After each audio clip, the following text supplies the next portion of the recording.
Sharpe's Havoc by Bernard Cornwell. Chapter 1. Miss Savage was missing, and the French were coming. The approach of the French was the more urgent crisis. The splintering noise of sustained musket fire was sounding just outside the city, and in the last 10 minutes 5 or 6 cannonballs had battered through the roofs of the houses high on the river's northern bank. The Savage house was a few yards down the slope, and for the moment was protected from errant French cannon fire. But already the warm spring air hummed with spent musket balls that sometimes struck the thick roof tiles with a loud crack, or else ripped through the dark, glossy pines to shower needles over the garden. It was a large house, built of white-painted stone, and with dark green shutters closed over the windows. The front porch was crowned with a wooden board, on which were gilded letters spelling out the name House Beautiful in English. It seemed an odd name for a building high on the steep hillside, where the city of Oporto overlooked the River Douro in northern Portugal, especially as the big square house was not beautiful at all, but quite stark and ugly and angular, even if its harsh lines were softened by dark cedars which would offer welcome shade in summer. A bird was making a nest in one of the cedars, and whenever a musket ball tore through the branches, it would squawk in alarm and fly a small loop before returning to its work. Scores of fugitives were fleeing past the House Beautiful, running down the hill towards the ferries and the pontoon bridge that would take them safe across the Douro. Some of the refugees drove pigs, goats and cattle. Others pushed handcarts precariously loaded with furniture, and more than one carried a grandparent on his back. Richard Sharpe, lieutenant in the 2nd Battalion of His Majesty's 95th Rifles, unbuttoned his breeches and pissed in the narcissi in the House Beautiful's front flower-bed. The ground was soaked because there had been a storm the previous night. Lightning had flickered above the city. Thunder had billowed across the sky, and the heavens had opened so that the flower-beds now steamed gently as the hot sun drew out the night's moisture. A howitzer shell arched overhead, sounding like a ponderous barrel rolling swiftly over attic floorboards. It left a small grey trace of smoke from its burning fuse. Sharpe looked up at the smoke tendril, judging from its curve where the howitzer had to be emplaced. "They're getting too bloody close," he said to no one in particular. "You'll be drowning those poor bloody flowers, so you will," Sergeant Harper said, then added a hasty "Sir," when he saw Sharpe's face. The howitzer shell exploded somewhere above the tangle of alleys close to the river, and a heartbeat later the French cannonade rose to a sustained thunder. But the thunder had a crisp, clear staccato timbre, suggesting that some of the guns were very close. A new battery, Sharpe thought. It must have unlimbered just outside the city, maybe half a mile away from Sharpe, and was probably whacking the big northern redoubt in the flank.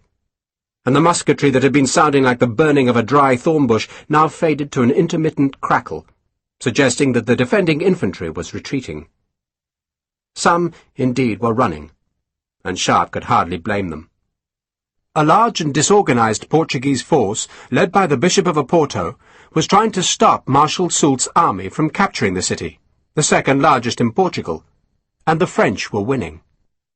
The Portuguese road to safety led past the front garden of the House Beautiful, and the bishop's blue-coated soldiers were skedaddling down the hill as fast as their legs could take them. Except that when they saw the green-jacketed British riflemen, they slowed to a walk, as if to prove that they were not panicking. And that, Sharpe reckoned, was a good sign. The Portuguese evidently had pride, and troops with pride would fight well given another chance, though not all the Portuguese troops showed such spirit. The men from the Ordinanza kept running, but that was hardly surprising. The Ordinanza was an enthusiastic but unskilled army of volunteers raised to defend the homeland, and the battle-hardened French troops were tearing them to shreds. Meanwhile, Miss Savage was still missing. Captain Hogan appeared on the front porch of the House Beautiful. He carefully closed the door behind him, and then looked up to heaven and swore fluently and impressively. Sharpe buttoned his breeches, and his 24 riflemen inspected their weapons as though they had never seen such things before. Captain Hogan added a few more carefully chosen words, then spat as a French round-shot trundled overhead. What it is, Richard," he said when the cannon shot had passed, "is a shambles, a bloody goddamn miserable pox bollocks of an agglomerated half-witted shambles."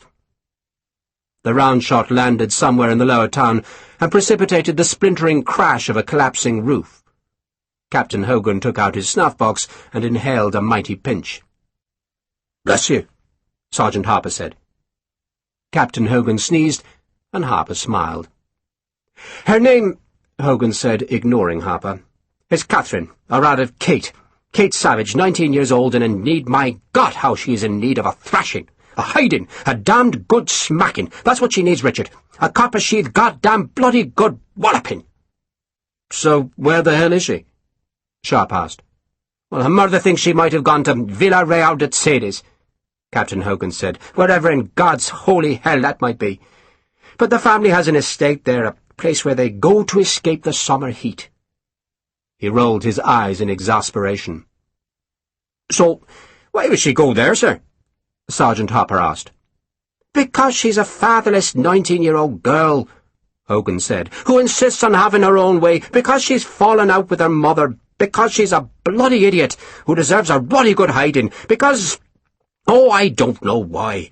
Because she's young and knows everything, that's why." Hogan was a stocky, middle-aged Irishman, a Royal Engineer with a shrewd face, a soft brogue, greying hair, and a charitable disposition. "Because she's a bloody half-wit, that's why," he finished. "This Villa Real de whatever," Sharpe said, "is it far? Why don't we just fetch her?" "Which is precisely what I've told the mother you will do, Richard. You will go to Villa Real de Cedes, you will find the wretched girl, and you will get her across the river. We'll wait for you in Villanova, and if the damn French capture Villanova, then we'll wait for you in Coimbra." He paused as he penciled these instructions on a scrap of paper. "And if the frogs take Coimbra, we'll wait for you in Lisbon, and if the bastards take Lisbon, then we'll be pissing our britches in London, and you'll be... God knows where. Don't fall in love with her," he went on, handing Sharpe the piece of paper.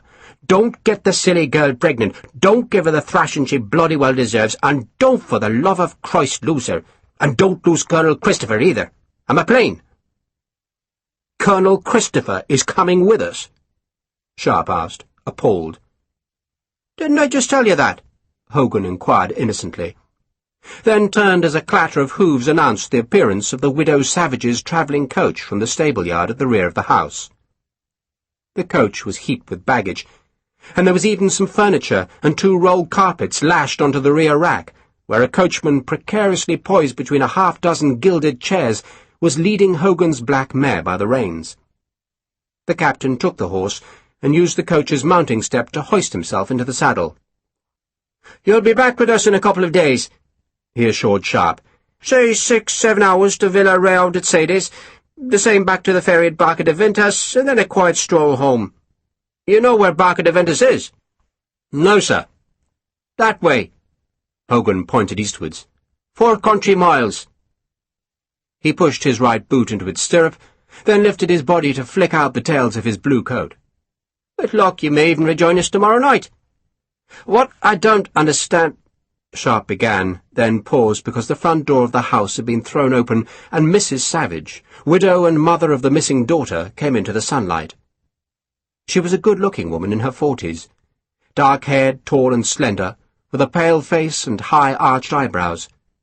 She hurried down the steps as a cannonball rumbled overhead, and then there was a smattering of musket fire alarmingly close, so close that Sharpe climbed the porch steps to stare at the crest of the hill where the briar road disappeared between a large tavern and a handsome church. A Portuguese 6-pounder gun had just deployed by the church, and was now firing at the invisible enemy. The bishop's forces had dug new redoubts on the crest, and patched the old medieval wall with hastily erected palisades and earthworks. But the sight of the small gun firing from its makeshift position in the centre of the road suggested that those defences were crumbling fast. Mrs. Savage sobbed that her baby daughter was lost. Then Captain Hogan managed to persuade the widow into the carriage. 2 servants, laden with bags stuffed with clothes, followed their mistress into the vehicle. "You will find Kate." Mrs. Savage pushed open the door and inquired of Captain Hogan. "The precious darling will be with you very soon," Hogan said reassuringly. "Mr. Sharpe will see to that. he added, and then used his foot to close the coach door on Mrs. Savage, who was the widow of one of the many British wine merchants who lived and worked in the city of Oporto. She was rich, Sharpe presumed, certainly rich enough to own a fine carriage and the lavish house beautiful, but she was also foolish, for she should have left the city 2 or 3 days before. But she had stayed because she had evidently believed the bishop's assurance that he could repel Marshal Soult's army. Colonel Christopher, who had once lodged in the strangely named House Beautiful, had appealed to the British forces south of the river to send men to escort Mrs. Savage safely away, and Captain Hogan had been the closest officer, and Sharpe, with his riflemen, had been protecting Hogan while the engineer mapped northern Portugal, and so Sharpe had come north across the Douro with 24 of his men to escort Mrs. Savage and any other threatened British inhabitants of Oporto to safety, which should have been a simple enough task, except that at dawn the widow Savage had discovered that her daughter had fled from the house. "What I don't understand," Sharpe persevered, "is why she ran away." "She's probably in love," Hogan explained airily. 19-year-old girls of respectable families are dangerously susceptible to love because of all the novels they read. See you in 2 days, Richard, or maybe even tomorrow. Just wait for Colonel Christopher. He'll be with you directly. And listen." He bent down from the saddle and lowered his voice so that no one but Sharpe could hear him. "Keep a close eye on the Colonel, Richard. I worry about him, I do." "You should worry about me, sir." "Oh, I do that too, Richard, I do indeed," Hogan said, then straightened up, waved farewell, and spurred his horse after Mrs. Savage's carriage, which had swung out of the front gate and joined the stream of fugitives going towards the Douro. The sound of the carriage wheels faded. The sun came from behind a cloud just as a French cannonball struck a tree on the hill's crest, and exploded a cloud of reddish blossom, which drifted above the city's steep slope.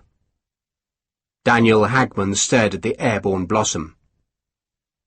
"Looks like a wedding," he said, and then, glancing up as a musket ball ricocheted off a roof tile, brought a pair of scissors from his pocket. "Finish your hair, sir?" "Why not, Dan?" Sharpe said. He sat on the porch steps and took off his shako. Sergeant Harper checked that the sentinels were watching the north. A troop of Portuguese cavalry had appeared on the crest, where the single cannon was firing bravely. A rattle of musketry proved that some infantry was still fighting, but more and more troops were retreating past the house, and Sharpe knew it could only be a matter of minutes before the city's defences collapsed entirely. Hagman began slicing away at Sharpe's hair. "Don't like it over the ears, ain't that right?" "I like it short, Dan." "Short like a good sermon, sir," Hagman said. "Now, keep still, sir. Just keep still." There was a sudden stab of pain as Hagman speared a louse with the scissors blade. He spat on the drop of blood that showed on Sharpe's scalp, then wiped it away. "So the Crappos will get the city, sir?" "Looks like it," Sharpe said. "And they'll march on Lisbon next?" Hagman asked, cutting away. "Long way to Lisbon," Sharpe said. "Maybe, sir, but there's an awful lot of them, sir, and precious few of us." "But they say Wellesley's coming here," Sharpe said. "As you keep telling us, sir," Hagman said. "But is he really a miracle worker?" "Well, you fought at Copenhagen, Dan," Sharpe said, "and down the coast here." He meant the battles at Hollica and Vimeiro. "You could see for yourself." "From the skirmish line, sir, all generals are the same," Hagman said. "And who knows if Sir Arthur's really coming?"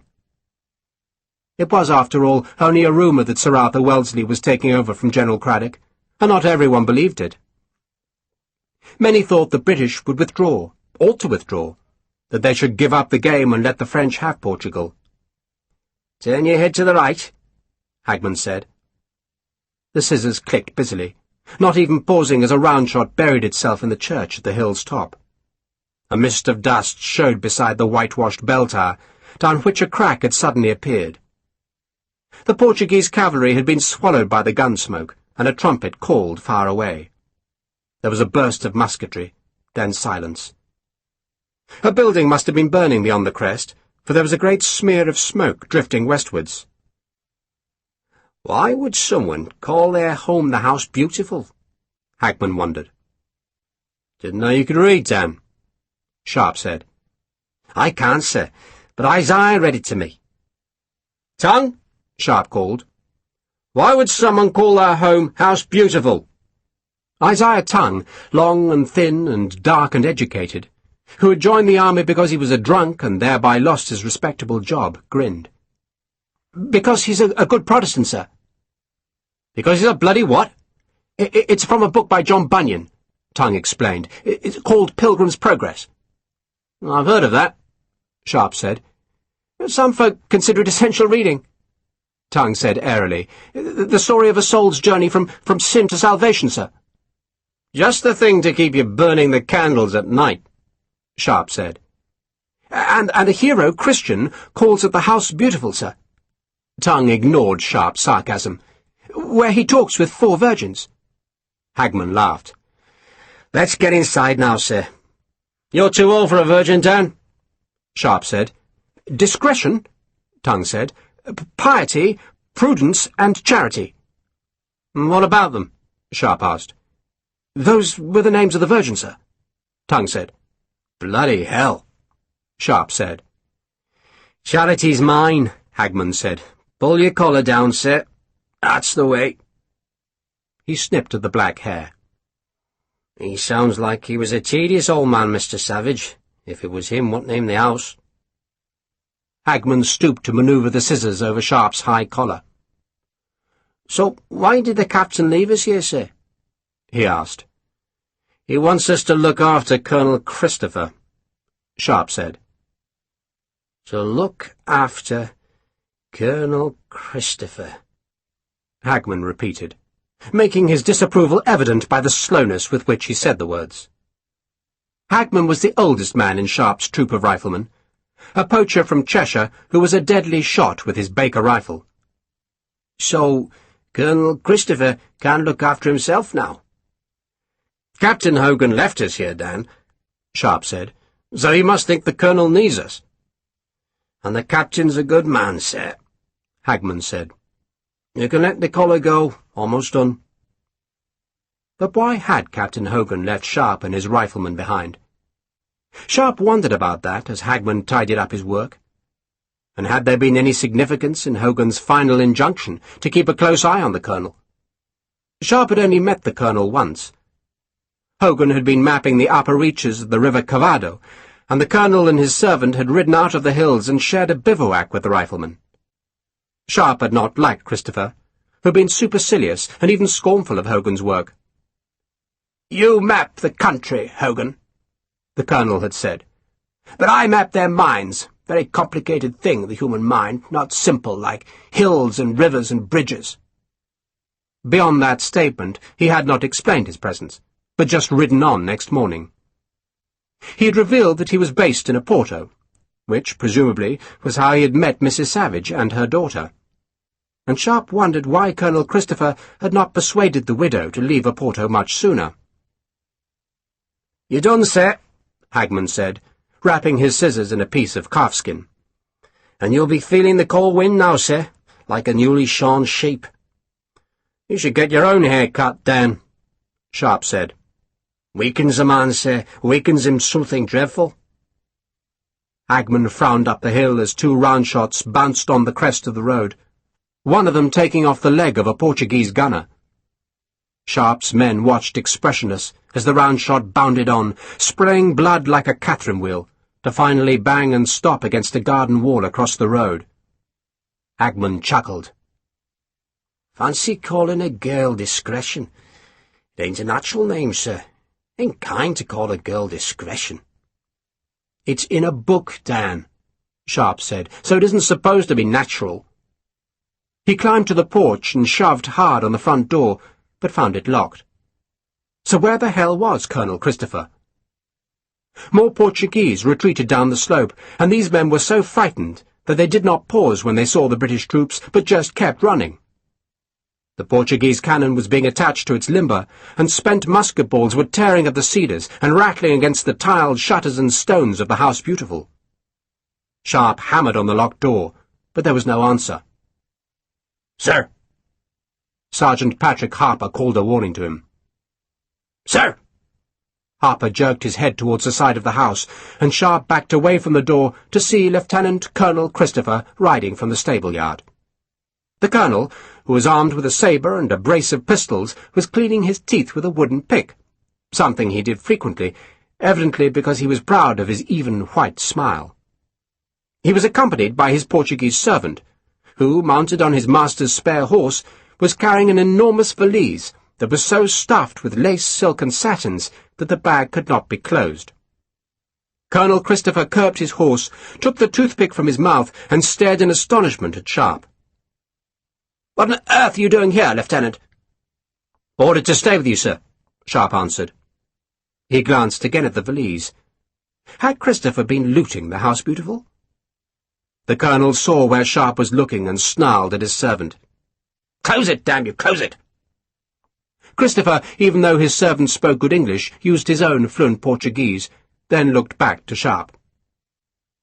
"Captain Hogan ordered you to stay with me. Is that what you're trying to convey?" "Yes, sir." "And how the devil are you supposed to do that, eh? I have a horse, Sharpe, and you do not. You and your men intend to run, perhaps?" "Captain Hogan gave me an order, sir," Sharpe answered woodenly. He had learned as a sergeant how to deal with difficult senior officers. Say little, say it tonelessly, then say it all again, if necessary. "An order to do what?" Christopher inquired patiently. "Stay with you, sir. Help you find Miss Savage." Colonel Christopher sighed. He was a black-haired man in his 40s, but still youthfully handsome, with just a distinguished touch of grey at his temples. He wore black boots, plain black riding breeches, a black cocked hat, and a red coat with black facings. Those black facings had prompted Sharpe, on his previous meeting with the colonel, to ask whether Christopher served in the dirty half-hundred, the 50th Regiment, but the colonel had treated the question as an impertinence. "All you need to know, Lieutenant, is that I serve on General Craddock's staff. You have heard of the General?" Craddock was the general in command of the British forces in southern Portugal, and if Soult kept marching, then Craddock must face him. Sharpe had stayed silent after Christopher's response, but Hogan had later suggested that the colonel was probably a political soldier, meaning he was no soldier at all, but rather a man who found life more convenient if he was in uniform. "I've no doubt he was a soldier once," Hogan had said, "but now, I think Craddock got him from Whitehall." "Whitehall? The Horse Guards?" "Dear me, no," Hogan had said. The Horse Guards were the headquarters of the army, and it was plain Hogan believed Christopher came from somewhere altogether more sinister. "The world is a convoluted place, Richard," he had explained, "and the Foreign Office believes that we soldiers are clumsy fellows, so they like to have their own people on the ground to patch up our mistakes, and, of course, to find things out." Which was what Lieutenant Colonel Christopher appeared to be doing, finding things out. "He says he's mapping their minds," Hogan had mused, "and what I think he means by that is discovering whether Portugal is worth defending, whether they'll fight, and when he knows he'll tell the Foreign Office before he tells General Craddock." "Well, of course it's worth defending," Sharpe had protested. "Is it?" "If you look carefully, Richard, you might notice that Portugal is in a state of collapse." There was a lamentable truth in Hogan's grim words. The Portuguese royal family had fled to Brazil, leaving the country leaderless, and after their departure there had been riots in Lisbon. And many of Portugal's aristocrats were now more concerned with protecting themselves from the mob than defending their country against the French. Scores of the army's officers had already defected, joining the Portuguese legion that fought for the enemy. And what officers remained were largely untrained. Their men were a rabble, and armed with ancient weapons, if they possessed weapons at all. In some places, like Oporto itself, all civil rule had collapsed, and the streets were governed by the whims of the Ordinança, who, lacking proper weapons, patrolled the streets with pikes, spears, axes, and mattocks. Before the French had come, the Ordinança had massacred half Oporto's gentry, and forced the other half to flee, or barricade their houses, though they had left the English residents alone. So Portugal was in a state of collapse. But Sharpe had also seen how the common people hated the French, and how the soldiers had slowed as they passed the gate of the House Beautiful. Oporto might be falling to the enemy, but there was plenty of fight left in Portugal, though it was hard to believe that, as yet more soldiers followed the retreating 6-pounder gun down to the river. Lieutenant Colonel Christopher glanced at the fugitives, then looked back at Sharpe. "What on earth was Captain Hogan thinking of?" he asked, evidently expecting no answer. "What possible use could you be to me? Your presence can only slow me down. I suppose Hogan was being chivalrous," Christopher went on, "but the man plainly has no more common sense than a pickled onion. You can go back to him, Sharpe. Tell him I don't need assistance in rescuing one damned silly little girl." The colonel had to raise his voice because the sound of cannons and musketry was suddenly loud.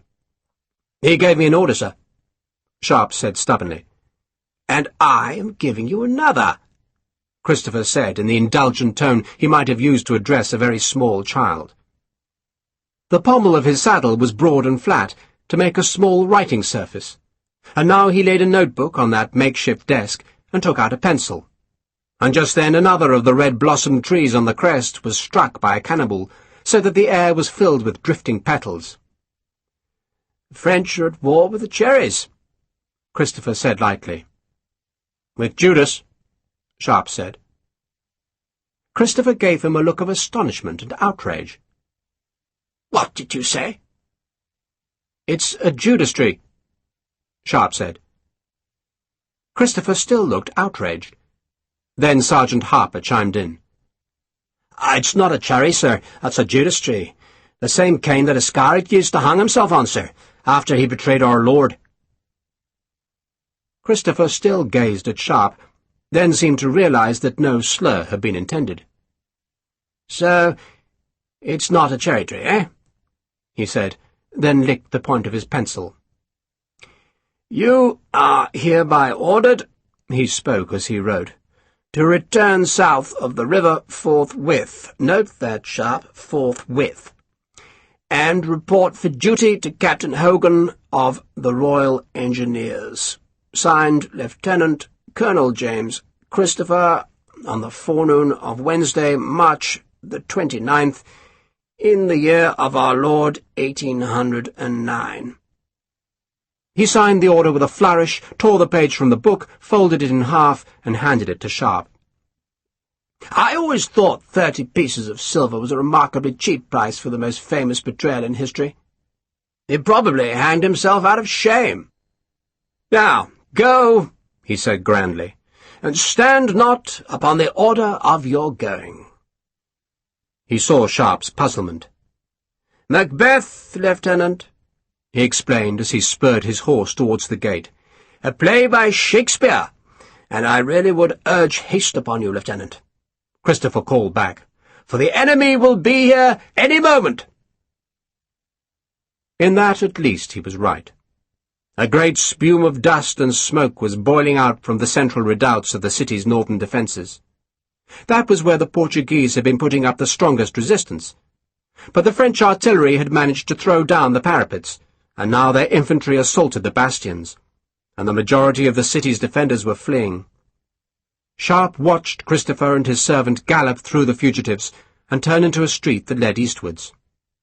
Christopher was not retreating south, but going to the rescue of the missing savage girl, though it would be a close-run thing if he were to escape the city before the French entered it.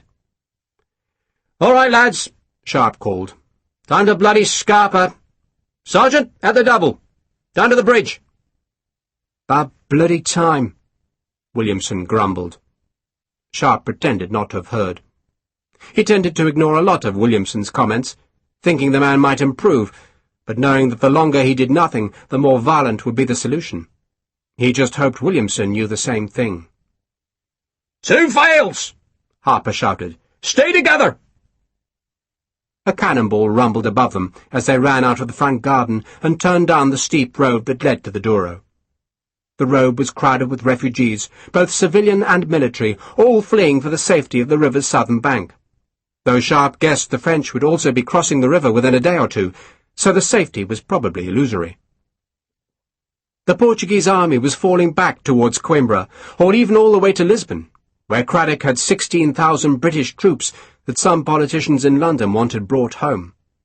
What use, they asked, was such a small British force against the mighty armies of France? Marshal Soult was conquering Portugal, and 2 more French armies were just across the eastern frontier in Spain. Fight or flee? No one knew what the British would do, but the rumour that Sir Arthur Wellesley was being sent back to take over from Craddock suggested to Sharpe that the British meant to fight, and Sharpe prayed the rumour was true. He had fought across India under Sir Arthur's command, had been with him in Copenhagen, and then at Hollica and Vimeiro, and Sharpe reckoned there was no finer general in Europe. Sharpe was halfway down the hill now. His pack, haversack, rifle, cartridge box, and sword scabbard bounced and banged as he ran.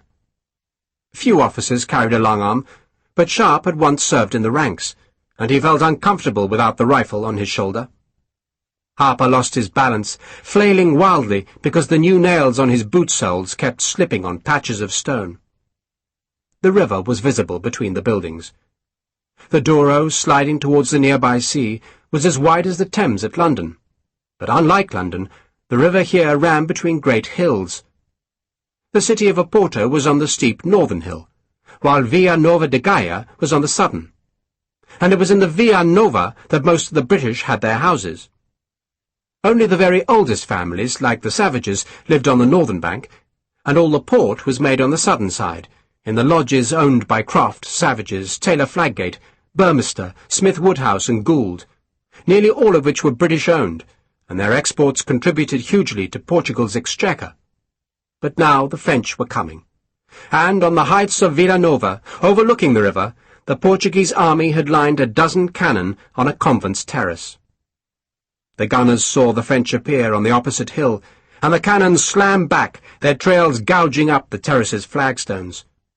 The round shots banged overhead, their sound as loud and hollow as thunder. Powder smoke drifted slowly inland, obscuring the white-painted convent as the cannonballs smashed into the higher houses. Harper lost his footing again, this time falling. "Bloody boots!" he said, picking up his rifle. The other rifleman had been slowed by the press of fugitives. "Jesus!"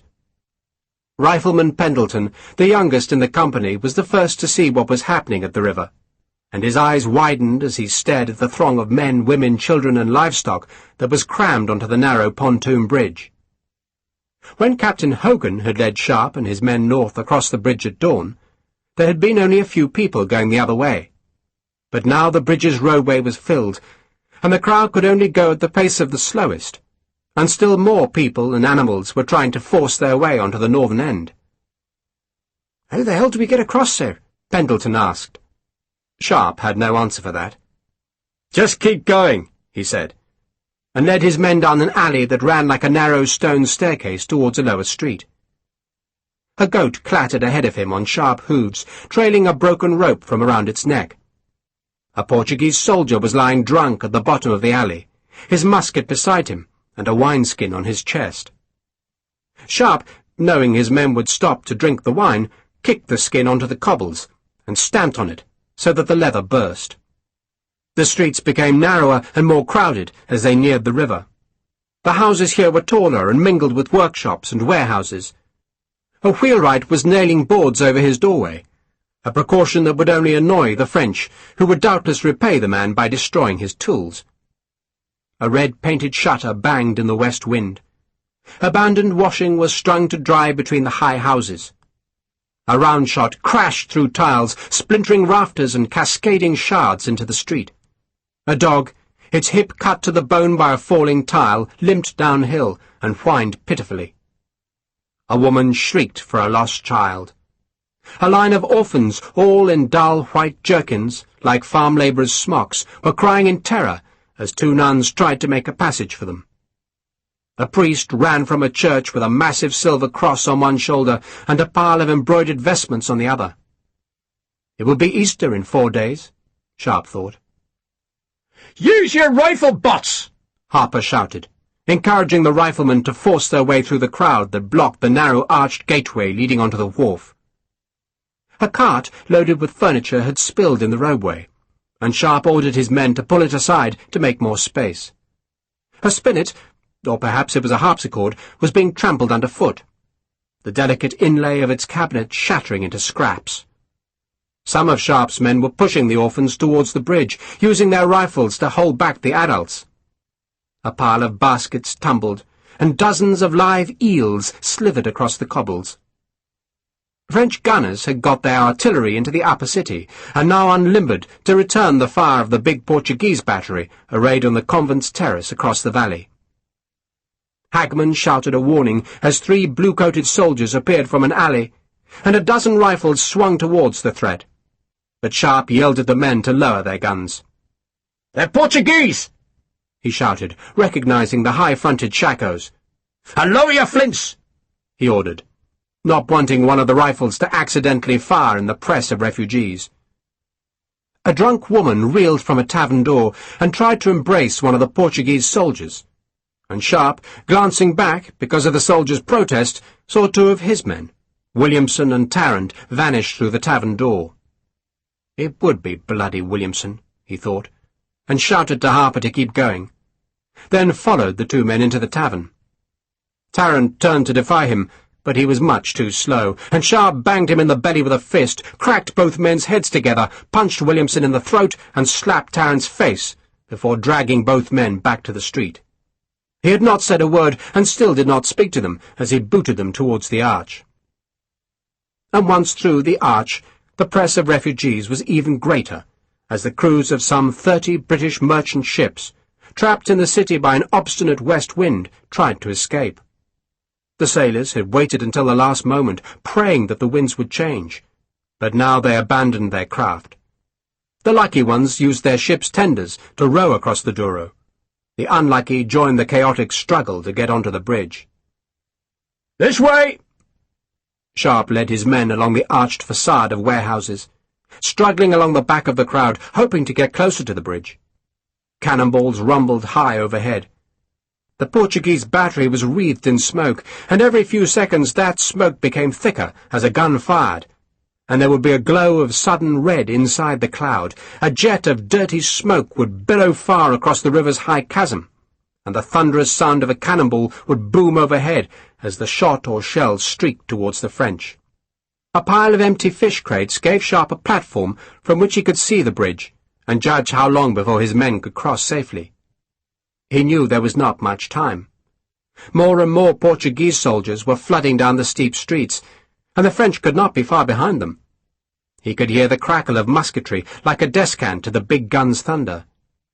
He stared over the crowd's head, and saw that Mrs. Savage's coach had made it to the south bank, but she had not used the bridge, instead crossing the river on a cumbrous wine barge.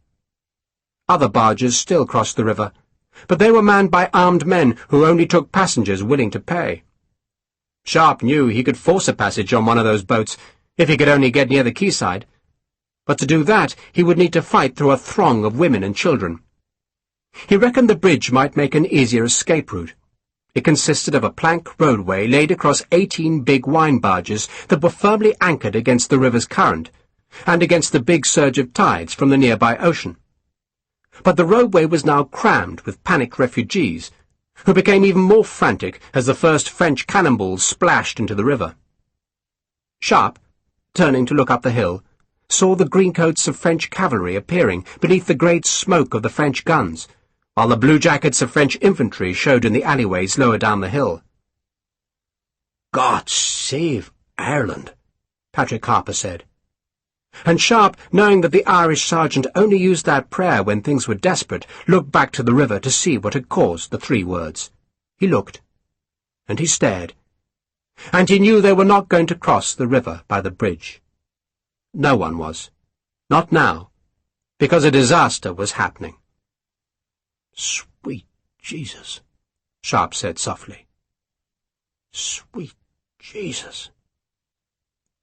In the middle of the river, halfway across the bridge, the Portuguese engineers had inserted a drawbridge, so the wine barges and other small craft could go upriver. The drawbridge spanned the widest gap between any of the pontoons, and it was built of heavy oak beams overlaid with oak planks, and it was drawn upwards by a pair of windlasses that hauled on ropes through pulleys mounted on a pair of thick timber posts stoutly buttressed with iron struts. The whole mechanism was ponderously heavy, and the drawbridge span was wide, and the engineers, mindful of the contraption's weight, had posted notices at either end of the bridge decreeing that only one wagon, carriage, or gun team could use the drawbridge at any one time. But now the roadway was so crowded with refugees that the two pontoons supporting the drawbridge's heavy span were sinking under the weight. The pontoons, like all ships, leaked, and there should have been men aboard to pump out their bilges. But those men had fled with the rest, and the weight of the crowd and the slow leaking of the barges meant that the bridge inched lower and lower, until the central pontoons, both of them massive barges, were entirely under water, and the fast-flowing river began to break and fret against the roadway's edge. The people there screamed, some of them froze, and still more folk pushed on from the northern bank. And then the central part of the roadway slowly dipped beneath the grey water, as the people behind forced more fugitives onto the vanished drawbridge, which sank even lower. "Oh, Jesus," Sharpe said. He could see the first people being swept away. He could hear the shrieks. "God save Ireland," Harper said again, and made the sign of the cross. The central 100 feet of the bridge were now under water.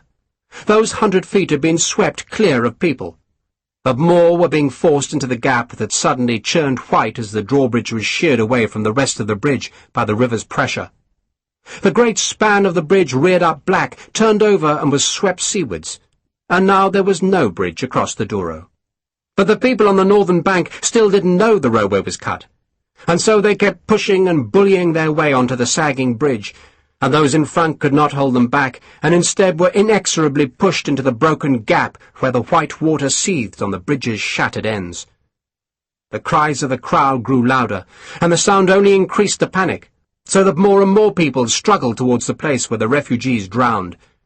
Gunsmoke, driven by an errant gust of wind, dipped into the gorge and whirled above the bridge's broken centre, where desperate people thrashed at the water as they were swept downstream. Gulls screamed and wheeled. Some Portuguese troops were now trying to hold the French in the streets of the city, but it was a hopeless endeavour. They were outnumbered. The enemy had the high ground, and more French forces were coming down the hill. The screams of the fugitives on the bridge were like the sound of the doomed on the day of judgment. The cannonballs were booming overhead. The streets of the city were ringing with musket shots. Hooves were echoing from house walls, and flames were crackling in buildings broken apart by cannon fire. "Those wee children," Harper said. "God help them." The orphans in their dun uniforms were being pushed into the river. "There's got to be a bloody boat!" But the men manning the barges had rowed themselves to the south bank and abandoned their craft, and so there were no boats to rescue the drowning. Just horror in a cold grey river, and a line of small heads being swept downstream in the fretting waves, and there was nothing Sharpe could do. He could not reach the bridge, and though he shouted at folk to abandon the crossing, they didn't understand English. Musket balls were flecking the river now, and some were striking the fugitives on the broken bridge. "What the hell can we do?" Harper asked. "Nothing," Sharpe said harshly, "except get out of here." He turned his back on the dying crowd and led his men eastwards down the river wharf. Scores of other people were doing the same thing, gambling that the French would not yet have captured the city's inland suburbs. The sound of musketry was constant in the streets, and the Portuguese guns across the river were now firing at the French in the lower streets, so that the hammering of the big guns was punctuated by the noise of breaking masonry and splintering rafters. Sharpe paused where the wharf ended to make sure all his men were there, and he looked back at the bridge to see that so many folk had been forced off its end that the bodies were now jammed in the gap, and the water was piling up behind them and foaming white across their heads. He saw a blue-coated Portuguese soldier step on those heads to reach the barge on which the drawbridge had been mounted. Others followed him, skipping over the drowning and the dead. Sharpe was far enough away that he could no longer hear the screams. "What happened?" Dodd, usually the quietest of Sharpe's men, asked. "God was looking the other way," Sharpe said, and looked at Harper. "All here?" "All present, sir," Harper said. The big Ulsterman looked as if he had been weeping. "Those poor wee children," he said resentfully. "There was nothing we could do," Sharpe said curtly. And that was true, though the truth of it did not make him feel any better. "Williamson and Tarrant are on a charge," he told Harper. "Again?" "Again," Sharpe said, and wondered at the idiocy of the two men who would rather have snatched a drink than escape from the city, even if that drink had meant imprisonment in France. "Now come on!" He followed the civilian fugitives, who, arriving at the place where the river's wharf was blocked by the ancient city wall, had turned up an alleyway. The old wall had been built when men fought in armour and shot at each other with crossbows, and the lichen-covered stones would not have stood 2 minutes against a modern cannon. And as if to mark that redundancy, the city had knocked great holes in the old ramparts. Sharpe led his men through one such gap, crossed the remnants of a ditch, and then hurried into the wider streets of the new town beyond the walls. "Crappos!" Hagman warned Sharpe. "Sir, up the hill!" Sharpe looked to his left, and saw a troop of French cavalry riding to cut off the fugitives. They were dragoons, 50 or more of them in their green coats, and all carrying straight swords and short carbines. They wore brass helmets that in wartime were covered by cloth, so the polished metal would not reflect the sunlight. "Keep running!" Sharpe shouted. The dragoons had not spotted the riflemen, or, if they had, were not seeking a confrontation, but instead spurred on to where the road skirted a great hill that was topped with a huge white flat-roofed building. A school, perhaps, or a hospital. The main road ran north of the hill, but another went to the south, between the hill and the river. And the dragoons were on the bigger road, so Sharpe kept to his right, hoping to escape by the smaller track on the Douro's bank. But the dragoons at last saw him, and drove their horses across the shoulder of the hill to block the lesser road, where it bordered the river. Sharpe looked back and saw French infantry following the cavalry. Damn them! Then he saw that still more French troops were pursuing him from the broken city wall. He could probably outrun the infantry, but the dragoons were already ahead of him, and the first of them were dismounting and making a barricade across the road. The folk fleeing the city were being headed off, and some were climbing to the big white building, while others in despair were going back to their houses. The cannon were fighting their own battle above the river, the French guns trying to match the bombardment from the big Portuguese battery, which had started dozens of fires in the fallen city, as the round shot smashed ovens, hearths, and forges. The dark smoke of the burning buildings mingled with the grey-white smoke of the guns, and beneath that smoke, in the valley of drowning children, Richard Sharpe was trapped. Lieutenant Colonel James Christopher was neither a lieutenant nor a colonel, though he had once served as a captain in the Lincolnshire Fencibles, and still held that commission. He had been christened James Augustus Meredith Christopher, and throughout his school days had been known as Jam.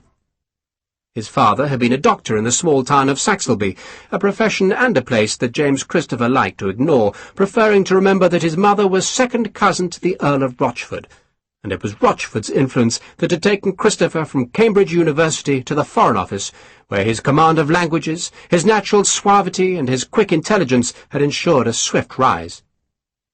He had been given early responsibilities, introduced to great men, and entrusted with confidences. He was reckoned to be a good prospect, a sound young man whose judgment was usually reliable, which meant, as often as not, that he merely agreed with his superiors. But the reputation had led to his present appointment, which was a position as lonely as it was secret. James Christopher's task was to advise the government whether it would be prudent to keep British troops in Portugal. The decision, of course, would not rest with James Christopher.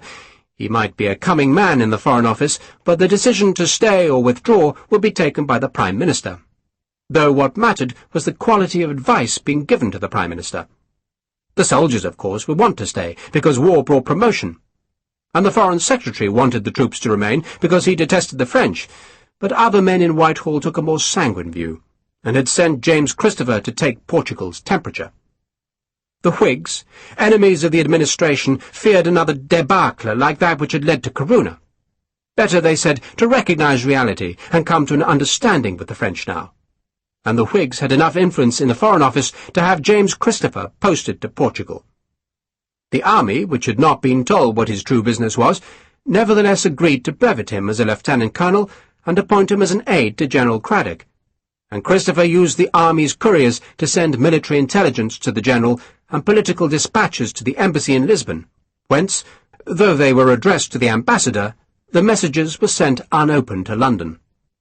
The Prime Minister needed sound advice, and James Christopher was supposed to supply the facts that would frame the advice, though of late he had been busy making new facts. He had seen beyond the war's messy realities to the golden future. James Christopher, in short, had seen the light. None of which occupied his thoughts as he rode out of Oporto less than a cannon's range ahead of the French troops.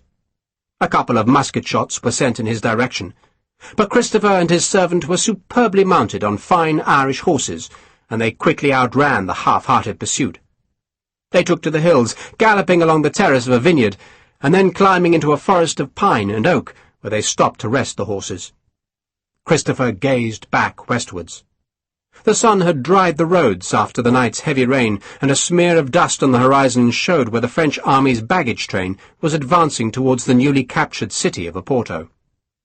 The city itself, hidden now by hills, was marked by a great plume of dirty smoke spewing up from burning houses, and from the busy batteries of cannons that, though muted by distance, sounded like an unceasing thunder. No French troops had bothered to pursue Christopher this far. A dozen labourers were deepening a ditch in the valley, and ignored the fugitives on the nearby road, as if to suggest that the war was the city's business, not theirs. There were no British riflemen among the fugitives, Christopher noted, but he would have been surprised to see Sharpe and his men this far from the city. Doubtless by now they were dead, or captured. What had Hogan been thinking of in asking Sharpe to accompany him? Was it because the shrewd Irishman suspected something? But how could Hogan know? Christopher worried at the problem for a few moments, then dismissed it. Hogan could know nothing. He was just trying to be helpful.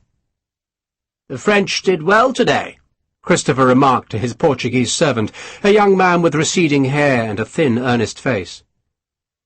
"The devil will get them in the end, senor," the servant answered.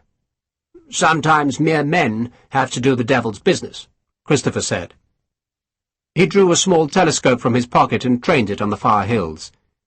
"In the next few days," he said, still gazing through the glass, "you will see some things that will surprise you."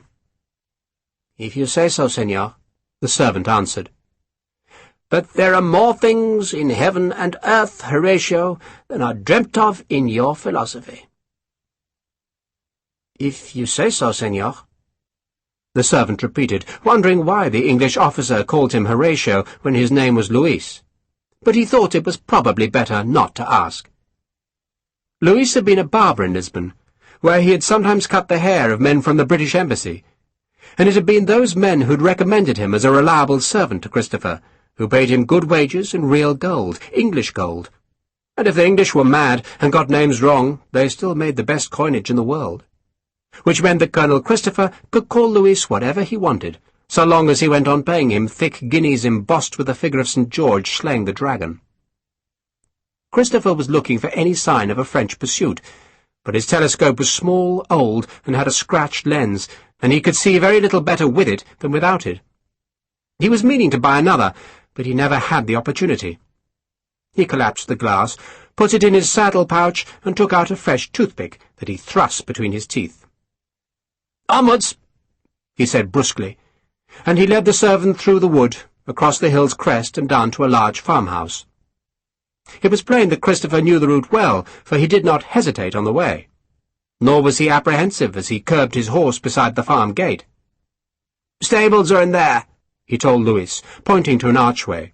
"The kitchen is beyond the blue door, and the folks here are expecting us. We'll spend the night here." "Not at Villarreal de Ceres, senor?" Luis asked. "I heard you say we would look for Miss Savage." "Your English is getting too good if it lets you eavesdrop," Christopher said sourly. "Tomorrow. Luis, we shall look for Miss Savage tomorrow." Christopher slid out of the saddle and threw the reins to Luis. Call the horses, unsaddle them, find me something to eat, and bring it to my room. One of the servants will let you know where I am." Louis walked the 2 horses to cool them down, then stabled, watered, and fed them. Afterwards he went to the kitchen, where a cook and 2 maids showed no surprise at his arrival. Louis had become accustomed to being taken to some remote village or house where his master was known, but he had never been to this farmhouse before. He would have felt happier if Christopher had retreated across the river, but the farm was well hidden in the hills, and it was possible the French would never come here. The servants told Louis that the house and lands belonged to a Lisbon merchant, who had instructed them to do all they could to accommodate Colonel Christopher's wishes. "He's been here often, then?" Louis asked. The cook giggled. "He used to come with his woman." That explained why Louis had not been brought here before, and he wondered who the woman was. "He wants food now," Louis said. "What woman?" "The pretty widow," the cook said, then sighed. "But we have not seen her in a month. A pity. He should have married her." She had a chickpea soup on the stove, and she ladled some into a bowl, cut some cold mutton, and put it on a tray with the soup, red wine, and a small loaf of newly baked bread. "Tell the Colonel the meal will be ready for his guest this afternoon." "His guest?" Louis asked, bemused. "One guest for dinner, he told us. Now hurry, don't let the soup get cold. You go up the stairs and turn right." Louis carried the tray upstairs. It was a fine house, well built and handsome, with some ancient paintings on the walls. He found the door to his master's bedroom ajar, and Christopher must have heard the footsteps, for he called out that Louis should come in without knocking. "Put the food by the window," he ordered. Christopher had changed his clothes, and now, instead of wearing the black breeches, black boots, and red tailcoat of an English officer, he was in sky-blue breeches that had black leather reinforcements wherever they might touch a saddle. The breeches were skin-tight, made so by the laces that ran up both flanks from the ankles to the waist. The colonel's new jacket was of the same sky-blue as the breeches, but decorated with lavish silver piping that climbed to curl around the stiff, high red collar. Over his left shoulder was a pelisse, a fake jacket trimmed with fur, while on a side table was a cavalry sabre and a tall black hat that bore a short silver cockade held in place by an enamelled badge. And the enamelled badge displayed the tricolour of France. "I said you'd be surprised," Christopher remarked to Louis, who was indeed gaping at his master. Louis found his voice. "You are—" he faltered. "I am an English officer, Louis, as you very well know, but the uniform is that of a French hussar." "Ah! Chickpea soup. I do so like chickpea soup. Peasant food, but good." He crossed to the table, and, grimacing because his breeches were so tightly laced, lured himself into the chair. "We shall be sitting a guest to dinner this afternoon." "So I was told," Louis said coldly. "You will serve, Louis, and you will not be deterred by the fact that my guest is a French officer." "French?" Louis sounded disgusted. "French," Christopher confirmed. "And he'll be coming here with an escort, probably a large escort, and it would not do, would it, if that escort were to return to their army and say that their officer met with an Englishman? Which is why I wear this." He gestured at the French uniform, then smiled at Louis. "War is like chess," Christopher went on. "There are 2 sides, and if the one wins, then the other must lose." "France must not win," Louis said harshly. "There are black and white pieces," Christopher continued, ignoring his servant's protest. "And both obey rules. But who makes those rules, Louis? That is where the power lies. Not with the players, certainly not with the pieces, but with the man who makes the rules."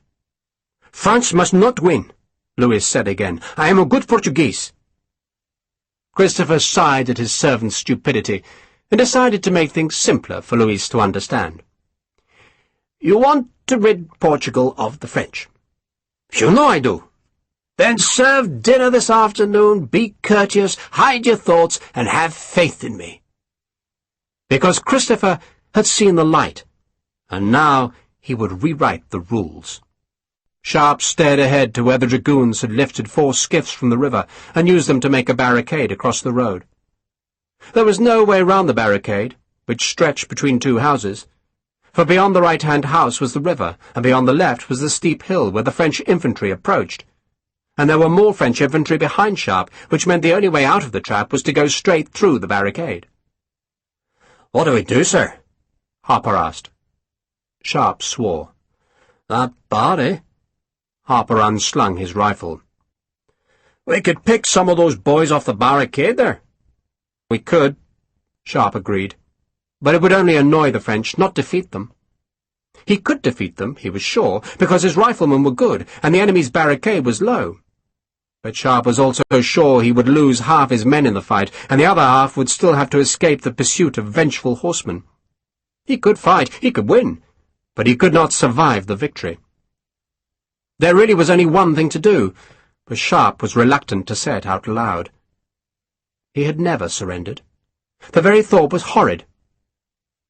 "Fix swords!" he shouted. His men looked surprised, but they obeyed. They took the long sword bayonets from their scabbards and slotted them onto the rifle muzzles. Sharpe drew his own sword, a heavy cavalry blade that was a yard of slaughtering steel. "All right, lads. 4 files." "Sir?" Harper was puzzled. "You heard me, Sergeant. 4 files. Smartly now." Harper shouted the men into line. The French infantry, who had come from the city, were only 100 paces behind now. Too far for an accurate musket shot, though one Frenchman did try, and his ball cracked into the whitewashed wall of a cottage beside the road. The sound seemed to irritate Sharpe. "On the double now!" he snapped.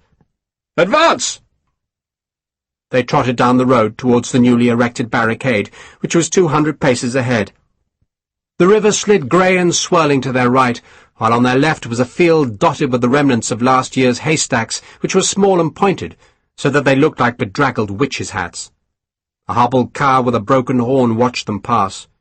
Some fugitives, despairing of passing the dragoons' roadblock, had settled in the field to await their fate. "Sir?" Harper managed to catch up with Sharpe, who was a dozen paces ahead of his men. "Sergeant?" It was always Sergeant, Harper noted, when things were grim, never Patrick or Pat. "What are we doing, sir?" "We're charging that barricade, Sergeant." "They'll fill it our guts, if you'll pardon me saying so, sir. The buggers will turn us inside out." "I know that," Sharpe said, "and you know that. But do they know that?" Harper stared at the dragoons who were levelling their carbines across the keels of the upturned skiffs. The carbine, like a musket and unlike a rifle, was smoothbore and thus inaccurate, which meant the dragoons would wait until the last moment to unleash their volley. And that volley promised to be heavy, for still more of the green-coated enemy were squeezing onto the road behind the barricade and aiming their weapons. "I think they do know that, sir," Harper observed. Sharpe agreed, though he wouldn't say so. He had ordered his men to fix swords because the sight of fixed bayonets was more frightening than the threat of rifles alone. But the dragoons did not seem to be worried by the menace of the steel blades. They were crowding together so that every carbine could join the opening volley, and Sharpe knew he would have to surrender. But he was unwilling to do it without a single shot being fired. He quickened his pace, reckoning that one of the dragoons would fire at him too soon, and that one shot would be Sharpe's signal to halt, throw down his sword, and so save his men's lives. The decision hurt, but it was the only option he had, unless God sent a miracle. "Sir?" Harper struggled to keep up with Sharpe. "They'll kill you!" "Get back, Sergeant," Sharpe said. "That's an order." He wanted the dragoons to fire at him, not at his men. "They'll bloody kill you!" Harper said. "Well, maybe they'll turn and run," Sharpe called back. "God save Ireland," Harper said. "And why would they do that?" "Because God wears a green jacket," Sharpe snarled. "Of course." And just then, the French turned and ran. Chapter 2. Sharpe had always been lucky. Maybe not in the greater things of life. Certainly not in the nature of his birth to a Cat Lane whore who had died without giving her only son a single caress. nor in the manner of his upbringing in a London orphanage that cared not a jot for the children within its grim walls. But in the smaller things, in those moments when success and failure had been a bullet's width apart, he had been lucky. It had been good fortune that took him to the tunnel where the Tipu Sultan was trapped, and even better fortune that had decapitated an orderly at Assaye, so that Richard Sharpe was riding behind Sir Arthur Wellesley when that general's horse was killed by a pike thrust and Sir Arthur was thrown down among the enemy. All luck. Outrageous luck sometimes, but even Sharpe doubted his good fortune when he saw the dragoons twisting away from the barricade. Was he dead? Dreaming? Concussed and imagining things? But then he heard the roar of triumph from his men, and he knew he was not dreaming. The enemy really had turned away, and Sharpe was going to live, and his men would not have to march as prisoners to France. He heard the firing then, the stuttering chatter of muskets, and realized that the dragoons had been attacked from their rear. There was powder smoke hanging thick between the houses that edged the road, and more coming from an orchard halfway up the hill on which the great white flat-topped block of a building stood. And then Sharpe was at the barricade, and he leapt up onto the first skiff, his foot half sticking in some new tar that had been smeared on its lower hull. The dragoons were facing away from him, shooting up at the windows. But then a green-coated man turned and saw Sharpe and shouted a warning. An officer came from the door of the house beside the river, and Sharpe, jumping down from the boat, skewered the man's shoulder with his big sword, then shoved him hard against the lime-washed wall, as the dragoon who had shouted the warning fired at him. The ball plucked at Sharpe's heavy pack. Then Sharpe kneed the officer in the groin and turned on the man who had fired at him. That man was going backwards, mouthing "Non, non," and Sharpe slammed the sword against his head, drawing blood, but doing more damage with the blade's sheer weight, so that the dazed dragoon fell and was trampled by riflemen swarming over the low barricade. They were screaming slaughter, deaf to Harper's shout to give the dragoons a volley. Maybe 3 rifles fired, but the rest of the men kept charging to take their sword bayonets to an enemy that could not stand against an attack from front and back. The dragoons had been ambushed by troops coming from a building some 50 yards down the road, troops who had been hidden in the building and in the garden behind, and the French were now being attacked from both sides. The small space between the houses was veiled in powder smoke, loud with screams and the echo of shots, stinking of blood, and Sharpe's men were fighting with a ferocity that both astonished and appalled the French. They were dragoons, schooled to fight with big swords from horseback, and they were not ready for this bloody brawl on foot, with riflemen hardened by years of tavern fights and barrack-room conflicts. The men in rifle-green jackets were murderous in close combat, and the surviving dragoons fled back to a grassy space on the riverbank where their horses were picketed, and Sharpe roared at his men to keep going eastwards. "Let them go!" he shouted. "Drop 'em! Drop 'em!" The last 4 words were those used in the rat pit, the instruction shouted to a terrier trying to kill a rat that was already dead. "Drop 'em! Keep going!" There was French infantry close behind. There were more cavalrymen in Oporto, and Sharpe's priority now was to get as far away from the city as he possibly could. "Sergeant! Hey, here, sir!" Harper shouted, and he waded down the alley and hauled Rifleman Tongue away from a Frenchman. "Come on, Isaiah! Move your bloody bones!" "I'm killing the bastard, Sergeant! I'm killing the bastard!" "The bastard's already dead! Now move!" A brace of carbine bullets rattled in the alleyway. A woman screamed incessantly in one of the nearby houses. A fleeing dragoon stumbled over a pile of woven wicker fish traps and sprawled in the house's backyard, where another Frenchman was lying among a pile of drying washing that he'd pulled from a line as he died. The white sheets were red with his blood. Gattaca aimed at a dragoon officer who had managed to mount his horse, but Harper pulled him away. "Keep running! Keep running!" Then there was a swarm of blue uniforms to Sharpe's left, and he turned sword raised and saw they were Portuguese. "Friends!" he shouted for the benefit of his riflemen. "Watch out for the Portuguese!" The Portuguese soldiers were the ones who had saved him from an ignominious surrender, and now, having ambushed the French from behind, they joined Sharpe's men in their headlong flight to the east. "Keep going!" Harper bawled. Some of the riflemen were panting, and they slowed to a walk until a flurry of carbine shots from the surviving dragoons made them hurry again. Most of the shots went high. One banged into the road beside Sharpe and ricocheted up into a poplar, and another struck Tarrant in the hip. The rifleman went down, screaming, and Sharpe grabbed his collar and kept running, dragging Tarrant with him. The road and river curved leftwards, and there were trees and bushes on its bank. That woodland was not far away, too close to the city for comfort, but it would provide cover while Sharpe reorganized his men. "Get to the trees!" Sharpe yelled. "Get to the trees!" Tarrant was in pain, shouting protests and leaving a trail of blood on the road. Sharpe pulled him into the trees and let him drop, then stood beside the road and shouted at his men to form a line at the wood's edge. "Count them, Sergeant!" he called to Harper. "Count them!" The Portuguese infantry mingled with the riflemen and began reloading their muskets. Sharpe unslung his rifle and fired at a cavalryman who was wheeling his horse on the riverbank, ready to pursue. The horse reared, throwing its rider. Other dragoons had drawn their long straight swords, evidently intent on a vengeful pursuit. But then a French officer shouted at the cavalrymen to stay where they were. He at least understood that a charge into thick trees, where infantry was loaded and ready, was tantamount to suicide. He would wait for his own infantry to catch up. Daniel Hagman took out the scissors that had cut Sharpe's hair and sliced Tarrant's breeches away from the wounded hip.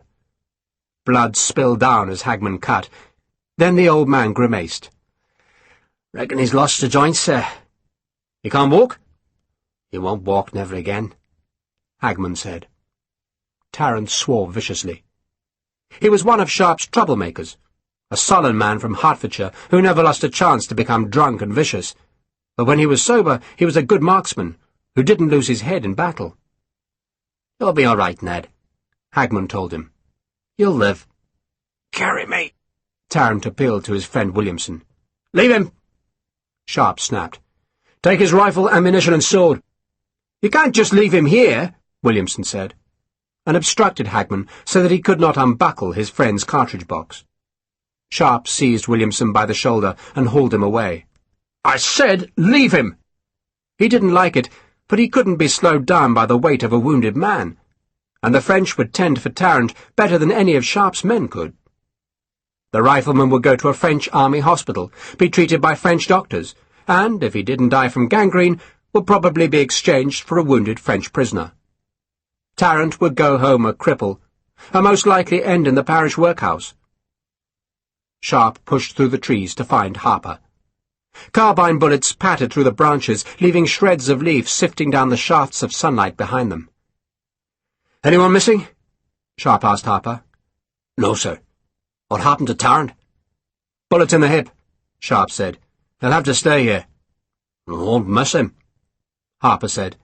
Though before Sharpe had made the Irishman into a sergeant, Harper had been a crony of the troublemakers, among whom Tarrant had been a ringleader. Now Harper was the troublemaker's scourge. It was strange, Sharpe reflected, what 3 stripes could do. Sharpe reloaded his rifle, knelt by a laurel tree, cocked the weapon, and stared at the French. Most of the dragoons were mounted, though a handful were on foot and trying their luck with their carbines, but at too long a range. But in a minute or two, Sharpe thought, they would have 100 infantrymen ready to charge. It was time to go. "Senor!" A very young Portuguese officer appeared beside the tree and bowed to Sharpe. "Later!" Sharpe didn't like to be so rude, but there was no time to waste on courtesies. "Dan!" He pushed past the Portuguese officer and shouted at Hagman. "Have you got Tarrant's kit?" "Yes, sir."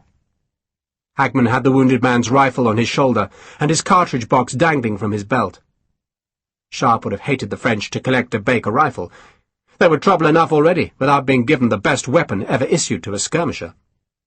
"This way," Sharpe ordered, going north away from the river.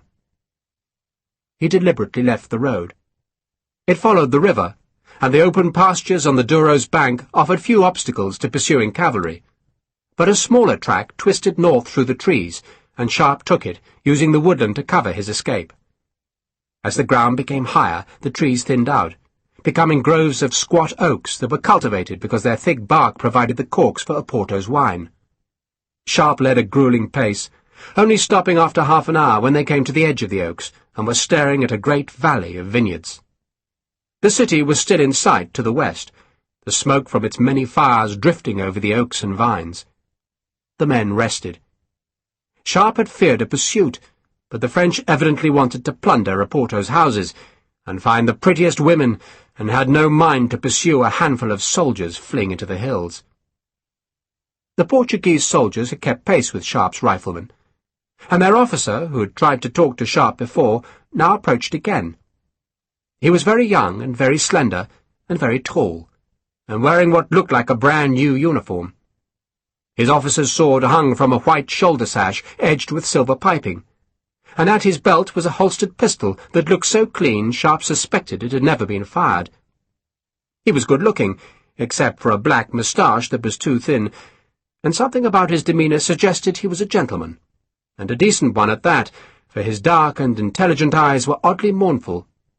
But perhaps that was no surprise, for he had just seen Oporto fall to invaders. He bowed to Sharpe. "Senor?" "I don't speak Portuguese," Sharpe said. "I am Lieutenant Vicente," the officer said in good English.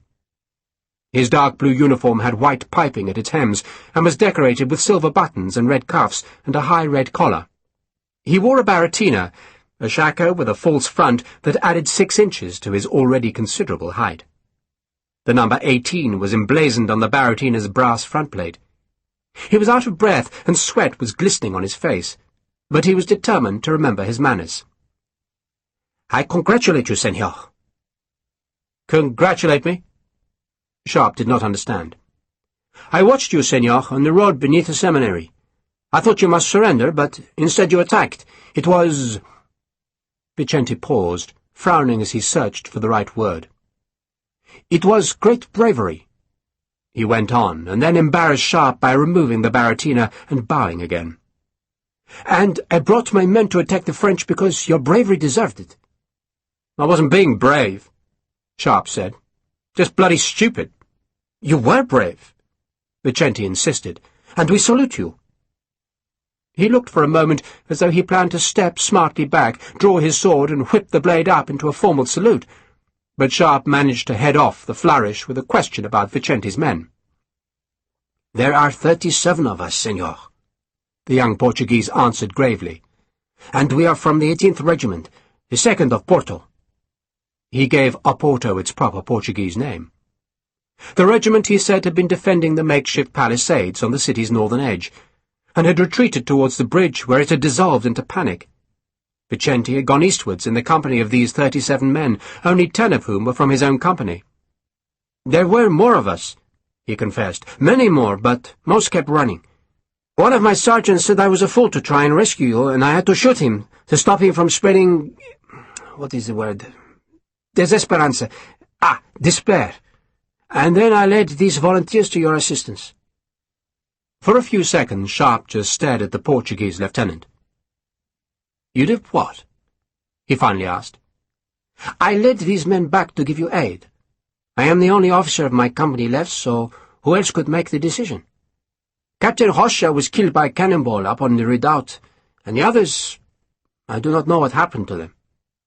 "No," Sharpe said. "Before that, you shot your sergeant." Vicente nodded. "I shall stand trial, of course. I shall plead necessity." There were tears in his eyes. "But the sergeant said you were all dead men, and that we were beaten ones. He was urging the men to shed their uniforms and desert." "You did the right thing," Sharpe said, astonished. Vicente bowed again. "You flatter me, senor." "And stop calling me senor," Sharpe said. "I'm a lieutenant like you." Vicente took a half-step back, unable to hide his surprise. "You are—" he began to ask, then understood that the question was rude. Sharpe was older than he was, maybe by 10 years, and if Sharpe was still a lieutenant, then presumably he was not a good soldier, for a good soldier by the age of 30 must have been promoted. "But I am sure, senor," Vicente went on, "that you are senior to me." "I might not be," Sharpe said. "I have been a lieutenant for 2 weeks," Vicente said. It was Sharpe's turn to look surprised. 2 weeks?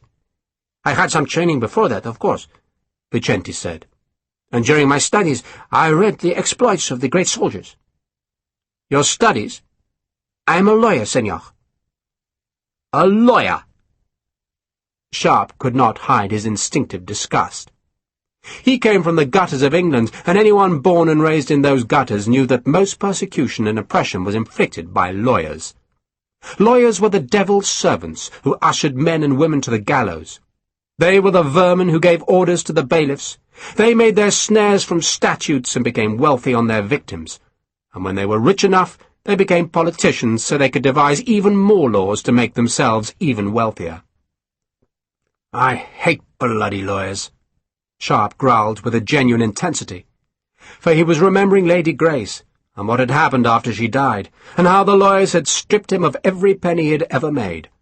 And the memory of Grace and her dead baby brought all the old misery back, and he thrust it out of mind.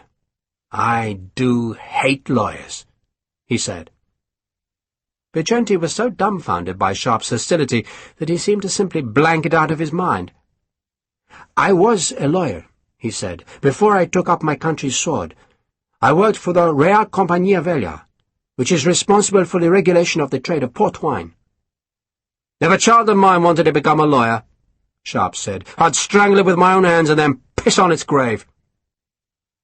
So, you are married then, senor? Vicente asked politely. No, I'm bloody not married. I misunderstood, Vicente said, then gestured towards his tired troops. So, here we are, senor, and I thought we might join forces. Maybe, Sharpe said grudgingly. But make one thing clear, lawyer. If your commission is 2 weeks old, then I'm the senior man. I'm in charge. No bloody lawyer weaseling around that. Of course, senor, Vicente said, frowning as though he was offended by Sharpe's stating of the obvious. Bloody lawyer, Sharpe thought, of all the bloody ill fortune. He knew he'd behaved boorishly, especially as this courtly young lawyer had possessed the courage to kill a sergeant and lead his men to Sharpe's rescue. And he knew he should apologize for his rudeness, but instead he stared south and west, trying to make sense of the landscape, looking for any pursuit and wondering where in hell he was. He took out his fine telescope, which had been a gift from Sir Arthur Wellesley, and trained it back the way they'd come, staring over the trees, and at last he saw what he expected to see. Dust.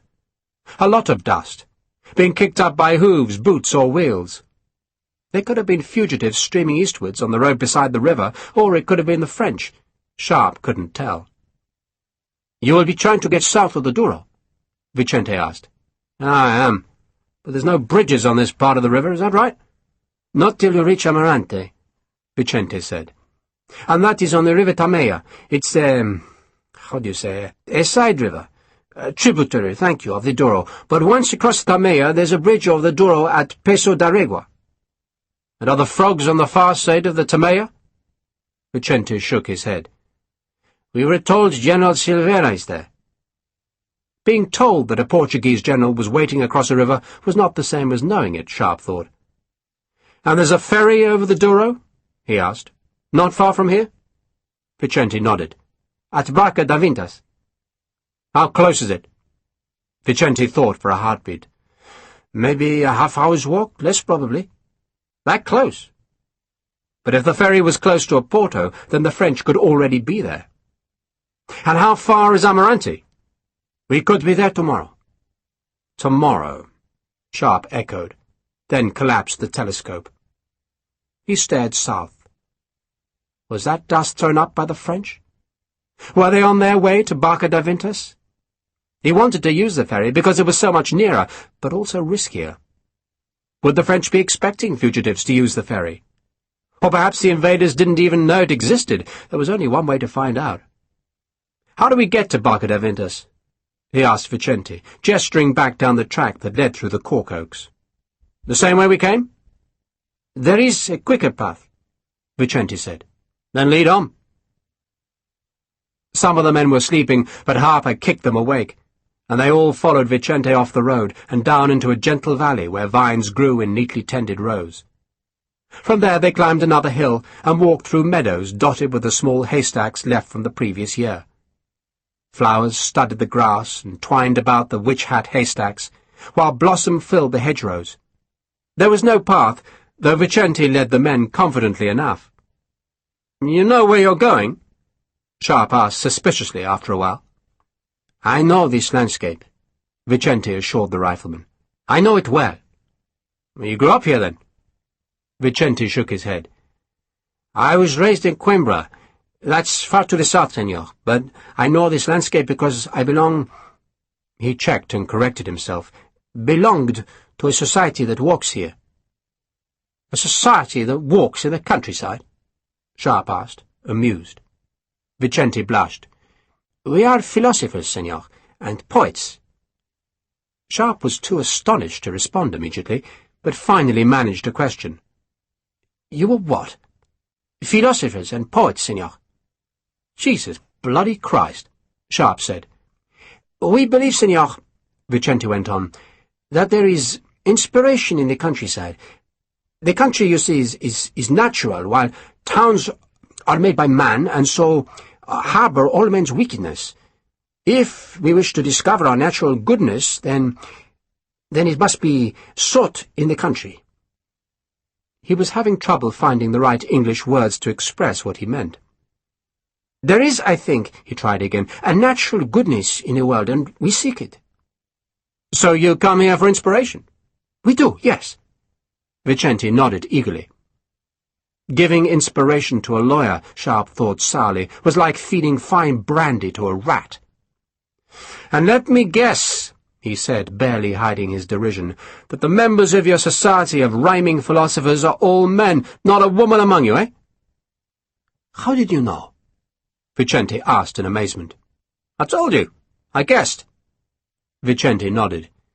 "It's not, of course, that we do not like women. You must not think that we do not want their company, but they are reluctant to join our discussions. They would be most welcome, of course, but—" His voice tailed away. "Women are like that," Sharpe said. Women, he had found, preferred the company of rogues to the joys of conversation with sober and earnest young men like Lieutenant Vicente, who harboured romantic dreams about the world, and whose thin black moustache had patently been grown in an attempt to make himself look older and more sophisticated, and only succeeded in making him look younger. "Tell me something, Lieutenant," he said. "Georgi," Vicente interrupted him. "My name is Georgi, like your saint." "So tell me something, Georgi. You said you had some training as a soldier. What kind of training was it?" "We had lectures in Porto." "Lectures?" "On the history of warfare, on Hannibal, Alexander, and Caesar." "Book learning?" Sharpe asked, not hiding his derision.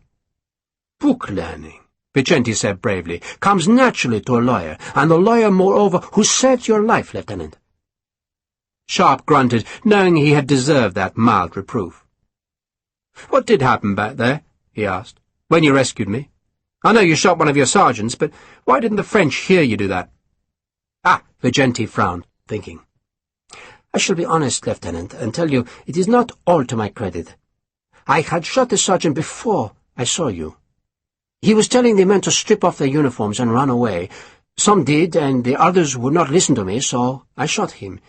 It was very sad, and most of the men were in the tavern by the river, close to where the French made their barricade." Sharpe had seen no tavern. He had been too busy trying to extricate his men from the dragoons to notice one. "It was then I saw you coming. Sergeant Macedo," Vicente gestured towards a squat, dark-faced man stumping along behind, "wanted to stay hidden in the tavern, and I told the men that it was time to fight for Portugal. Most did not seem to listen, so I drew my pistol, senor, and I went into the road. I thought I would die, but I also thought I must set an example." "But your men followed you." "They did," Vicente said warmly. "And Sergeant Macedo fought very bravely." "I think," Sharpe said, "that despite being a bloody lawyer, you're a remarkable bloody soldier." "I am?" The young Portuguese sounded amazed, but Sharpe knew it must have taken a natural leader to bring men out of a tavern to ambush a party of dragoons. "So did all your philosophers and poets join the army?" Sharpe asked. Vicente looked embarrassed. "Some joined the French, alas," The French? The lieutenant shrugged. There is a belief, senor, that the future of mankind is prophesied in French thought, in French ideas. In Portugal, I think we are old-fashioned, and in response many of us are inspired by the French philosophers. They reject the church and the old ways, they dislike the monarchy and despise unearned privilege. Their ideas are very exciting. You have read them? No, Sharpe said. But I love my country more than I love Monsieur Rousseau, Vicente said sadly. So I shall be a soldier before I am a poet. Quite right, Sharpe said. Best choose something useful to do with your life. They crossed a small rise in the ground, and Sharpe saw the river ahead and a small village beside it, and he checked Vicente with an upraised hand. Is that Barca de Vintes? It is, Vicente said. God damn it, Sharpe said bitterly, because the French were there already. The river curled gently at the foot of some blue-tinged hills, and between Sharpe and the river were meadows, vineyards, the small village, a stream flowing to the river, and the goddamn bloody French. More dragoons. The green-coated cavalrymen had dismounted, and now strolled about the village as if they didn't have a care in the world, and Sharpe, dropping back behind some gorse bushes, waved his men down. Sergeant! Skirmish order along the crest! He left Harper to get on with deploying the rifles, while he took out his telescope and stared at the enemy. What do I do? Vicente asked. Just wait, Sharpe said. He focused the glass, marvelling at the clarity of its magnified image. He could see the buckle holes in the girth straps on the dragoons' horses, which were picketed in a small field just to the west of the village. He counted the horses. 46, maybe 48. It was hard to tell because some of the beasts were bunched together. Call it 50 men. He edged the telescope left and saw smoke rising from beyond the village, maybe from the river bank. A small stone bridge crossed the stream which flowed from the north. He could see no villagers. Had they fled? He looked to the west, back down the road which led to a porto, and he could see no more Frenchmen, which suggested the dragoons were a patrol sent to harry fugitives. Pat? Sir. Harper came and crouched beside him. We can take these bastards. Harper borrowed Sharpe's telescope and stared south for a good minute. 40 of them. 50? About that. Make sure our boys are loaded. Sharpe left the telescope with Harper and scrambled back from the crest to find Vicente. Call your men here. I want to talk to them. You'll translate. Sharpe waited till the 37 Portuguese were assembled. Most looked uncomfortable, doubtless wondering why they were being commanded by a foreigner. My name is Sharpe, he told the blue-coated troops. Lieutenant Sharpe, and I've been a soldier for 16 years. He waited for Vicente to interpret, then pointed at the youngest-looking Portuguese soldier, a lad who could not have been a day over 17, and might well have been 3 years younger.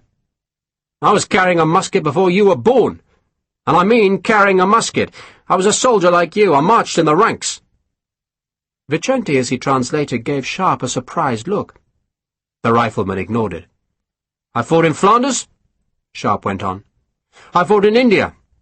I fought in Spain and I fought in Portugal, and I've never lost a fight. Never. The Portuguese had just been run out of the great northern redoubt in front of Oporto, and that defeat was still sore. Yet here was a man telling them he was invincible. And some of them looked at the scar on his face and the hardness in his eyes, and they believed him. Now you and I are going to fight together, Sharpe went on. And that means we're going to win.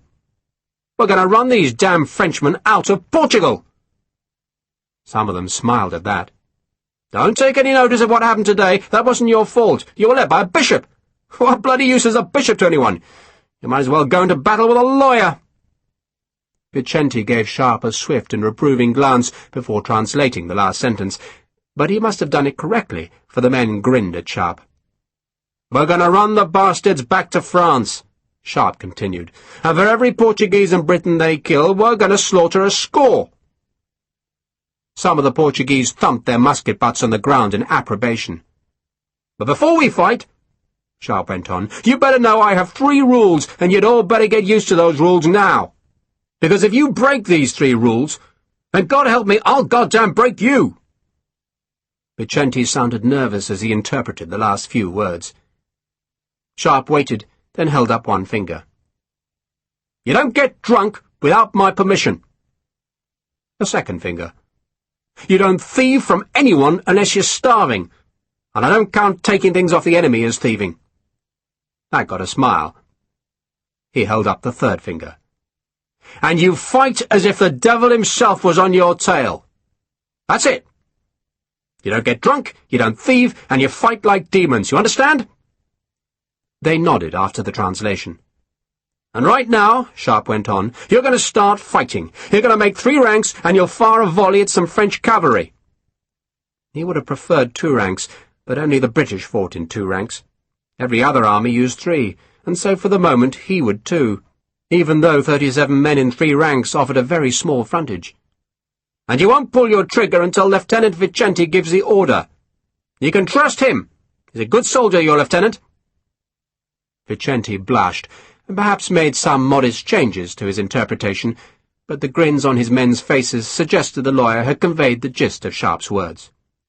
"Make sure your muskets are loaded," Sharpe said, "but not cocked. I don't want the enemy knowing we're here, because some careless half-wit lets off a cocked musket. Now, enjoy killing the bastards." He left them on that bloodthirsty note and walked back to the crest where he knelt beside Harper. "Are they doing anything?" he asked, nodding towards the dragoons. "Getting drunk," Harper said. "Gave them the talk, did you?" "Is that what it is?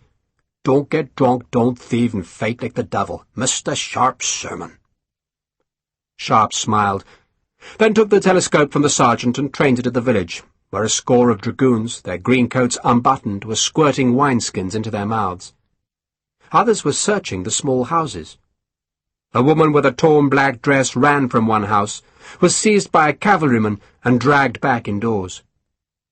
"I thought the villagers were gone," Sharpe said. "I've seen a couple of women," Harper said, "and doubtless there are plenty more we can't see." He ran a huge hand over the lock of his rifle.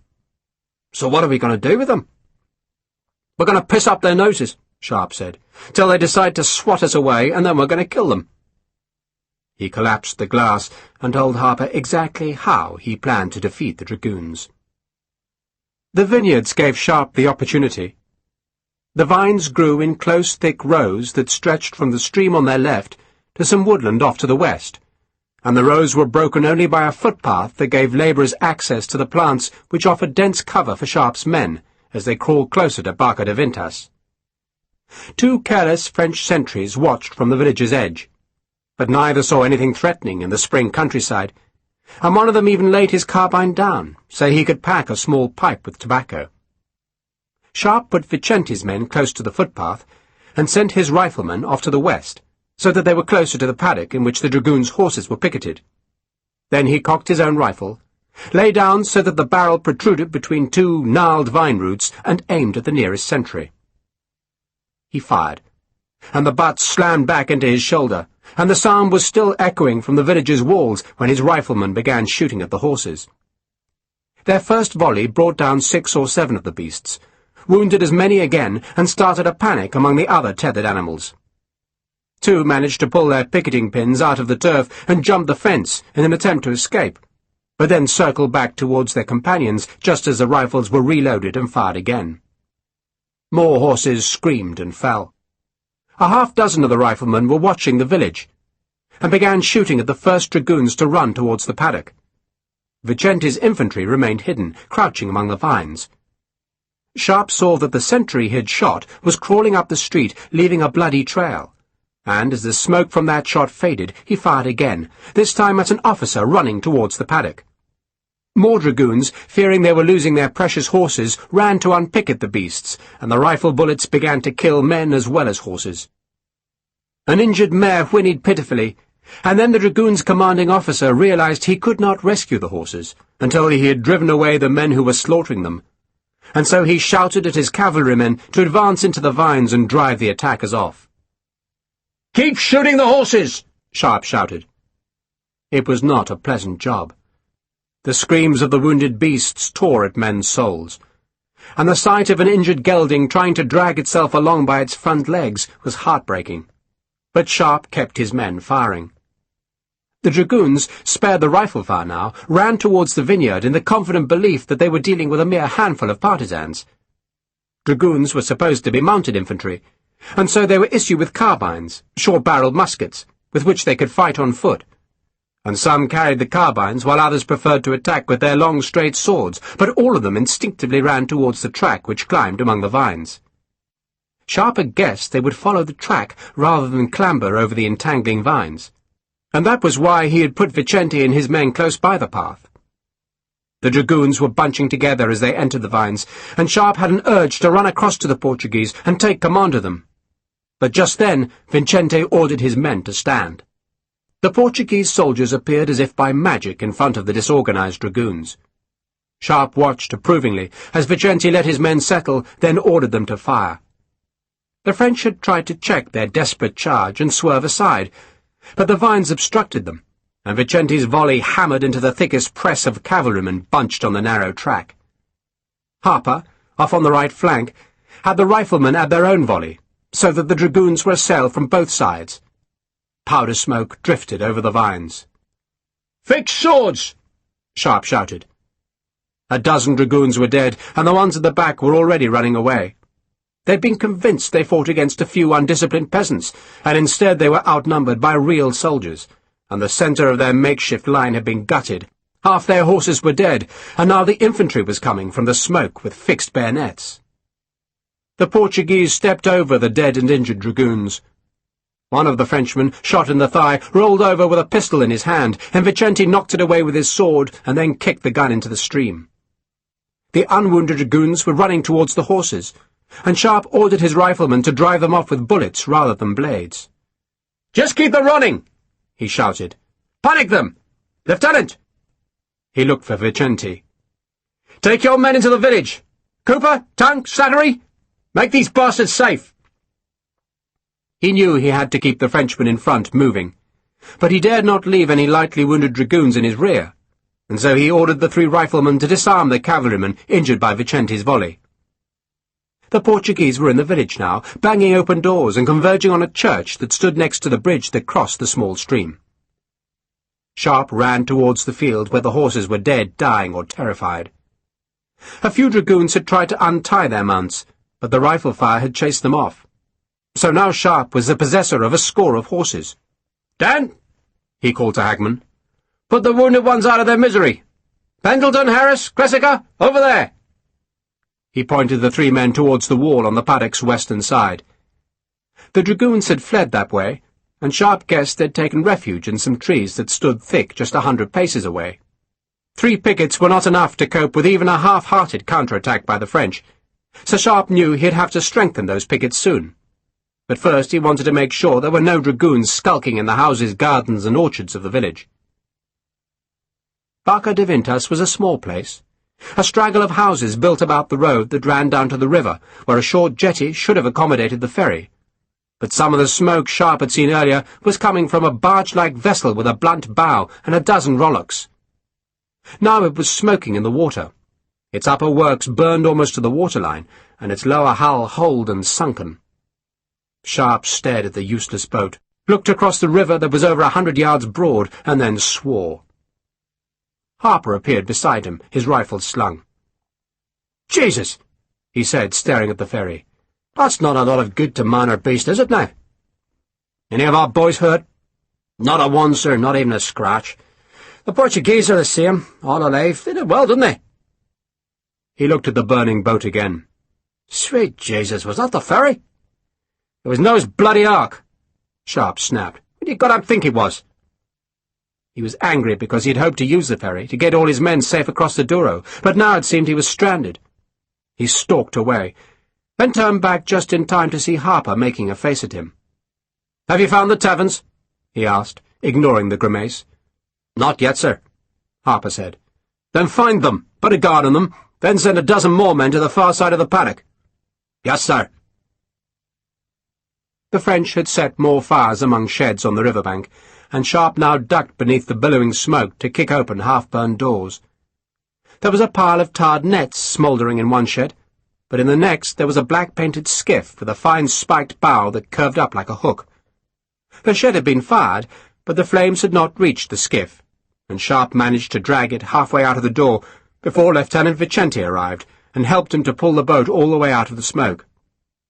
The other sheds were too well alight, but at least this one boat was saved, and Sharpe reckoned it could hold about half a dozen men safely, which meant that it would take the rest of the day to ferry everyone across the wide river. Sharpe was about to ask Vicente to look for oars or paddles when he saw that the young man's face was white and shaken, almost as if the lieutenant was on the point of tears. "What is it?" Sharpe asked. Vicente did not answer, but merely pointed back to the village. "The French were having games with the ladies, eh?" Sharpe asked, setting off for the houses. "I would not call it games," Vicente said bitterly. "And there is also a prisoner." "Only one?" "There are two others," Vicente said, frowning. "But this one is a lieutenant. He had no breeches, which is why he was slow to run." Sharpe did not ask why the captured dragoon had no breeches. He knew why. "What have you done with him?" "He must go on trial," Vicente said. Sharpe stopped and stared at the lieutenant. "He must what?" he asked, astonished. "Go on trial?" "Of course." "In my country," Sharpe said, "they hang a man for rape." "Not without a trial," Vicente protested. And Sharpe guessed that the Portuguese soldiers had wanted to kill the prisoner straight away, and that Vicente had stopped them out of some high-minded idea that a trial was necessary. "Bloody hell," Sharpe said. "You're a soldier now, not a lawyer. You don't give them a trial, you chop their hearts out." Most of Barca de Vintas's inhabitants had fled the dragoons, but some had stayed, and most of them were now crowded about a house guarded by a half-dozen of Vicente's men. A dead dragoon, stripped of shirt, coat, boots and breeches, lay face down in front of the church. He must have been leaning against the church wall when he was shot, for he had left a smear of blood down the lime-washed stones. Now a dog sniffed at his toes. The soldiers and villagers parted to let Sharpe and Vicente into the house where the young dragoon officer, fair-haired, thin and sullen-faced, was being guarded by Sergeant Macedo and another Portuguese soldier. The lieutenant had managed to pull on his breeches, but had not had time to button them, and he was now holding them up by the waist. As soon as he saw Sharpe, he began gabbling in French. "You speak French?" Sharpe asked Vicente. "Of course," Vicente said. But Vicente, Sharpe reflected, wanted to give this fair-haired Frenchman a trial, and Sharpe suspected that if Vicente interrogated the man, he wouldn't learn the real truth, merely hear the excuses. So Sharpe went to the house door. "Harper!" He waited till the sergeant appeared. "Get me Tongue or Harris," he ordered. "I will talk to the man," Vicente protested. "I need you to talk to someone else," Sharpe said. And he went to the back room, where a girl, she couldn't have been a day over 14, was weeping. Her face was red, eyes swollen, and her breath came in fitful jerks, interspersed with grisling moans and cries of despair. She was wrapped in a blanket and had a bruise on her left cheek. An older woman, dressed all in black, was trying to comfort the girl, who began to cry even louder the moment she saw Sharpe, making him back out of the room in embarrassment. "Find out from her what happened," he told Vicente, then turned as Harris came through the door. Harris and Tongue were Sharpe's two educated men. Tongue had been doomed to the army by drink, while the red-haired, ever-cheerful Harris claimed to be a volunteer who wanted adventure. He was getting plenty now, Sharpe reflected. "This piece of shit," Sharpe told Harris, jerking his head at the fair-haired Frenchman, "was caught with his knickers round his ankles and a young girl under him. Find out what his excuse is before we kill the bastard." He went back to the street and took a long drink from his canteen. The water was warm and brackish. Harper was waiting by a horse trough in the centre of the street, and Sharpe joined him. "All well? There's 2 more frogs in there." Harper flicked a thumb towards the church behind him. "Live ones, I mean." The church door was guarded by 4 of Vicente's men. "What are they doing in there?" Sharpe asked. "Praying?"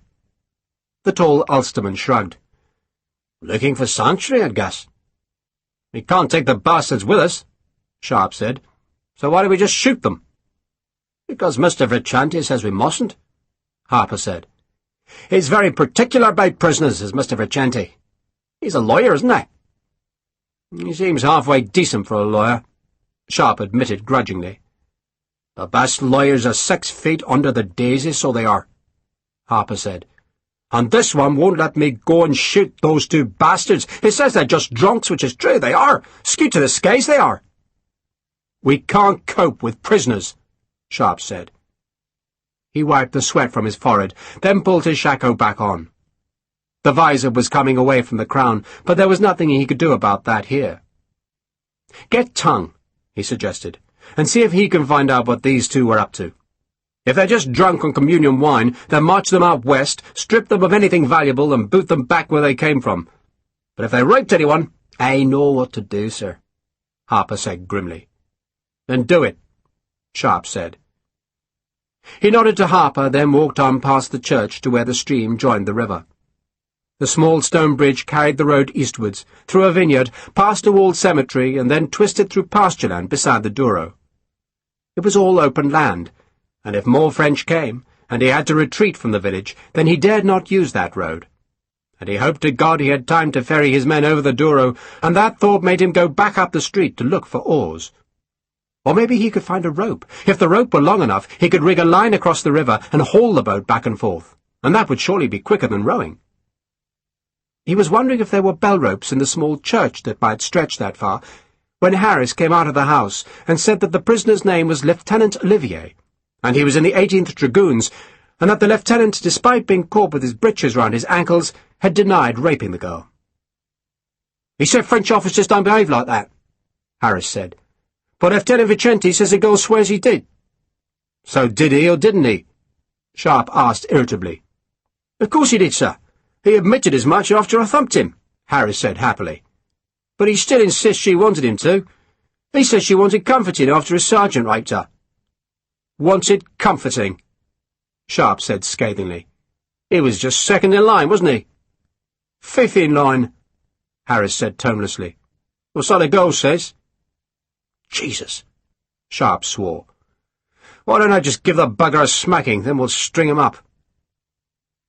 He walked back to the house where the civilians were screaming at the Frenchman, who gazed at them with a disdain that would have been admirable on a battlefield. Vicente was protecting the dragoon, and now appealed to Sharpe for help to escort Lieutenant Olivier to safety.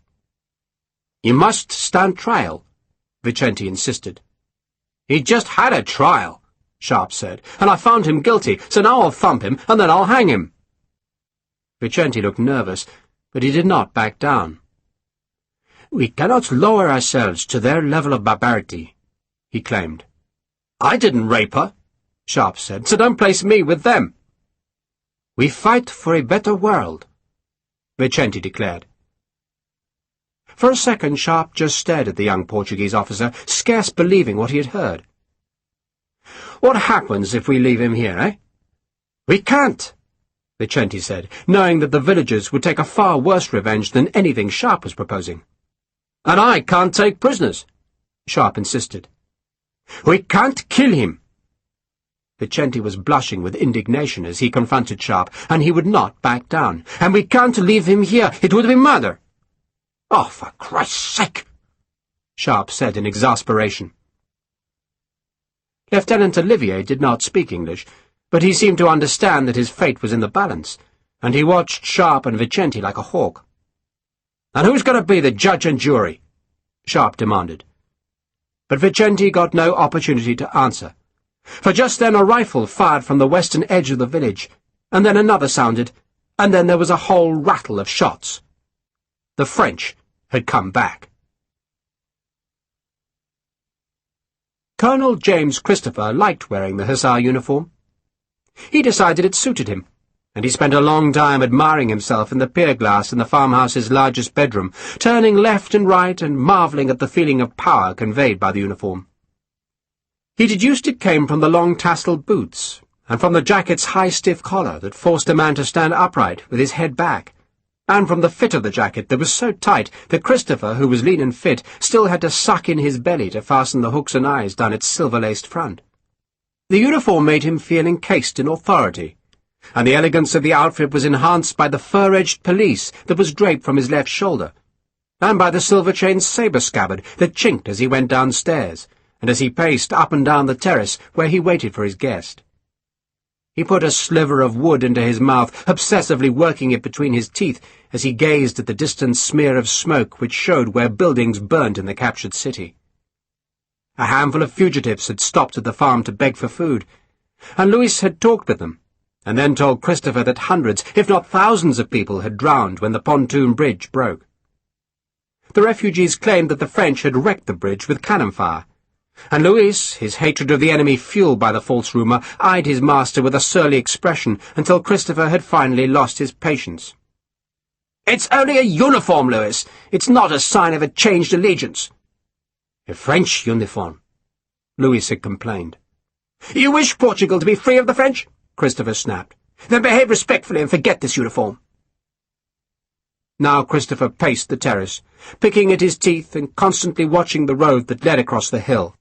The clock in the farm's elegant parlour struck 3, and no sooner had the last chime faded than a large column of cavalry appeared across the far crest. They were dragoons, and they came in force to make sure that no partisans or fugitive Portuguese troops gave trouble to the officer who rode to meet Christopher. The dragoons, all from the 18th Regiment, wheeled away into the fields beneath the farmhouse, where a stream offered water for their horses. The cavalrymen's rose-fronted green coats were white with dust. Some, seeing Christopher in his French hussar's uniform, offered a hasty salute, but most ignored him and just led their horses towards the stream, as the Englishman turned to greet his visitor. His name was Argenton, and he was a captain and the adjutant of the 18th Dragoons, and it was plain from his smile that he knew and liked Colonel Christopher. "The uniform becomes you," Argenton said. "I found it in a porter," Christopher said. "It belonged to a poor fellow who was a prisoner and died of the fever, and a tailor trimmed it to size for me." "He did well," Argenton said admiringly. "Now all you need are the cadenet." "The cadenet?" "The pigtails," Argenton explained, touching his temples where the French hussars grew their hair long to mark themselves as elite cavalrymen. "Some men go bald and have wig-makers attach false cadenet to their shakos or colbacks." "I'm not sure I want to grow pigtails," Christopher said, amused. "But perhaps I can find some girl with black hair and cut off a pair of tails, eh?" "A good idea," Argenton said. He watched approvingly as his escort set pickets, then smiled his thanks as a very sullen-looking Louis brought him and Christopher glasses of vino verde, the golden-white wine of the Douro Valley. Argenton sipped the wine cautiously and was surprised that it was so good. He was a slight man with a frank, open face and red hair that was damp with sweat and marked where his helmet had been. He smiled easily, a reflection of his trusting nature. Christopher rather despised the Frenchman, but knew he would be useful. Argenton drained the wine. "Did you hear about the drownings in Oporto?" he asked. "My servant says you broke the bridge." "They would say that," Argenton said regretfully. "The bridge collapsed under the weight of the refugees. It was an accident, a sad accident, but if the people had stayed in their homes and given our men a decent welcome, then there wouldn't have been any panic at the bridge. They'd all be alive now. As it is, we are being blamed, but it had nothing to do with us. The bridge wasn't strong enough, and who built the bridge? The Portuguese." "A sad accident, as you say," Christopher said. "But all the same, I must congratulate you on your swift capture of Oporto. It was a notable feat of arms." "It would have been still more notable," Argenton observed, "if the opposition had been better soldiers." "I trust your losses were not extravagant?" "A handful," Argenton said dismissively. "But half of our regiment were sent eastwards, and they lost a good few men in an ambush by the river. An ambush," he looked accusingly at Christopher, "in which some British riflemen took part. I didn't think there were any British troops in Oporto." "There shouldn't have been," Christopher said. "I ordered them south of the river." "Then they disobeyed you," Argenton said. "Did any of the riflemen die?" Christopher asked, mildly hoping that Argenton would have news of Sharpe's death. "I wasn't there. I'm posted to Oporto, where I find billets, look for rations, and do the errands of war." "Which I'm sure you discharge admirably," Christopher said smoothly, then led his guest into the farmhouse where Argenton admired the tiles about the dining-room hearth and the simple iron chandelier that hung above the table. The meal itself was commonplace enough: chicken, beans, bread, cheese, and a good country red wine. But Captain Argenton was complimentary. "We've been on short rations," he explained, "but that should change now. We've found plenty of food in our Porto, and a warehouse stuffed to the rafters with good British powder and shot." "You were short of those too?" Christopher asked. "We have plenty," Argenton said, "but the British powder is better than our own. We have no source of saltpeter, except what we scrape from cesspit walls." Christopher grimaced at the thought. The best saltpeter, an essential element of gunpowder, came from India, and he had never considered that there might be a shortage in France. "I assume," he said, "that the powder was a British gift to the Portuguese." "Who have now given it to us," Argenton said, "much to Marshal Soult's delight." "Then it's time, perhaps," Christopher suggested, "that we made the Marshal unhappy." "Indeed," Argenton said, "indeed," and then fell silent because they had reached the purpose of their meeting. It was a strange purpose, but an exciting one. The two men were plotting mutiny, or rebellion, or a coup against Marshal Soult's army. But however it was described, it was a ploy that might end the war. There was, Argenton now explained, a great deal of dissatisfaction in Marshal Soult's army. Christopher had heard all this before from his guest, but he did not interrupt as Argenton rehearsed the arguments that would justify his disloyalty. He described how some officers, all devout Catholics, were mortally offended by their army's behaviour in Spain and Portugal. Churches had been desecrated, nuns raped. "Even the holy sacraments have been defiled," Argenton said in a horrified tone. "I can hardly believe it," Christopher said. Other officers, a few, were simply opposed to Bonaparte. Argenton was a Catholic monarchist, but he was willing to make common cause with those men who still held Jacobin sympathies, and believed that Bonaparte had betrayed the revolution. "They cannot be trusted, of course," Argenton said, "not in the long run, but they will join us in resisting Bonaparte's tyranny." "I pray they do," Christopher said. The British government had long known that there was a shadowy league of French officers who opposed Bonaparte. They called themselves the Philadelphes, and London had once sent agents in search of their elusive brotherhood, but had finally concluded that their numbers were too few, their ideals too vague, and their supporters too ideologically divided for the Philadelphs ever to succeed. Yet here, in remote northern Portugal, the various opponents of Bonaparte had found a common cause. Christopher had first got wind of that cause when he talked with a French officer who had been taken prisoner on Portugal's northern border, and who had been living in Braga, where, having given his parole, his only restriction was to remain within the barracks for his own protection. Christopher had drunk with the unhappy officer, and heard a tale of French unrest that sprang from one man's absurd ambition. Nicolas Jean de Dieu Soult, Duke of Dalmatia, Marshal of France, and commander of the army that was now invading Portugal, had seen other men who served the emperor become princes, even kings, and he reckoned his own dukedom was a poor reward for a career that outshone almost all the emperor's other marshals. Soult had been a soldier for 24 years, a general for 15, and a marshal for 5. At Austerlitz, the greatest of all the emperor's victories so far, Marshal Soult had covered himself with glory, far outfighting Marshal Bernadotte, who, nevertheless, was now Prince of Pontecorvo. Jerome Bonaparte, the emperor's youngest brother, was an idle, extravagant wastrel, yet he was king of Westphalia, while Marshal Murat, a hot-headed braggart, was king of Naples. Louis Napoleon, another of the emperor's brothers, was king of Holland, and all those men were nonentities, while Soult, who knew his own high worth, was a mere duke. And it wasn't enough. But now the ancient throne of Portugal was empty. The royal family, fearing the French invasion, had fled to Brazil, and Soult wanted to occupy the vacant chair. Colonel Christopher at first had not believed the tale, but the prisoner had sworn its truth, and Christopher had talked with some of the other few prisoners who had been captured in skirmishes on the northern frontier, and all claimed to have heard much the same story. It was no secret, they said, that Soult had royal pretensions. But the paroled officers also told Christopher that the Marshal's ambitions had soured many of his own officers, who disliked the idea that they should fight and suffer so far from home only to put Nicolas Soult on an empty chair. There was talk of mutiny, and Christopher had been wondering how he could discover whether that mutinous talk was serious, when Captain Argentan approached him.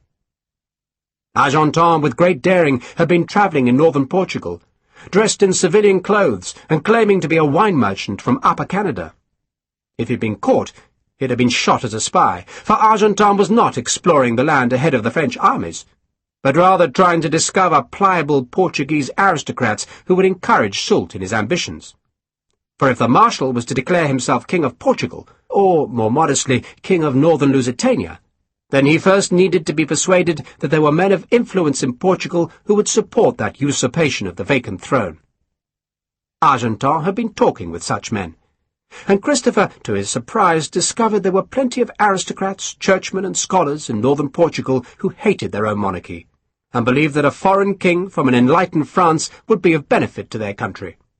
So letters were being collected that would encourage Soult to declare himself king.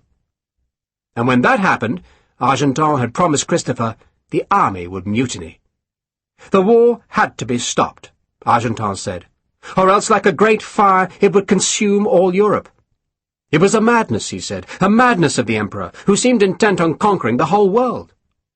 He believes he is Alexander the Great, the Frenchman said gloomily. And if he doesn't stop, then there will be nothing left of France. Who are we to fight? Everyone? Austria, Prussia, Britain, Spain, Portugal, Russia? Never Russia, Christopher said. Even Bonaparte is not that mad. He is mad, Argentan insisted, and we must rid France of him.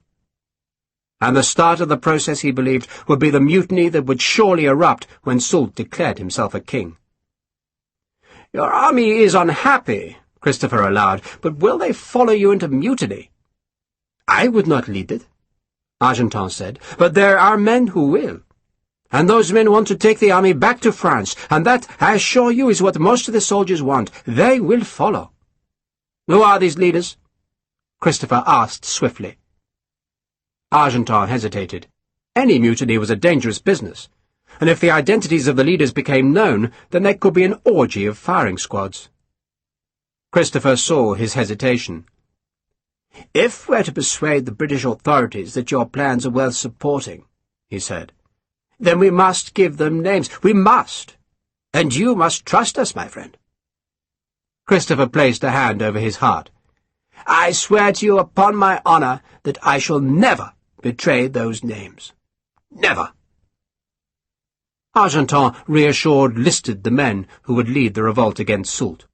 There was Colonel Lafitte, the commanding officer of his own regiment, and the colonel's brother, and they were supported by Colonel Donadieu of the 47th Regiment of the Line. They are respected, Argentan said earnestly, and the men will follow them. He gave more names that Christopher jotted down in his notebook, but he observed that none of the mutineers was above the rank of colonel. An impressive list, Christopher lied, then he smiled. Now, give me another name. Tell me who in your army would be your most dangerous opponent. Our most dangerous opponent? Argentan was puzzled by the question. Other than Marshal Soult, of course, Christopher went on. I want to know who we should watch, who perhaps we might want to, how can I put it, render safe. Ah! Argentan understood now, and he thought for a short while. Probably Brigadier Vuillard, he said. I've not heard of him. A Bonapartiste through and through, Argentan said disapprovingly. Spell his name for me, will you? Christopher asked, then wrote it down.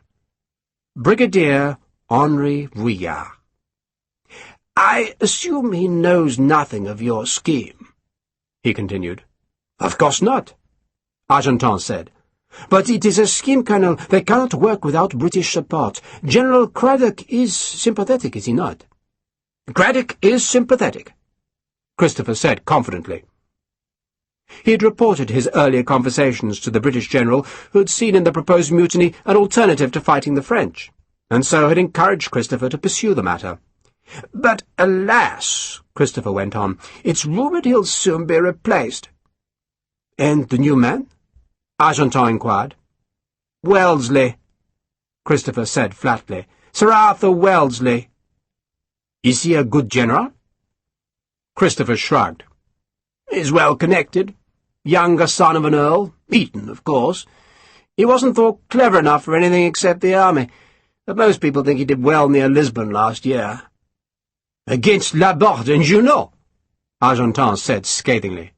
"And he had some successes in India before that," Christopher added in warning. "Oh, in India," Argentan said, smiling. "Reputations made in India rarely stand up to a volley in Europe. But will this Wellesley want to fight Soult?" Christopher thought about that question. "I think," he said eventually, "that he would prefer not to lose. I think," he went on, "that if he knows the strength of your sentiments, then he will cooperate." Christopher was not nearly as certain as he sounded. Indeed, he had heard that General Wellesley was a cold man who might not look kindly on an escapade that depended for its success on so many assumptions. But Christopher had other fish to fry in this unholy tangle. He doubted whether the mutiny could ever succeed, and did not much care what Craddock or Wellesley thought of it, but knew his knowledge of it could be used to great advantage, and, for the moment anyway, it was important that Argentan saw Christopher as an ally. "Tell me," he said to the Frenchman, "exactly what you want of us."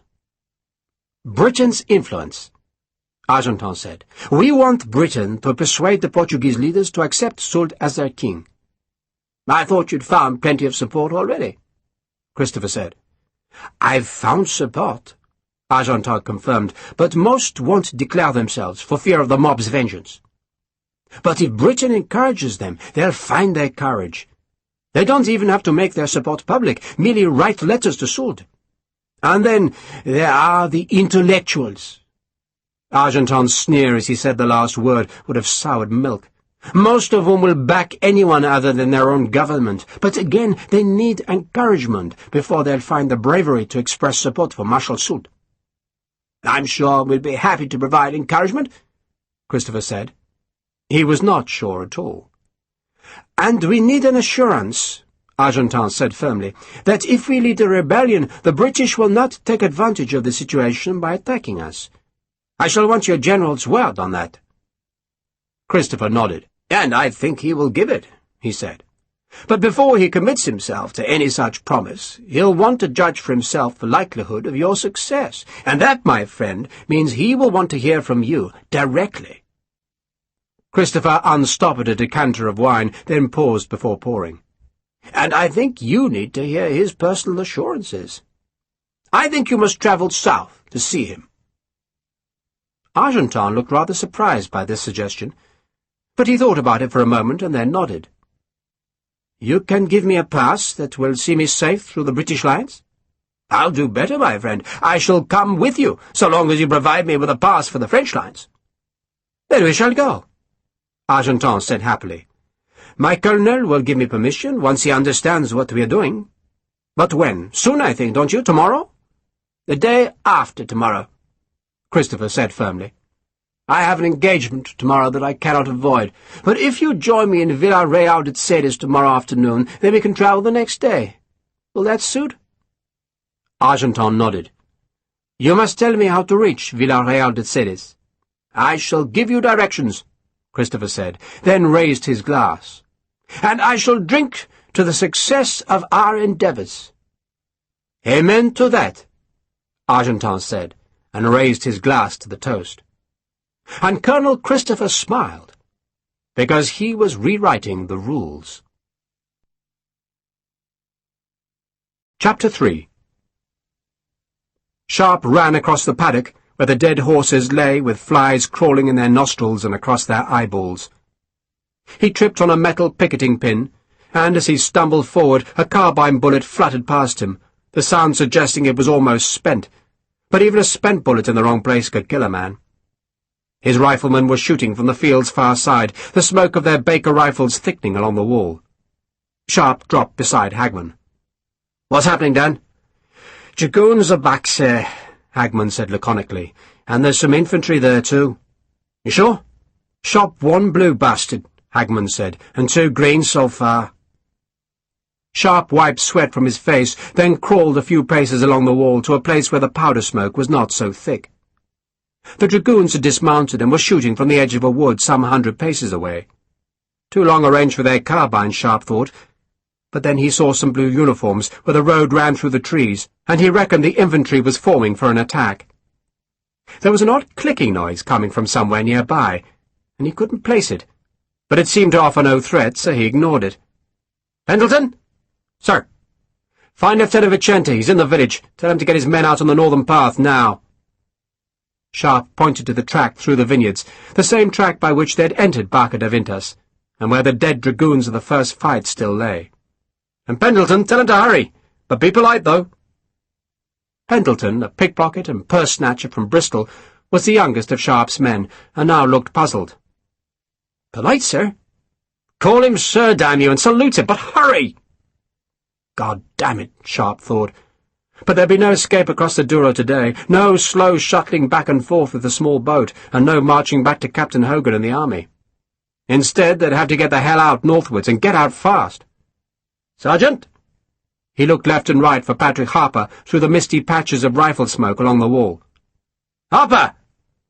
"Hey, with you, sir!" Harper came running from behind. "I was dealing with those 2 frogs in the church. The moment the Portuguese are into the vineyard, we get out of here. Are any of our men left in the village?" "Harris is there, sir, and Pendleton, of course." "We'll send someone to make sure the 2 of them get out." Sharpe levelled his rifle across the wall and sent a bullet spinning towards the infantry, who were forming up on the road among the trees. "And Pat, what did you do with those 2 frogs?" "They'd robbed the poor box," Harper said, "so I sent them to hell." He patted his sheathed sword bayonet. Sharpe grinned. "And if you get the chance, Pat, do the same to that bastard French officer." "Pleasure, sir," Harper said, then ran back across the paddock. Sharpe reloaded. The French, he thought, were being too cautious. They should have attacked already, but they must have believed there was a larger force in Barca de Vintas than 2 stranded half-companies, and the rifle fire must have been disconcerting to the dragoons, who were not used to such accuracy.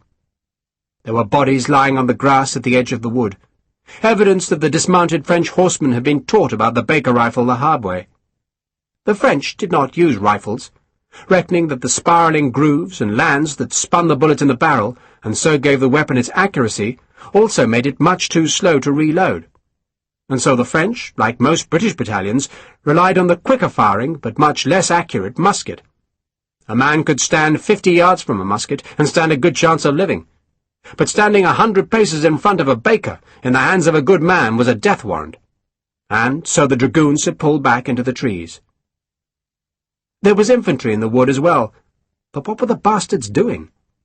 Sharpe propped his loaded rifle against the wall and took out his telescope, the fine instrument made by Matthew Burge of London, which had been a gift from Sir Arthur Wellesley after Sharpe had saved the general's life at Assaye. He rested the telescope on the wall's mossy coping and stared at the leading company of French infantry, which was well back in the trees, but Sharpe could see they were formed in 3 ranks. He was looking for some sign that they were ready to advance, but the men were slouching, musket butts grounded, without even fixed bayonets. He whipped the glass right, suddenly fearing that perhaps the French would try to cut off his retreat by infiltrating the vineyard, but he saw nothing to worry him. He looked back at the trees, and saw a flash of light, a distinct white circle, and realized there was an officer kneeling in the leafy shadows staring at the village through a telescope. The man was undoubtedly trying to work out how many enemy were in Barca de Vintas, and how to attack them. Sharpe put his own telescope away, picked up the rifle and levelled it on the wall. Careful now, he thought, careful. Kill that one officer, and any French attack is slowed, because that officer is the man who makes the decisions. And Sharpe pulled back the flint, lowered his head so that his right eye was gazing down the sights, found the patch of dark shadow that was the Frenchman's blue coat, and then raised the rifle's foresight, a blade of metal, so that the barrel hid the target and so allowed the bullet to drop. There was little wind, not enough to drift the bullet left or right. A splintering of noise sounded from the other rifles, and a drop of sweat trickled past Sharpe's left eye as he pulled the trigger, and the rifle hammered back into his shoulder, and the puff of bitter smoke from the pan made his right eye smart, and the specks of burning powder stung his cheek as the cloud of barrel smoke billowed in front of the wall to hide the target. Sharpe twisted to see Lieutenant Vicente's troops streaming into the vineyard, accompanied by 30 or 40 civilians. Harper was coming back across the paddock. The odd clicking noise was louder suddenly, and Sharpe registered that it was the sound of French carbine bullets striking the other side of the stone wall. "We're all clear of the village, sir," Harper said. "We can go," Sharpe said, and he marvelled that the enemy had been so slow, thus giving him time to extricate his force. He sent Harper with most of the greenjackets to join Vicente, and they took a dozen French horses with them, each horse worth a small fortune in prize money, if they could ever rejoin the army. Sharpe kept Hagman and 6 other men, and they spread along the wall and fired as fast as their rifles would load, which meant they did not wrap the bullets in leather patches which gripped the rifling, but just tapped the balls down the barrels, because Sharpe did not care about accuracy. He just wanted the French to see a thick rill of smoke and hear the shots and thus not know that their enemy was withdrawing. He pulled the trigger, and the flint broke into useless scraps. So he slung the rifle and backed out of the smoke to see that Vicente and Harper were both well into the vineyard, and so he shouted at his remaining men to hurry back across the paddock. Hagman paused to fire a last bullet, then he ran, and Sharpe went with him, the last man to leave. And he couldn't believe it had been that easy to disengage, that the French had been so supine. And just then Hagman went down. At first Sharpe thought Hagman had tripped on one of the metal pegs with which the dragoons had picketed their horses. Then he saw blood on the grass, and saw Hagman let go of his rifle, and his right hand slowly clench and unclench. "Dan!" Sharpe knelt and saw a tiny wound high up beside Hagman's left shoulder blade. Just an unlucky carbine bullet that had flicked through the smoke and found its target. "Go on, sir." Hagman's voice was hoarse. "I'm done for." "You're bloody not!" Sharpe snarled, and he turned Hagman over onto his back and saw no wound in front, which meant the carbine ball was somewhere inside. Then Hagman choked and spat up frothy blood, and Sharpe heard Harper yelling at him, "The bastards are coming, sir!" Just 1 minute before, Sharpe thought, he'd been congratulating himself on how easy it had been, and now it was all collapsing. He pulled Hagman's rifle to him, slung it beside his own, and picked up the old poacher, who gave a gasp and a whimper and shook his head. "Leave me, sir." "I'm not leaving you, Dan." "Hurts, sir. Hurts." Hagman whimpered again. His face was deathly pale, and there was a trickle of blood spilling from his mouth. And then Harper was at Sharpe's side and took Hagman out of his arms. "Leave me here," Hagman said softly. "Take him back," Sharpe said. And then some rifles fired from the vineyard, and muskets banged behind him, and the air was whistling with balls as Sharpe pushed Harper on. He followed, walking backwards, watching the blue French uniforms appear in the mist of smoke left by their own ragged volley. "Come on, sir!" Harper shouted, letting Sharpe know he had Hagman in the scanty shelter of the vines. "Carry him north," Sharpe said when he reached the vineyard. "He's hurting bad, sir. Carry him! Get him out of here!" Sharpe watched the French. 3 companies of infantry had attacked the pasture, but they made no effort to follow Sharpe north. They must have seen the column of Portuguese and British troops winding through the vineyards, accompanied by the dozen captured horses and a crowd of frightened villagers, but they did not follow. It seemed they wanted Barca de Vintas more than they wanted Sharpe's men dead. Even when Sharpe established himself on a knoll a half-mile north of the village, and stared at the French through his telescope, they did not come near to threaten him. They could easily have chased him away with dragoons, but instead they chopped up the skiff that Sharpe had rescued, and then set the fragments alight.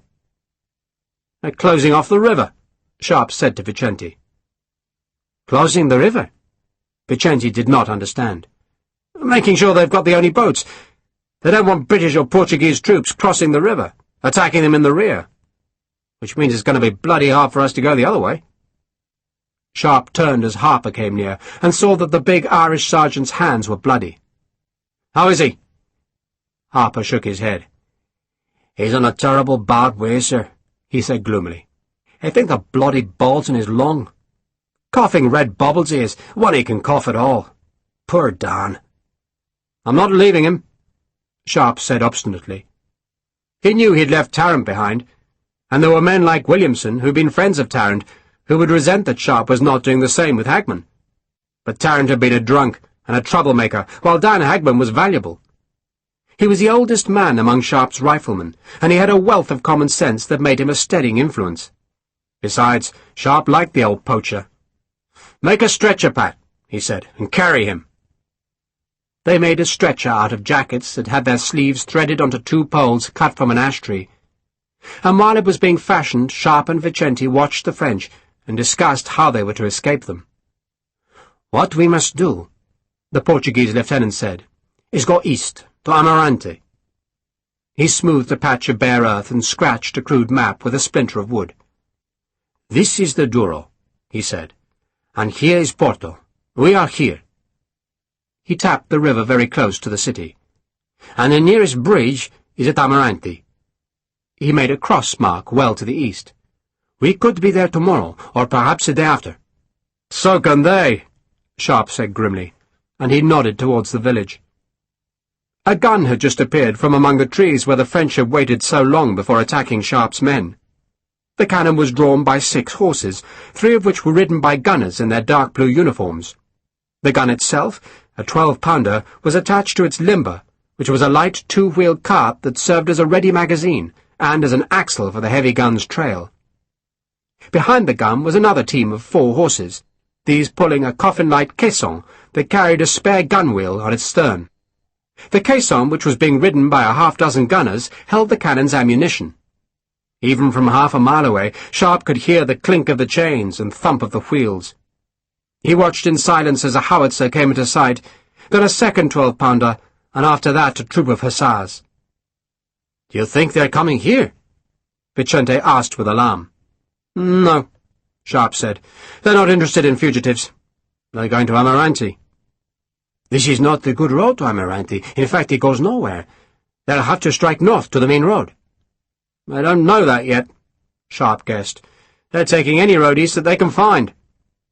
Infantry had now appeared from the trees. Then another battery of artillery. Sharpe was watching a small army march eastwards, and there was only one reason to send so many men and guns to the east, and that was to capture the bridge at Amarante and so protect the French left flank. "Amarante," Sharpe said. "That's where the bastards are going." "Then we can't," Vicente said. "We can go," Sharpe said. "We just can't go on that road." "You say there's a main road?" "Up here," Vicente said, and scratched the earth to show another road to the north of them. "That is the high road," Vicente said. "The French are probably on that as well. Do you really have to go to Amarante?" "I've got to cross the river," Sharpe said. "And there's a bridge there, and there's a Portuguese army there. And just because the bloody frogs are going there doesn't mean that they'll capture the bridge." And if they did, he thought, then he could go north from Amarante, until he found a crossing place. Then follow the Tamea's far bank south, until he reached a stretch of the Douro unguarded by the French. "So how do we reach Amarante if we don't go by road? Can we go cross-country?" Vicente nodded. "We go north to a village here." He pointed to an empty space on his map.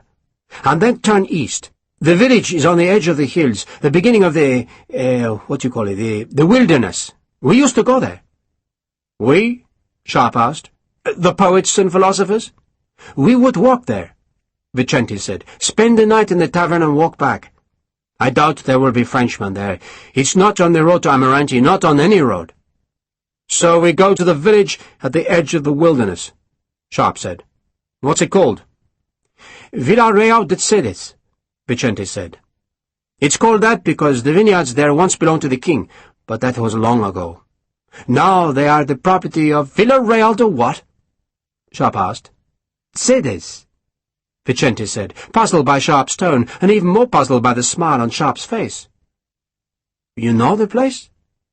"I don't know it," Sharpe said, But there's a girl I want to meet there. A girl? Vicente sounded disapproving. A 19-year-old girl, Sharpe said. And believe it or not, it's a duty. He turned to see if the stretcher was finished and suddenly stiffened in anger. What the hell is he doing here? He asked. He was staring at the French dragoon, Lieutenant Olivier, who was watching as Harper carefully rolled Hagman onto the stretcher. He is to stand trial, Vicente said stubbornly. So he is here under arrest and under my personal protection. Bloody hell! Sharpe exploded. It's a matter of principle, Vicente insisted. Principle? Sharpe shouted. It's a matter of bloody stupidity, lawyers' bloody stupidity. We're in the middle of a bloody war, not in a bloody assizes town in England. He saw Vicente's incomprehension. Oh, never mind, he growled.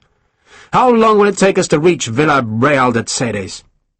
We should be there tomorrow morning, Vicente said coldly, then looked at Hagman. So long as he doesn't slow us down too much. We'll be there tomorrow morning, Sharpe said. And then he would rescue Miss Savage, and find out just why she had run away. And after that, God help him, he would slaughter the bloody dragoon officer, lawyer or no lawyer. The Savage country house, which was called the Quinta dos Xeres, was not in Villarreal de Xeres itself, but high on a hill spur to the south of the village. It was a beautiful place, its whitewashed walls edged with masonry to trace out the elegant lines of a small manor house which looked across the once royal vineyards. The shutters were painted blue, and the high windows of the ground floor were decorated with stained glass, which showed the coat of arms of the family which had once owned the Quinta dos Xeres. Mr. Savage had bought the Quinta along with the vineyards, and because the house was high, possessed a thick tiled roof, and was surrounded by trees hung with wisteria, it proved blessedly cool in summer, and so the Savage family would move there each June and stay till October, when they took themselves back to the House Beautiful high on a Porto's slope. Then Mr. Savage had died of a seizure, and the house had stayed empty ever since, except for the half-dozen servants who lived at the back and tended the small vegetable garden and walked down the long curving drive to the village church for Mass. There was a chapel in the Quinta dos Xeres, and in the old days, when the owners of the coats of arms had lived in the long cool rooms, the servants had been allowed to attend Mass in the family chapel. But Mr. Savage had been a staunch Protestant, and he'd ordered the altar taken away, the statues removed, and the chapel whitewashed for use as a food store. The servants had been surprised when Miss Kate came to the house, but they curtsied or bowed, and then set about making the great rooms comfortable. The dust sheets were pulled from pieces of furniture, the bats were knocked off the beams, and the pale blue shutters were thrown open to let in the spring sun. Fires were lit to take away the lingering winter chill, though on that first evening Kate did not stay indoors beside the fires, but instead sat on a balcony, built on top of the Quinta's porch, and stared down the drive which was edged with wisteria hanging from the cedar trees. The evening shadows stretched, but no one came. Kate almost cried herself to sleep that night. But next morning her spirits were restored, and over the shocked protests of the servants she swept out the entrance hall, which was a glorious space of checkered black and white marble, with a white marble staircase curving up to the bedrooms. Then she insisted on dusting the fireplace in the great parlour, which was decorated with painted tiles showing the Battle of Aljubarrota, where Jean I had humiliated the Castilians. She ordered a second bedroom to be aired, its bed made and the fire lit. Then she went back to the balcony above the porch and watched the driveway, until just after the morning bell had rung in Villarreal de Xeres, she saw two horsemen appear beneath the cedars, and her soul soared for joy. The leading horseman was so tall, so straight-backed, so darkly handsome. And at the same time there was a touching tragedy about him, because his wife had died giving birth to their first baby.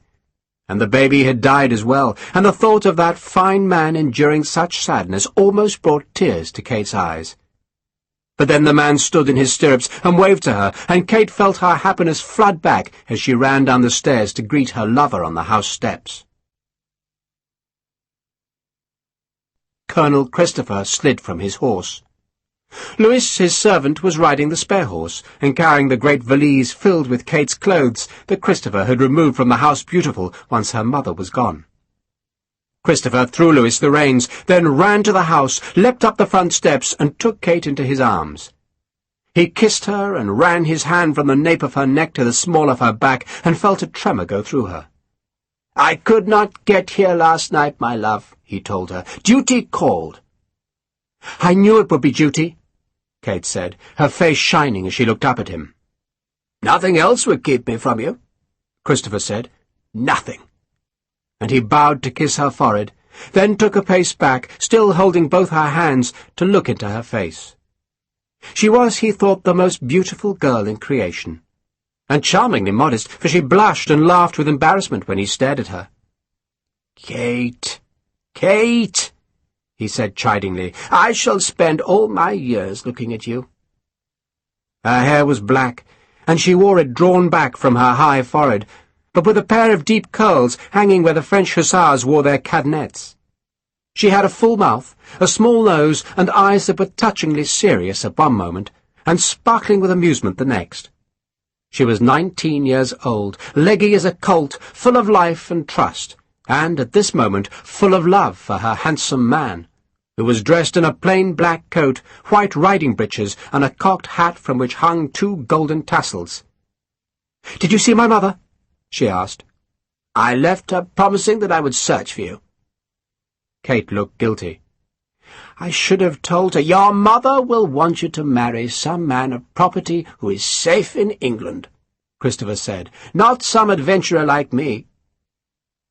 The real reason Kate's mother would disapprove was because she had hoped to marry Christopher herself.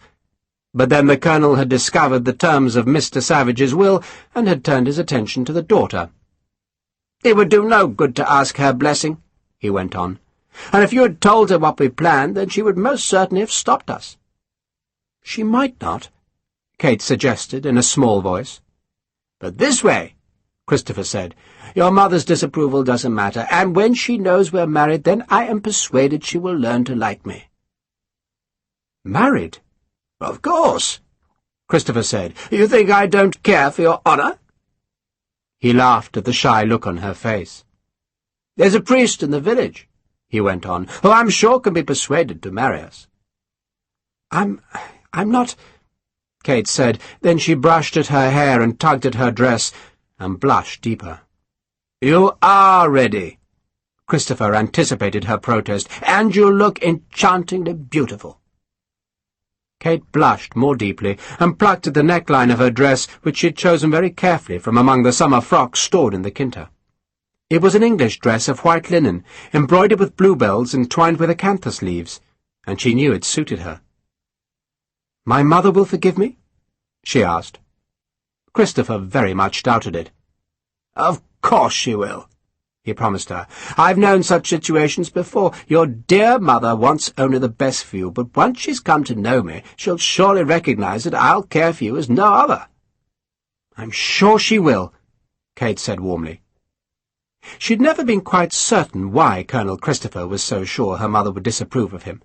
He said it was because he was 21 years older than Kate, but he looked much less, and she was sure he loved her, and there were many men married to wives much younger, and Kate didn't think her mother could possibly object on grounds of age. But Christopher also claimed to be a relatively poor man, and that, he said, would most definitely offend her mother, and Kate thought that more than likely. But Christopher's poverty didn't offend her. Indeed, it only seemed to make their love more romantic. And now she would marry him. He led her down the quinta's steps. "Is there a carriage here?" "There's an old gig in the stables." "Then we can walk to the village, and Louis can fetch the gig for our return." "Now?" "Yesterday," Christopher said solemnly. "Could not be too soon for me, my love." He sent Louis to harness the gig, then laughed. "I almost came with inconvenient company." "Inconvenient?" "Some damn fool engineer, forgive my soldier's vocabulary, wanted to send a broken-down rifle lieutenant to rescue you. Him and his ragamuffins. I had to order him away. 'Begone,' I said, 'and stand not upon the order of your going,' poor fellow." "Why poor?" "Oh, dear me, 30-something years old and still a lieutenant. No money, no prospects, and a chip on his shoulder as big as the Rock of Gibraltar." He put her hand under his elbow and walked her beneath the avenue of wisteria. Oddly enough, I know the rifle lieutenant by reputation. Have you ever heard of Lady Grace Hale, the widow of Lord William Hale?"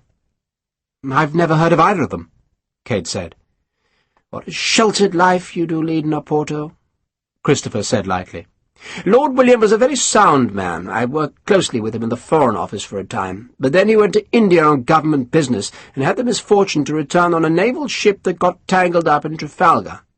He must have been an uncommonly brave fellow, for he died in the battle. But there was an almighty scandal because his widow set up house with a rifle officer, and this is the very same man.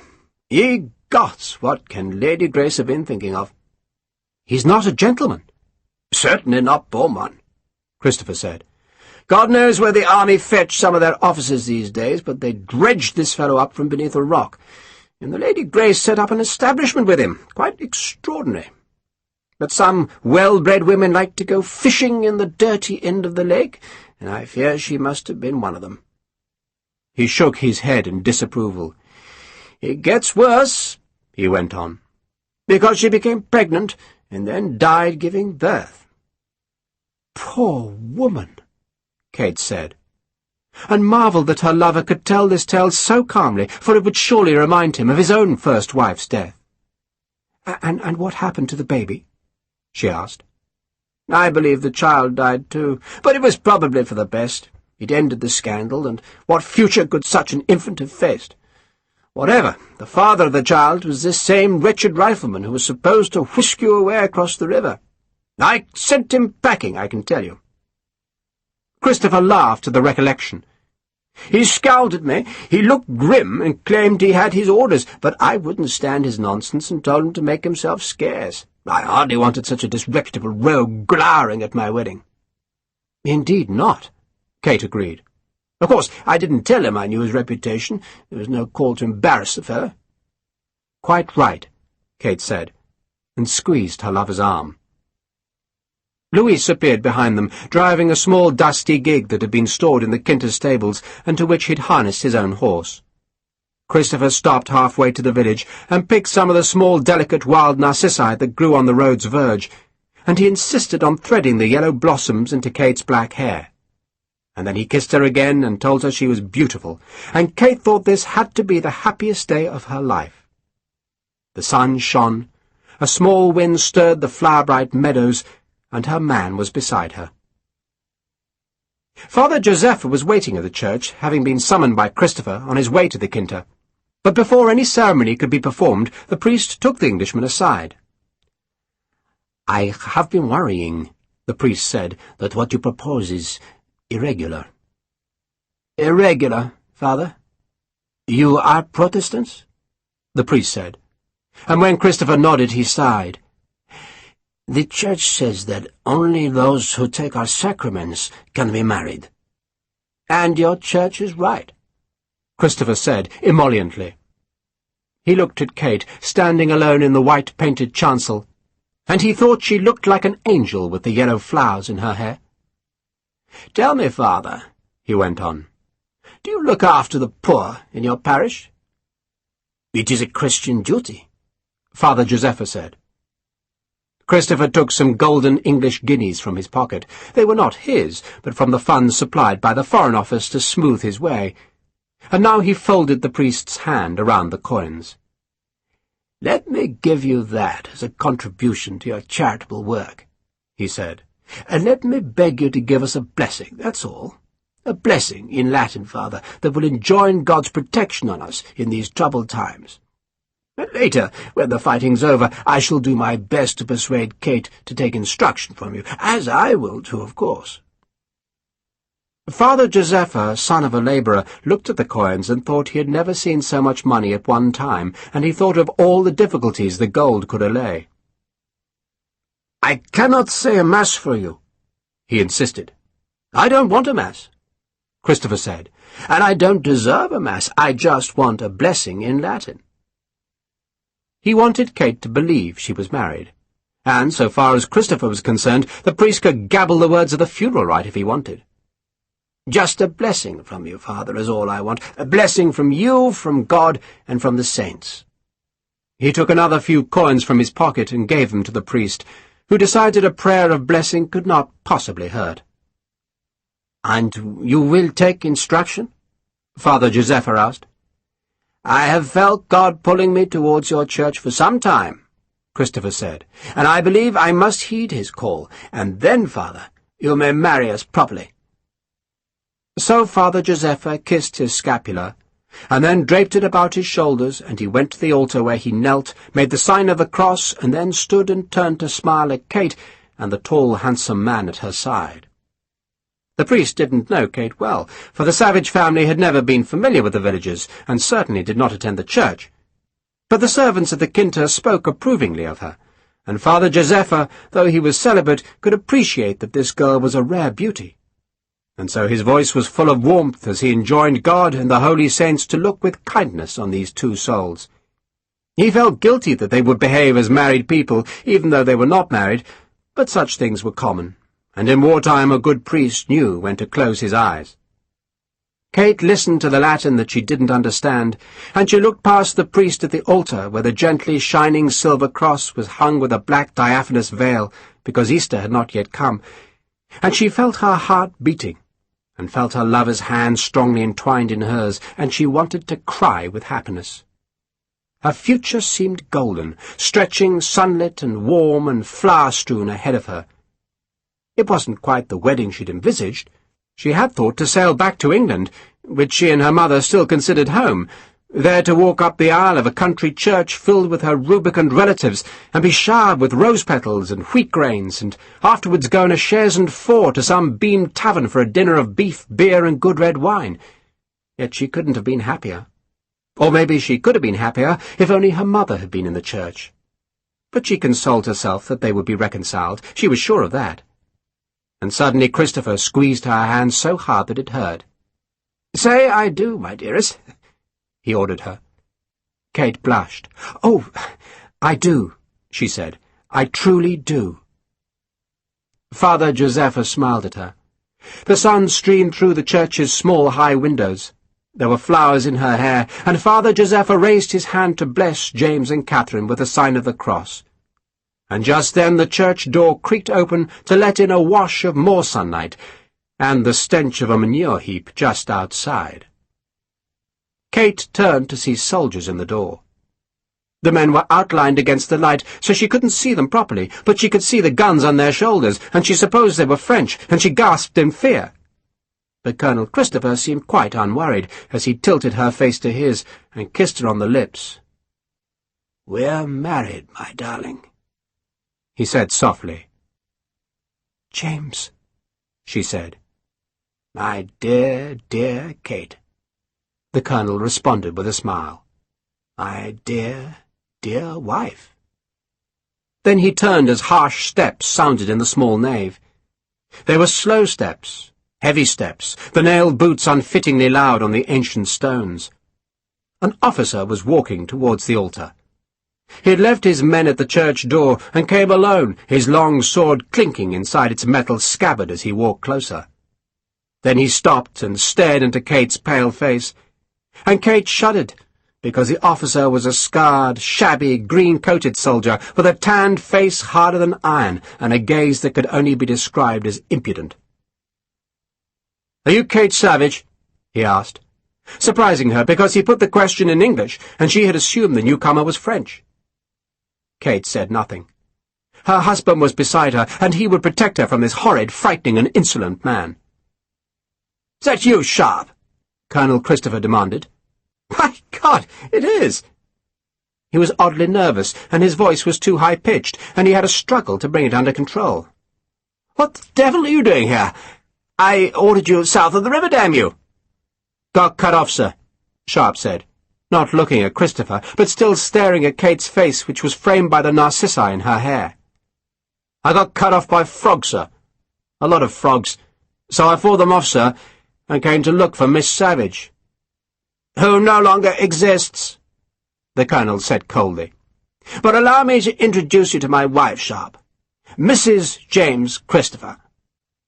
And Kate, hearing her new name, thought her heart would burst with happiness, because she believed she was married. The newly united Colonel and Mrs. Christopher rode back to the Quinta in the dusty gig, leaving Lewis and the soldiers to trail after them. Hagman, still alive, was now on a handcart, though the jolting of the unsprung vehicle seemed to give him more pain than the old stretcher. Lieutenant Vicente was also looking ill. Indeed, he was so pale that Sharpe feared the erstwhile lawyer had caught some disease in the last couple of days. "You should see the doctor when he comes to have another look at Hagman," Sharpe said. There was a doctor in the village who'd already examined Hagman, pronounced him a dying man, but promised he would come to the Quinta that afternoon to look at the patient again. "You look as if you've got an upset belly," Sharpe said. "It's not an illness," Vicente said, "not something a doctor can cure." "Then what is it?" "It is Miss Catherine," Vicente said forlornly. "Kate?" Sharpe stared at Vicente. "You know her?" Vicente nodded. "Every young man in Porto knows Kate Savage. When she was sent to school in England we pined for her, and when she sailed back it was as if the sun had come out." "She's pretty enough," Sharpe allowed, then looked again at Vicente as the full force of the lawyer's words registered. "Oh, bloody hell," he said. "What?" Vicente asked, offended. "I don't need you to be in love," Sharpe said. "I'm not in love," Vicente said, still offended, but it was obvious that he was besotted with Kate Christopher. In the last 2 or 3 years he had gazed at her from afar, and he had dreamt of her when he was writing his poetry, and had been distracted by her memory when he was studying his philosophy, and he had woven fantasies about her as he delved through the dusty law-books. She was the Beatrice to his Dante, the unapproachable English girl from the big house on the hill, and now she was married to Colonel Christopher. And that, Sharpe thought, explained the silly bitch's disappearance. She had eloped. But what Sharpe still didn't understand was why she would need to conceal such a love from her mother, who would surely approve of her choice. Christopher, so far as Sharpe could tell, was well-born, affluent, properly educated, and a gentleman, all the things indeed that Sharpe was not. Christopher was also very annoyed, and when Sharpe reached the Quinta, the Colonel faced him from the front steps, and again demanded an explanation for the rifleman's presence in Villarreal de Xeres. "I told you," Sharpe said. "We were cut off. We couldn't cross the river." "Sir!" Christopher snapped, then waited for Sharpe to repeat the word. But Sharpe just stared past the Colonel into the Quinta's hallway, where he could see Kate unpacking clothes from the big leather valise.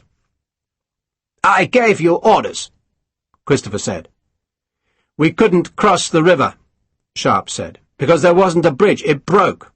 So we went to the ferry, but the damn frogs have burned it. So now we're going to Amarante because we can't use the main roads because the frogs are swarming over them like lice, and I can't go fast because I've got a wounded man, and is there a room here where we can put him tonight?"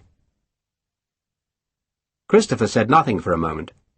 He was waiting for Sharpe to call him Sir, but the rifleman stubbornly stayed silent. Christopher sighed and glanced across the valley to where a buzzard circled. "You expect to stay here tonight?" he asked distantly.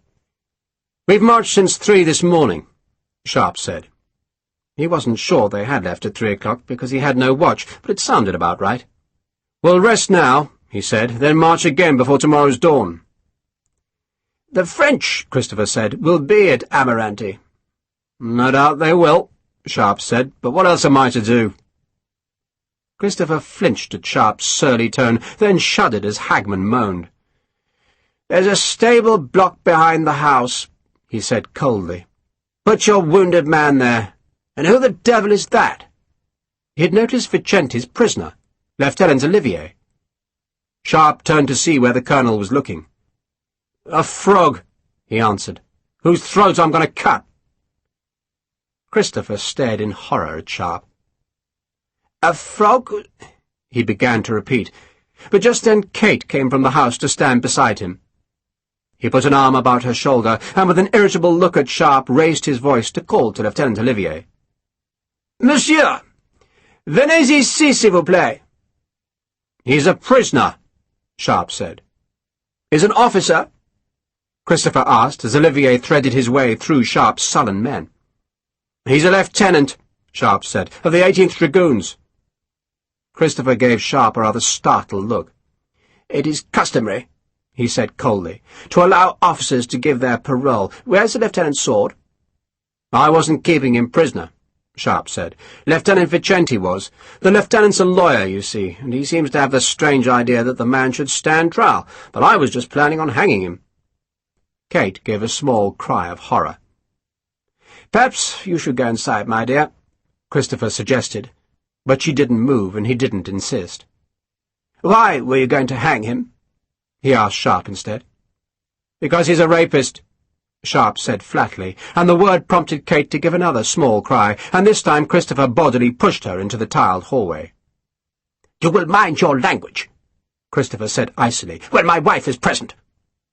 "There was a lady present when this bastard raped her," Sharpe said. "We caught him with his breeches round his ankles and his equipment hanging out. What was I supposed to do with him? Give him a brandy and offer him a game of whist?" "He is an officer and a gentleman," Christopher said, more concerned that Olivier was from the 18th Dragoons, which meant he served with Captain Argenton. "Where's his sword?" Lieutenant Vicenti was introduced. He carried Olivier's sword, and Christopher insisted it was returned to the Frenchman. Vicenti tried to explain that Olivier was accused of a crime and must be tried for it, but Colonel Christopher, speaking his impeccable Portuguese, dismissed the idea. "The conventions of war, Lieutenant," he said, "do not allow for the trial of military officers as though they were civilians. You should know that, if, as Sharpe claims, you're a lawyer. To allow the civil trial of prisoners of war would open up the possibilities of reciprocity. Try this man and execute him, and the French will do the same to every Portuguese officer they take captive. You understand that, surely?" Vicenti saw the force of the argument, but would not give in. "He's a rapist," he insisted. "He is a prisoner of war," Christopher contradicted him, "and you will give him over to my custody." Vicenti still tried to resist. Christopher, after all, was in civilian clothes. "He's a prisoner of my army," Vicenti said stubbornly. "And I," Christopher said disdainfully, "am a lieutenant colonel in His Britannic Majesty's army, and that, I think, means that I outrank you, Lieutenant, and you will obey my orders, or else you will face some military consequences." Vicenti, outranked and overwhelmed, stepped back, and Christopher, with a small bow, presented Olivier with his sword. "Perhaps you will do me the honour of waiting inside," he suggested to the Frenchman. And when a much relieved Olivier had gone into the quinta, Christopher strode to the edge of the front steps and stared over Sharpe's head to where a white cloud of dust was being generated on a track coming from the distant main road. A large body of horsemen was approaching the village, and Christopher reckoned it had to be Captain Argenton and his escort. A look of alarm crossed his face, and his gaze flickered to Sharpe, then back to the approaching cavalry. He dared not let the two meet. "Sharpe," he said, "you are under orders again." "If you say so, sir." Sharpe sounded reluctant. "Then you will stay here and guard my wife," Christopher said. "Those your horses?" He pointed to the dozen cavalry horses captured at Barca de Vintas, most of which were still saddled. "I'll take 2 of them." He ran into the entrance hall and beckoned to Olivier. "Monsieur, you will accompany me, and we go at once." "Dearest one," he took Kate's hand, "you will stay here till I return. I shall not be long, an hour at the most." He bent to give her knuckles a kiss, then hurried outside and hauled himself into the nearest saddle, watched Olivier mount, then both men spurred down the track. "You will stay here, Sharpe," Christopher shouted as he left. "Right here, and that is an order." Vicenti watched Christopher and the dragoon lieutenant ride away. "Why has he taken the Frenchman?" "God knows," Sharpe said. And while Dodd and 3 other riflemen took Hagman to the stable block, he climbed to the top step and took out his superb telescope, which he rested on a finely carved stone urn that decorated the small terrace. He trained the glass on the approaching horsemen and saw they were French dragoons. 100 of them, maybe more. Sharpe could see the green coats and the pink facings, and the straight swords and the brown cloth covers on their polished helmets. Then he saw the horsemen curbing their mounts as Christopher and Olivier emerged from Villarreal de Xeres. Sharpe gave the telescope to Harper.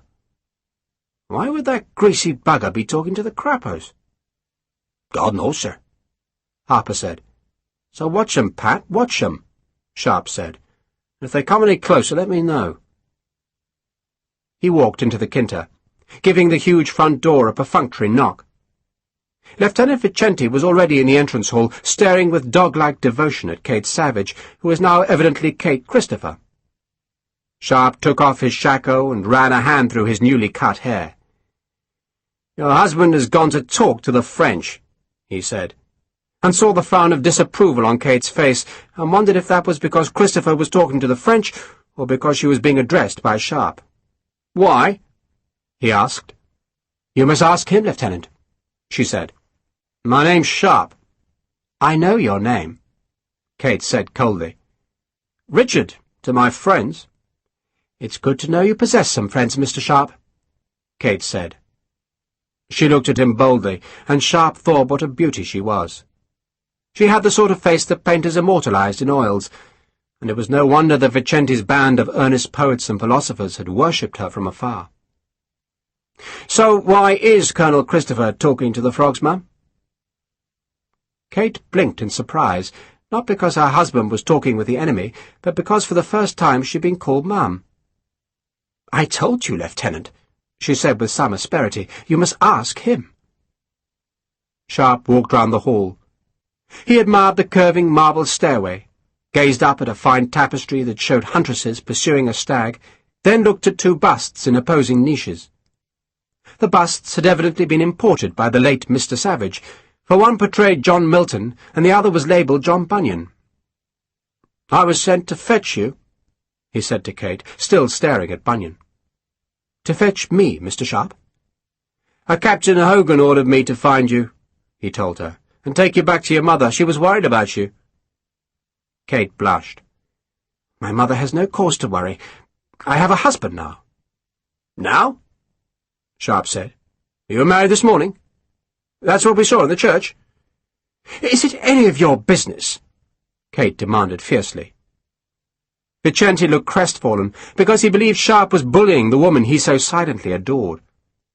"If you're married, ma'am, then it's none of my business," Sharpe said, "because I can't take a married woman away from her husband, can I?" "No, you cannot," Kate said, "and we were indeed married this morning." "My congratulations, ma'am," Sharpe said, then stopped to admire an old grandfather clock. Its face was decorated with smiling moons and bore the legend, "Thomas Tompion, London." He opened the polished case and pulled down the weights so that the mechanism began ticking. "I expect your mother will be delighted, ma'am." "It's none of your business, Lieutenant," Kate said, bridling. "Pity she couldn't be here, eh? Your mother was in tears when I left her." He turned on her. "Is he really a colonel?"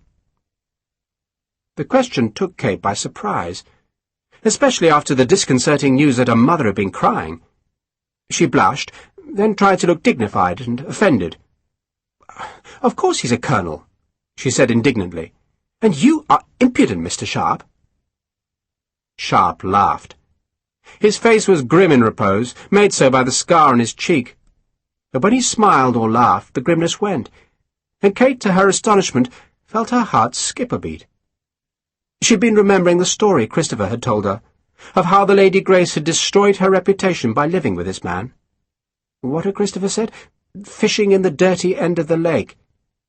But suddenly Kate envied Lady Grace, and then remembered she'd been married less than an hour and was very properly ashamed of herself. But all the same, she thought, this rogue was horribly attractive when he smiled, and he was smiling at her now. "You're right," Sharpe said. "I am impudent, always have been and probably always will be, and I apologize for it, ma'am." He looked around the hall again. "This is your mother's house?" "It's my house," Kate said, "since my father died, and now I suppose it's my husband's property."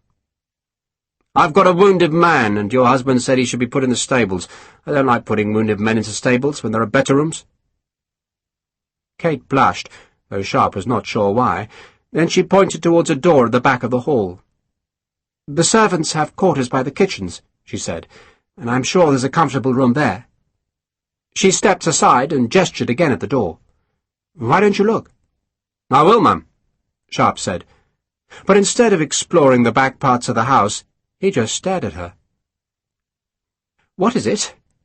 Kate asked, unsettled by his dark gaze. I was merely going to offer you felicitations, Mum. For your marriage, Sharpe said. Thank you, Lieutenant, Kate said. Marry in haste, Sharpe said, and paused. And he saw the anger flare in her eyes, and he smiled at her again. It's something folks often do in wartime, he finished. I'll go round the outside of the house, Mum. He left her to Vicente's admiration and joined Harper on the terrace. Is the bastard still talking? He asked. The Colonel's still talking to the crapos, sir, Harper said, gazing through the telescope. And they're not coming any closer. The Colonel's full of surprises, isn't he? Stuffed as full of them, Sharpe said, as a plum pudding. So what do we do, sir? We move down into a servant's room by the kitchen, let the doctor see him. If the doctor thinks he can travel, then we'll go to Almirante. Do we take the girl? Not if she's married, Pat. We can't do a bloody thing with her if she's married. She belongs to him now, lock, stock, and barrel. Sharpe scratched under his collar where a louse had bitten. Pretty girl. Has she now? I hadn't noticed. You lying Irish bastard, Sharpe said. Harper grinned. Hey, well, she's smooth on the A, sir, smooth as they come. But she's also a married woman. Off bounds, eh? A colonel's wife? I wouldn't dream of it, Harper said. Not if I were you. I'm not dreaming, Patrick, Sharpe said. Just wondering how to get the hell out of here. How do we go back home? Back to the army? Harper asked. Or back to England? God knows. Which would you want? They should have been in England. They all belonged to the 2nd Battalion of the 95th Rifles, and that battalion was in the Shorncliffe barracks. But Sharpe and his men had been separated from the rest of the Green Jackets during the scrambling retreat to Vigo, and somehow they'd never managed to rejoin.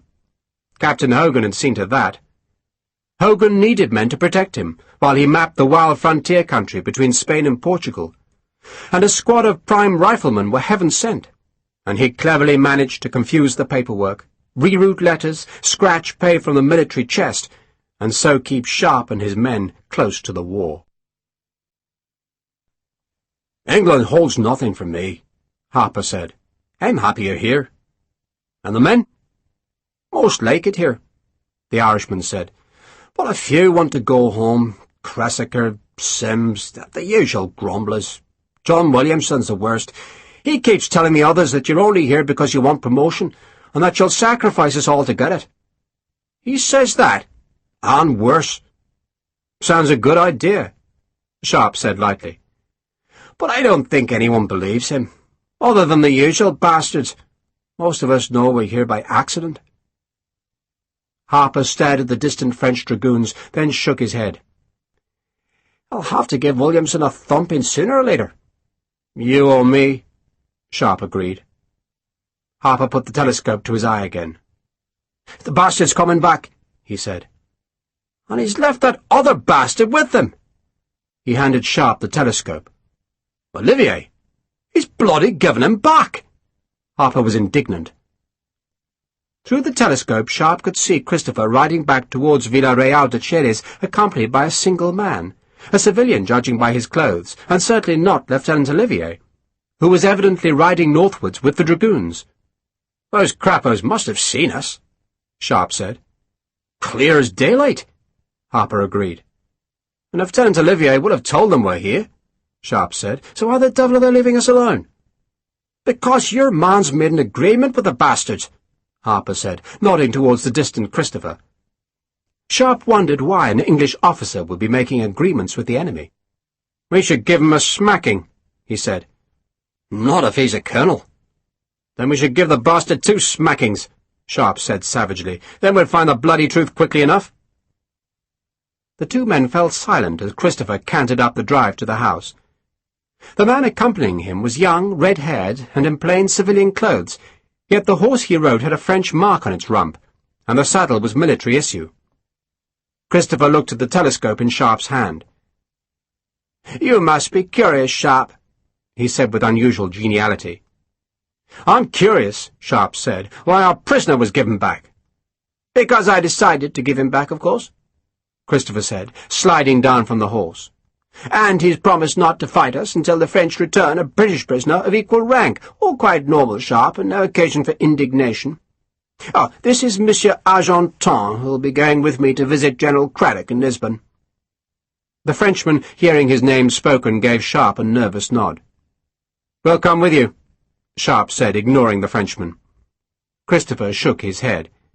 "I think not, Sharpe. Monsieur Argenton will arrange for the two of us to use the pontoon bridge at Oporto if it's been repaired, and if not, he'll arrange passage on a ferry. And I hardly think our French friends will allow a half-company of riflemen to cross the river under their noses, do you?" "If you talk to them, maybe," Sharpe said. "You seem friendly enough with them." Christopher threw his reins to Louis, then gestured that Argenton should dismount and follow him into the house.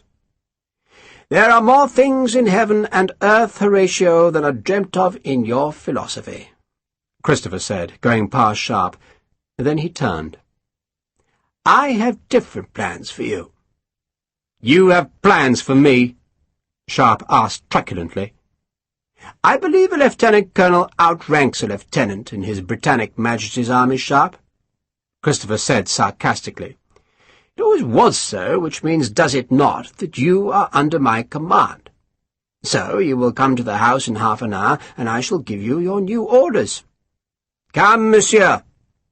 He beckoned to Argenton, glanced coldly at Sharpe, and went up the steps. It rained next morning. It was colder, too. Grey veils of showers swept out of the west, brought from the Atlantic by a chill wind that blew the wisteria blossom from the thrashing trees, banged the Quinta's shutters, and sent chill draughts chasing through its rooms. Sharpe, Vicente, and their men had slept in the stable block, guarded by pickets who shivered in the night and peered through the damp blackness. Sharpe, doing the rounds in the darkest heart of the night, saw one window of the Quinta glowing with the glimmer of shuddering candlelight behind the wind-shaken shutters, and he thought he heard a cry, like an animal in distress, from that upper floor, and for a fleeting second he was sure it was Kate's voice. Then he told himself it was his imagination, or that it was just the wind shrieking in the chimneys. He went to see Hagman at dawn, and found the old poacher was sweating, but alive. He was asleep, and once or twice spoke a name aloud. "Amy," he said. "Amy."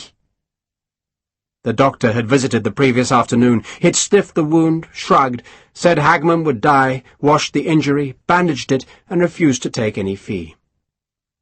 "Keep the bandages wet," he had told Vicente, who was translating for Sharpe, "and dig a grave." The Portuguese lieutenant did not translate the last 4 words. Sharpe was summoned to Colonel Christopher soon after sunrise, and found the colonel seated in the parlour and swathed in hot towels as Louis shaved him. "He used to be a barber," the colonel said. "Weren't you a barber, Louis?" "A good one," Louis said. "You look as if you could do the barber, Sharpe," Christopher said. "Cut your own hair, do you?" "No, sir." "Looks like it. Looks like the rats got to it." The razor made a slight scratching noise as it glided down his chin. Louis wiped the blade with a flannel, scraped again.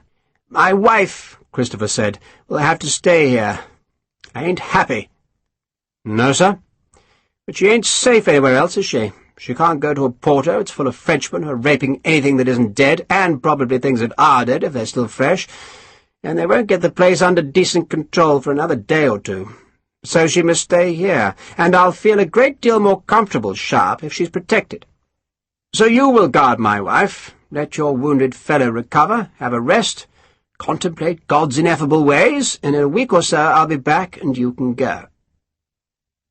Sharpe looked out of the window where a gardener was scything the lawn, probably the first cut of the year. The scythe slid through the pale blossoms blown from the wisteria. "Mrs. Christopher could accompany you south, sir," he suggested. "No, she bloody well can't," Christopher snapped. "I told her it's too dangerous. Captain Argenton and I have to get through the line, Sharpe, and we won't make things easier for ourselves by taking a woman with us." The true reason, of course, was that he did not want Kate to meet her mother, and tell her of the marriage in Villa Real de Cherry's small church. "So Kate will stay here," Christopher went on, "and you will treat her with respect." Sharpe said nothing, just looked at the colonel, who had the grace to shift uncomfortably. "Of course you will," Christopher said. "I'll have a word with the village priest on our way out and make sure his people deliver food for you. Bread, beans, and a bullock should do your fellows for a week, eh? And for God's sake, don't make yourselves obvious. I don't want the French sacking this house. There's some damn fine pipes of port in the cellars, and I don't want your rogues helping themselves." "They won't, sir," Sharpe said. Last night, when Christopher had first told him that he and his men must stay at the Quinta, the colonel had produced a letter from General Craddock. The letter had been carried around for so long that it was fragile, especially along the creases, and its ink was faded, but it clearly stated, in English and Portuguese, that Lieutenant Colonel James Christopher was employed on work of great importance, and enjoined every British and Portuguese officer to attend to the colonel's orders and offer him whatever help he might require. The letter, which Sharpe had no reason to believe was counterfeit, made it clear that Christopher was in a position to give Sharpe orders, and so he now sounded more respectful than he had the previous evening. "They won't touch the port, sir," he said. "Good. Good. That's all, Sharpe. You're dismissed." "You're going south, sir?" Sharpe asked, instead of leaving. "I told you, we're going to see General Craddock." "Then perhaps you'd take a letter to Captain Hogan for me, sir." "Write it quick, Sharpe, write it quick. I have to be off." Sharpe wrote it quick. He disliked writing, for he had never learned his letters properly, not school proper, and he knew his expressions were as clumsy as his penmanship. But he wrote to tell Hogan that he was stranded north of the river, that he was ordered to stay at the Quinta dos Ceres, and that just as soon as he was released from those orders he would return to duty. He guessed that Christopher would read the letter, and so he had made no mention of the colonel nor offered any criticism of his orders. He gave the letter to Christopher, who, dressed in civilian clothes and accompanied by the Frenchman, who was also out of uniform, left in mid-morning. Louise rode with them. Kate had also written a letter, this one to her mother. She had been pale and tearful in the morning, which Sharpe put down to her imminent parting from her new husband, but in truth Kate was upset that Christopher would not let her accompany him, an idea the colonel had brusquely refused to consider. "Where we are going," he had insisted, "is exceedingly dangerous. Going through the lines, my dear one, is perilous in the extreme, and I cannot expose you to such risk." He had seen Kate's unhappiness and taken both her hands in his. "Do you believe that I wish to part from you so soon? Do you not understand that only matters of duty, of the very highest duty, would tear me from your side? You must trust me, Kate. I think trust is very important in marriage, don't you?" And Kate, trying not to cry, had agreed that it was. "You will be safe," Christopher had told her. "Sharpe's men will guard you. I know he looks uncouth, but he's an English officer, and that means he's almost a gentleman. And you've got plenty of servants to chaperone you." He frowned. "Does having Sharpe here worry you?" "No," Kate said. "I'll just stay out of his way." "I've no doubt he'll be glad of that. Lady Grace might have tamed him a little, but he's plainly uncomfortable around civilized folk. I'm sure you'll be quite safe till I return. I can leave you a pistol if you're worried." "No," Kate said, for she knew there was a pistol in her father's old gunroom, and anyway she didn't think she'd need it to deter Sharpe. "How long will you be away?" she asked. "A week. At most 10 days. One cannot be precise about such things, but be assured, my dearest, that I shall hurry back to you with the utmost dispatch." She gave him the letter for her mother. The letter, written by candlelight just before dawn, told Mrs. Savage that her daughter loved her, that she was sorry she had deceived her, but nevertheless she was married to a wonderful man, a man Mrs. Savage would surely come to love as though he were her own son. And Kate promised she'd be back at her mother's side just as soon as she possibly could. In the meantime she commended herself, her husband, and her mother to God's tender care. Colonel James Christopher read his wife's letter as he rode towards Oporto. Then he read Sharpe's letter. "Something important?" Captain Argentin asked him. "Trivialities, my dear Captain, mere trivialities," Christopher said, and read Sharpe's letter a second time. "Good God," he said, "but they allow utter illiterates to carry the King's commission these days." And with those words he tore both letters into tiny shreds that he let fly upon the cold, rain-laden wind, so that for a moment the white scraps looked like snow behind his horse. "I assume," he asked Argentin, that we shall need a permit to cross the river?" "I shall get one from headquarters," Argenton said. "Good," Christopher said. "Good." Because in his saddlebag, unknown to Captain Argenton, was a third letter.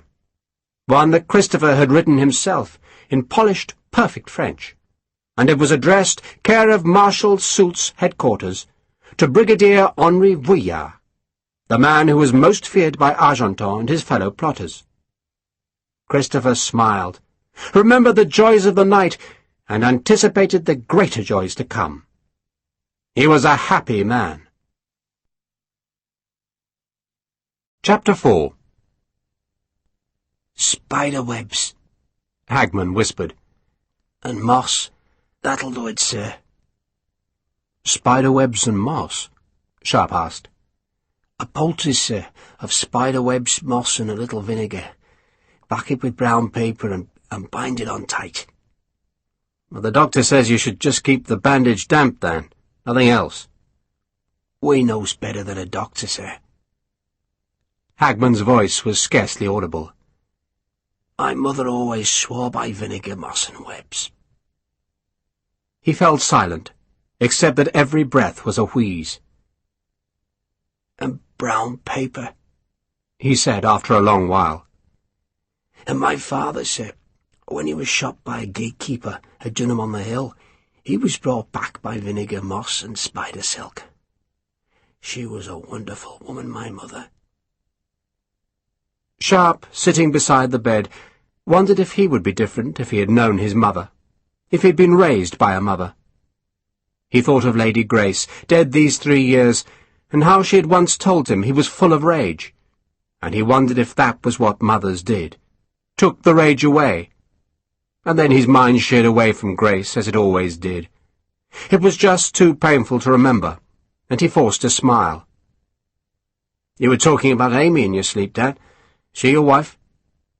"Amy?" Hagman blinked in surprise. "Amy? I haven't thought of Amy in years. She was the rector's daughter, sir, the rector's daughter, and she did things no rector's daughter ought to have even known about." He chuckled, and it must have hurt him, for the smile vanished, and he groaned. But Sharpe reckoned Hagman had a chance now. For the first 2 days he'd been feverish, but the sweat had broken.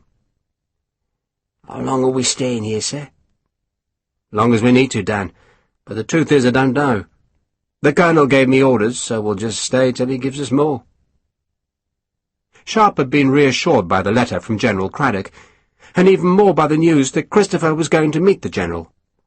Plainly the Colonel was up to his neck in strange work, but Sharpe now wondered whether he'd misconstrued Captain Hogan's words about keeping a close eye on Christopher. Perhaps Hogan had meant that he wanted Christopher protected, because his work was so important. Whatever, Sharpe had his orders now, and he was satisfied that the Colonel had the authority to issue them. Yet even so he felt guilty that he and his men were resting in the Quinta Doceles while a war went on somewhere to the south and another to the east. At least he assumed there was fighting, for he had no real news in the next few days. A peddler came to the Quinta with a stock of bone buttons, steel pins, and stamped tin medallions showing the Virgin Mary, and he said the Portuguese still held the bridge at Amarante, where they were opposed by a big French army. He also claimed the French had gone south towards Lisbon, then reported a rumour which said Marshal Soult was still in Oporto. A friar who called at the Quinta to beg for food brought the same news. "Which is good," Sharpe told Harper. "Why's that, sir?" "Because Soult isn't going to linger in Oporto if there's a chance of Lisbon falling, is he? No, if Soult is in Oporto, then that's as far as the frogs have got." "But they are south of the river." "A few bloody cavalrymen, maybe," Sharpe said dismissively. But it was frustrating not to know what was happening, and Sharpe, to his surprise, found himself wanting Colonel Christopher to return, so he could learn how the war progressed. Kate doubtless wanted her husband to return even more than Sharpe did. For the first few days after the Colonel's departure she'd avoided Sharpe, but increasingly they began to meet in the room where Daniel Hagman lay. Kate brought the injured man food, and then would sit and talk with him. And, once she'd convinced herself that Sharpe was not the scurrilous rogue she'd supposed him to be, she invited him into the front of the house, where she made tea in a pot decorated with embossed china roses. Lieutenant Vicente was sometimes invited, but he said almost nothing, just sat on the edge of a chair and gazed at Kate in sad adoration. If she spoke to him, he blushed and stammered, and Kate would look away, seemingly equally embarrassed. Yet she seemed to like the Portuguese lieutenant. Sharpe sensed she was a lonely woman, and always had been. One evening, when Vicente was supervising the pickets, she spoke of growing up as a single child in Oporto, and of being sent back to England for her education. "There were 3 of us girls in a parson's house," she told him. It was a cold evening, and she sat close to a fire that had been lit in the tile-edged hearth of the Quinta's parlour. "His wife made us cook, clean and sew," Kate went on, "and the clergyman taught us scripture knowledge, some French, a little mathematics, and Shakespeare." "More than I ever learned," Sharpe said. "You are not the daughter of a wealthy port merchant," Kate said with a smile. Behind her, in the shadows, the cook knitted. Kate, when she was with Sharpe or Vicente, always had one of the women servants to chaperone her, presumably so that her husband would have no grounds for suspicion. "My father was determined to make me accomplished," Kate went on, looking wistful. "He was a strange man, my father. He made wine but wouldn't drink it. He said God didn't approve. The cellar here is full of good wine, and he added to it every year, and he never opened a bottle for himself." She shivered and leant towards the fire. "I remember it was always cold in England. I hated it, but my parents didn't want me schooled in Portugal." "Why not?" "They feared I might be infected with papism," she said, fidgeting with the tassels on the edge of her shawl. "My father was very opposed to papism," she continued earnestly, "which is why in his will he insisted I must marry a communicant of the Church of England, or else." "Or else?" "I would lose my inheritance," she said. "It's safe now," Sharpe said. "Yes," she said, looking up at him, the light from the small fire catching in her eyes. "Yes, it is." "Is it an inheritance worth keeping?" Sharpe asked, suspecting the question was indelicate, but driven to it by curiosity. "This house, the vineyards," Kate said, apparently unoffended. "The lodge where the port is made, it's all held in trust for me at the moment, though my mother enjoys the income, of course." "Why didn't she go back to England?" "She's lived here for over 20 years, Kate said. "So her friends are here now, but after this week—" She shrugged. "Maybe she will go back to England. She always said she'd go home to find a second husband."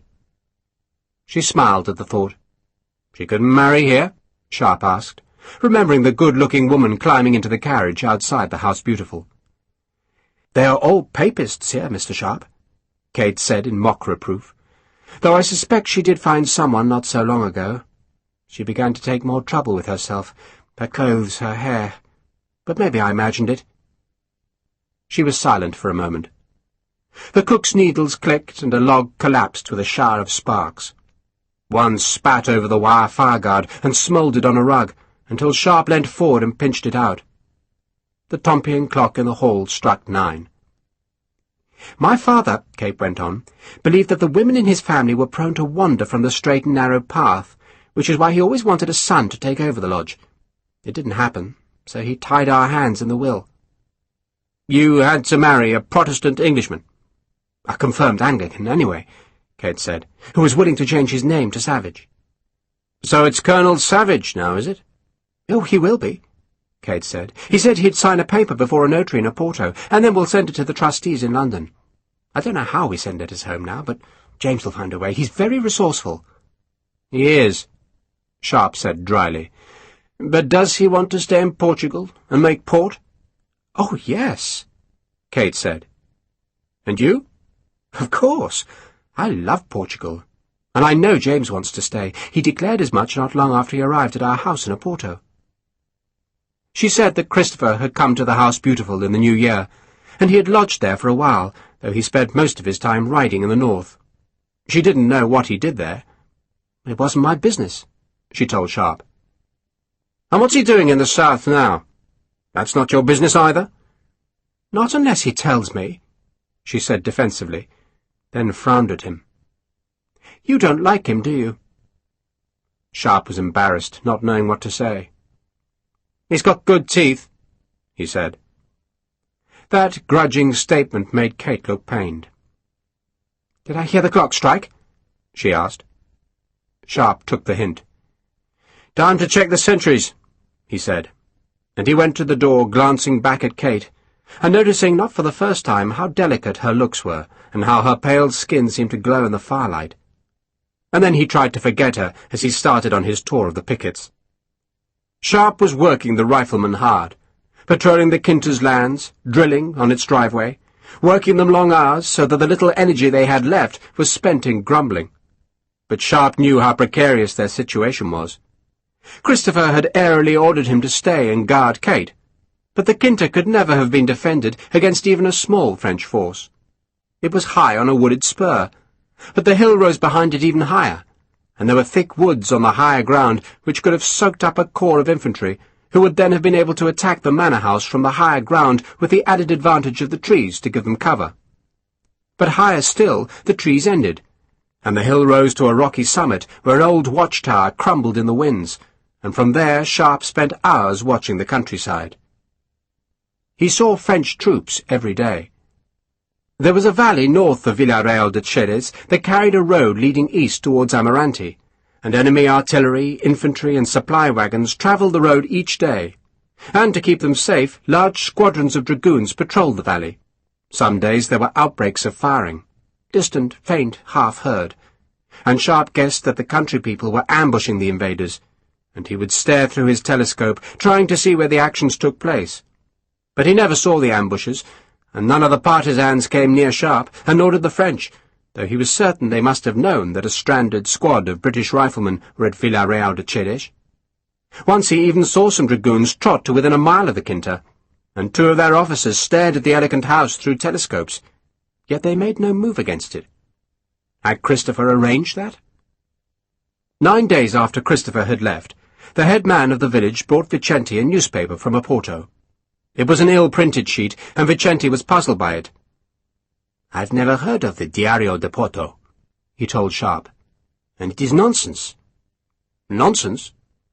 "It says Soult should declare himself king of northern Lusitania. It says there are many Portuguese people who support the idea." "Who? "Why would they? We have a king already." "The French must be paying the newspaper," Sharpe guessed, though what else the French were doing was a mystery, for they left him alone.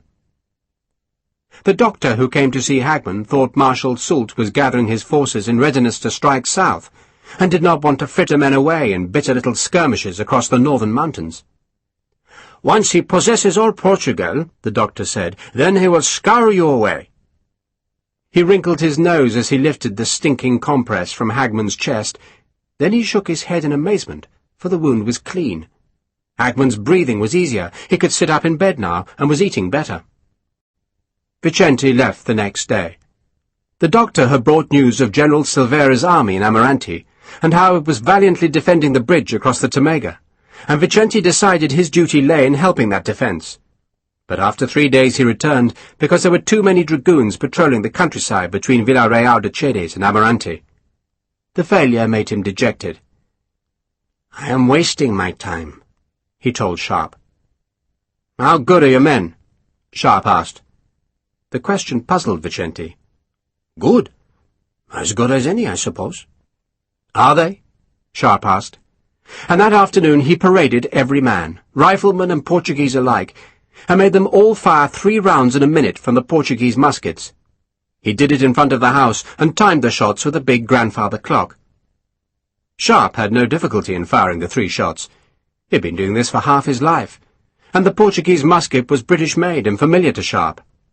He bit open the cartridge, tasted the salt in the powder, charged the barrel, rammed down wadding and ball, primed the pan, cocked, pulled the trigger, and felt the kick of the gun into his shoulder.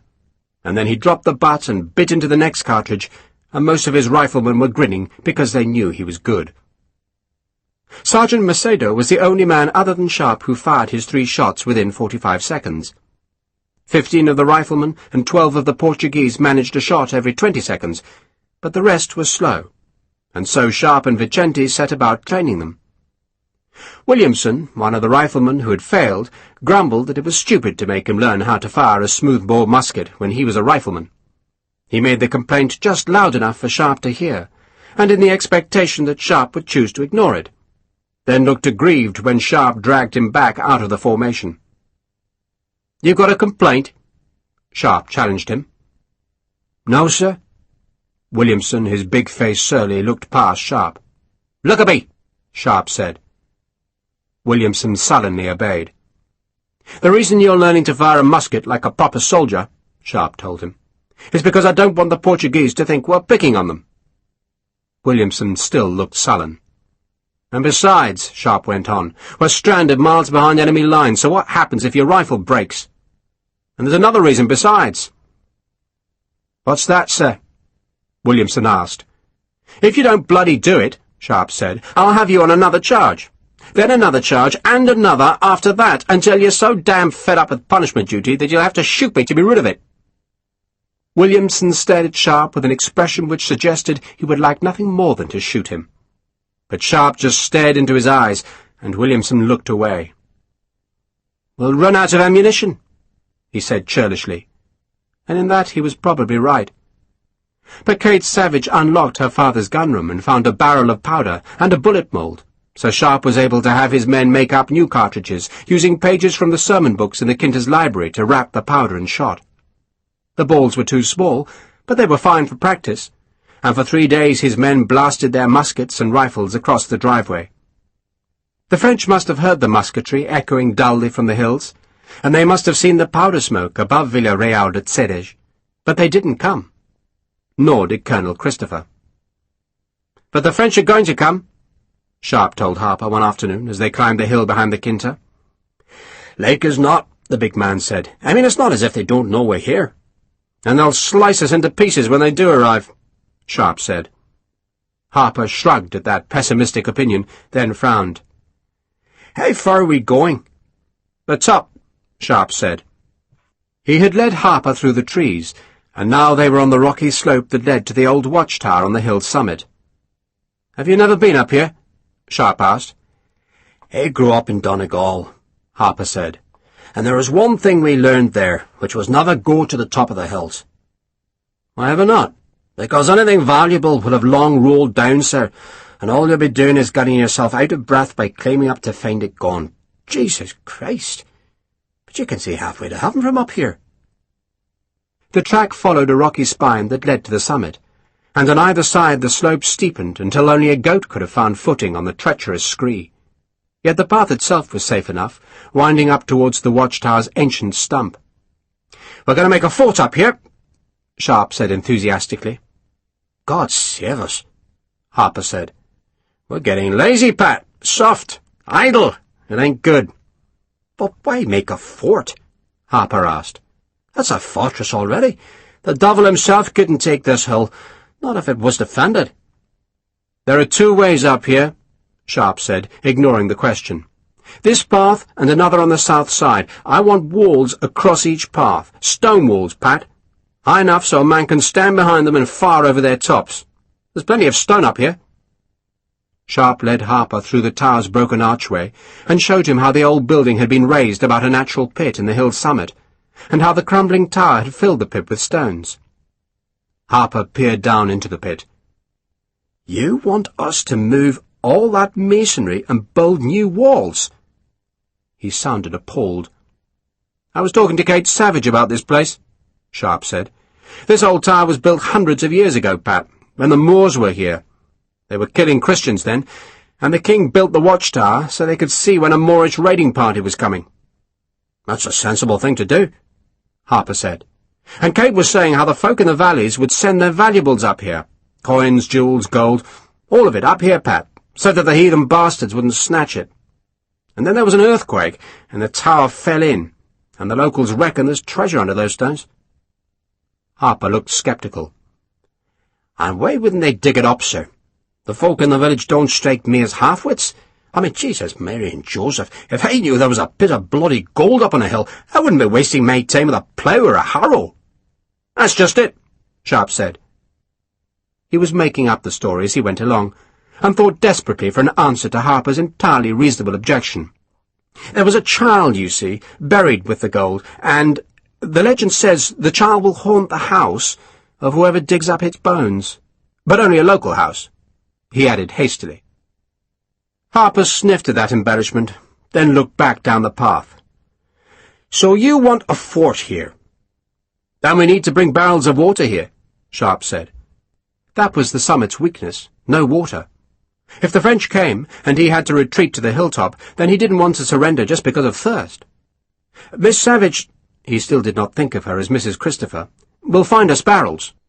"Up here, in the sun. Water will go rancid," Harper warned him. "A splash of brandy in each one," Sharpe said, remembering his voyages to and from India, and how the water had always tasted faintly of rum. "I'll find the brandy." "And you really expect me to believe there's gold under those stones, sir?" "No," Sharpe admitted, "but I want the men to half-believe it. It's going to be hard work building walls up here, Pat, and dreams of treasure never hurt." So they built the fort, and never found gold. But in the spring sunlight they made the hilltop into a redoubt where a handful of infantry could grow old under siege. The ancient builders had chosen well, not just selecting the highest peak for miles around to build their watchtower, but also a place that was easily defended. Attackers could only come from the north or the south, and in both cases they would have to pick their way along narrow paths. Sharpe, exploring the southern path one day, found a rusted arrowhead under a boulder, and he took it back to the summit and showed it to Kate. She held it beneath the brim of her wide straw hat and turned it this way and that. "It probably isn't very old," she said. "I was thinking it might have wounded a Moor." "They were still hunting with bows and arrows in my grandfather's time," she said. "Your family was here then?" "Savages started in Portugal in 1711, she said proudly. She had been gazing southwest, in the direction of Oporto, and Sharpe knew she was watching the road in hope of seeing a horseman come. But the passing days brought no sign of her husband, nor even a letter. The French did not come either, though Sharpe knew they must have seen his men toiling on the summit, as they piled rocks to make ramparts across the two paths, and struggled up those tracks with barrels of water that were put into the great cleared pit on the peak. The men grumbled about being made to work like mules, but Sharpe knew they were happier tired than idle. Some, encouraged by Williamson, complained that they wasted their time, that they should have abandoned this god-forsaken hill with its broken tower and found a way south to the army. And Sharpe reckoned they were probably right, but he had his orders, and so he stayed. "What it is," Williamson told his cronies, "is the bloody Frau. We aren't being stung, and he's tickling the Colonel's wife." And if Sharpe had heard that opinion, he might even have agreed with it too, even though he was not tickling Kate, but he was enjoying her company, and had persuaded himself that, orders or no orders, he ought to protect her against the French. But the French did not come, and nor did Colonel Christopher. Manuel Lopez came instead. He arrived on a black horse, galloping up the driveway, and then curbing the stallion so fast that it reared and twisted, and Lopez, instead of being thrown off, as 99 out of 100 other riders would have been, stayed calm and in control. He soothed the horse and grinned at Sharpe. "You are the Englishman," he said in English, "and I hate the English, but not so much as I hate the Spanish, and I hate the Spanish less than I hate the French." He slid down from the saddle and held out a hand. "I am Manuel Lopez." "Sharpe," Sharpe said. Lopez looked at the Quinta with the eyes of a man sizing it up for plunder. He was an inch less than Sharpe's 6 feet, but seemed taller. He was a big man, not fat, just big, with a strong face and quick eyes and a swift smile. "If I was a Spaniard," he said, "and I nightly thank the good Lord that I am not, then I would call myself something dramatic. The Slaughterman, perhaps, or the Pig-Sticker, or the Prince of Death." He was talking of the partisan leaders who made French life so miserable. "But I am a humble citizen of Portugal, so my nickname is the Schoolteacher." "The Schoolteacher," Sharpe repeated. "Because that is what I was," Lopez responded energetically. "I owned a school in Braganza, where I taught ungrateful little bastards English, Latin, Greek, algebra, rhetoric, and horsemanship. I also taught them to love God, honor the king, and fart in the face of all Spaniards. Now, instead of wasting my breath on half-wits, I kill Frenchmen. He offered Sharpe an extravagant bow. I am famous for it. I've not heard of you, Sharpe said. Lopez just smiled at the challenge. The French have heard of me, senor, he said, and I have heard about you. Who is this Englishman who lives safe, north of the Douro? Why do the French leave him in peace? Who is the Portuguese officer who lives in his shadow? Why are they here? Why are they making a toy fort on the Watchtower Hill? Why are they not fighting? Good questions, Sharpe said dryly. All of them. Lopez looked at the Quinta again.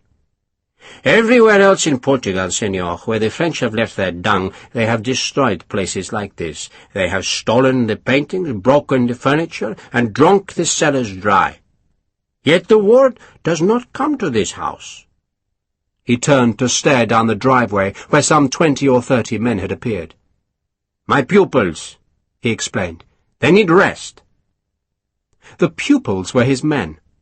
A ragged band with which Lopez had been ambushing the French columns that carried ammunition to the gunners who fought against the Portuguese troops still holding the bridge at Amarante. The schoolteacher had lost a good few men in the fights, and admitted that his early successes had made him too confident, until just 2 days before French dragoons had caught his men in open ground. I hate those green bastards, Lopez growled. Hate them, and their big swords. Nearly half his men had been killed, and the rest had been lucky to escape. So I brought them here, Lopez said, to recover, and because the Quinta dos Cedes seems like a safe haven. Kate bridled when she heard Lopez wanted his men to stay at the house. "Tell him to take them to the village," she said to Sharpe, and Sharpe carried her suggestion to the schoolteacher. Lopez laughed when he heard the message. "Her father was a pompous bastard, too," he said. "You knew him?" "I knew of him. He made pot, but wouldn't drink it because of his stupid beliefs, and he wouldn't take off his hat when the sacrament was carried past. What kind of man is that? Even a Spaniard takes off his hat for the blessed sacraments." Lopez shrugged. "My men will be happy in the village." He drew on a filthy-smelling cigar. "We'll only stay long enough to heal the worst wounds, then we go back to the fight." "Us too," Sharpe said. "You?" The schoolteacher was amused. "Yet you don't fight now." "Colonel Christopher ordered us to stay here." "Colonel Christopher?" "This is his wife's house," Sharpe said. "I did not know he was married," Lopez responded. "You know him?" "He came to see me in Braganza. I still owned the school then, and I had a reputation as a man of influence. So the colonel comes calling. He wanted to know if sentiment in Braganza was in favor of fighting the French. And I told him that sentiment in Braganza was in favor of drowning the French in their own piss.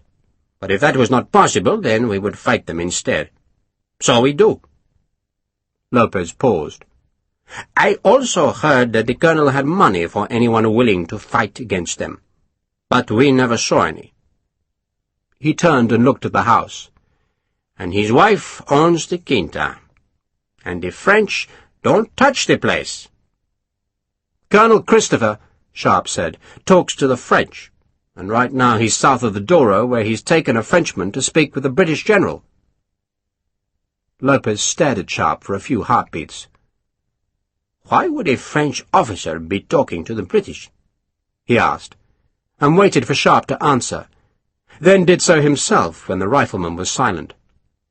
"For one reason only," Lopez suggested. "To make peace.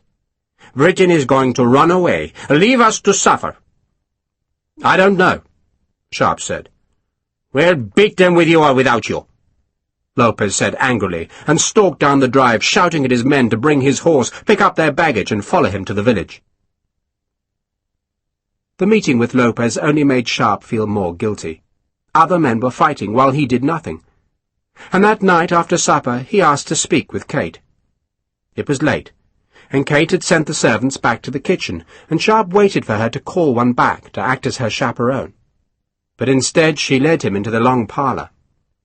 It was dark, for no candles were lit, so Kate went to one of the windows and pulled back its curtains to reveal a pale, moonlit night. The wisteria seemed to glow in the silver light. The boots of a sentry crunched on the driveway. I know what you're going to say, Kate said. That it's time for you to go. Yes, Sharpe said. And I think you should come with us. I must wait for James, Kate said. She went to a sideboard, and by the light of the moon poured a glass of port. For you, she said. How long did the Colonel say he'd be? Sharpe asked. A week, maybe 10 days? It's been more than 2 weeks, Sharpe said. Very nearly 3. He ordered you to wait here, Kate said. Not through eternity, Sharpe replied. He went to the sideboard and took the port, which was Savage's finest. You can't leave me here, Kate said. I don't intend to, Sharpe said. The moon made a shadow of her cheek, and glinted from her eyes, and he felt a pang of jealousy for Colonel Christopher. I think you should come. No, Kate said with a note of petulance, then turned a pleading face to Sharpe. You can't leave me here alone. I'm a soldier, Sharpe said, and I've waited long enough. There's supposed to be a war in this country, and I'm just sitting here like a lump. Kate had tears in her eyes. What's happened to him?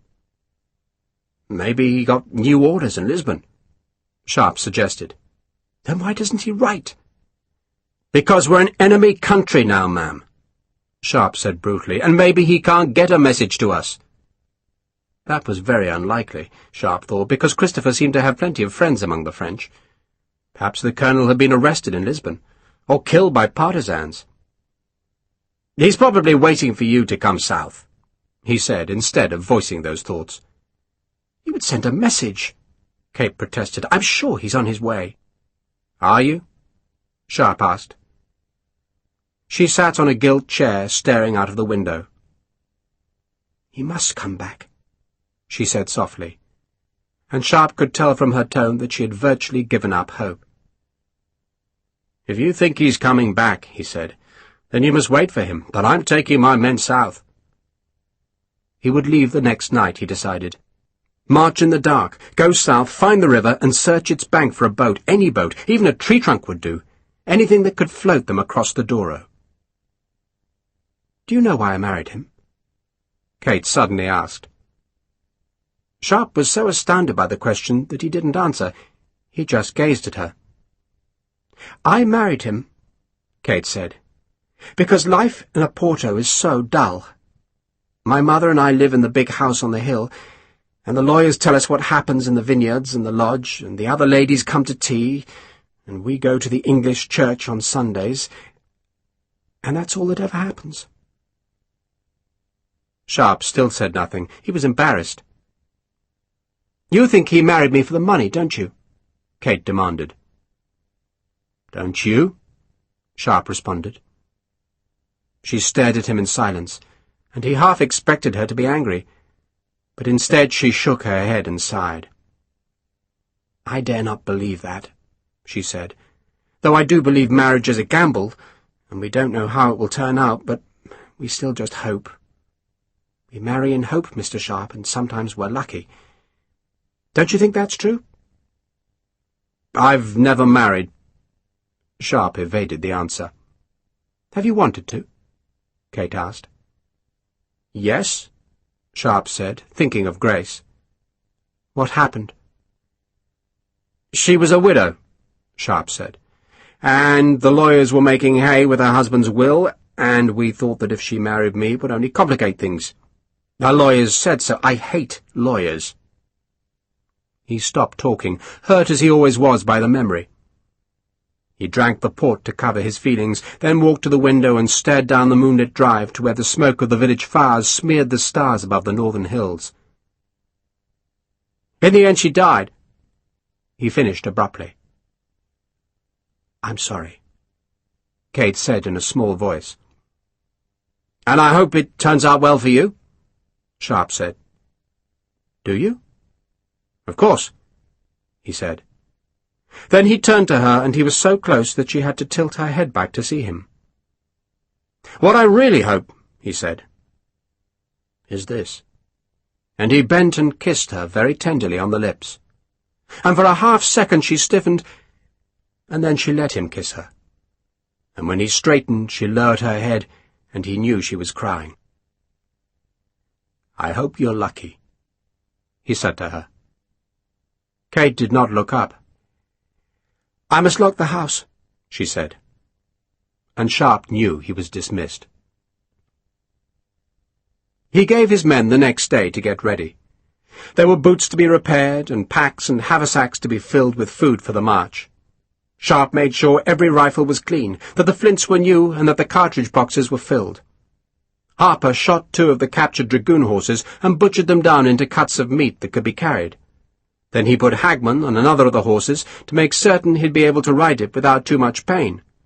And Sharpe told Kate she must ride another, and she protested, saying she could not travel without her chaperone. And Sharpe told her she could make up her own mind. "Stay or leave, Mum, but we're going tonight."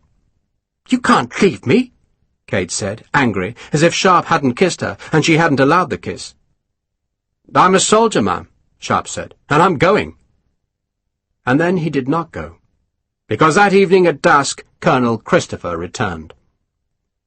The Colonel was mounted on his black horse and dressed all in black. Dodd and Pendleton were the pickets on the Kinter's driveway, and when they saluted him, Christopher just touched the ivory heel of his riding crop to one of the tasselled peaks of his bicorn hat. Louis the servant followed, and the dust from their horses' hooves drifted across the rills of fallen wisteria blossom that lined either side of the driveway. "It looks like lavender, don't it?" Christopher remarked to Sharpe. "They should try growing lavender here," he went on as he slid from the horse. "It would do well, don't you think?" He didn't wait for an answer, but instead ran up the Kinter's steps and held his hands wide for Kate. "My sweetest one!" Sharpe, left on the terrace, found himself staring at Louise. The servant raised an eyebrow as if in exasperation, then led the horses round to the back of the house. Sharpe stared across the darkening fields. Now that the sun was gone, there was a bite in the air, a tendril of winter lingering into spring. "Sharpe!" the Colonel's voice called from inside the house. "Sharpe!" "Sir?" Sharpe pushed through the half-open door. Christopher stood in front of the hall fire, the tails of his coat lifted to the heat. "Kate tells me you behaved yourself. Thank you for that." He saw the thunder on Sharpe's face. "It's a jest, man, a jest. Have you no sense of humour? Kate, dearest, a glass of decent port would be more than welcome. I'm parched, fair parched. So, Sharpe, no French activity?" "They came close," Sharpe said curtly, "but not close enough." "Not close enough. You're fortunate in that, I should think. Kate tells me you're leaving." "Tonight, sir." "No, you're not." Christopher took the glass of port from Kate and downed at him one. "That is delicious," he said, staring at the empty glass. "One of ours?" "Our best," Kate said. "Not too sweet. That's the trick of a fine port, wouldn't you agree, Sharpe? And I must say I've been surprised by the white port, more than drinkable. I always thought the stuff was execrable, a woman's tipple at best, but Savage's white is really very good. You must make more of it in the piping days of peace, don't you think, dearest?" "If you say so," Kate said, smiling at her husband. "That was rather good, Sharpe, don't you think? Pipes of port, piping days of peace, a piping pun, I'd say." Christopher waited for Sharpe's comment, and when none came, he scowled. "You'll stay here, Lieutenant." "Why's that, sir?" Sharpe asked. The question surprised Christopher. He'd been expecting a more surly response, and he wasn't ready for a mildly voiced query. He frowned, thinking how to phrase his answer. "I'm expecting development, Sharpe," he said after a few heartbeats. "Development, sir?" "It's by no means certain," Christopher went on, "that the war will be prolonged. We could indeed be on the very cusp of peace." "That's good, sir," Sharpe said in an even voice. "And that's why we're to stay here." "You're to stay here, Sharpe." There was asperity in Christopher's voice now as he realized Sharpe's neutral tone had been impudence. "And that applies to you too, Lieutenant." He spoke to Vicente, who'd come into the room with a small bow to Kate. "Things are poised," the colonel went on precariously. "If the French find British troops wandering around north of the Douro, they'll think we're breaking our word." "My troops are not British," Vicente observed quietly. "The principle's the same," Christopher snapped. "We do not rock the boat. We do not jeopardize weeks of negotiation. If the thing can be resolved without more bloodshed, then we must do all that we can to ensure that it is so resolved, and your contribution to that process is to stay here." "And who the devil are those rogues down in the village?" "Rogues?" Sharpe asked. "A score of men, armed to the teeth, staring at me as I rode through. So who the devil are they?" "Partisans," Sharpe said, "otherwise known as our allies." Christopher did not like that jibe. "Idiots, more like," he snarled, "ready to upset the apple cart." "And they're led by a man you know," Sharpe went on. "Manuel Lopez." "Lopez? Lopez?" Christopher frowned, trying to remember. "Oh, yes, the fellow who ran a flogging school for the few sons of the gentry in Braganza. Blustery sort of fellow, eh? Well, I'll have a word with him in the morning. Tell him not to upset matters, and the same goes for you two. And that," he looked from Sharpe to Vicente, "is an order." Sharpe did not argue. "Did you bring an answer from Captain Hogan?" he asked instead. "I didn't see Hogan. Left your letter at Craddock's headquarters." "And General Wellesley's not here?" Sharpe asked. "He is not," Christopher said. "But General Craddock is, and he commands, and he concurs with my decision that you stay here." The colonel saw the frown on Sharpe's face, and opened a pouch at his belt from which he took a piece of paper that he handed to Sharpe.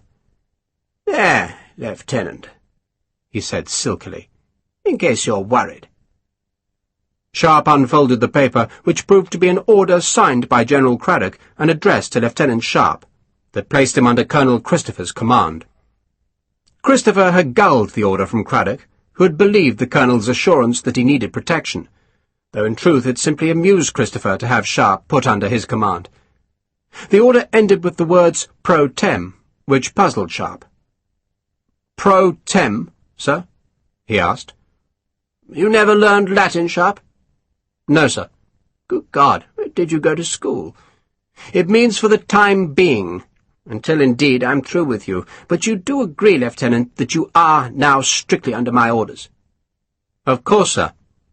"Keep the paper, Sharpe," Christopher said irritably when Sharpe tried to hand back General Craddock's order. "It's addressed to you, for God's sake, and looking at it once in a while might remind you of your duty, which is to obey my orders and stay here.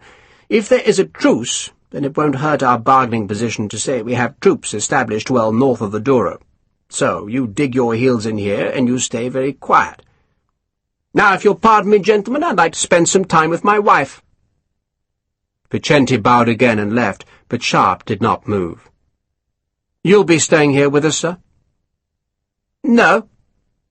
Christopher seemed uncomfortable with the question, but forced a smile. "You and I, my darling," he turned to Kate, "will be going back to House Beautiful."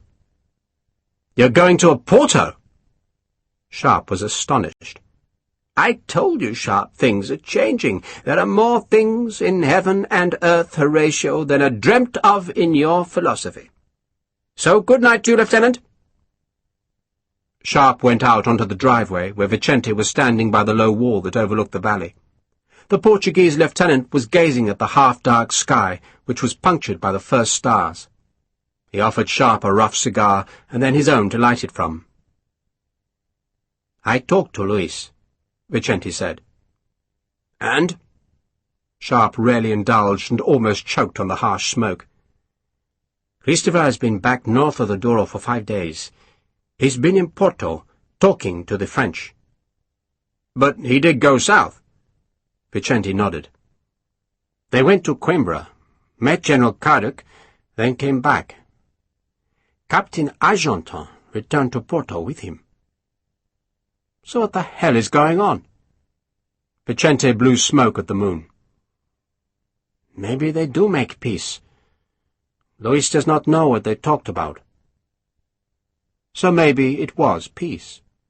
There had been just such a treaty after the battles at Holica and Vimero, and the defeated French had been taken home on British ships.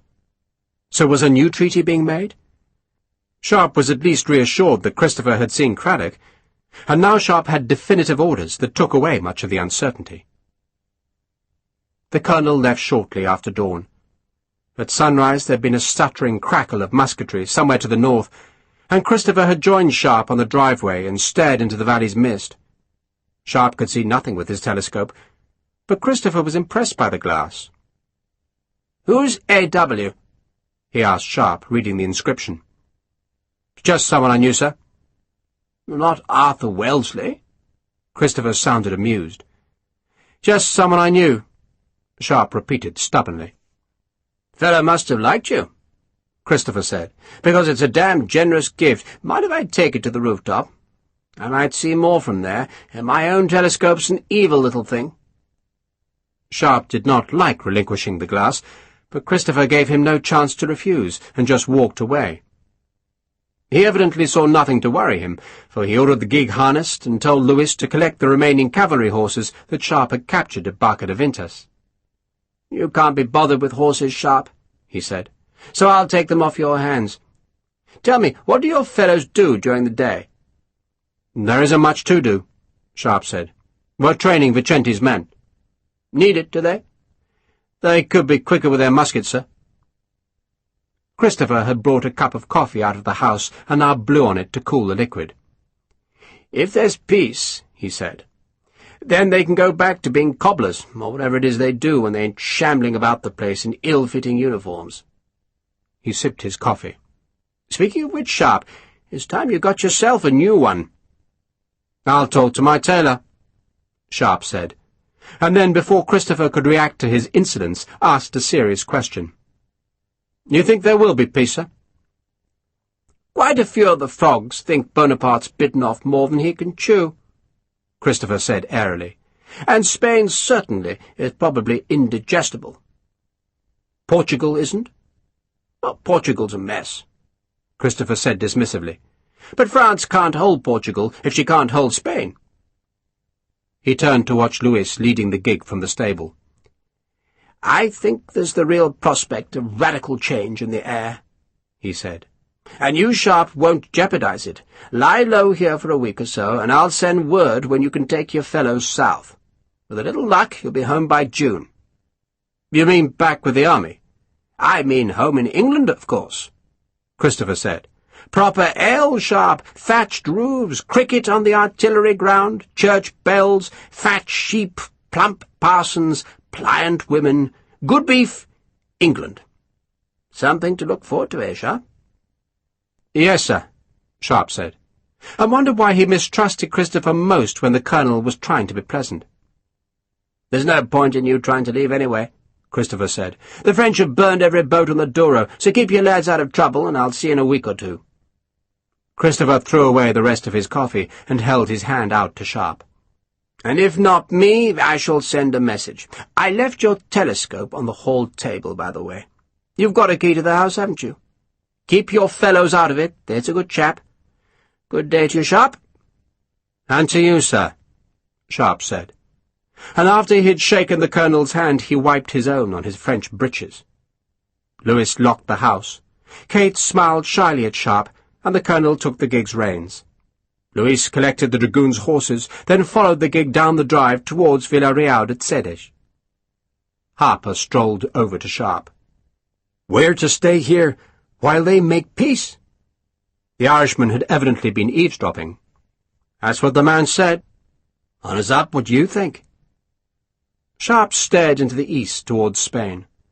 The sky there was white, not with cloud but heat, and there was a thumping in that eastern distance, an irregular heartbeat so far off as to be barely heard. It was cannon fire, proof that the French and the Portuguese were still fighting over the bridge at Amarante. "It doesn't smell like peace to me, Pat." "The folk here hate the French, sir. So do the Dons." "Which doesn't mean the politicians won't make peace," Sharpe said. "Those slimy bastards will do anything that makes them rich," Harper agreed. "But Captain Hogan never smelt peace in the wind. And there ain't much passes him by, sir." "But we've got orders," Sharpe said, "directly from General Craddock."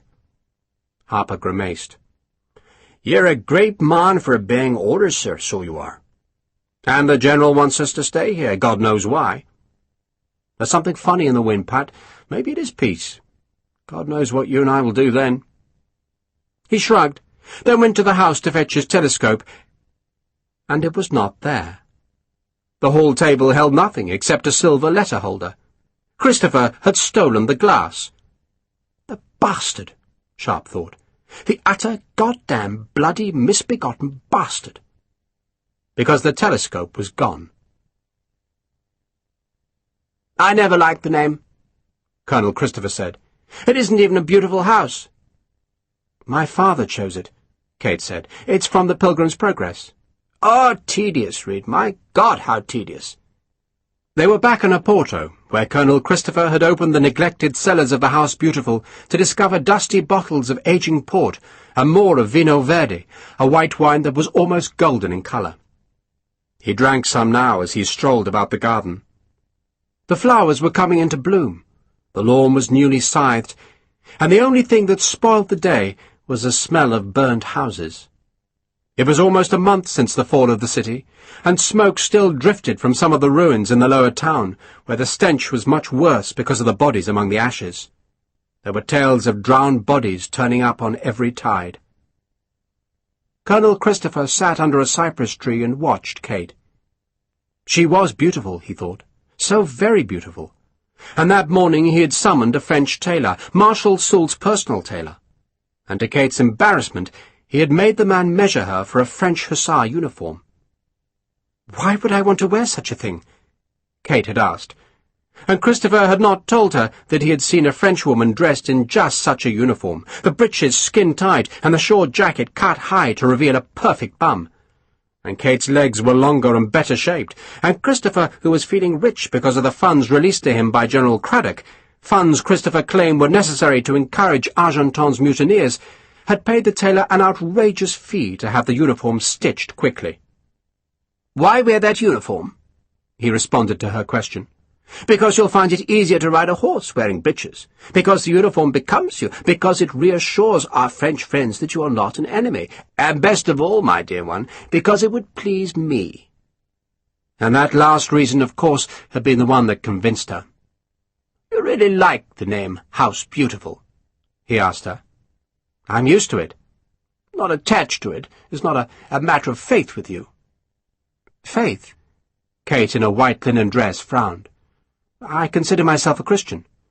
"A Protestant Christian," her husband amended her. "As am I, but does not the name of the house somewhat flaunt itself in a Romish society?"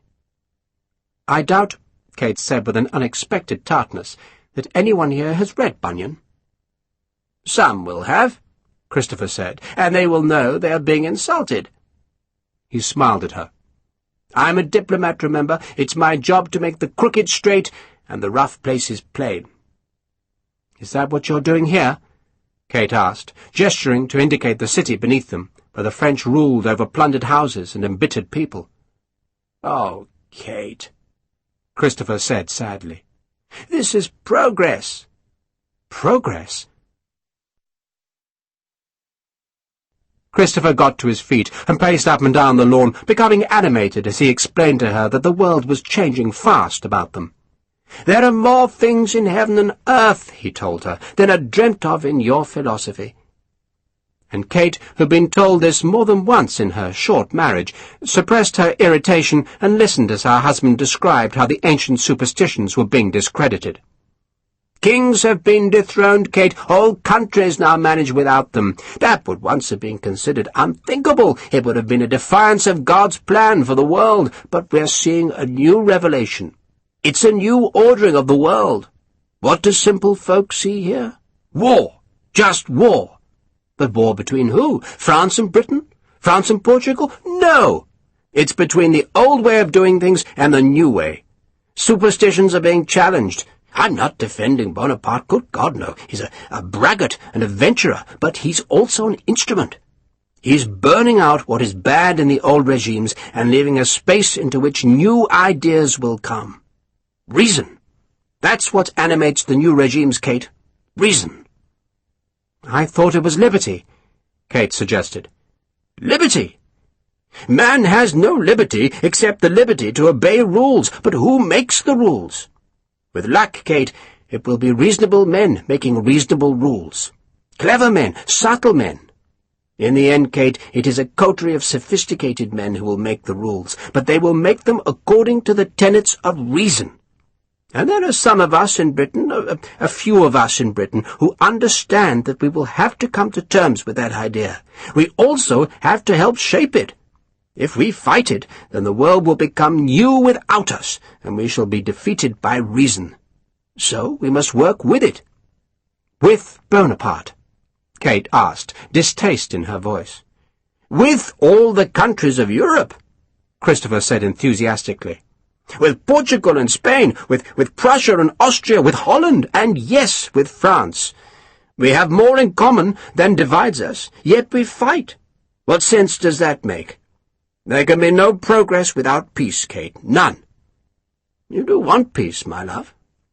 Devoutly, Kate said. Then trust me, Christopher said. Trust that I know what I'm doing. And she did trust him, because she was young and her husband was so much older, and she knew he was privy to opinions that were far more sophisticated than her instincts. Yet the following night that trust was put to the test when 4 French officers and their mistresses came to the House Beautiful for supper. The group led by Brigadier General Henri Vuillard, a tall, elegantly handsome man who was charming to Kate, kissing her hand and complimenting her on the house and the garden. Vuillard's servant brought a crate of wine as a gift, though it was hardly tactful, for the wine was Savage's best, appropriated from one of the British ships that had been trapped on Oporto's quays by contrary winds when the French took the city. After supper, the 3 junior officers entertained the ladies in the parlour, while Christopher and Vuillard paced the garden, their cigars trailing smoke beneath the black cypress trees. Soult is worried, Vuillard confessed. By Craddock? Craddock's an old woman, Vuillard said scathingly. Isn't it true he wanted to withdraw last year? But what about Wellesley? Tougher, Christopher admitted. But it's by no means certain he'll come here. He has enemies in London. Political enemies, I presume? Vuillard asked. Indeed. The most dangerous enemies of a soldier, Vuillard said. He was of an age with Christopher, and a favourite of Marshal Soult. No, Soult's worried, he went on, because we're frittering troops away to protect our supply lines. You kill 2 peasants armed with matchlock guns in this damn country, and 20 more spring up from the rocks. And the 20 don't have matchlocks any longer. Instead, they have good British muskets supplied by your damn country. Take Lisbon, Christopher said, and capture every other port, and the supply of arms will dry up. We'll do it, Vuillard promised. In time. But we could do with another 15,000 men. Christopher stopped at the garden's edge and stared across the Douro for a few seconds. The city lay beneath him, the smoke from 1,000 kitchens smirching the night air. Is Soult going to declare himself king? You know what his nickname is now? Vuillard asked, amused. King Nicolas. No, he won't make the declaration, not if he's got any sense, and he's probably got just enough. The local people won't stand for it. The army won't support it, and the Emperor will poach his balls for it. Christopher smiled. But he's tempted. Oh, he's tempted, but Soult usually stops before he goes too far. Usually. Vuillard sounded cautious, for Soult, only the day before, had sent a letter to all the generals in his army suggesting that they encourage the Portuguese to declare their support for him to become king. It was, Vuillard thought, madness, but Soult was obsessed with the idea of being a royal.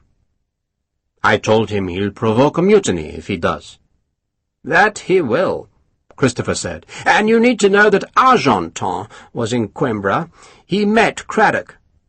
Argenton's a fool, Vuillard snarled. He's a useful fool, Christopher observed. Let him keep talking to the British, and they'll do nothing. Why should they exert themselves if your army is going to destroy itself by mutiny? But will it? Vuillard asked. Just how many officers does Argenton speak for? Enough, Christopher said, and I have their names. Vuillard chuckled. I could have you arrested, Englishman, and given to a pair of dragoon sergeants who'll prize those names out of you in 2 minutes. You'll get the names, Christopher said, in time, but for the moment, Brigadier, I give you this instead. He handed Vuillard an envelope. What is it? It was too dark in the garden to read anything. Craddock's order of battle, Christopher said. Some of his troops are in Coimbra, but most are in Lisbon. In brief, he has 16,000 British bayonets and 7,000 Portuguese. The details are all there, and you'll note they're particularly deficient in artillery. How deficient? 3 batteries of 6-pounders, Christopher said, and 1 of 3. There are rumours that more guns, heavier guns, are coming, but such rumours have always proved false in the past. 3-pounders? Vuillard laughed. He might as well chuck rocks at us. The Brigadier tapped the envelope. So, what do you want from us? Christopher walked a few paces in silence, then shrugged. It seems to me, General, that Europe is going to be ruled from Paris, not from London. You're going to put your own king here. True, Vuillard said. And it might even be King Nicolas, if he captures Lisbon quickly enough. But the Emperor has a stable full of idle brothers. One of those will probably get Portugal. But whoever it is, Christopher said, I can be useful to him. By giving us this, Vuillard flourished the envelope, and a few names that I can kick out of Argenton whenever I wish. Like all soldiers, Christopher said smoothly, you are unsubtle. Once you conquer Portugal, General, you will have to pacify it. I know who can be trusted here, who will work with you, and who are your secret enemies. I know which men say one thing and do another.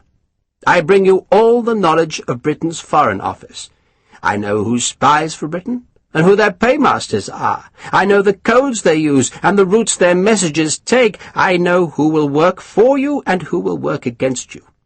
I know who will lie to you, and who will tell you the truth. In short, General, I can save you thousands of deaths, unless, of course, you would rather send your troops against peasants in the hills. Vuillard chuckled. And what if we don't conquer Portugal? What happens to you if we withdraw?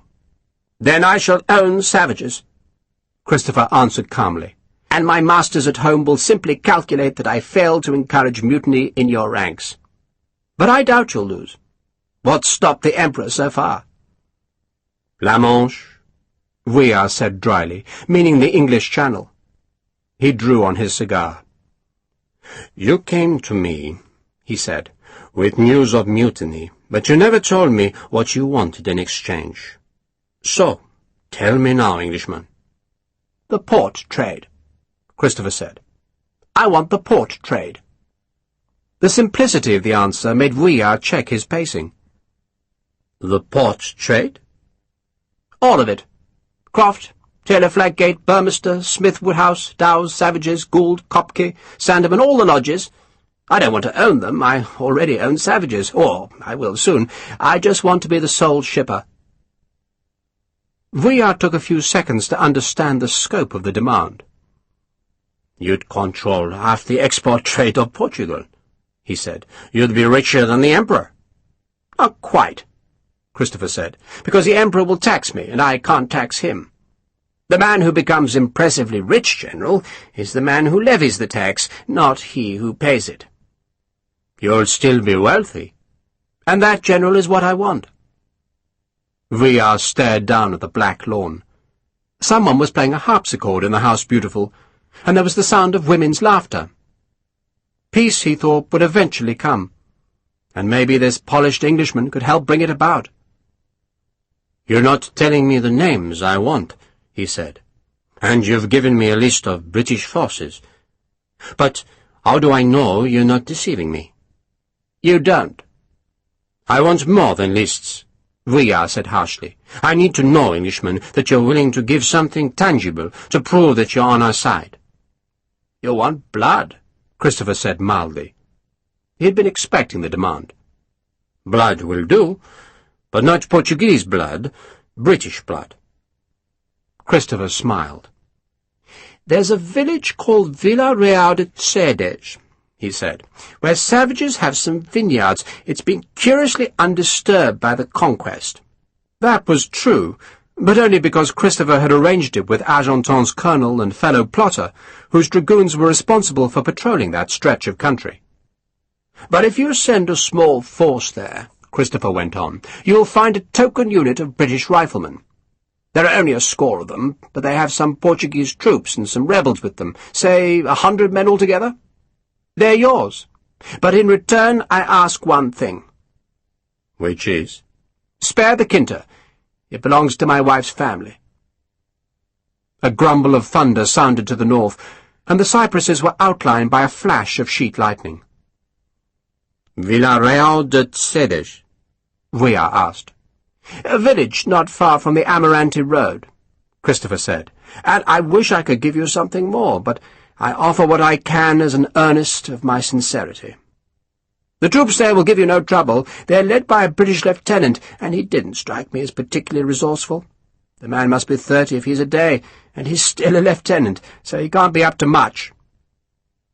Another crackle of thunder made Ria look anxiously to the northern sky. "We must get back to quarters before the rain comes," he said, but then paused. "It doesn't worry you that you betray your country?" "I betray nothing," Christopher said. And then, for a change, he spoke truthfully. "If France's conquests, General, are ruled only by Frenchmen, then Europe will regard you as nothing but adventurers and exploiters. But if you share your power, if every nation in Europe contributes to the government of every other nation, then we will have moved into the promised world of reason and peace. Isn't that what your emperor wants? A European system. Those were his words. A European system. A European code of laws, a European judiciary, and one nation alone in Europe. Europeans. How can I betray my own continent?" Ria grimaced. "Our emperor talks a lot, Englishman. He's a Corsican, and he has wild dreams. Is that what you are? A dreamer?" "I'm a realist," Christopher said. He had used his knowledge of the mutiny to ingratiate himself with the French, and now he would secure their trust by offering a handful of British soldiers as a sacrifice. Sir Sharpe and his men must die, so that Europe's glorious future could arrive. Chapter 5. The loss of the telescope hurt Sharpe. He told himself it was a bauble, a youthful frill, but it still hurt. It marked an achievement, not just the rescue of Sir Arthur Wellesley, but the promotion to commissioned rank afterwards. Sometimes, when he scarcely dared believe that he was a king's officer, he would look at the telescope and think how far he had travelled from the orphanage in Brewhouse Lane. And at other times, though he was reluctant to admit it to himself, he enjoyed refusing to explain the plaque on the telescope's barrel. Yet he knew other men knew. They looked at him, understood he had once fought like a demon under the Indian sun, and were awed. Now bloody Christopher had the glass. "You'll get it back, sir." Harper tried to console him. "I bloody will, too. I hear that Williamson got into a fight in the village last night." "Not much of a fight, sir. I pulled him off." "Who was he milling?" "One of Lopez's men, sir. As evil a bastard as Williamson." "Should I punish him?" "God knows, sir. I looked after it." But Sharpe nevertheless declared the village out of bounds, which he knew would not be popular with his men. Harper spoke for them, pointing out that there were some pretty girls in Vila Real de Cedes. "There's one wee slip of a thing there, sir," he said, "that would bring tears to your eyes. The lads only want to walk down there of an evening to say hello." "And to leave some babies behind." "That too," Harper agreed. "And the girls can't walk up here?" Sharpe asked. "I hear some do." "Some do, sir, I'm told, that's true."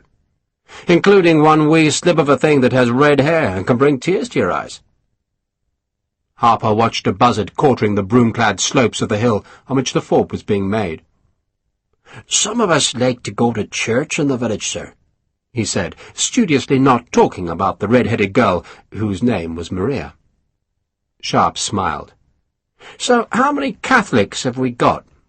"There's me, sir, and Donnelly, and Carter, and McNeil. Oh, and Slattery, of course. The rest of you are all going to hell." "Slattery?" Sharpe said. "Fergus isn't a Christian." "I never said he was, sir, but he goes to Mass." Sharpe could not help laughing. "So I'll let the Catholics go to Mass," he said. Harper grinned. "That means that I'll be Catholic by Sunday." "This is the army," Sharpe said, "so anyone wanting to convert has to get my permission. But you can take the other 4 to Mass, and you bring them back by midday, and if I find any of the other lads down there, I'll hold you responsible." "Me?" "Well, you're a sergeant, aren't you?" "But when the lads see Lieutenant Vicente's men going to the village, sir, they won't see why they're not allowed." "Vicente's Portuguese. His men know the local rules. We don't. And sooner or later there's going to be a fight over girls that'll bring tears to your eyes, and we don't need it, Pat." The problem was not so much the girls, though Sharpe knew they could be a problem if one of his riflemen became drunk, and that was the true problem. There were 2 taverns in the village, and both served cheap wine out of barrels, and half his men would become paralyzed with drink given half a chance. And there was a temptation to relax the rules because the situation of the riflemen was so strange. They were out of touch with the army, not sure what was happening, and without enough to do, and so Sharpe invented more work for them. The fort was now sprouting extra stone redoubts, and Sharpe found tools in the Kinter's barn and made his men clear the track through the woods and carry bundles of firewood up to the watchtower. And when that was done, he led long patrols into the surrounding countryside. The patrols were not intended to seek out the enemy, but to tire the men so that they collapsed at sundown and slept till dawn. And each dawn Sharpe held a formal parade and put men on a charge if he found a button undone or a scrap of rust on a rifle lock. They moaned at him, but there was no trouble with the villagers. The barrels in the village taverns were not the only danger. The cellar of the Kinter was full of port barrels and racks of bottled white wine, and Williamson managed to find the key that was supposedly hidden in a kitchen jar. Then he and Sims and Gattaker got helplessly drunk on Savage's finest, a carouse that ended well past midnight with the 3 men hurling stones at the Kinter's shutters. The 3 had ostensibly been on picket under the eye of Dodd, a reliable man, and Sharpe dealt with him first. "Why didn't you report them?" "I didn't know where they were, sir." Dodd kept his eyes on the wall above Sharpe's head. He was lying, of course, but only because the men always protected each other. Sharpe had when he was in the ranks, and he didn't expect anything else of Matthew Dodd, just as Dodd did not expect anything except a punishment. Sharpe looked at Harper. "Got work for him, Sergeant?" "The cook was complaining that all the kitchen copper needed a proper cleaning, sir." "Make him sweat," Sharpe said, "and no wine ration for a week." The men were entitled to a pint of rum a day, and in the absence of the raw spirit, Sharpe was doling out red from a barrel he had commandeered from the Kinter's cellar. He punished Sims and Gattaker by making them wear full uniform and greatcoats, and then march up and down the drive with rucksacks filled with stones. They did it under Harper's enthusiastic eye, and when they vomited with exhaustion and the effects of a hangover, the sergeant kicked them to their feet, made them clear the vomit off the driveway with their own hands, and then keep marching. Vicente arranged for a mason from the village to brick up the wine cellar's entrance, and while that was being done, and while Dodd scrubbed the coppers with sand and vinegar, Sharpe took Williamson up into the woods. He was tempted to flog the man, for he was very close to hating Williamson. But Sharpe had once been flogged himself, and he was reluctant to inflict the same punishment. Instead, he found an open space between some laurels, and used his sword to scratch 2 lines in the mossy turf. The lines were a yard long and a yard apart. "You don't like me, do you, Williamson?" Williamson said nothing. He just stared at the lines with red eyes. He knew what they were. "What are my 3 rules, Williamson?" Williamson looked up sullenly. He was a big man, heavy-faced with long side whiskers, a broken nose and smallpox scars. He came from Leicester, where he'd been convicted of stealing 2 candlesticks from St. Nicholas's church and offered the chance to enlist rather than hang. "Don't thieve," he said in a low voice. Don't get drunk, and fight proper. Are you a thief? No, sir. You bloody are, Williamson. That's why you're in the army. And you got drunk without permission. But can you fight? You know I can, sir. Sharpe unbuckled his sword belt and let it and the weapon drop, then took off his shako and green jacket and threw them down. "Tell me why you don't like me," he demanded. Williamson stared off into the laurels. "Come on," Sharpe said. "Say what you bloody like. You're not going to be punished for answering a question." Williamson looked back at him. "We shouldn't be here," he blurted out. "You're right." Williamson blinked at that, but carried on. "Ever since Captain Murray died, sir, we've been out on our own. We should be back with the battalion. It's where we belong. You were never our officer, sir. Never." "Well, I am now." "'Tain't right." "So you want to go home to England?" "The battalion's there, so I do, aye." "But there's a war on, Williamson. A bloody war, and we're stuck in it. We didn't ask to be here. Don't even want to be here, but we are, and we're staying." Williamson looked at Sharpe resentfully, but said nothing. "But you can go home, Williamson," Sharpe said. And the heavy face looked up, interested. "There are 3 ways for you to go home. 1, we get orders for England. 2, you get wounded so badly that they send you home. And 3, you put your feet on the scratch, and you fight me. Win or lose, Williamson, I promise to send you home as soon as I can by the first bloody ship we find. All you have to do is fight me." Sharpe walked to one of the lines and put his toes against it. This was how the pugilists fought. They towed the line, and then punched it out with bare fists until one man dropped in bloody, battered exhaustion. "Fight me properly, mind," Sharpe said. "No dropping after the first hit. You'll have to draw blood to prove you're trying. Hit me on the nose, that'll do it." He waited. Williamson licked his lips. "Come on," Sharpe snarled. "Fight me." "You're an officer," Williamson said. "Well, not now I'm not, and no one's watching, just you and me, Williamson, and you don't like me, and I'm giving you a chance to thump me, and you do it properly, and I'll have you home by summer." He did not know how he would keep that promise, but nor did he think he would have to try. For Williamson, he knew, was remembering the epic fight between Harper and Sharpe, a fight that had left both men reeling. Yet Sharpe had won it, and the riflemen had watched it, and they learned something about Sharpe that day. And Williamson did not want to learn the lesson again. "I won't fight an officer," he said with assumed dignity. Sharpe turned his back, picked up his jacket. "Then find Sergeant Harper," he said, "and tell him you're to do the same punishment as Sims and Gattaker." He turned back. "On the double!" Williamson ran. His shame at refusing the fight might make him more dangerous, but it would also diminish his influence over the other men, who, even though they would never know what had happened in the woods, would sense that Williamson had been humiliated. Sharpe buckled his belt and walked slowly back. He worried about his men, worried that he would lose their loyalty, worried that he was proving a bad officer. He remembered Blas Vivar, and wished he had the Spanish officer's quiet ability to enforce obedience through sheer presence, but perhaps that effortless authority came with experience. At least none of his men had deserted. They were all present, except for Tarrant and the few who were back in Quimbra's military hospital recovering from the fever. It was a month now since Oporto had fallen. The fort on the hilltop was almost finished, and, to Sharpe's surprise, the men had enjoyed the hard labour. Daniel Hagman was walking again, albeit slowly, but he was mended enough to work, and Sharpe placed a kitchen table in the sun, where, one by one, Hagman stripped, cleaned, and oiled every rifle.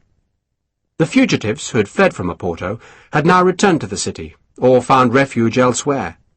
But the French were making new fugitives. Wherever they were ambushed by partisans, they sacked the closest villages, and even without the provocation of ambush, they plundered farms mercilessly to feed themselves. More and more folk came to Villarreal de Cedes, drawn there by rumours that the French had agreed to spare the village. No one knew why the French should do such a thing, though some of the older women said it was because the whole valley was under the protection of St. Joseph, whose life-size statue was in the church, and the village's priest, Father Josepha, encouraged the belief. He even had the statue taken from the church, hung with fading narcissi and crowned with a laurel wreath, and then carried about the village boundary to show the saint the precise extent of the lands needing his guardianship. Villa-Real de Cedej, folk believed, was a sanctuary from the war, and ordained as such by God. May arrived with rain and wind. The last of the blossom was blown from the trees to make damp rills of pink and white petals in the grass. Still the French did not come. And Manuel Lopez reckoned they were simply too busy to bother with Villa-Real de Cedej. "They've got troubles," he said happily. "Silveri's giving them a bellyache at Amarante, and the road to Vigo has been closed by partisans. They're cut off, no way home. They're not going to worry us here." Lopez frequently went to the nearby towns, where he posed as a peddler, selling religious trinkets, and he brought back news of the French troops. "They patrolled the roads," he said. "They get drunk at night, and they wish they were back home." "And they look for food," Sharpe said. "They do that too," Lopez agreed. "And one day," Sharpe said, "when they're hungry, they'll come here." "Colonel Christopher won't let them," Lopez said. He was walking with Sharpe along the Quinter's drive, watched by Harris and Cooper, who stood guard at the gate, the closest Sharpe allowed his Protestant riflemen to the village. Rain was threatening. Grey sheets of it fell across the northern hills, and Sharpe had twice heard rumbles of thunder, which might have been the sound of the guns at Amarante, but seemed too loud. "I shall leave soon," Lopez announced. "Back to Braganza?" "Amarante. My men are recovered. It's time to fight again." "You could do one thing before you go," Sharpe said, ignoring the implied criticism in Lopez's last words. "Tell those refugees to get out of the village. Tell them to go home. Tell them St. Joseph is overworked, and he won't protect them when the French come." Lopez shook his head. "The French aren't coming," he insisted. "And when they do," Sharpe continued, just as insistently, "I can't defend the village. I don't have enough men." Lopez looked disgusted. "You'll just defend the Quinta," he suggested, "because it belongs to an English family." "I don't give a damn about the Quinta," Sharpe said angrily. "I'll be up on that hilltop trying to stay alive. For Christ's sake, there's less than 60 of us, and the French will send 1,500. "They won't come," Lopez said. He reached up to pluck some shriveled white blossom from a tree. "I never did trust savages, Port," he said. "Trust?" "An elder tree," Lopez said, showing Sharpe the petals. "The bad port makers put elderberry juice in the wine to make it look richer." He tossed away the flowers, and Sharpe had a sudden memory of that day in Oporto, the day the refugees drowned when the French had taken the city, and he remembered how Christopher had been about to write him the order to go back across the Douro, and the cannonball had struck the tree to shower pinkish-red petals which the colonel had thought were cherry blossom. And Sharpe remembered the look on Christopher's face at the mention of the name Judas. "Jesus," Sharpe said. "What?" Lopez was taken aback by the force of the imprecation. "He's a bloody traitor," Sharpe said. "Who?" "The bloody colonel," Sharpe said. It was only instinct that had so suddenly persuaded him that Christopher was betraying his country, an instinct grounded in the memory of the colonel's look of outrage when Sharpe said the blossom came from a Judas tree. Ever since then, Sharpe had been havering between a half-suspicion of Christopher's treachery and a vague belief that perhaps the colonel was engaged in some mysterious diplomatic work. But the recollection of that look on Christopher's face, and the realization that there had been fear as well as outrage in it, convinced Sharpe. Christopher was not just a thief, but a traitor. "You're right," he told an astonished Lopez. "It is time to fight. Harris!" He turned towards the gate. "Sir!" "Find Sergeant Harper for me, and Lieutenant Vicente."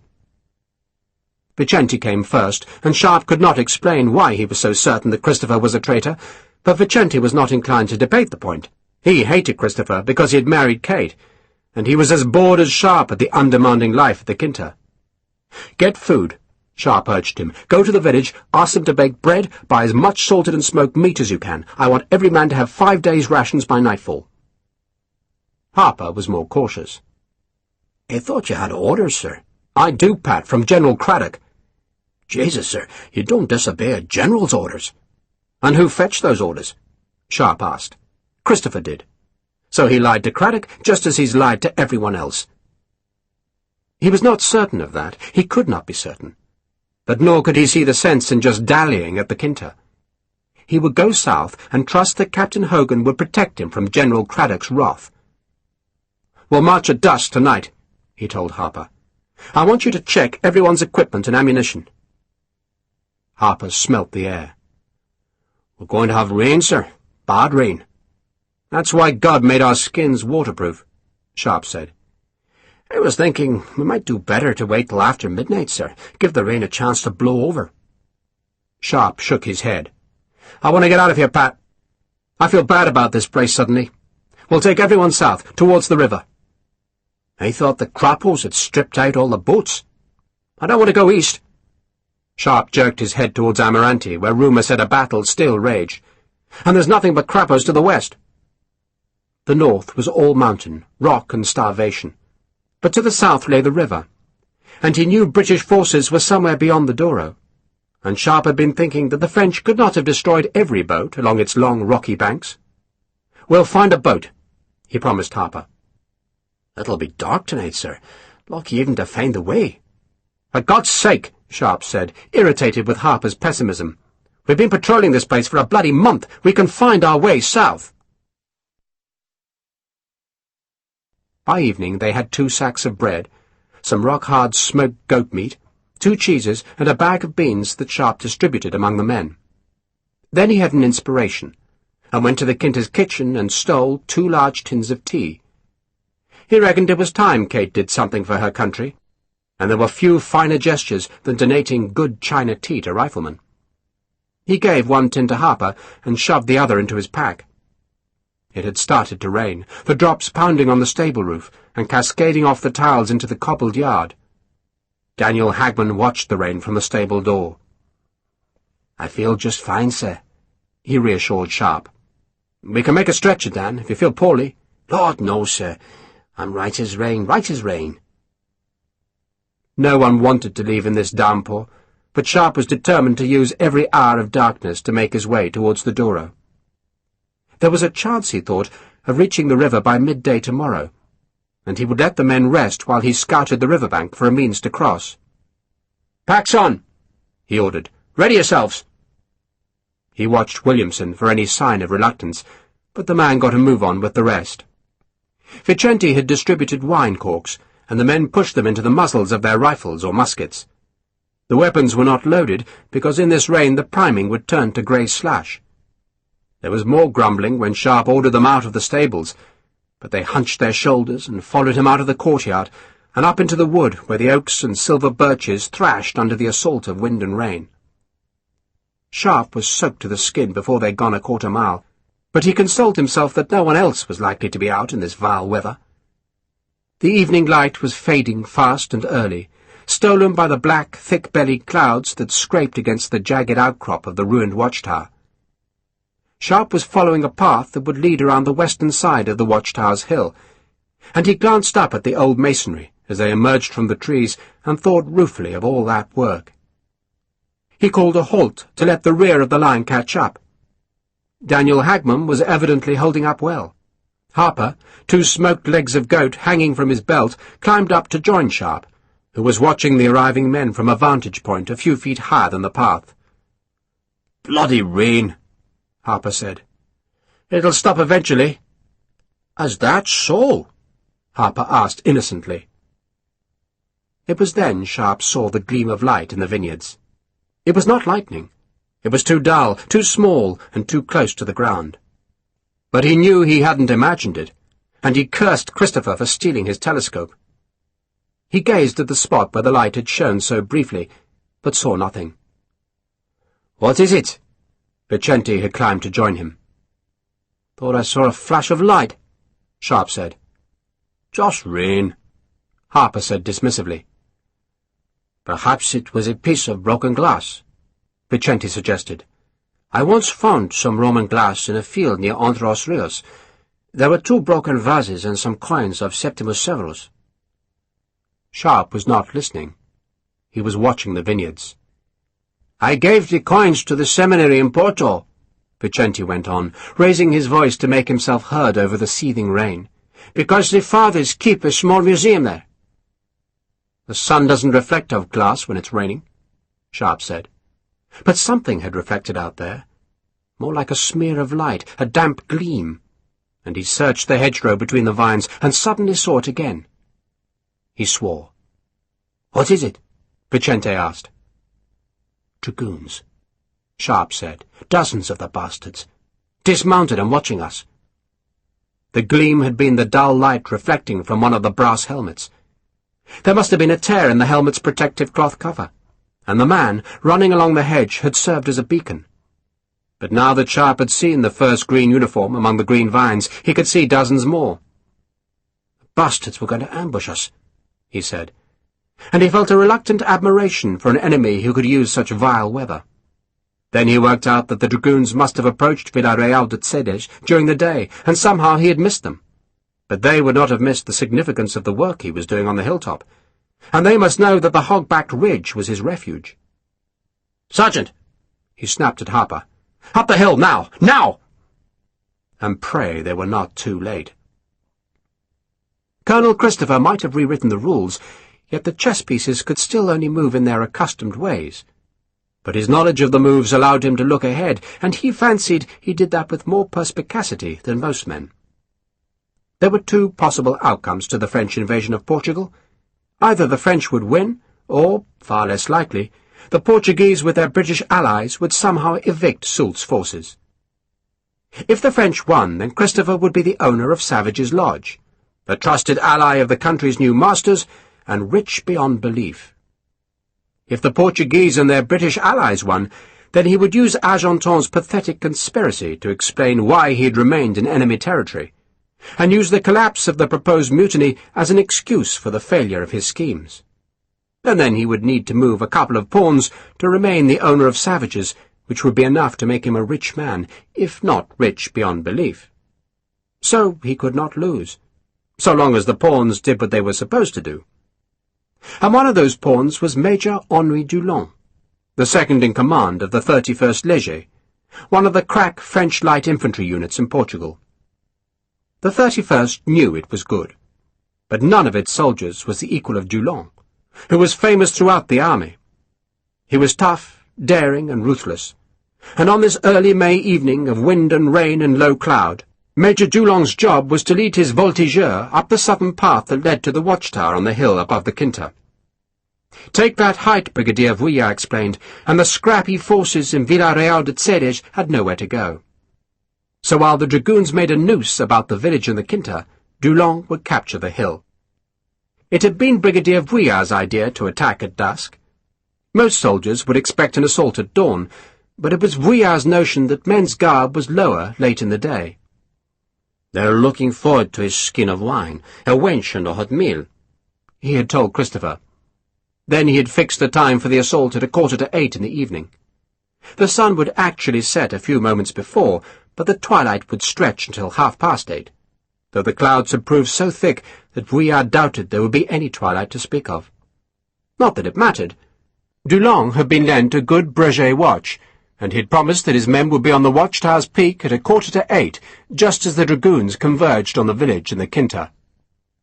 The remaining companies of the 31st Léger would first climb up to the wood, and then sweep down onto the Quinta from the south. "I doubt Dulong will see any action," Vuillard told Christopher, "and he'll be unhappy about that. He's a bloodthirsty rascal." "You've given him the most dangerous task, surely." "But only if the enemy are on the hilltop," the brigadier explained. "I hope to catch them off guard, Colonel." And it seemed to Christopher as though Vuillard's hopes were justified, for at 7:45 the dragoons charged into Villarreal de Cedes and met almost no opposition. A clap of thunder was the accompaniment to the attack, and a stab of lightning split the sky and reflected silver-white from the dragoons' long swords. A handful of men resisted. Some muskets were fired from a tavern beside the church, and Vuillard later discovered, through questioning the survivors, that a band of partisans had been recuperating in the village. A handful of them escaped, but 8 others were killed, and a score more, including their leader, who called himself the schoolteacher, were captured. 2 of Vuillard's dragoons were wounded. 100 more dragoons rode to the Quinta. They were commanded by a captain who would rendezvous with the infantry coming down through the woods, and the captain had promised to make certain the property was not looted. "You don't want to go with them?" Vuillard asked. "No." Christopher was watching the village girls being pushed towards the largest tavern. "I don't blame you," Vuillard said, noticing the girls. "The sport will be here." And Vuillard's sport began. The villagers hated the French, and the French hated the villagers, and the dragoons had discovered partisans in the houses, and they all knew how to treat such vermin. Manuel Lopez and his captured partisans were taken to the church, where they were forced to break up the altars, rails, and images, then ordered to heap all the shattered timber in the centre of the nave. Father Josepha came to protest at the vandalism, and the dragoons stripped him naked, tore his cassock into strips, and used the strips to lash the priest to the big crucifix that hung above the main altar. "The priests are the worst," Vuillard explained to Christopher. "They encourage their people to fight us. I swear we'll have to kill every last priest in Portugal before we're through." Other captives were being brought to the church. Any villager whose house contained a firearm, or who had defied the dragoons, was taken there. A man who'd tried to protect his 13-year-old daughter was dragged to the church, and, once inside, a dragoon sergeant broke the men's arms and legs with a great sledgehammer taken from the blacksmith's forge. "It's a lot easier than tying them up," Vuillard explained. Christopher flinched as the big hammer snapped the bones. Some men whimpered, a few screamed, but most stayed obstinately silent. Father Josepha said the prayer for the dying, until a dragoon quietened him by breaking his jaw with a sword. It was dark by now. The rain still beat on the church roof, but not so violently. Lightning lit the windows from the outside as Vuillard crossed to the remnants of a side altar and picked up a candle that had been burning on the floor. He took it to the pile of splintered furniture that had been laced with powder from the dragoons' carbine ammunition. He placed the candle deep in the pile and backed away. For a moment the flame flickered small and insignificant. Then there was a hiss, and a bright fire streaked up the pile's centre. The wounded men cried aloud as smoke began to curl towards the beams, and as Vuillard and the dragoons retreated towards the door. "They flap like fish." The brigadier spoke of the men who tried to drag themselves towards the fire in the vain hope of extinguishing it. Vuillard laughed. "The rain will slow things," he told Christopher, "but not by much." The fire was crackling now, spewing thick smoke. "It's when the roof catches fire that they die," Vuillard said, "and it takes quite a time. Best not to stay, though." The dragoons left, locking the church behind them. A dozen men stayed out in the rain to make certain that the fire did not go out, or, more unlikely, that no one escaped from the flames, while Vuillard led Christopher and a half-dozen other officers to the village's largest tavern, which was cheerfully lit by scores of candles and lamps. "The infantry will report to us here," Vuillard explained. "So we must find something to pass the time, eh?" "Indeed." Christopher plucked off his cocked hat as he stooped to the tavern door. "We'll have a meal," Brigadier Vuillard said, "and what passes in this country for wine." He stopped in the main room where the village's girls had been lined against a wall. "What do you think?" he asked Christopher. "Tempting," Christopher said. "Indeed." Vuillard still did not entirely trust Christopher. The Englishman was too aloof, but now Vuillard thought he would put him to the test. "Take your choice," he said, pointing to the girls. The men guarding the girls grinned. The girls were crying softly. Christopher took a pace towards the captives. If the Englishman was squeamish, Vuillard thought, then that would betray scruples, or worse, a sympathy for the Portuguese. There were even some in the French army who expressed such sympathies, officers who argued that by maltreating the Portuguese, the army only made their own problems worse. But Vuillard, like most Frenchmen, believed that the Portuguese needed to be punished with such severity that none would ever dare lift a finger against the French again. Rape, theft, and wanton destruction were to Vuillard defensive tactics, and now he wanted to see Christopher join him in an act of war. He wanted to see the aloof Englishmen behave like the French in their moment of triumph. "Be quick," Vuillard said. "I promised my men they could have the ones we don't want." "I'll take the small girl," Christopher said wolfishly. "The redhead," she screamed. But there was much screaming that night in Villarreal de Cedes, as there was on the hill to the south. Sharpe ran. He shouted at his men to get to the top of the hill as fast as they could, and then he scrambled up the slope, and he'd gone 100 yards before he calmed down and realized that he was doing this all wrong. "Rifles!" he shouted. "Packs off!" He let his men unburden themselves until they carried only their weapons, haversacks, and cartridge boxes. Lieutenant Vicente's men did the same. 6 Portuguese and the same number of riflemen would stay to guard the discarded packs and bags and greatcoats and cuts of smoked meat, while the rest followed Sharpe and Vicente up the slope. They went much faster now. "Did you see the bastards up there?" Harper panted. "No," Sharpe said. But he knew the French would want to take the fort, because it was the highest ground for miles, and that meant they'd probably send a company or more to loop about the south and sneak up the hill. So it was a race. Sharpe had no proof that the French were in the race, but he did not underestimate them. They would be coming, and all he could pray was that they were not there already. The rain fell harder. No gun would fire in this weather. This was going to be a fight of wet steel, fists, and rifle butts.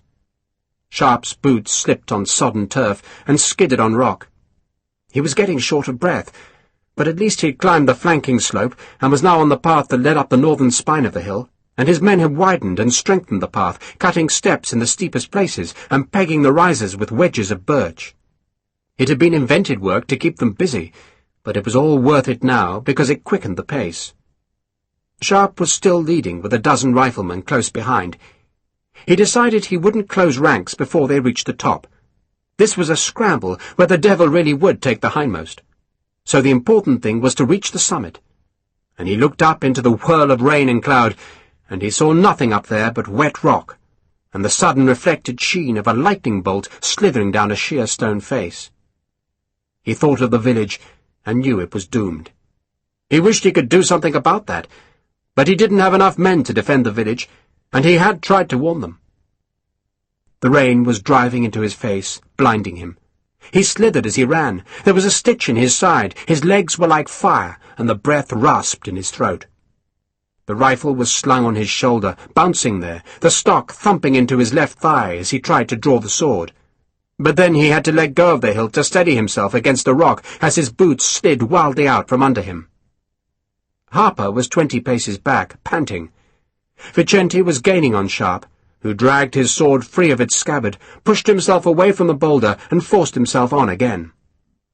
Lightning flickered to the east, outlining black hills and a sky slanting with water.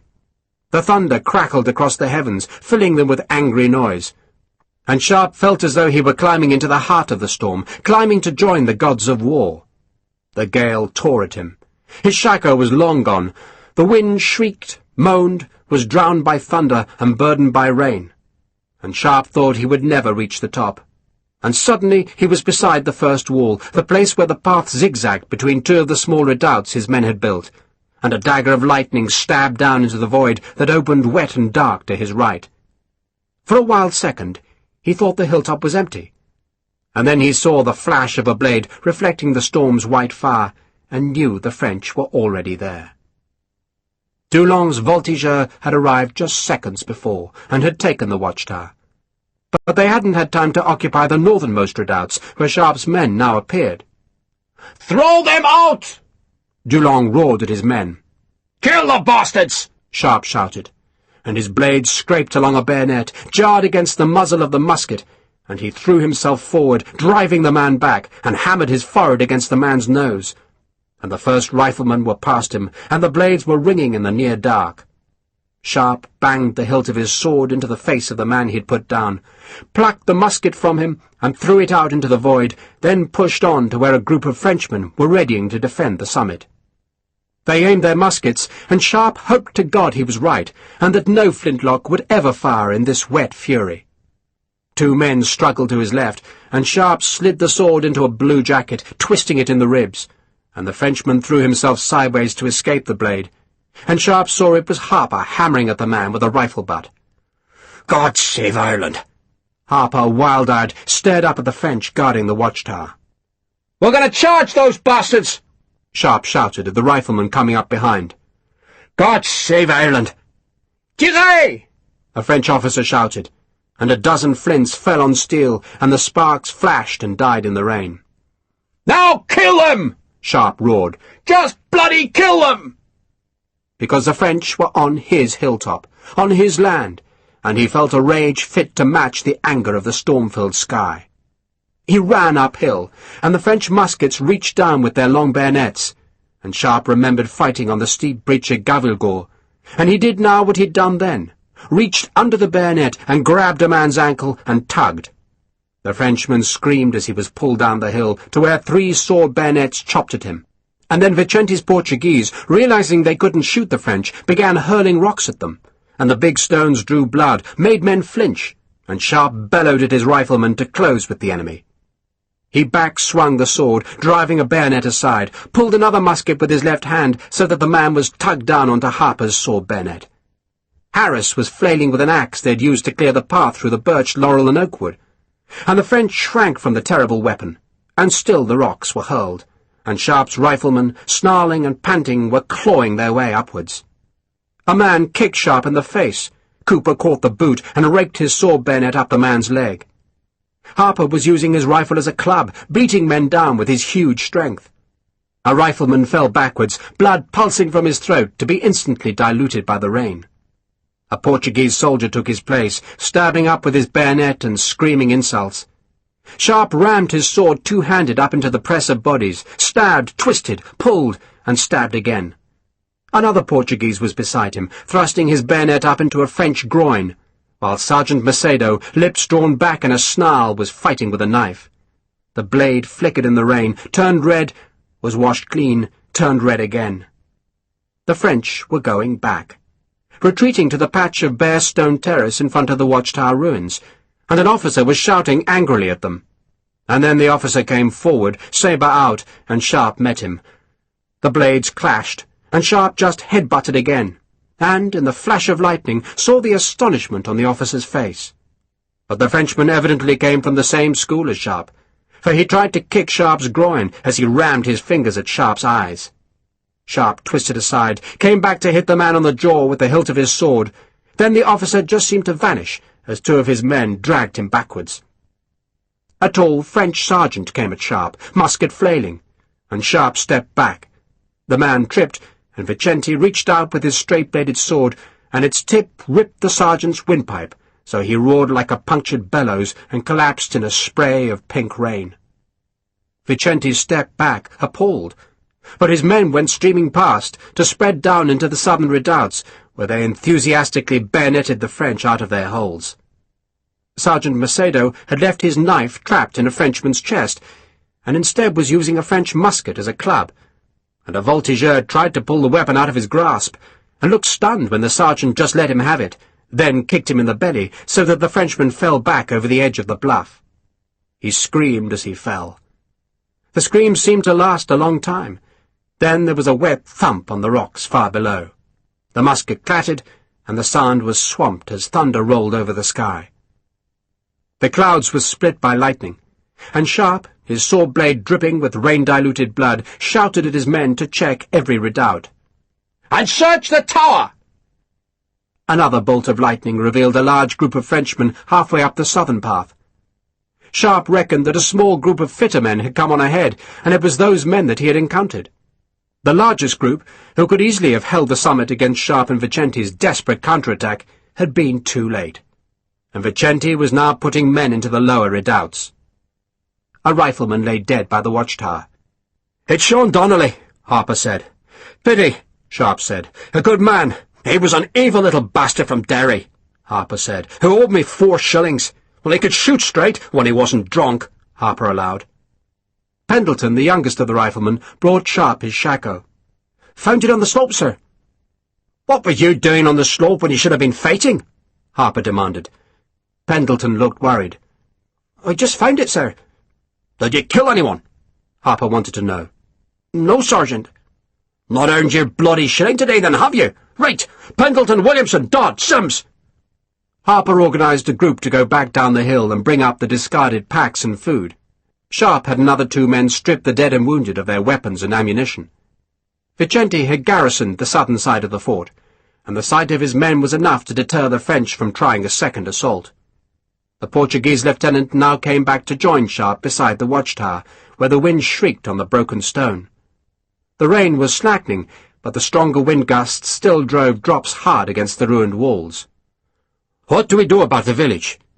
Vicente wanted to know. "There's nothing we can do." "There are women down there, children." "I know. We can't just leave them." "And what do you want us to do?" Sharpe asked. "Go down there, rescue them?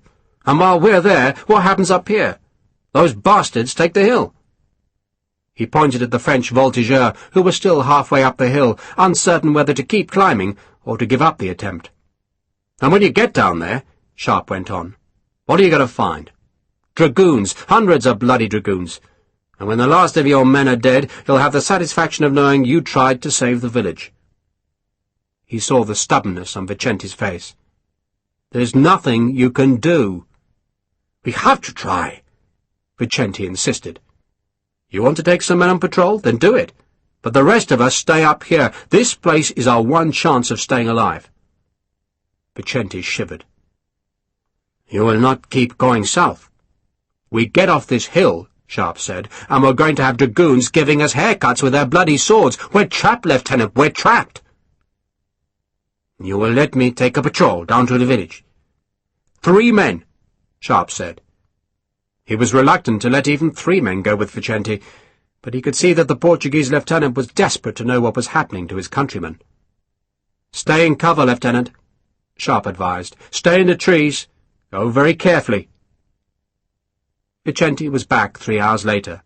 There were simply too many dragoons and blue-jacketed infantry around Villarreal de Cedes, and he had got nowhere near the village.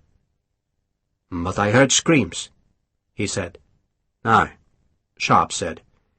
"You would have done." Beneath him, beyond the Quinta, the remnants of the village church burned out in the dark, damp night. It was the only light he could see.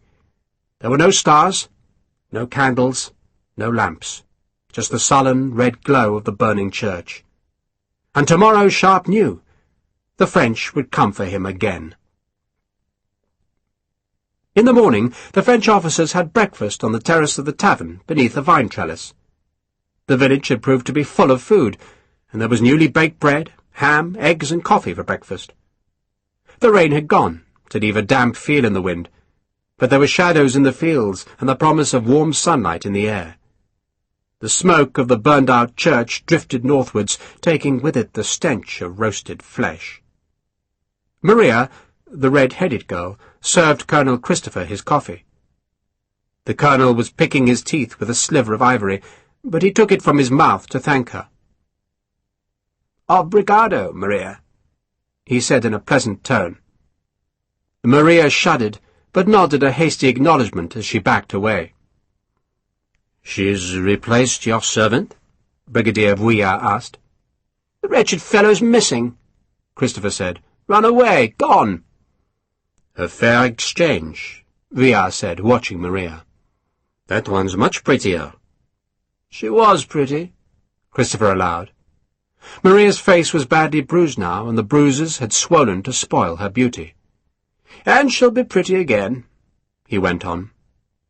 "You hit her hard," Vuillard said with a hint of reproach. Christopher sipped his coffee. "The English have a saying, Brigadier. A spaniel, a woman, and a walnut tree. The more they're beaten, the better they be. A walnut tree? They say if the trunk is well thrashed, it increases the yield of nuts. I've no idea if it's true, but I do know that a woman has to be broken, like a dog or a horse. Broken. Vuillard repeated the word. He was rather in awe of Christopher's sang-froid. The stupid girl resisted me, Christopher explained. She put up a fight, so I taught her who is master. Every woman needs to be taught that. Even a wife? Especially a wife, Christopher said. Though the process might be slower, you don't break a good mare quickly, but take your time. But this one, he jerked his head towards Maria, this one needed a damned fast whipping. I don't mind if she resents me, but one doesn't want a wife to be soured by resentment. Maria was not the only one with a bruised face. Major Dulong had a black mark across the bridge of his nose, and a scowl just as dark. He had reached the watchtower before the British and Portuguese troops, but with a smaller group of men, and then he had been surprised by the ferocity with which the enemy had attacked him. "Let me go back, mon général," he pleaded with Vuillard. "Of course, Dulong, of course." Vuillard did not blame the Voltigeur officer for the night's only failure. It seemed that the British and Portuguese troops, whom everyone had expected to find in the Quinta's stables, had decided to go south, and thus had been halfway to the watchtower when the attack began. But Major Dulong was not accustomed to failure, and the repulse on the hilltop had hurt his pride. "Of course you can go back," the brigadier reassured him, "but not straight away. I think we shall let les belles filles have their wicked way with them first, yes?" "Les belles filles?" Christopher asked, wondering why on earth Vuillard would send girls up to the watchtower. "The Emperor's name for his cannon," Vuillard explained. "Les belles filles. There's a battery at Valango, and they must have a brace of howitzers. I'm sure the gunners will be pleased to lend us their toys, aren't you? A day of target practice, and those idiots on the hill will be as broken as your redhead." The brigadier watched as the girls brought out the food. "I shall look at their target after we've eaten. Perhaps you'll do me the honor of lending me your telescope." "Of course." Christopher pushed the glass across the table. "But take care of it, my dear Vuillard. It's rather precious to me." Vuillard examined the brass plate, and knew just enough English to decipher its meaning. "Who is this A.W.? Sir Arthur Wellesley, of course." "And why would he be grateful to you?" "You couldn't possibly expect a gentleman to answer a question like that, my dear Vuillard. It would be boasting. Suffice it to say that I did not merely black his boots." Christopher smiled modestly, then helped himself to eggs and bread. 200 dragoons rode the short journey back to Valengo. They escorted an officer who carried a request for a pair of howitzers, and the officer and the dragoons returned that same morning. With one howitzer only, but that, Vuillard was certain, would be enough. The riflemen were doomed. Chapter 6. "What you really wanted," Lieutenant Pelletier said, "was a mortar." "A mortar?" Brigadier General Vuillard was astonished at the lieutenant's self-confidence. "You are telling me what I want?"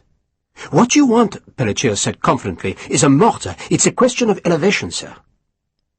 "It is a question, Lieutenant." Vuillard put a deal of stress on Pelletier's lowly rank. "Of pouring death, shit, horror, and damnation on those impudent bastards on that goddamned hilltop." He pointed to the watchtower. He was standing at the edge of the wood where he had invited Lieutenant Pelletier to unlimber his howitzer and start slaughtering. "Don't talk to me of elevation. Talk to me of killing." "Killing is our business, sir," the lieutenant said, quite unmoved by the brigadier's anger. "But I do have to get closer to the impudent bastards." He was a very young man, so young that Vuillard wondered whether Pelletier had even begun to shave. He was also thin as a whip, so thin that his white breeches, white waistcoat, and dark blue cutaway coat hung on him like discarded garments draped on a scarecrow. A long, skinny neck jutted from the stiff blue collar, and his long nose supported a pair of thick-lensed spectacles that gave him the unfortunate appearance of a half-starved fish. But he was a remarkably self-possessed fish, who now turned to his sergeant. 2 pounds at 12 degrees, don't you think? But only if we can get to within 350 toises. Toises? The brigadier knew gunners used the old unit of measurement, but it meant nothing to him. Why the hell don't you speak French, man? 350 toises, call that... Pelletier paused and frowned as he did the mathematics. 680 meters. His sergeant, as thin, pale, and young as Pelletier, broke in. 682, Pelletier said cheerfully. 350 toises? The sergeant mused aloud. 2 pound charge, 12 degrees, I think that will serve, sir. Only just, though, Pelletier said, then turned back to the brigadier. The target's high, sir, he explained. I know it's high, Vuillard said in a dangerous tone. It's what we call a hill. And everyone believes howitzers can work miracles on elevated targets, Pelletier went on, disregarding Vuillard's sarcasm. But they're not really designed to be angled at much more than 12 degrees from the horizontal. Now, a mortar, of course, can achieve a much higher angle, but I suspect the nearest mortar is at Oporto. I just want the bastards dead, Vuillard growled, then turned back as a memory occurred to him. And why not a 3-pound charge? The gunners were using 3-pound charges at Austerlitz. He was tempted to add, before you were born, but restrained himself. 3 pounds! Pelletier audibly sucked in his breath, while his sergeant rolled his eyes at the brigadier's display of ignorance. She's a Nantes barrel, sir, Pelletier added in gnomic explanation as he patted the howitzer.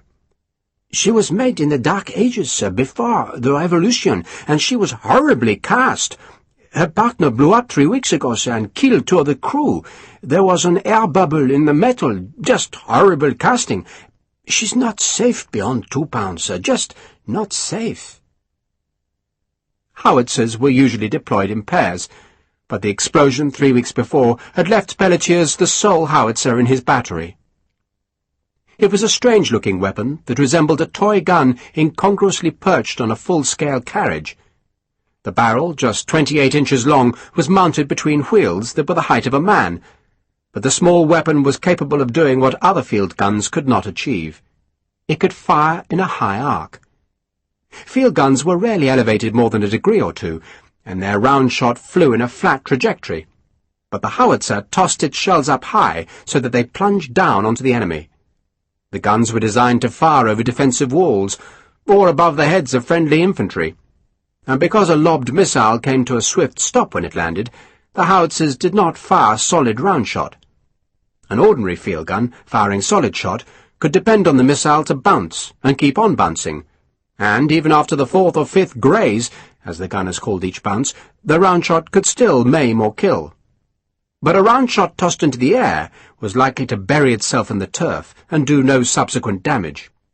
So the howitzers fired shells that were fused to explode when the missile landed. 49 times 2, sir, seeing as how we have the caisson for the other howitzer as well, Pelletier said when Vuillard asked him how many shells his gun possessed. 98 shells, sir, and 22 canister, twice the usual rations. Forget the canister, Vuillard ordered. Canister, which spread from a gun's barrel like duckshot, was for use against troops in the open, not for infantry concealed amongst rocks.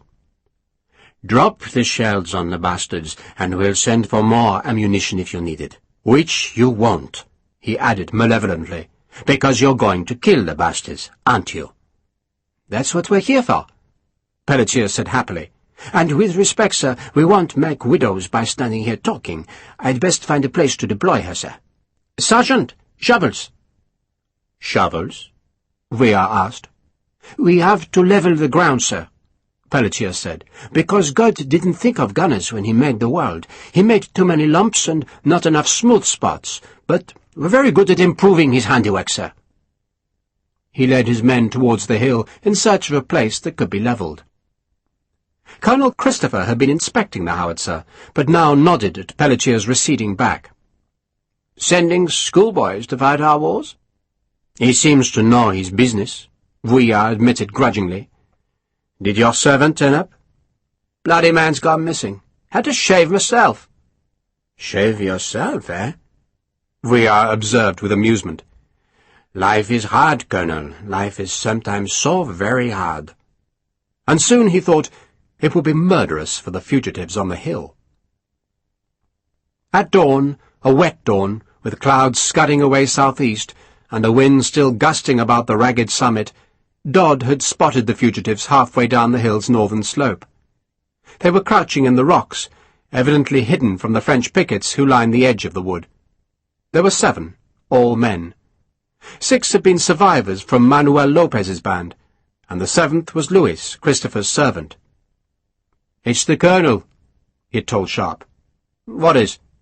"Colonel Christopher. He's down there. He brought them here. He told them you were here." Sharpe stared down towards the village where a black smear showed where the church had stood. "He's a bastard," he said quietly, but he wasn't surprised. Not now. He only blamed himself for being so slow to see that Christopher was a traitor. He questioned Louis further, and the servant told him about the journey south to meet General Craddock, about the dinner party in Oporto, where a French general had been the guest of honour, and how Christopher sometimes wore an enemy uniform. But Louis honestly admitted he didn't know what webs the colonel spun. He did know that Christopher possessed Sharpe's good telescope, and Louis had managed to steal the colonel's old telescope, which he presented to Sharpe with a triumphant flourish. "I'm sorry it's not your own, senor, but the colonel keeps that one in his tail pocket. I fight for you now," Louis said proudly. "Have you ever fought?" Sharpe asked. "A man can learn," Louis said, "and there is no one better than a barber for slitting throats. I used to think about that when I shaved my customers, how easy it would be to cut. I never did, of course," he added hastily in case Sharpe thought he was a murderer. "I think I'll go on shaving myself," Sharpe said with a smile. So Vicente gave Louis one of the captured French muskets and a cartridge box of ammunition, and the barber joined the other soldiers among the redoubts that barricaded the hilltop. Lopez's men were sworn in as loyal Portuguese soldiers, and when one said he would rather take his chances on escape and join the partisan groups to the north, Sergeant Macedo used his fists to force the oath on him. "He's a good lad, that sergeant," Harper said approvingly. The damp lifted. The sodden flanks of the hill steamed in the morning sun, but that haze vanished as the morning became hotter. There were dragoons all about the hog-backed hill now. They patrolled the valleys on either side, had another strong picket to the south, and dismounted men watching from the wood's edge. Sharpe, seeing the dragoons tighten their noose, knew that if he and his men tried to escape, they'd become meat for the horsemen. Harper, his broad face glistening with sweat, gazed down at the cavalry. "There's something I've noticed, sir," he said, "ever since we joined up with you in Spain." "What's that?" "That we're always outnumbered and surrounded." Sharpe had been listening, not to Harper, but to the day itself. "Notice anything?" he asked. "That we're surrounded and outnumbered, sir?" "No." Sharpe paused to listen again, then frowned. "Wind's in the east, isn't it?" "More or less." "No sound of gunfire, Pat." Harper listened. "Good God, and you're right, sir." Vicente had noticed the same thing, and came to the watchtower where Sharpe had set up his command post. "There's no noise from Amarante," the Portuguese lieutenant said unhappily. "So they've finished fighting there," Harper commented. Vicente made the sign of the cross, which was admission enough that he suspected the Portuguese army that had been holding the bridge over the Tamega had been defeated. "We don't know what's happening," Sharpe said, trying to cheer Vicente up. But in truth that admission was almost as depressing as the thought that Amarante had fallen. So long as the distant thunder of the guns had sounded from the east, then so long had they known there were still forces fighting the French, had known that the war itself was continuing, and that there was hope that one day they could rejoin some friendly forces. But the morning's silence was ominous. And if the Portuguese were gone from Amarante, then what of the British in Coimbra and Lisbon? Were they boarding ships in the broad mouth of the Tagus, ready to be convoyed home? Sir John Moore's army had been chased out of Spain. So was the smaller British force in Lisbon now scuttling away? Sharpe felt a sudden and horrid fear that he was the last British officer in northern Portugal, and the last morsel to be devoured by an insatiable enemy. "It doesn't mean anything," he lied, seeing the same fear of being stranded on his companions' faces. "Sir Arthur Wellesley's coming." "We hope," Harper said. "Is he good?" Vicente asked. "The very bloody best," Sharpe said fervently. And then, seeing that his words had not really encouraged hope, he made Harper busy. All the food that had been brought up to the watchtower had been stored in one corner of the ruin, where Sharpe could keep an eye on it, but the men had taken no breakfast, so he had Harper supervise the distribution. "Give them hunger rations, Sergeant," he ordered, "for God alone knows how long we'll be up here." Vicente followed Sharpe onto the small terrace outside the watchtower entrance, from where he stared at the distant dragoons. He looked distracted and began fiddling with a scrap of the white piping that decorated his dark blue uniform, and the more he fidgeted, the more piping was stripped away from his jacket. "Yesterday," he suddenly blurted out, "yesterday was the first time that I killed a man with a sword." He frowned as he pulled another inch or two of the piping from his jacket's hem. "A hard thing to do." "Especially with a sword like that," Sharpe said, nodding at Vicente's scabbard. The Portuguese officer's sword was slim, straight, and not particularly robust. It was a sword for parades, for show, not for gutter fights in the rain. "Now, a sword like this," Sharpe patted the heavy cavalry sword that hung from his belt, "batters the bastards down. It don't cut them to death, so much as it bludgeons them. You could batter an ox to death with this blade. Get yourself a cavalry sword, Georgie. They're made for killing. Infantry officers' swords are for dance floors." "I mean, it was difficult to look in his eyes," Vicente explained, "and still use the blade." "I know what you mean," Sharpe said, "but it's still the best thing to do. What you want to do is to watch the sword or bayonet, isn't it? But if you keep watching their eyes, you can tell what they're going to do next by where they look. Never look at the place you're going to hit them, though. Keep looking at their eyes, and just hit." Vicente realized he was stripping the piping from his jacket, and tucked the errant length into a buttonhole. "When I shot my own sergeant," he said, "it seemed unreal, like theatre even. But he wasn't trying to kill me. That man last night, it was frightening." "Bloody well ought to be frightening," Sharpe responded. "A fight like that, in the rain and dark, anything can happen. You just go in fast and dirty, Georgie. Do the damage, and keep on doing it."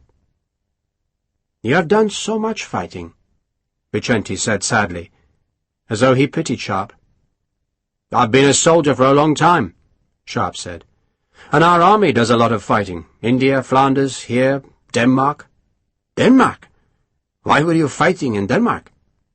"God knows," Sharpe said. "Something about their fleet. We wanted it, they didn't want us to have it, so we went and took it." He was gazing down the northern slope at a group of a dozen Frenchmen, who had stripped to the waist and now began to shovel at a patch of ferns 100 yards from the edge of the wood. He took out the replacement telescope Louise had brought him. It was little more than a toy, and the outer lens was loose, which meant it kept blurring, and it was only half as powerful as his own glass, but he supposed it was better than nothing. He focused the glass, steadied the outer lens with a fingertip, and stared at the French work party.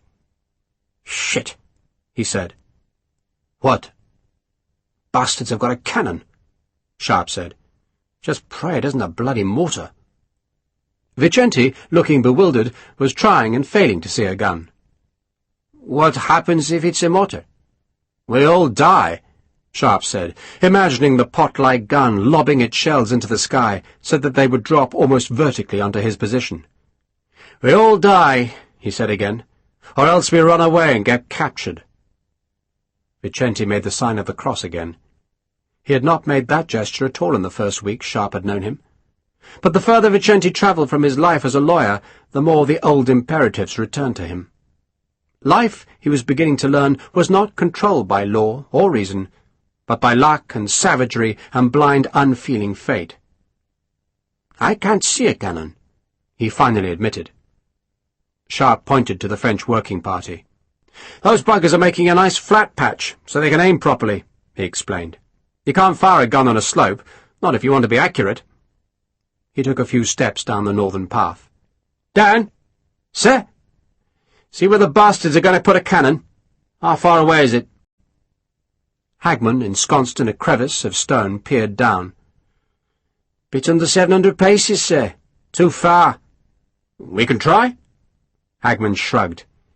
I can try, but maybe save it for later. Sharpe nodded. Better to reveal the rifle's range to the French when things were more desperate. Vicente again looked bewildered, so Sharpe explained. A rifle bullet can carry that far, but it would take a genius to be accurate. Dan's close to genius. He thought about taking a small party of riflemen halfway down the slope, and he knew that at 300 or 400 yards they could do a lot of damage to a gun crew. But the gun crew, at that range, would answer them with canister, and though the lower slope of the hill was littered with rocks, few were of a size to shelter a man from canister. Sharpe would lose soldiers if he went down the hill. He would do it, he decided, if the gun turned out to be a mortar, for mortars never carried canister. But the French were bound to answer his foray with a strong skirmish line of infantry. Stroke and counterstroke. It felt frustrating. All he could do was pray the gun was not a mortar. It was not a mortar. An hour after the working party began making a level platform, the cannon appeared, and Sharpe saw it was a howitzer.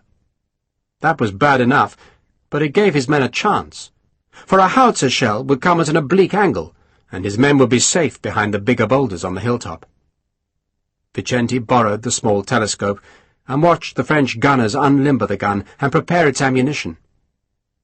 A caisson, its long coffin-like lid cushioned so that the gun crew could travel on it, was being opened, and the powder bags and shells piled by the level ground. "It looks like a very small gun," Vicente said. "Doesn't have to be long-barreled," Sharpe explained, "because it isn't a precision gun. It just lobs shells on us. It'll be noisy, but we'll survive." He said that to cheer Vicente up, but he was not as confident as he sounded.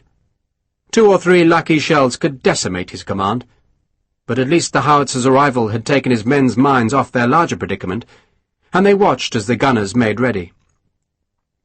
A small flag had been placed 50 paces in front of the howitzer, presumably so the gun captain could judge the wind, which would tend to drift the shells westwards. Sure enough, Sharpe saw them edge the howitzer's trail to compensate, and then watched through the telescope as the coins were hammered under the stubby barrel. Field guns were usually elevated with a screw, but howitzers used the old-fashioned wooden wedges. Sharpe reckoned the skinny officer who supervised the gun must be using his largest wedges, straining to get maximum elevation, so that his shells would drop into the rocks on the hill's summit. The first powder bags were being brought to the weapon, and Sharpe saw the flash of reflected sunlight glance off steel, and he knew the officer must be trimming the shell's fuse. "Under cover, Sergeant!" Sharpe shouted. Every man had a place to go to, a place that was well protected by the great boulders. Most of the riflemen were in the redoubts, walled with stone, but half a dozen, including Sharpe and Harper, were inside the old watchtower, where a stairway had once led to the ramparts. Only 4 of the steps were left, and they merely climbed to a gaping cavity in the stonework of the northern wall, and Sharpe positioned himself there so he could see what the French were doing. The gun vanished in a cloud of smoke, followed a heartbeat later by the massive boom of the exploding powder. Sharpe tried to find the missile in the sky, then saw the tiny wavering trail of smoke left by the burning fuse. Then came the sound of the shell, a thunder rolling overhead, and the smoke trail whipped only a couple of feet above the ruined watchtower. Everyone had been holding their breath, but now let it out as the shell exploded somewhere above the southern slope. "Caught his fuse too long," Harper said. "He won't next time," Tongue said. Daniel Hagman, white-faced, sat against the wall with his eyes closed. Vicente and most of his men were a little way down the slope, where they were protected by a boulder the size of a house. Nothing could reach them directly, but if a shell bounced off the face of the watchtower, it would probably fall among them. Sharpe tried not to think of that. He'd done his best, and he knew he couldn't provide absolute safety for every man. They waited. "Get on with it," Harris said. Harper crossed himself. Sharpe looked through the hole in the wall and saw the gunner carrying the port-fire to the barrel. He said nothing to the men, for the noise of the gun would be warning enough, and he was not looking down the hill to see when the howitzer was fired, but the moment when the French put in an infantry attack. That seemed the obvious thing for them to do. Fire the howitzer to keep the British and Portuguese heads down, and then send their infantry to make an assault. But Sharpe saw no sign of any such attack. The dragoons were keeping their distance, the infantry was out of sight, and the gunners just kept working. Shell after shell arced to the hilltop. After the first shot, the fuses were cut to the precise length, and the shells cracked on rocks, fell and exploded. Monotonously, steadily, shot after shot. And each explosion sent shards of hot iron crackling and whistling through the jumble of boulders on the hilltop. Yet the French seemed unaware of how much shelter the boulders provided. The summit stank of powder. The smoke drifted like mist through the rocks and clung to the lichen-covered stones of the watchtower. But miraculously, no one was badly hurt. One of Vicente's men was struck by a sliver of iron that cut his upper arm, but that was the only casualty. Yet even so, the men hated the ordeal. They sat hunched, counting down the shots that came at a regular pace, one a minute, and the seconds stretched between each one, and no one spoke. And each shot was a boom from the base of the hill, a crash or thump as the shells struck, the ragged explosion of the powder charge, and the shriek of its fragmented casing. One shell failed to explode, and they all waited breathless as the seconds passed, and then realized that its fuse must have been faulty. "How many bloody shells do they have?" Harper asked after a quarter hour. No one could answer. Sharpe had a vague recollection that a British 6-pounder carried more than 100 rounds of ammunition in its limber caisson and axle boxes, but he wasn't sure of that, and French practice was probably different, so he said nothing. Instead, he prowled round the hilltop, going from the tower to the men in the redoubts, and then watching anxiously down the other flanks of the hill, and still there was no sign that the French contemplated an assault. He went back to the tower. Hagman had produced a small wooden flute, something he'd whittled himself during his convalescence, and now he played trills and snatches of old familiar melodies. The scraps of music sounded like birdsong. Then the hilltop would reverberate to the next explosion. The shell fragments would batter against the tower, and as the brutal sound faded, so the flute's breathy sound would re-emerge. "I always wanted to play the flute," Sharpe said, to no one in particular. "The fiddle," Harris said. "I've always wanted to play the fiddle." "Hard, that," Harper said. "because it's fiddly." They groaned, and Harper grinned proudly. Sharpe was mentally counting the seconds, imagining the gun being pushed back into place, and then being sponged out, the gunner's thumb over the touch-hole to stop the rush of air forced by the incoming sponge from setting fire to any unexploded powder in the breech. When every lingering scrap of fire had been extinguished inside the barrel, they would thrust home the powder bags, then the 6-inch shell with its carefully cut fuse protruding from the wooden bung, and the gunner would ram a spike down the touch-hole to pierce a canvas powder bag, and afterwards push a reed filled with more powder down into the punctured bag. They would stand back, cover their ears, and the gunner would touch the linstock to the reed. And just then Sharpe heard the boom. And almost instantly there was an almighty crash inside the tower itself, and he realized a shell had come right through the hole at the top of the truncated staircase, and now it fell down, fuse smoking in a wild spiral, to lodge between two of the packs that held their food. And Sharpe stared at it, saw the wisp of smoke shivering upwards, knew they must all die or be terribly maimed when it exploded. And he didn't think, just dived. He scrabbled at the fuse, knew he was too late to extract it, and so he dropped onto the shell, his belly smothering it, and his mind was screaming because he didn't want to die.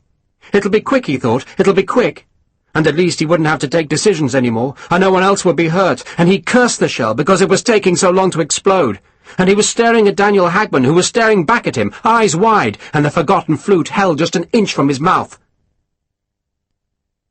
"Stay there much longer," Harper said in a voice that could not quite hide the strain he was feeling, "and you'll hatch the bloody thing."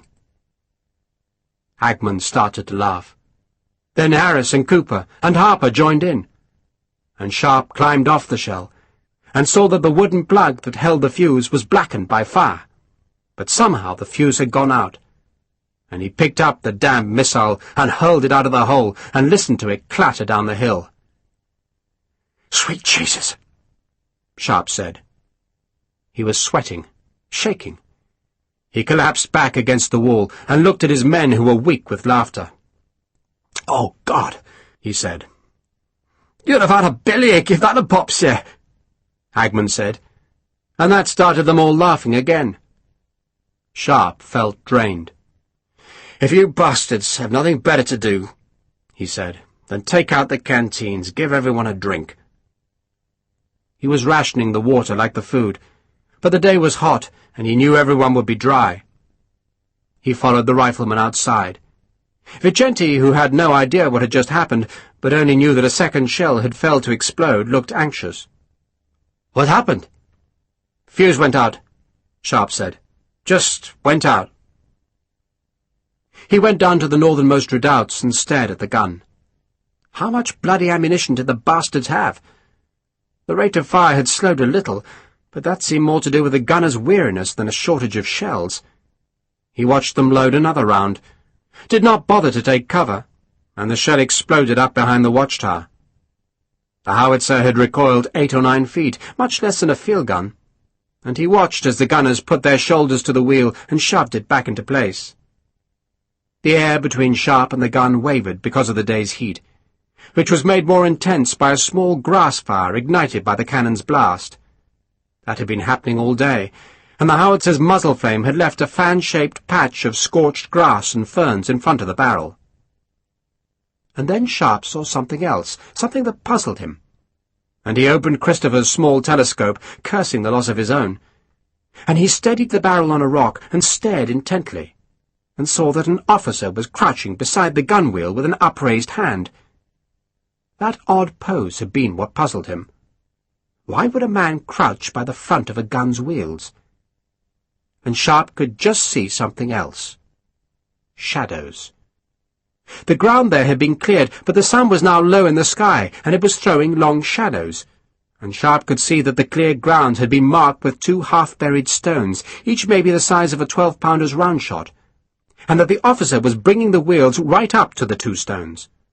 When the wheels touched the stones, he dropped his hand, and the men went about the business of reloading.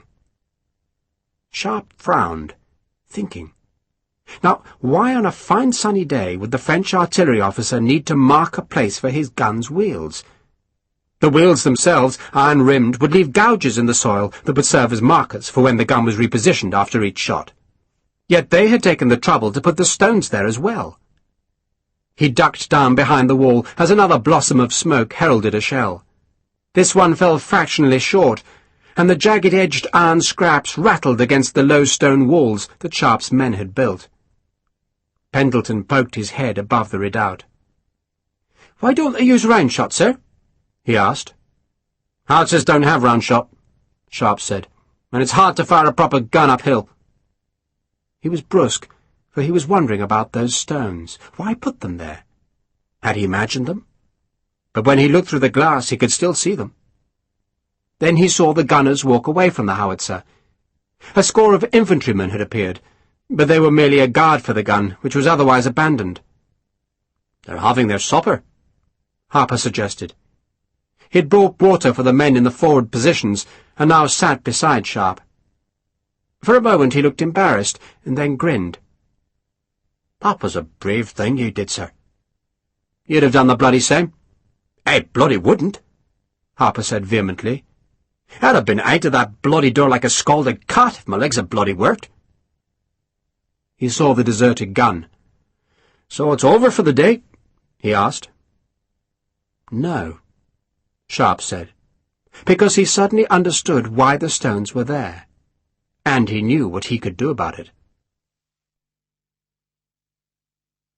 Brigadier Vuillard, ensconced in the Quinta, poured himself a glass of Savage's finest white port. His blue uniform jacket was unhooked, and he'd eased a button of his breeches to make space for the fine shoulder of mutton that he'd shared with Christopher, a dozen officers, and 3 women. The women were French, though certainly not wives, and one of them, whose golden hair glinted in the candlelight, had been seated next to Lieutenant Pelletier. who seemed unable to take his bespectacled eyes from a cleavage that was deep, soft, shadowed, and streaked, where sweat had made rivulets through the white powder on her skin. Her very presence had struck Pelletier almost dumb, so that all the confidence he'd shown on first meeting Vuillard had fled. The brigadier, amused by the woman's effect on the artillery officer, leaned forward to accept a candle from Major Dulong that he used to light a cigar. It was a warm night. The windows were open and a big pale moth fluttered about the candelabra at the table's centre. "Is it true," Vuillard asked Christopher between the puffs that were needed to get the cigar properly alight, "that in England the women are expected to leave the supper table before the cigars are lit?" "Respectable women, yes." Christopher took the toothpick from his mouth to answer. "Even respectable women, I would have thought, make attractive companions to a good smoke and a glass of port."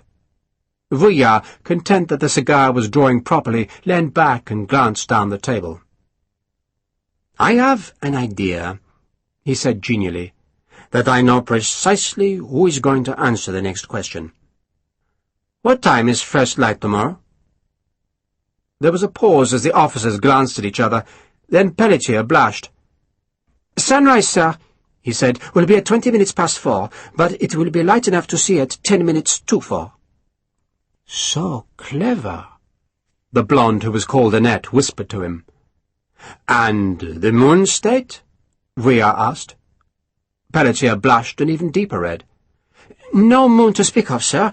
The last full moon was on the 30th of April, and the next will be—" His voice faded away as he became aware that the others about the table were amused by his erudition.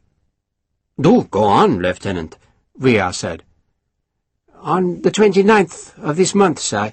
So it's a waxing moon in its first quarter, sir, and very slight. No illumination in it. Not now." "I like a dark night," Annette whispered to him. "You're a veritable walking encyclopedist, Lieutenant," Vuillard said. "So tell me what damage your shells did today." "Very little, sir, I'm afraid." Pelletier, almost overwhelmed by Annette's perfume, looked as though he was about to faint. "That summit is prodigiously protected by boulders, sir. If they kept their heads down, sir, then they should have survived mostly intact, though I'm sure we killed one or two." "Only one or two?" Pelletier looked abashed. "We needed a mortar, sir." Vuillard smiled. "When a man lacks instruments, Lieutenant, he uses what he has to hand. Isn't that right, Annette?" He smiled, then took a fat watch from his waistcoat pocket and snapped open the lid. "How many rounds of shell do you have left?" 38, sir." "Don't use them all at once," Vuillard said, then raised an eyebrow in mock surprise. "Don't you have work to do, Lieutenant?" he asked.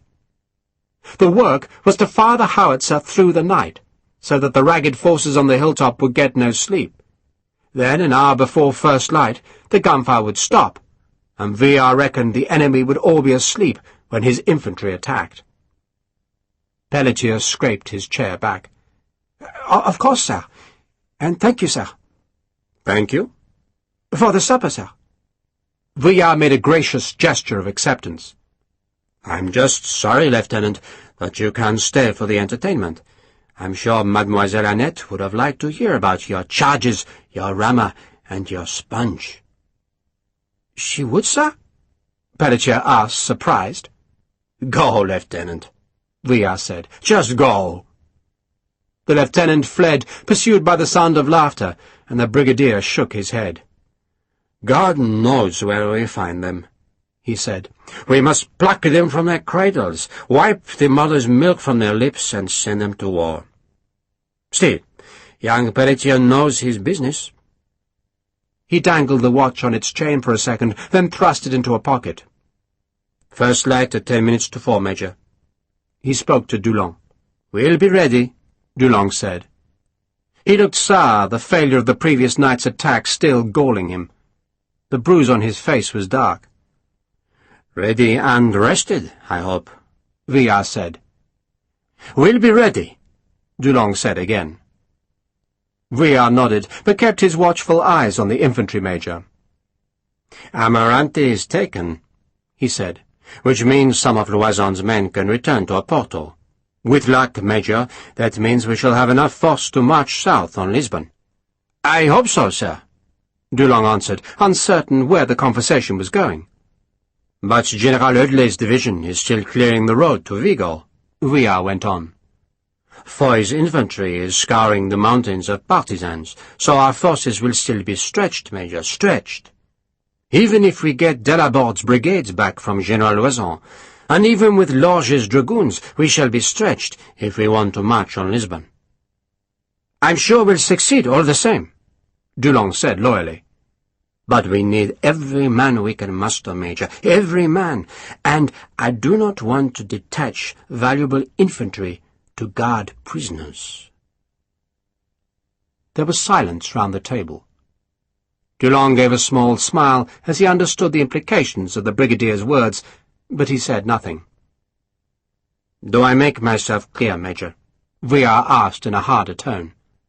"You do, sir," Dulong said. "Bayonets fixed, then," Vuillard said, tapping ash from his cigar. "And use them, Major. Use them well." Dulong looked up, his grim face unreadable. "No prisoners, sir." He did not inflect the words as a question. "That sounds like a very good idea," Vuillard said, smiling. "Now go and get some sleep." Major Dulong left, and Vuillard poured more port. "War is cruel," he said sententiously, "but cruelty is sometimes necessary. The rest of you," he looked at the officers on both sides of the table, "can ready yourselves for the march back to Oporto. We should have this business finished by 8 tomorrow morning. So shall we set a march time of 10 o'clock? For by then the watchtower on the hill would have fallen. The howitzer would keep Sharpe's men awake by firing through the night, and in the dawn, as the tired men fought off sleep, and a wolf-grey light seeped across the world's rim, Dulong's well-trained infantry would go in for the kill. At dawn. Sharpe had watched till the very last seep of twilight had gone from the hill, until there was nothing but bleak darkness, and only then, with Pendleton, Tongue, and Harris as his companions, he edged past the outer stone wall and felt his way down the path.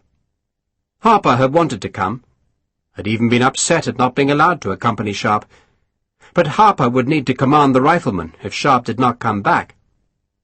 Sharpe would have liked to take Hackman, but the old man was still not fully mended, and so he had gone with Pendleton, who was young, agile, and cunning, and with Tongue and Harris, who were both good shots and both intelligent.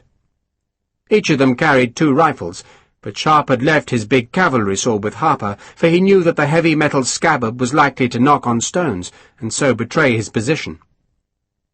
It was hard, slow work going down the hill. There was a thin suggestion of a moon, but stray clouds continually covered it, and even when it showed clearly, it had no power to light their path. And so they felt their way down, saying nothing, groping ahead for each step, and thereby making more noise than Sharpe liked, but the night was full of noises. Insects, the sigh of the wind across the hill's flank, and the distant cry of a vixen. Hackman would have coped better, Sharpe thought, for he moved through the dark with the grace of a poacher, while all 4 of the riflemen going down the hill's long slope were from towns. Pendleton, Sharpe knew, was from Bristol, where he'd joined the army rather than face transportation for being a pickpocket. Tongue, like Sharpe, came from London, but Sharpe couldn't remember where Harris had grown up, and when they stopped to catch their breath and search the darkness for any hint of light, Sharpe asked him. "Lichfield, sir," Harris whispered. "Where Samuel Johnson came from." "Johnson?" Sharpe could not quite place the name. "Is he in the 1st Battalion?" "Very much so, sir," Harris whispered, and then they went on, and as the slope became less steep and they accustomed themselves to this blind journey, they became quieter. Sharpe was proud of them. They might not have been born to such a task, as Hackman had, but they'd become stalkers and killers. They wore the green jacket. And then, after what seemed like an hour since they'd left the watchtower, Sharpe saw what he expected to see. A glimmer of light. Just a glimmer that swiftly vanished, but it was yellow, and he knew it came from a screen lantern, and that someone, a gunner probably, had drawn back the screen to throw a small wash of light. And then there was another light, this one red and tiny, and Sharpe knew it was the howitzer's port fire. "Down," he whispered. He watched the tiny red glow. It was further away than he would have liked, but there was plenty of time. "Close your eyes," he hissed.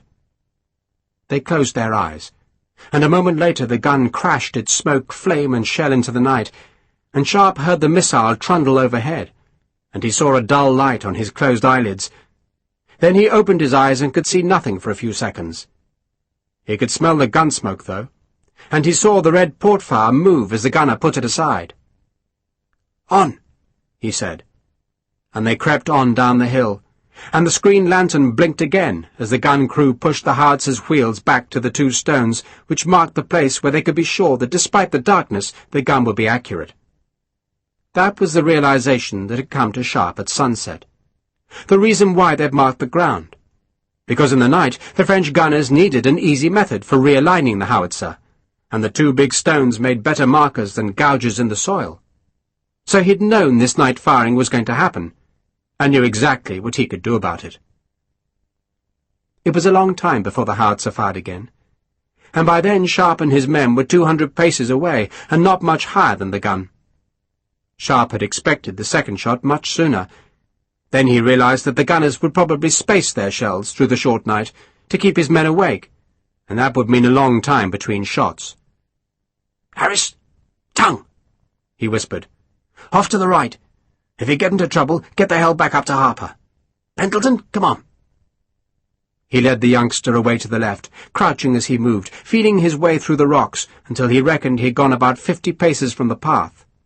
And then he settled Pendleton behind a boulder and positioned himself behind a low gorse bush. "You know what to do?" "Yes, sir." "So enjoy it." Sharpe was enjoying himself. It surprised him to realize it, but he was.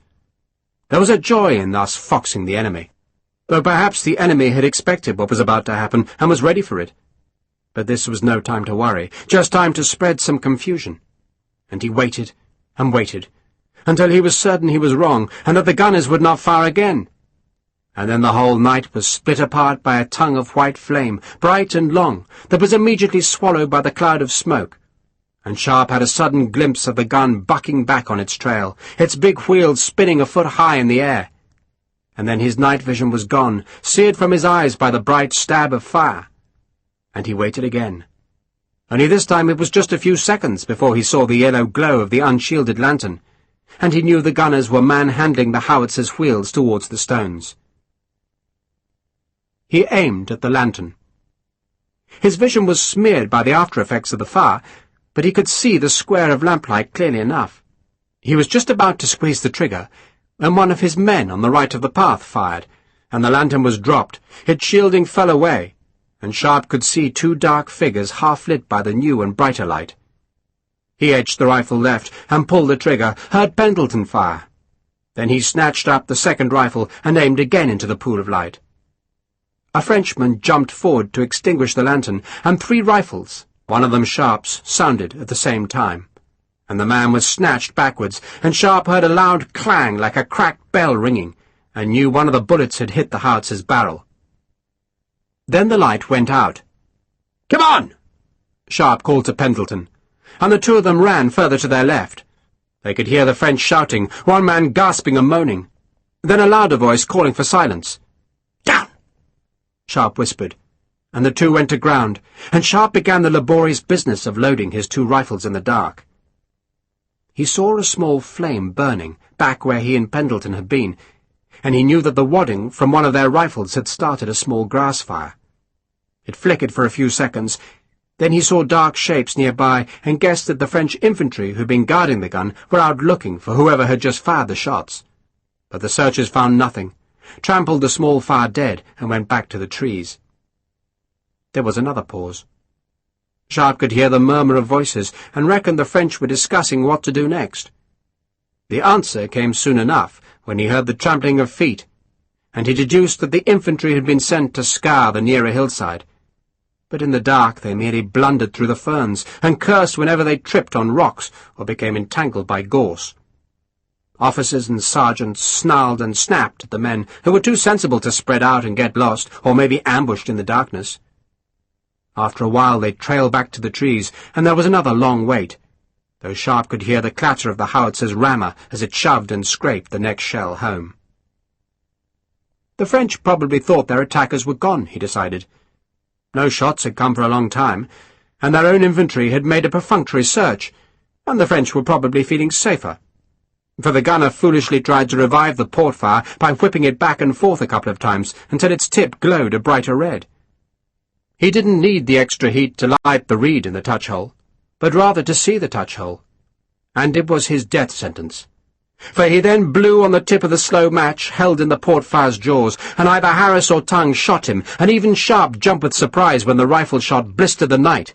And he had a glimpse of flame far off to his right, and then the French infantry were forming ranks, the fallen port fire was snatched up, and, just as the howitzer fired, so the muskets hammered a crude volley in the direction of Tongue and Harris. And the grass fires started again. One sprang up just in front of the howitzer, and two smaller fires were ignited by the wadding of the French muskets. Sharpe, his eyes still dazzled by the gun's big flame, nevertheless could see the crew heaving at the wheels, and he slid the rifle forward. He fired, changed weapons, and fired again, aiming at the dark knot of men straining at the nearest gunwheel. He saw one fall away. Pendleton fired. Two more shots came from the right, and the grass fires were spreading. And then the infantry realized that the flames were illuminating the gunners, making them targets, and they frantically stamped out the small fires. But not before Pendleton had fired his second rifle, and Sharpe saw another gunner spin away from the howitzer.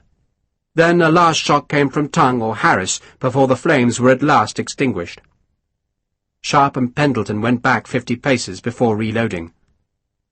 "We hurt them that time," Sharpe said. Small groups of Frenchmen, emboldening themselves with loud shouts, darted forward to search the slope again, but again found nothing. He stayed another half-hour, fired 4 more times, and then went back to the hilltop, a journey which in the dark took almost 2 hours, though it was easier than going down, for there was just enough light in the sky to show the outline of the hill and the broken stub of the watchtower. Tongue and Harris followed an hour later, hissing the password up at the sentry before coming excitedly into the fort where they told the tale of their exploit. The howitzer fired twice more during the night. The first shot rattled the lower slope with canister, and the second, a shell, cracked the night with flame and smoke just to the east of the watchtower. No one got much sleep, but Sharpe would have been surprised if anyone had slept well after the day's ordeal. And just before dawn, when the eastern edge of the world was a grey glow, he went round to make sure everyone was awake. Harper was laying a fire beside the watchtower wall. Sharpe had forbidden any fires during the night, for the flames would have given the French gunners an excellent aiming mark. But now that the daylight was coming, it would be safe to brew up some tea. "We can stay here forever," Harper had said, "so long as we can stew some tea, sir. But run out of tea, and we'll have to surrender." The grey streak in the east spread, lightening at its base. Vicente shivered beside Sharpe, for the night had turned surprisingly cold. "You think they're coming?" Vicente asked. "They're coming," Sharpe said. He knew that the howitzer's ammunition supply was not endless, and there could only have been one reason to keep the gun working through the night, and that was to fray his men's nerves so that they would be easy meat for a morning attack. And that meant the French would come at dawn. And the light grew, wan and grey, and pale as death, and the tops of the highest clouds were already golden red, as the light changed from grey to white, and white to gold, and gold to red. And then the killing began. "Sir! Mr. Sharpe!" "I see them!" Dark shapes melding into the dark shadows of the northern slope. It was French infantry, or perhaps dismounted dragoons coming to attack. "Rifles! Make ready!" There were clicks as Baker rifles were cocked. "Your men don't fire, understand?" Sharpe said to Vicente. "Of course," Vicente said. The muskets would be hopelessly inaccurate at anything more than 60 paces, so Sharpe would keep the Portuguese volley as a final defence, and let his riflemen teach the French the advantages of the 7 lands and 7 grooves twisting the quarter turn in the rifle barrels. Vicente was bouncing up and down on the balls of his feet, betraying the nervousness he felt. He fingered one end of his small moustache and licked his lips. "We wait till they reach that white rock, yes?" "Yes," Sharpe said. "And why don't you shave that moustache off?" Vicente stared at him. "Why don't I shave my moustache?" He could scarcely believe his ears. "Shave it off," Sharpe said. "You look older. That's like a lawyer. Lewis would do it for you." He'd successfully taken Vicente's mind off his worries, and now he looked east where a mist hung over the low ground. No threat from there, he reckoned, and he had 4 of his riflemen watching the southern path, but only 4, because he was fairly certain that the French would concentrate their troops on one side of the hill, and, once he was absolutely certain of that, he would bring those 4 back across to the northern side and let a couple of Vicente's men guard the southern path. "When you're ready, lads," Sharpe called, "but don't fire high." Sharpe didn't know it, but the French were late. Dulong had wanted his men closed up on the summit approach before the horizon turned grey, but it had taken longer than he anticipated to climb the dark slope, and besides his men were befuddled and tired after a night of chasing phantoms. Except the phantoms were real, and had killed 1 gunner, wounded 3 more, and put the fear of God into the rest of the artillery crew. Dulong, ordered to take no prisoners, felt some respect for the men he faced. And then the massacre began. It was a massacre. The French had muskets, the British had rifles, and the French had to converge on the narrow ridge that climbed to the small summit plateau, and once on the ridge, they were easy meat for the rifles. 6 men went down in the first few seconds, and Dulong's response was to lead the others on, to overwhelm the fort with manpower. But more rifles cracked, more smoke drifted from the hilltop, more bullets thumped home, and Dulong understood what he had only appreciated before through lectures: the menace of a rifled barrel. At a range where a full battalion musket volley was unlikely to kill a single man, the British rifles were deadly. The bullets, he noticed, made a different sound. There was a barely detectable shriek in their whip-like menace. The guns themselves did not cough like a musket, but had a snap to their report, and a man struck by a rifle bullet was thrown back further than he would have been by a musket ball. Dulong could see the riflemen now, for they stood up in their rock pits to reload their damned guns, ignoring the threat of the howitzer's shells that sporadically arced over the French infantry's heads to explode on the crest. Dulong shouted at his men to fire at the green-jacketed enemy, but the musket shots sounded feeble, and the balls went wide, and still the rifle shot slashed home, and his men were reluctant to climb onto the narrow part of the ridge. So Dulong, knowing that example was all, and reckoning that a lucky man might possibly survive the rifle fire and reach the redoubts, decided to set an example. He shouted at his men to follow, drew his sabre, and charged. "For France!" he cried. "For the Emperor!" "Cease fire!" Sharpe shouted. Not one man had followed Dulong, not one. He came alone, and Sharpe recognized the Frenchman's bravery, and to show it, he stepped forward and raised his sword in a formal salute. Dulong saw the salute, checked and turned, and saw he was alone. He looked back to Sharpe, raised his own sabre, then sheathed it with a violent thrust that betrayed the disgust he felt at his men's reluctance to die for the Emperor. He nodded at Sharpe, then walked away, and 20 minutes later the rest of the French were gone from the hill. Vicente's men had been formed in 2 ranks on the tower's open terrace, ready to fire a volley that had not been needed, and 2 of them had been killed by a howitzer shell, and another shell had slammed a piece of its casing into Gattaca's leg, gouging a bloody path down his right thigh, but leaving the bone unbroken. Sharpe had not even registered that the howitzer had been firing during the attack, but it had stopped now. The sun was fully risen, and the valleys were flooded by light, and Sergeant Harper, his rifle barrel fouled by powder deposits and hot from firing, had made the day's first pot of tea. Chapter 7. It was just before midday when a French soldier climbed the hill carrying a white flag of truce tied to the muzzle of his musket. 2 officers accompanied him, one in French infantry blue, and the other Colonel Christopher in his red British uniform jacket with its black facings and cuffs. Sharpe and Vicente went to meet the two officers, who had advanced a dozen paces ahead of the glum-looking man with the white flag, and Vicente was forcibly struck by the resemblance between Sharpe and the French infantry officer, who was a tall black-haired man with a scar on his right cheek and a bruise across the bridge of his nose. His ragged blue uniform bore the green-fringed epaulettes that showed he was a light infantryman, and his flared shako was fronted with a white metal plate stamped with the French eagle and the number 31. The badge was surmounted by a plume of red and white feathers, which looked new and fresh compared to the Frenchman's stained and threadbare uniform. "We'll kill the frog first," Sharpe said to Vicente, "because he's the dangerous bugger, and then we'll fillet Christopher slowly." "Sharpe!" The lawyer in Vicente was shocked. "They're under a flag of truce." They stopped a few paces from Colonel Christopher, who took a toothpick from his lips and chucked it away. "How are you, Sharpe?" he asked genially, then held up a hand to stay any answer. "Give me a moment, will you?" the Colonel said, and one-handedly clicked open a tinderbox, struck a light, and drew on a cigar. When it was burning satisfactorily, he closed the tinderbox's lid on the small flames and smiled. "Fellow with me is called Major Dulong.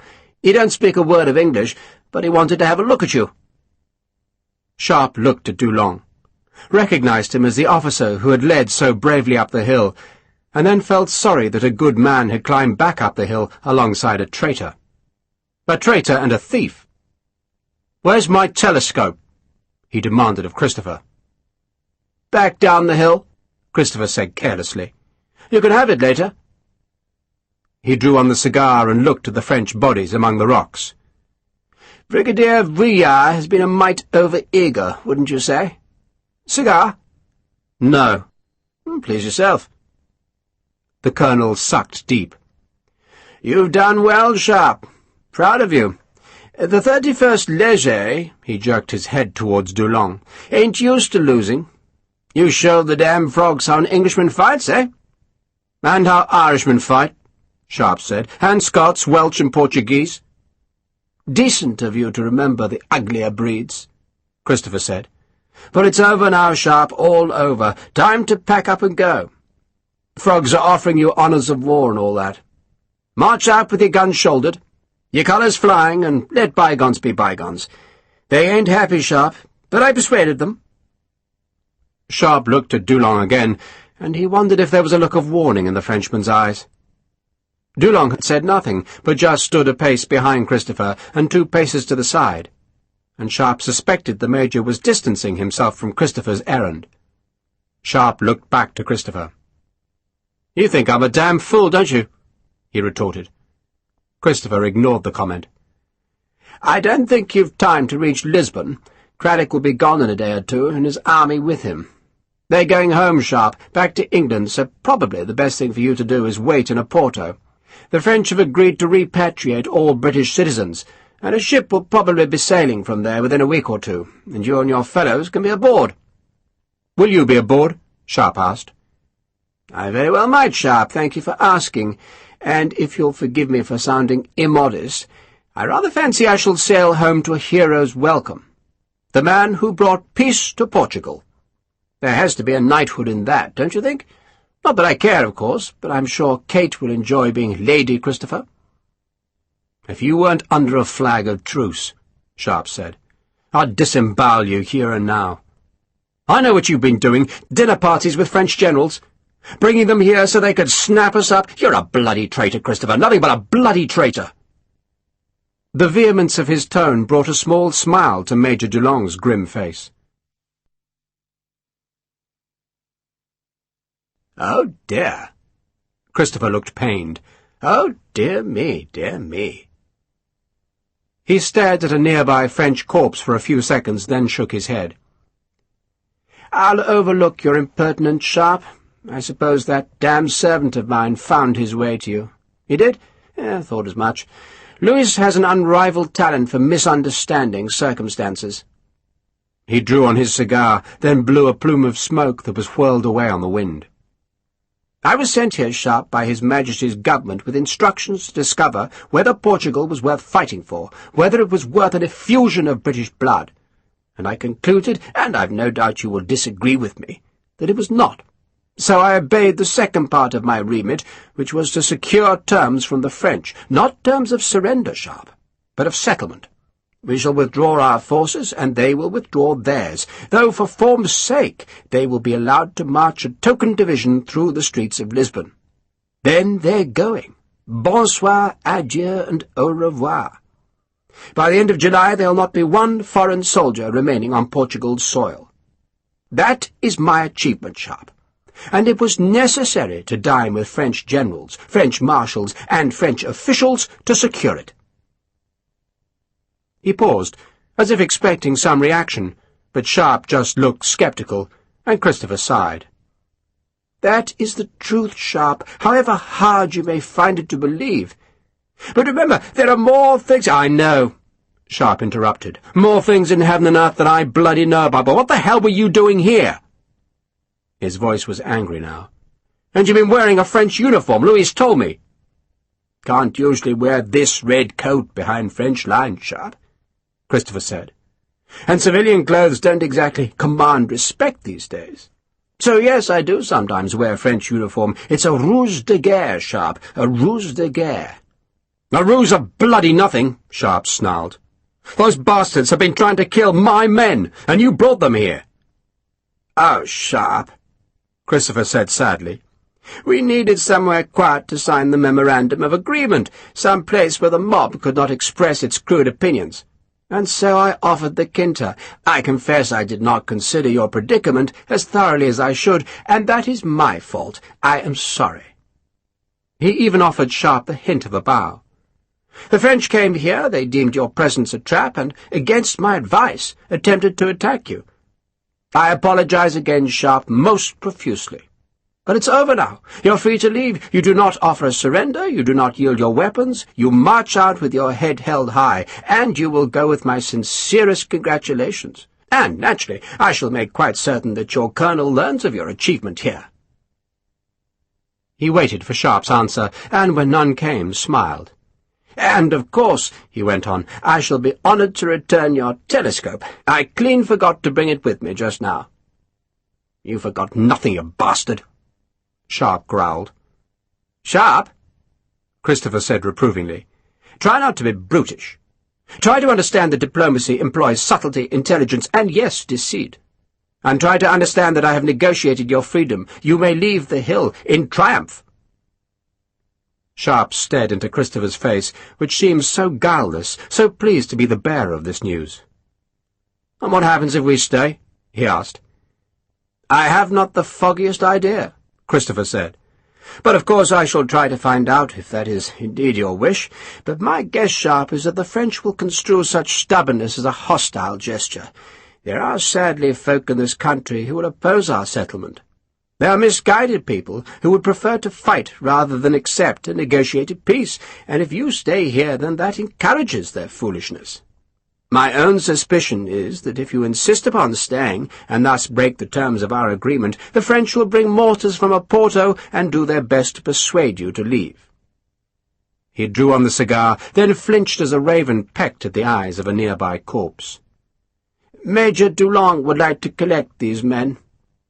He gestured with the cigar towards the bodies left by Sharpe's rifleman. He's got 1 hour, Sharpe said, and he can bring 10 men, none of them armed. And tell him some of my men will be on the hill, and they won't be armed either. Christopher frowned. Why would your men need to be on the open hillside? He asked. Because we've got to bury our dead, Sharpe said, and it's all rock up there. Christopher drew on the cigar. I think it would be much better, Sharpe, he said gently, if you brought your men down now.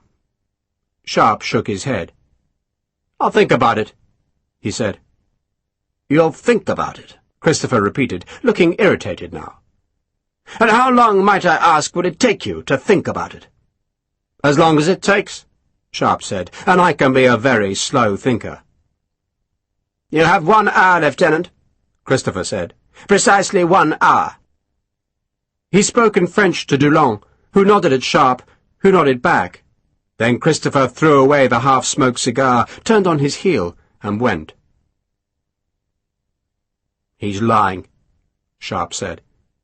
Vicente was less certain. "You can be sure of that?"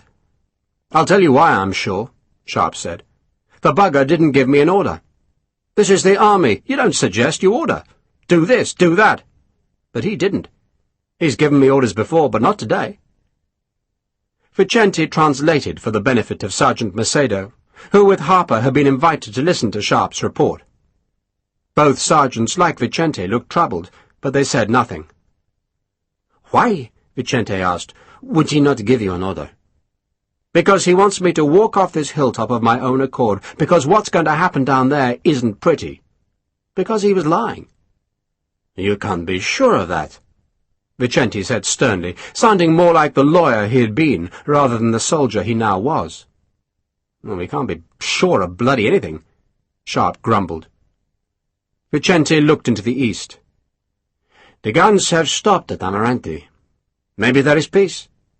"And why would there be peace?" Sharpe asked. "Why did the French come here in the first place?" "To stop us trading with Britain," Vicente said. "So why withdraw now? The trading will start again. They haven't finished the job, and it isn't like the French to give up so quick." Vicente thought for a few seconds. "Perhaps they know they will lose too many men. The further they go into Portugal, the more enemies they make and the longer the supply roads they have to protect. Perhaps they are being sensible." "They're bloody frogs," Sharpe said. "They don't know the meaning of the word, and there's something else. Christopher didn't show me any bits of paper, did he? No agreement, signed and sealed." Vicente considered that argument, then nodded to acknowledge its force. "If you like," he said, "I will go down and ask to see the paper." "There isn't a piece of paper," Sharpe said, "and none of us are going off this hilltop." Vicente paused. "Is that an order, senor?" "That is an order," Sharpe said. "We are staying." "Then we stay," Vicente said. He clapped Macedo on the shoulder, and the two went back to their men, so Vicente could tell them what had happened. Harper sat beside Sharpe. "Are you sure now?" "Of course I'm not bloody sure, Pat," Sharpe said testily, "but I think he's lying. He never even asked how many casualties we had up here. If he was on our side, he'd ask that, wouldn't he?" Harper shrugged, as if he couldn't answer that question. "So what happens if we leave?" "They make us prisoners, march us off to bloody France." "Or send us home." "If the war is over, Pat, they'll send us home. But if the war is over, then someone else will tell us. A Portuguese official, someone. Not him, not Christopher. And if the fighting's over, why give us just an hour? We'd have the rest of our lives to get off this hill, not 1 hour." Sharpe stared down the slope where the last of the French bodies was being removed by a squad of infantrymen who had climbed the path with a flag of truce and no weapons. Dulong had led them, and he had thought to bring 2 spades so that Sharpe's men could bury their corpses. The 2 Portuguese killed by the howitzer in the dawn attack, and Rifleman Donnelly, who had been lying on the hilltop under a pile of stones ever since Sharpe had beaten Dulong's men off the summit. Vicente had sent Sergeant Macedo and 3 men to dig his 2 graves, and Sharpe had given the second spade to Williamson. "Digging the grave will be the end of your punishment," he had said. Ever since the confrontation in the wood, Sharpe had been giving Williamson extra duties, keeping the man busy and trying to wear his spirit down. But Sharpe reckoned Williamson had been punished enough. "And leave your rifle here," Sharpe added. Williamson had snatched the spade, dropped his rifle with unnecessary force, and, accompanied by Dodd and Harris, gone downhill to where there was enough soil above the rock to make an adequate grave. Harper and Slattery had carried the dead man down from the hilltop and rolled him into the hole, and then Harper had said a prayer, and Slattery had bowed his head, and now Williamson, stripped to his shirt-sleeves, was shovelling the soil back into the grave, while Dodd and Harris watched the French carry their last casualties away. Harper also watched the French. "What happens if they bring a mortar?" he asked. "We're buggered," Sharpe said. "But a lot can happen before a mortar gets here." "What?" "I don't know," Sharpe said irritably. He really did not know. any more than he knew what to do. Christopher had been very persuasive, and it was only a streak of stubbornness in Sharpe that made him so certain the Colonel was lying. That and the look in Major Dulong's eyes. Maybe I'm wrong. Trouble is, I like it here. Harper smiled. You like it here? I like being away from the army. Captain Hogan's all right, but the rest, I can't stand the rest. Jack puddings, Harper said flatly, meaning officers. I'm better on my own, Sharpe said. And out here, I'm on my own. So we're staying. Hey, Harper said, and I think you're right. You do? Sharpe sounded surprised. I do, Harper said. Mind you, my mother never reckoned I was any good at thinking. Sharpe laughed. Go and clean your rifle, Pat. Cooper had boiled a can of water, and some of the riflemen used it to swill out their weapons' barrels. Every shot left a little layer of caked powder that would eventually build up and make the rifle unusable. But hot water dissolved the residue. Some riflemen preferred to piss down the barrel. Hagman used the boiling water, then scraped at his barrel with his ramrod. You want me to clean yours, sir? He asked Sharpe. It'll wait, Dan, Sharpe said. Then saw Sergeant Macedo and his men come back, and he wondered where his own gravediggers were. And so he went to the northernmost redoubt, from where he could see Harrison Dodd stamping the earth down over Donnelly's body, while Williamson leant on the spade. Aren't you finished? Sharpe shouted at them. Hurry! Coming, sir, Harris called, and he and Dodd picked up their jackets and started up the hill. Williamson hefted the spade, looked as if he was about to follow, and then quite suddenly turned and ran down the hill. Jesus! Harper appeared beside Sharpe and raised his rifle. Sharpe pushed it down. He was not trying to save Williamson's life, but there was a truce on the hill, and even a single rifle shot could be construed as breaking the truce, and the howitzer could answer the shot while Dodd and Harris were still on the open slope. The bastard! Hagman watched Williamson run recklessly down the hill, as though he was trying to outrun the expected bullet. Sharpe felt a terrible sense of failure. He hadn't liked Williamson, but even so it was the officer who had failed when a man ran. The officer would not get punished, of course, and the man, if he were ever caught, would be shot. But Sharpe knew that this was his failure.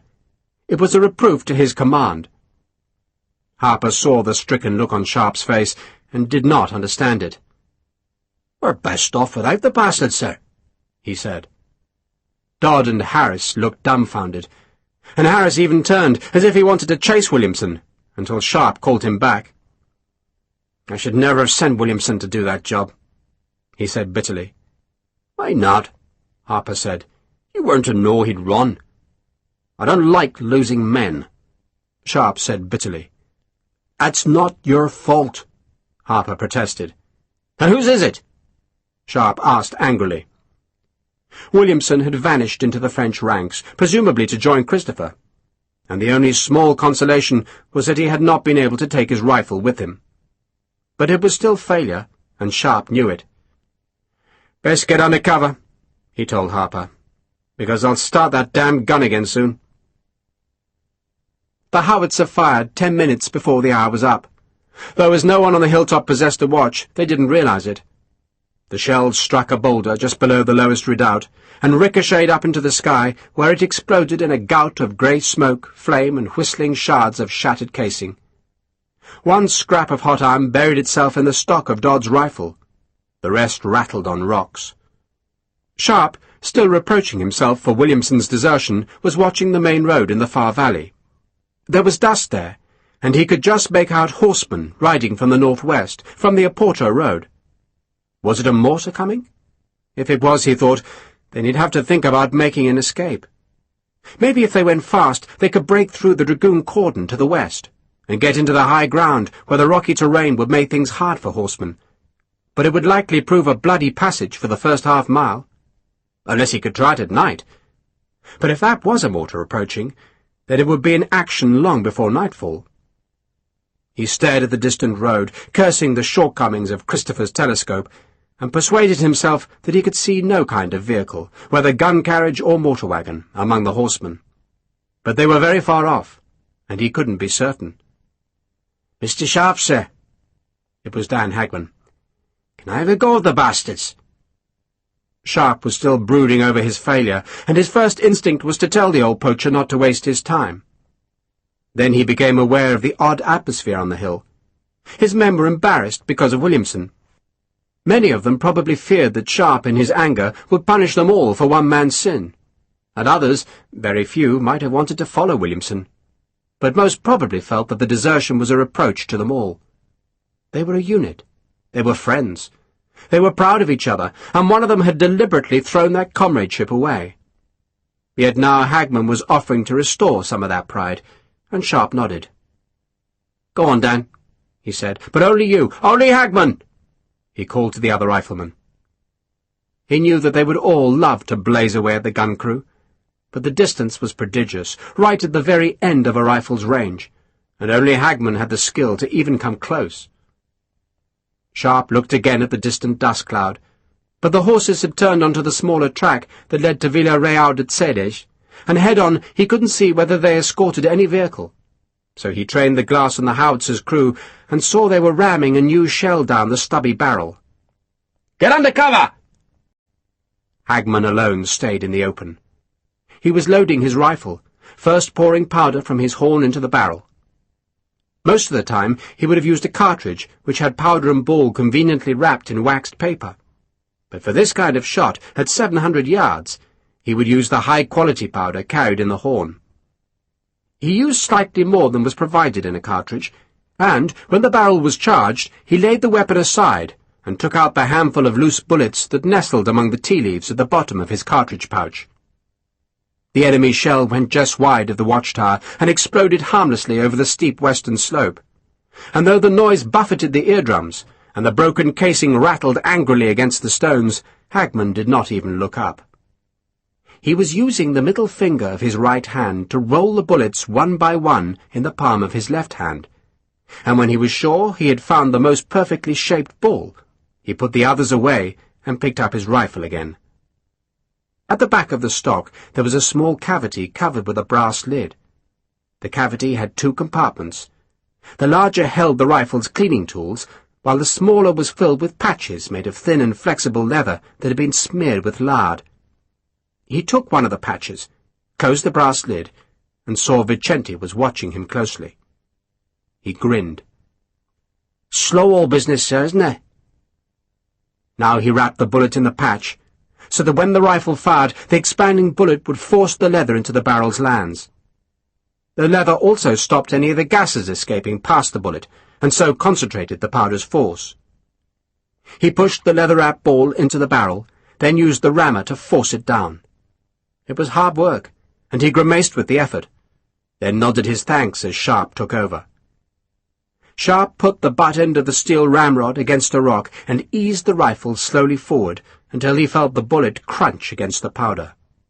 He took out the ramrod, slid it into the hoops under the barrel, and gave the gun back to Hagman, who used powder from his horn to prime the pan.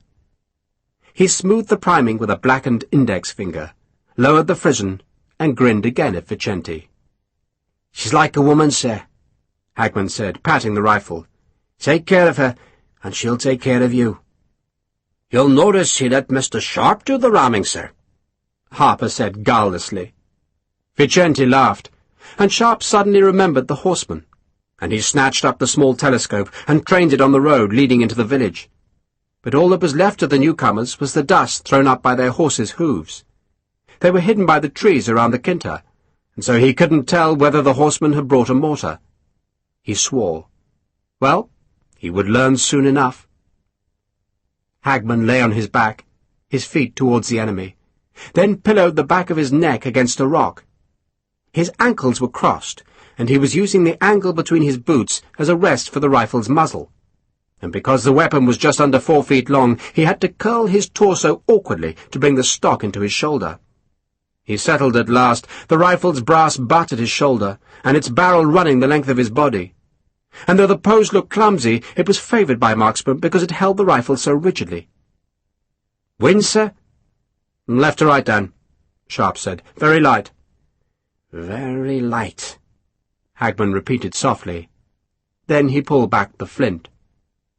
The swan-neck cock made a slight creaking noise as it compressed the mainspring, Then there was a click as the pawl took the strain, and Hagman hinged the backside up as high as it would go, then lined its notch with the blade sight dovetailed at the muzzle. He had to lower his head awkwardly to see down the barrel. He took a breath, let it half out, and held it. The other men on the hilltop also held their breath. Hagman made some tiny adjustments, edging the barrel to the left, and drawing the stock down to give the weapon more elevation. It was not only an impossibly long shot, but he was firing downhill, which was notoriously difficult. No one moved. Sharpe was watching the howitzer crew through the telescope. The gunner was just bringing the port fire to the breach, and Sharpe knew he should interrupt Hagman's concentration and order his men to take cover. But just then, Hagman pulled his trigger. The crack of the rifle startled birds up from the hillside, smoke wreathed about the rocks, and Sharpe saw the gunner spin round and the port fire drop as the man clutched his right thigh. He staggered for a few seconds, then fell. "Right thigh down," Sharpe said, knowing that Hagman couldn't see through the smoke of his rifle. "And you put him down! Under cover, all of you! Quick!" Another gunner had snatched up the port fire. They scrambled behind rocks and flinched as the shell exploded on the face of a big boulder. Sharpe slapped Hagman's back. "Unbelievable, Dan! I was aiming for his chest, sir." "You spoiled his day, Dan," Harper said. "You spoiled his bloody day." The other riflemen were congratulating Hagman. They were proud of him, delighted that the old man was back on his feet and as good as ever. And the shot had somehow compensated for Williamson's treachery. They were an elite again. They were riflemen. "Do it again, sir?" Hagman asked Sharpe. "Why not?" Sharpe said. If a mortar did come, then its crew would be frightened if they discovered they were within range of the deadly rifles. Hagman began the laborious process all over again. But no sooner had he wrapped the next bullet in its leather patch than, to Sharpe's astonishment, the howitzer's trail was lifted onto the limber, and the gun was dragged away into the trees. For a moment Sharpe was exultant. Then he feared that the French were simply taking away the howitzer so that the mortar could use the cleared patch of land. He waited with a heavy sense of dread, but no mortar appeared. No one appeared. Even the infantry who'd been posted close to the howitzer had gone back into the trees, and for the first time since Sharpe had retreated to the watchtower, the northern slope was deserted.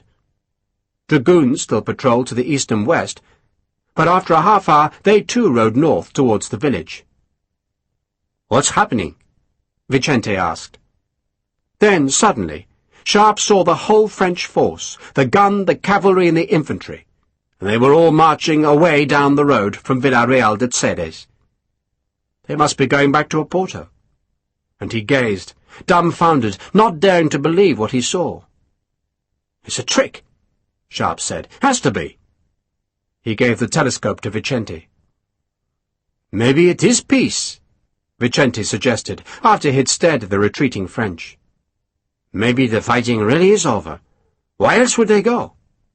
"They're going, sir," Harper said. "That's all that matters." He had taken the glass from Vicente and could see a farm wagon loaded with the French wounded. "Jesus, Mary, and Joseph!" he exulted. "But they're going!" But why? Was it peace? Had the horsemen whom Sharpe had feared were escorting a mortar brought a message instead, an order to retreat? Or was it a trick? Were the French hoping he would go down to the village and so give the dragoons a chance to attack his men on level ground? He was as confused as ever.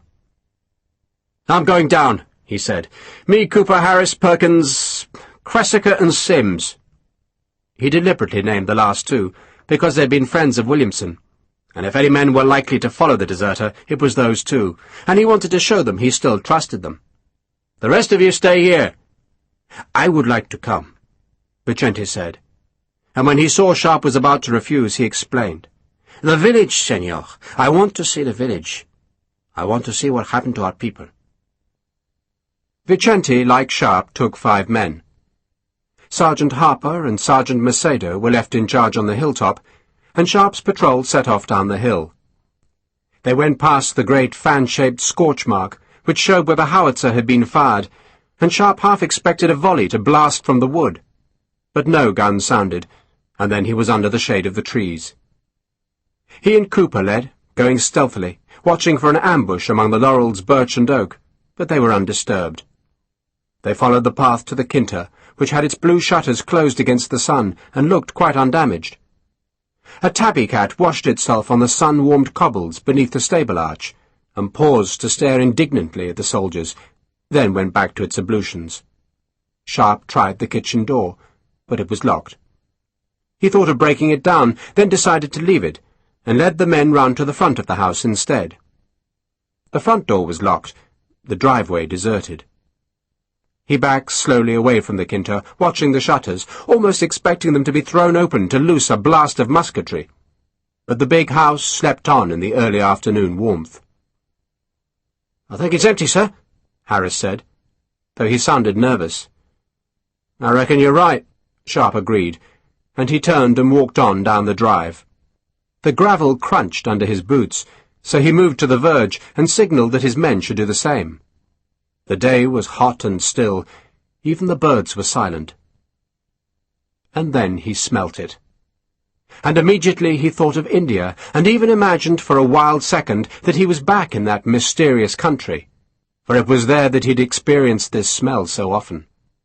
It was thick and rank, and somehow honey-sweet, a smell that almost made him want to vomit. Then that urge passed, but he saw that Perkins, almost as young as Pendleton, was looking sickly. "Take a deep breath," Sharpe told him. "You're going to need it." Vicente, looking as nervous as Perkins, glanced at Sharpe. "Is it—" he began. "Yes," Sharpe said. It was death. Villarreal de Cedes had never been a large or a famous village. No pilgrims came to worship in its church. St. Joseph might be revered locally, but his influence had never extended beyond the vineyards. Yet for all its insignificance, it had not been a bad village in which to raise children. There was always work in the savage vineyards. The soil was fertile, and even the poorest house had a vegetable patch. Some of the villagers had possessed cows, most kept hens, and a few reared pigs, though there was no livestock left now.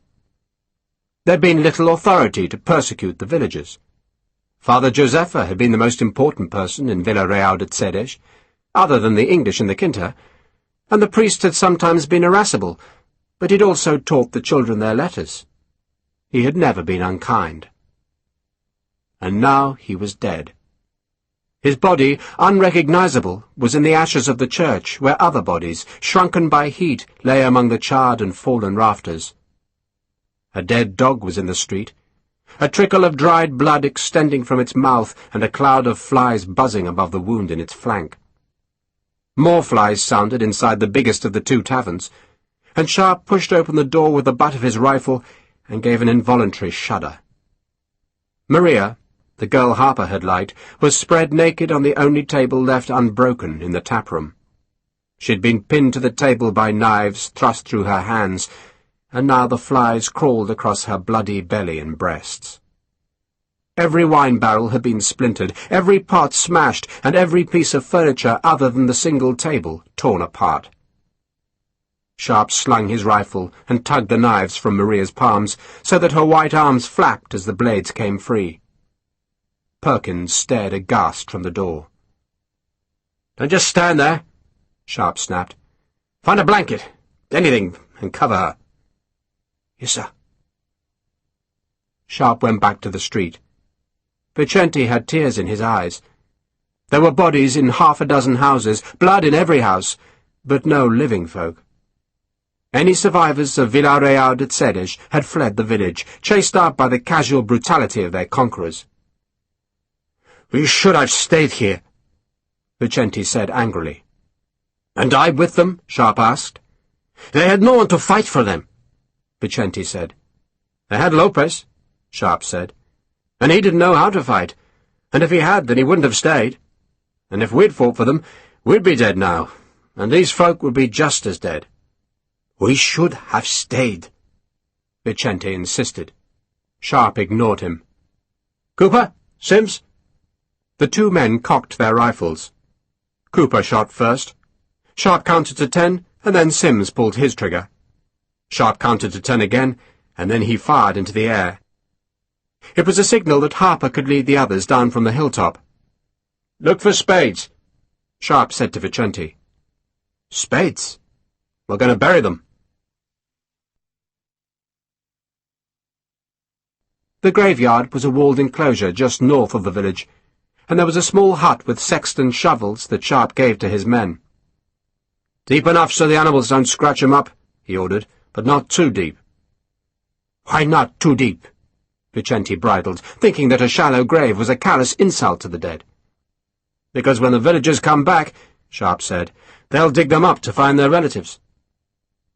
He found a large piece of sacking in the shed, and he used it to collect the charred bodies from the church, dragging them one by one to the graveyard. The left arm came off Father Josepha's body when Sharpe tried to pull the priest free of the charred cross.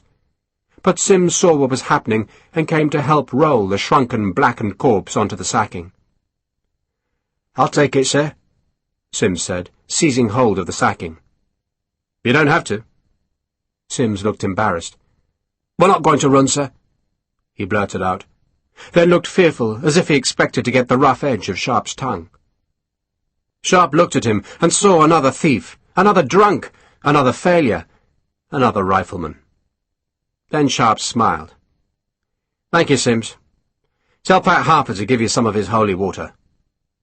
"Holy water?" Sims asked. "The brandy he keeps in his second canteen, the one he thinks I don't know about."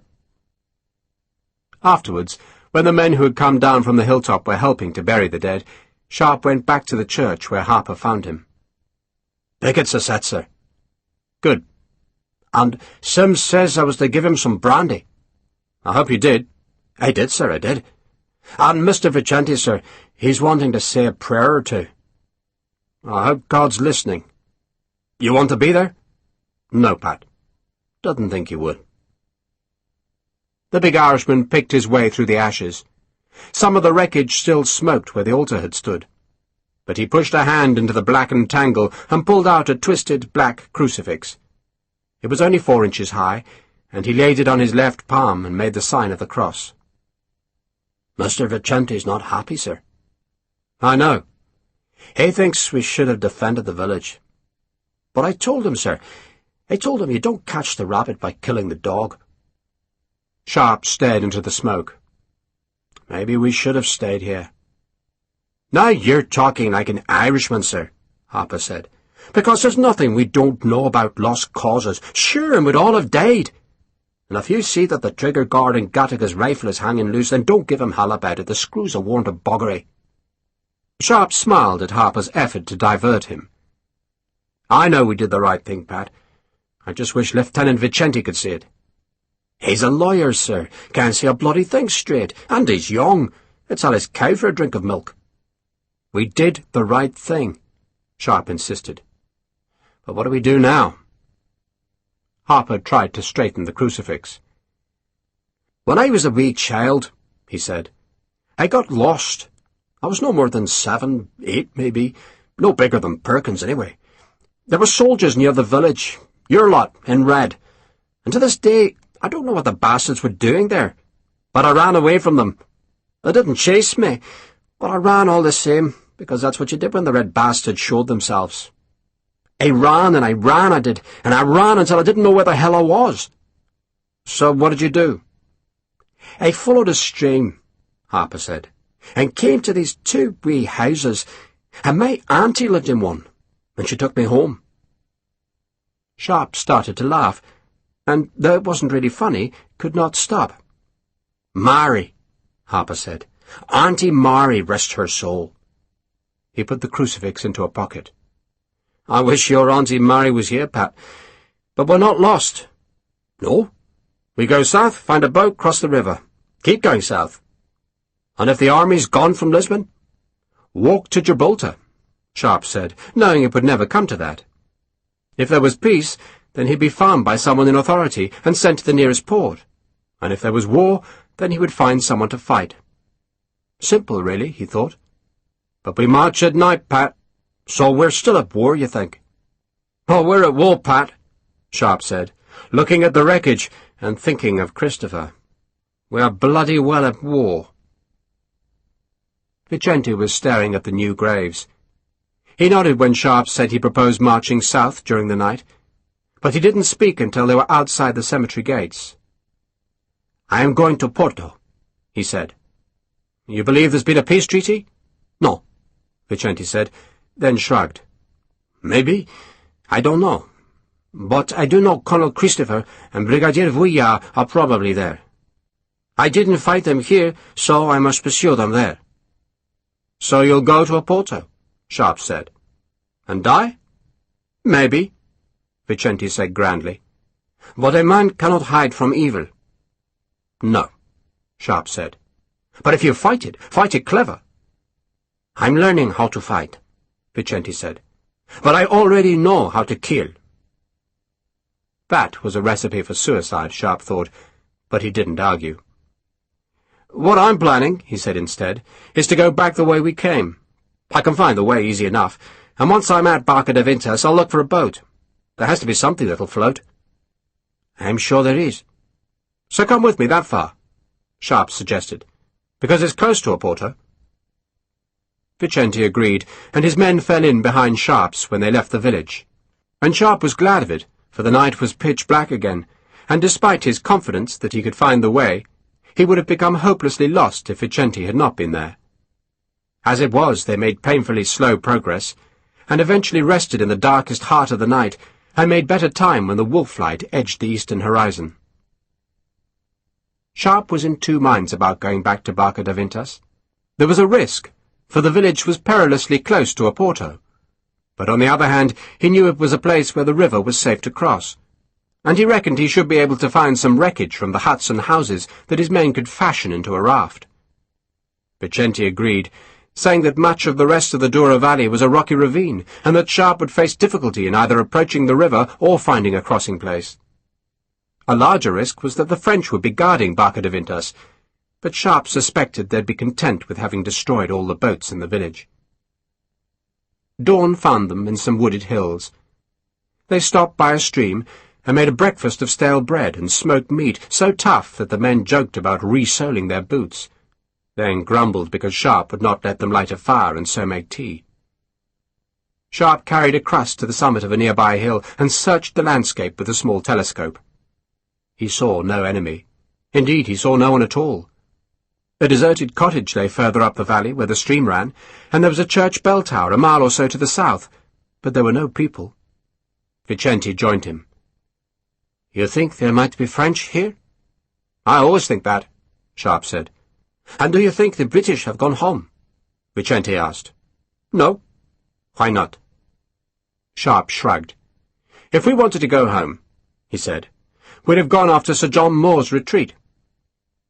Vicente stared south. "I know we could not have defended the village," he said. "I wish we could have done." "It's just that they are my people." Vicente shrugged.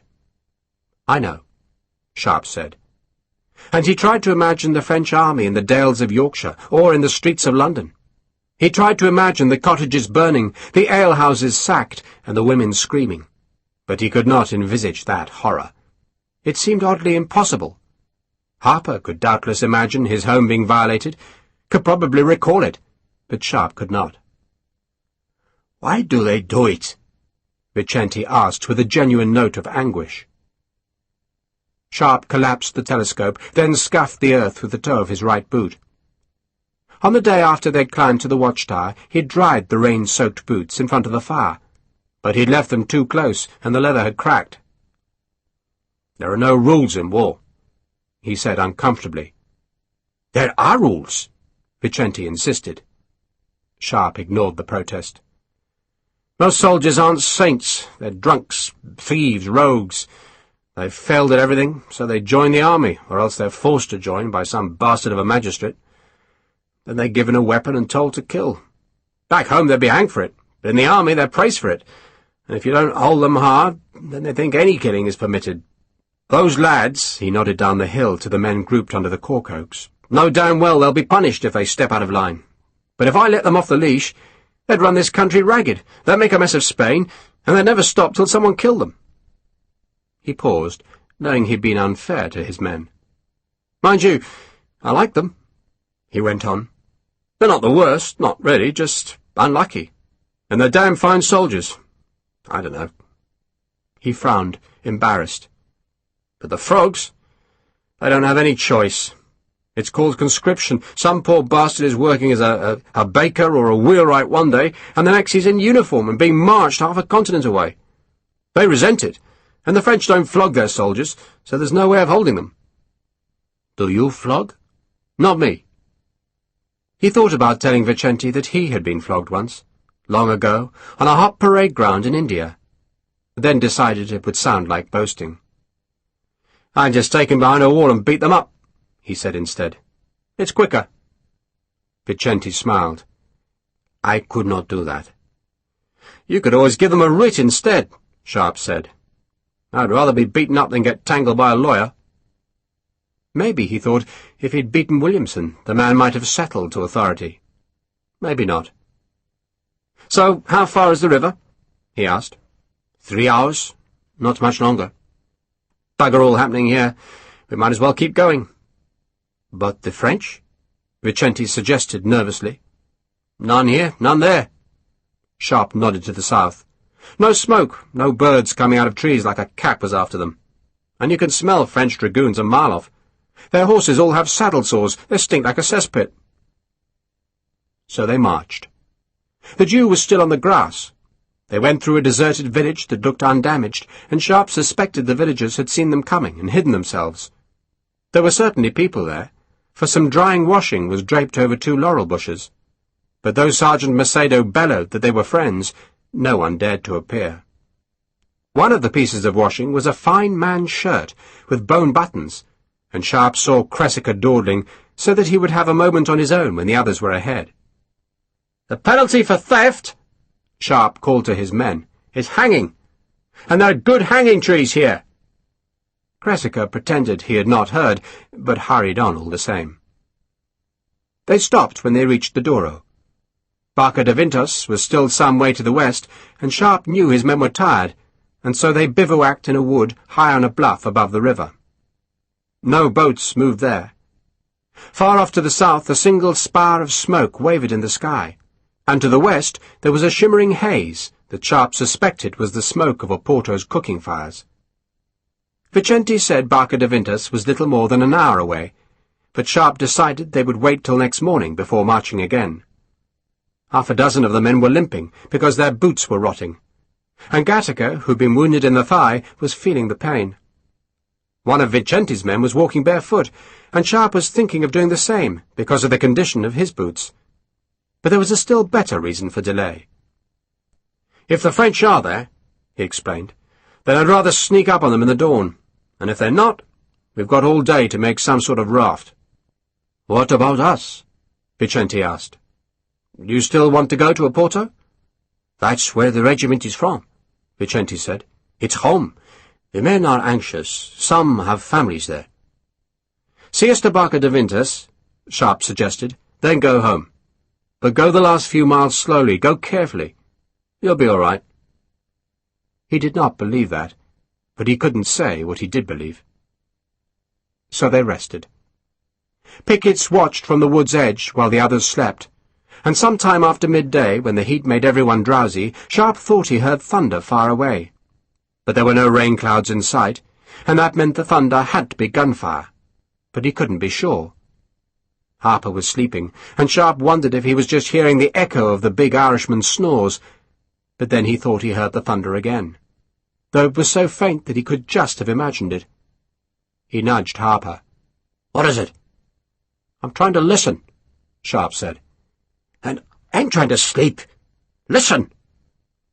But there was silence, except for the murmur of the river and the rustle of leaves in the east wind. Sharpe thought about taking a patrol to reconnoitre Barca de Vintos, but decided against it. He did not want to divide his already perilously small force, and whatever dangers lurked at the village could wait till morning. At nightfall he thought he heard the thunder again, but then the wind gusted and snatched the sound away. Dawn was silent, still, and the gently misted river looked as polished as steel. Luis, who had attached himself to Vicente's men, had proved to be a good cobbler, and had sewn up some of the more decrepit boots. He'd volunteered to shave Sharpe, who'd shaken his head. "I'll have a shave when we're across the river," he said. "I pray you don't grow a beard," Vicente said, and then they marched, following a track that meandered along the high ground. The track was rough, overgrown and deeply rutted, and the going was slow, but they saw no enemy. And then the land flattened, the track turned into a lane that ran beside vineyards, and Barca de Vintas, its white walls lit bright by the rising sun, was ahead. There were no French there. 200 of folk had moved back into the plundered houses, and they looked alarmed at the uniformed ruffians who came across the small bridge over the stream. But Vicente calmed them.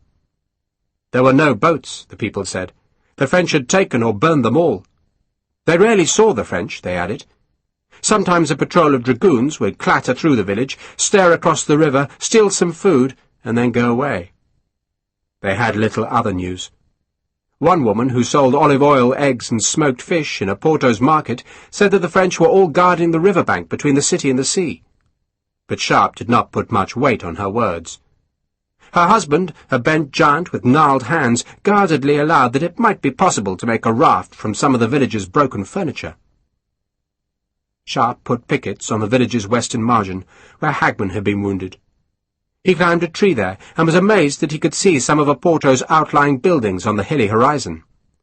The big, flat-roofed white building that he remembered passing when he first met Vicente was the most obvious, and he was appalled that they were so close. He was no more than 3 miles from the big white building, and surely the French would have their own pickets on that hill, and surely they would have a telescope up there to watch the city approaches. But he was committed to crossing the river here. And so he clambered down and was just brushing off his jacket when a wild-haired young man in ragged clothes mooed at him. Sharpe stared back, astonished. The man mooed again, then grinned inanely before giving a cackle of laughter. He had dirty red hair, bright blue eyes, and a slack, dribbling mouth, and Sharpe realized he was an idiot and probably harmless. Sharpe remembered Ronnie, a village idiot in Yorkshire, whose parents would shackle him to the stump of an elm on the village green, where Ronnie would bellow at the grazing cows, talk to himself, and growl at the girls. This man was much the same, but he was also importunate, plucking at Sharpe's elbow as he tried to drag the Englishman towards the river. "Made yourself a friend, sir?" Tongue asked, amused. "He's being a bloody nuisance, sir," Perkins said. "He don't mean harm," Tongue said. "Just wants you to go for a swim, sir." Sharpe pulled away from the idiot. "What's your name?"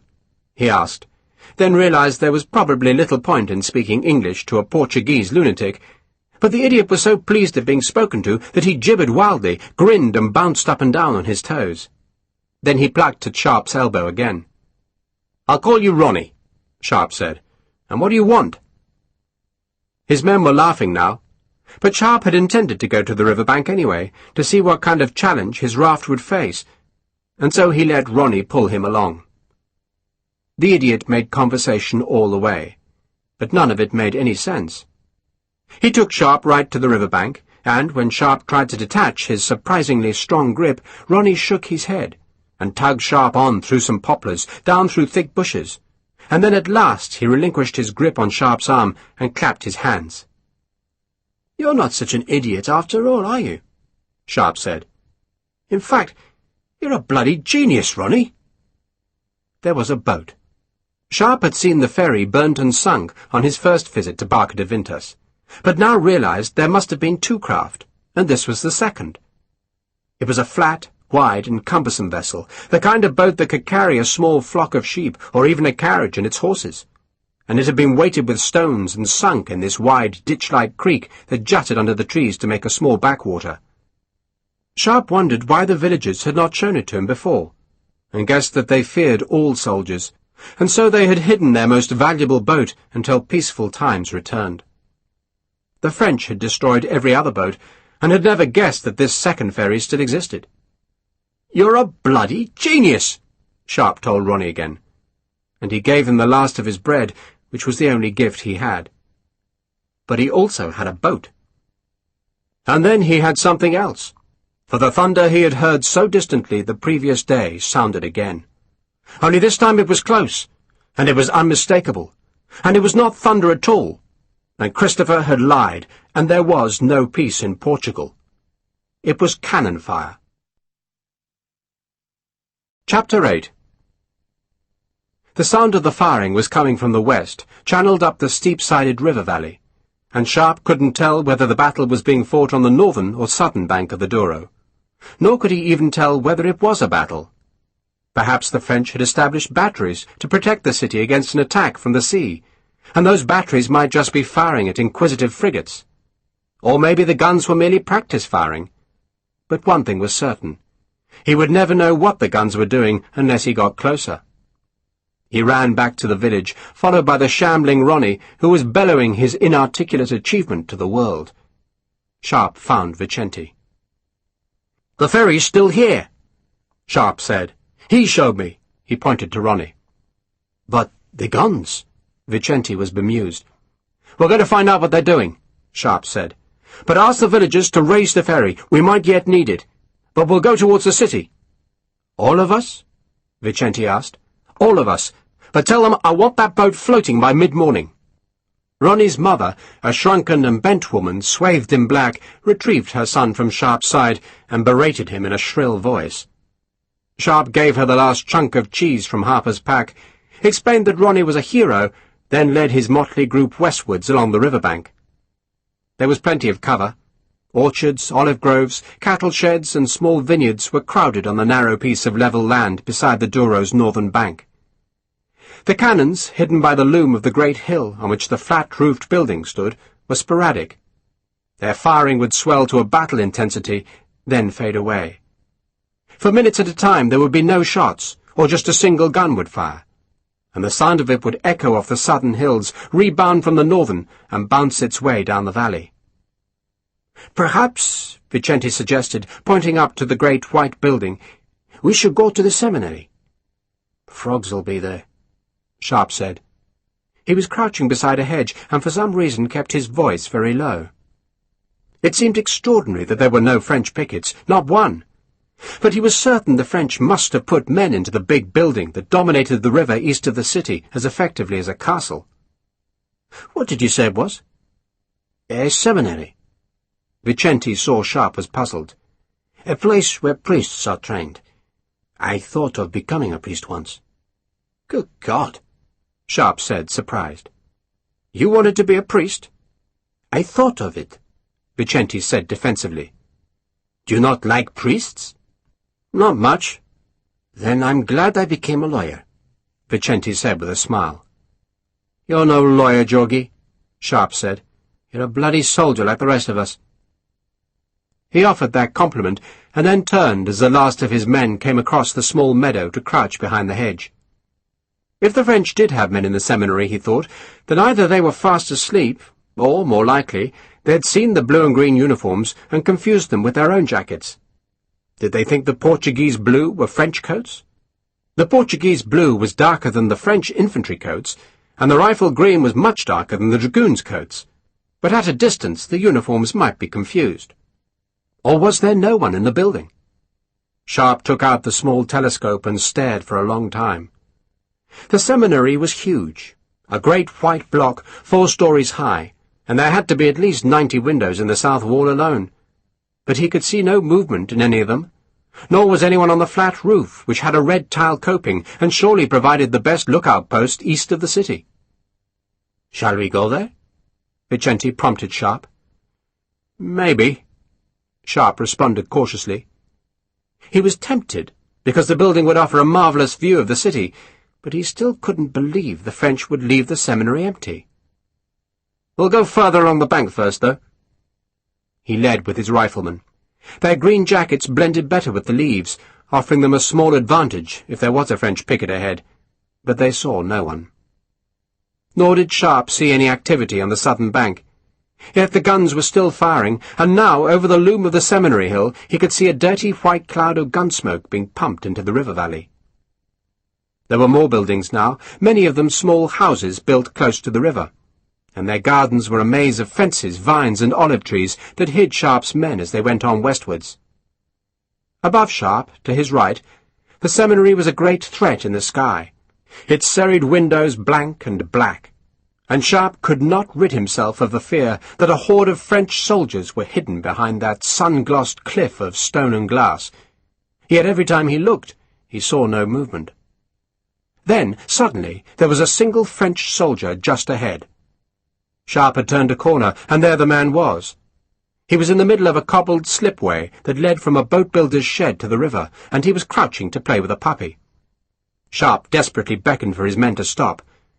The enemy was an infantryman, and he was only 7 or 8 paces away, utterly oblivious, his back to Sharpe and his shako and musket on the cobblestones, letting the puppy playfully nip his right hand.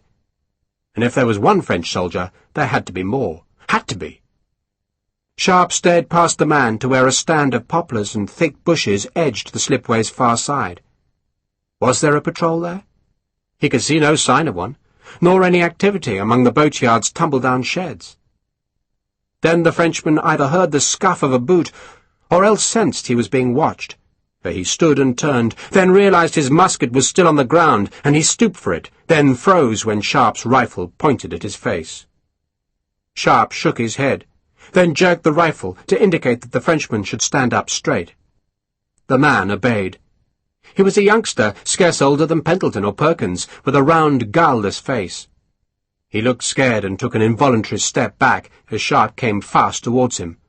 Then he whimpered as Sharpe tugged him by the jacket back around the corner. Sharpe pushed him to the ground, took his bayonet from its scabbard, and threw it into the river. "Tie him up," he ordered Tongue. "Slit his throat," Tongue suggested. "It's easier." "Tie him up," Sharpe insisted. "Gag him and make a good job of it." He beckoned Vicente forward. "He's the only one I've seen." "There must be more," Vicente declared. "God knows where they are." Sharpe went back to the corner, peered around, and saw nothing except the puppy, which was now trying to drag the Frenchman's musket across the cobbles by its sling. He gestured for Harper to join him. "I can't see anyone," Sharpe whispered. "He can't have been alone," Harper said. Yet still no one moved. "I want to get into those trees, Pat," Sharpe hissed, nodding across the slipway. "Run like shit, sir," Harper said, and the two of them sprinted across the open space and threw themselves into the trees. No musket flared. No one shouted. But the puppy, thinking it was a game, followed them. "Go back to your mother," Harper hissed at the dog, which just barked at him. "Jesus," Sharpe said, not because of the noise the dog was making, but because he could see boats. The French were supposed to have destroyed or taken every vessel along the Douro, but in front of him, stranded by the falling tide on the muddy outer bank of a great bend in the river, were 3 huge wine barges. 3! He wondered if they had been holed, and while Harper kept the puppy quiet, he waded through the sticky mud and hauled himself aboard the nearest barge. He was hidden from anyone on the north bank by thick trees, which was perhaps why the French had somehow missed the 3 vessels, and, better still, the barge Sharpe had boarded seemed quite undamaged. There was a good deal of water in its bilge, but when Sharpe tasted it, he found it was fresh. So it was rainwater, not the salty tide water that swept twice daily up the Douro. Sharpe splashed through the flooded bilge, and found no gaping rents torn by axes. Then he heaved himself up onto a side deck, where 6 great sweeps were lashed together with fraying lengths of rope. There was even a small skiff, stored upside down at the stern, with a pair of ancient oars, cracked and bleached, lodged halfway beneath its hull. "Sir!" Harper hissed from the bank. "Sir!" He was pointing across the river, and Sharpe looked over the water and saw a red coat.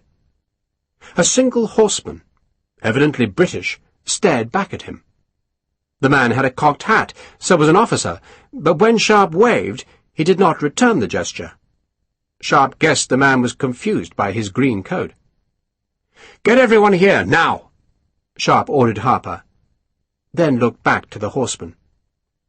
For a second or two he wondered if it was Colonel Christopher, but this man was heavier, and his horse, like most British horses, had a docked tail, while Christopher, aping the French, had left his horse's tail uncut.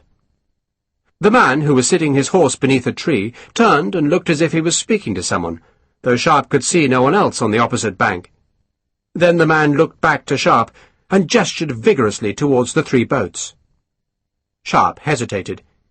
It was a safe bet that the man was senior to him, and if he crossed the river he would find himself back in the iron discipline of the army, and no longer free to act as he wished. If he sent any of his men, it would be the same. But then he thought of Louis, and he summoned the barber, helping him up over the barge's heavy gunwale. "Can you manage a small boat?" he asked. Louis looked momentarily alarmed, then nodded firmly. "I can, yes." "Then go over the river and find out what that British officer wants.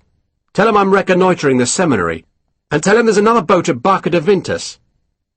Sharpe was making a swift guess that the British had advanced north and had been stopped by the Douro. He assumed the cannonade was from the guns firing at each other across the river. But without boats the British would be helpless. Where the hell was the bloody navy? Harper, Macedo, and Louis manhandled the skiff over the gunwale and down the glutinous mud into the river.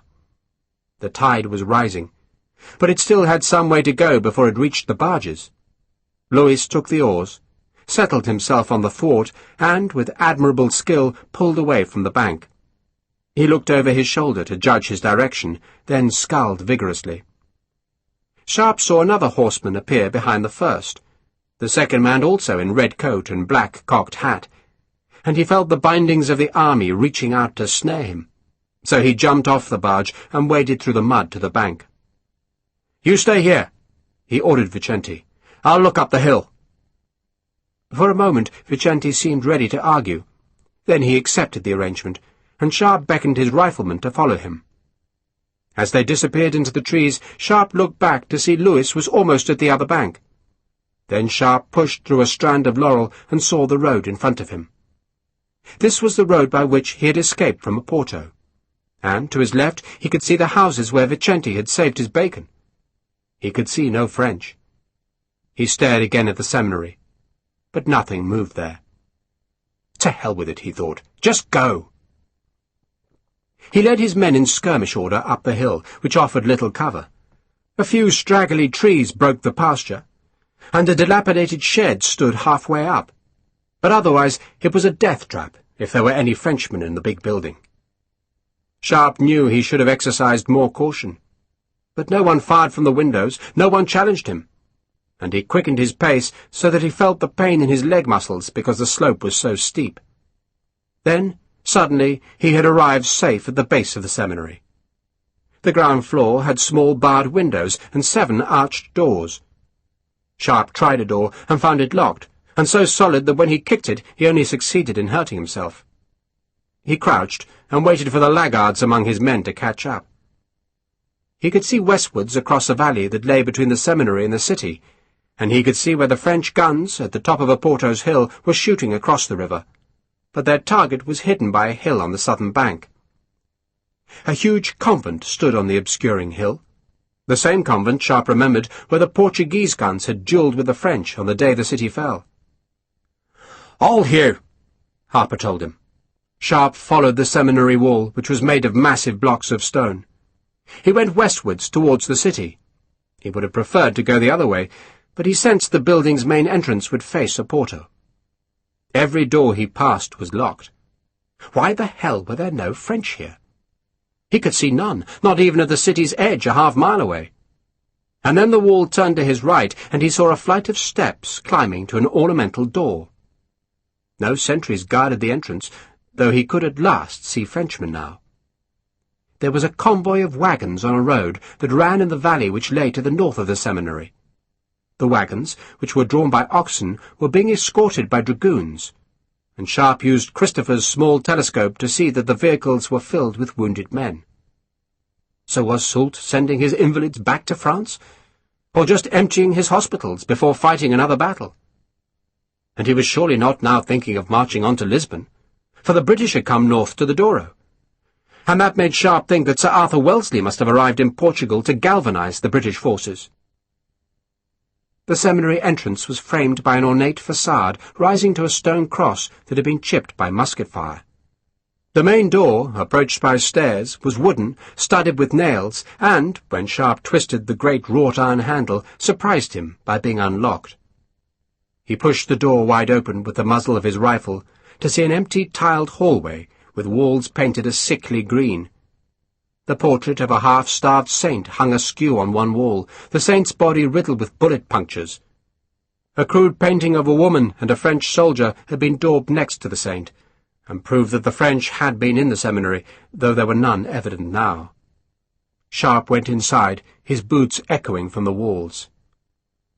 "Jesus, Mary and Joseph," Harper said, making the sign of the cross. "I've never seen such a huge building." He gazed in awe down the shadowed corridor.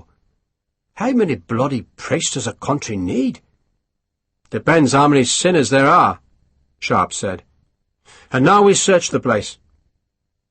He left 6 men in the entrance hall to serve as a picket, then went downstairs to unbolt one of the arched doors, facing the river. That door would be his bolt-hole if the French came to the seminary, and once that retreat was secure, he searched the dormitories, bathrooms, kitchens, refectory and lecture rooms of the vast building. Broken furniture littered every room, and in the library 1,000 books lay strewn and torn across the hardwood floor. But there were no people. The chapel had been violated, the altar chopped for firewood, and the choir used as a lavatory. "Bastards," Harper said softly. Gattaca, his trigger guard dangling by one last screw, gaped at an amateur painting of 2 women curiously joined to 3 French dragoons that had been daubed on the whitewashed wall where once a great triptych of the Holy Birth had surmounted the altar. "Good, that," he said in a tone as respectful as he might have used at the Royal Academy's summer exhibition. "I like my women a bit plumper," Slattery said. "Come on!" Sharpe snarled.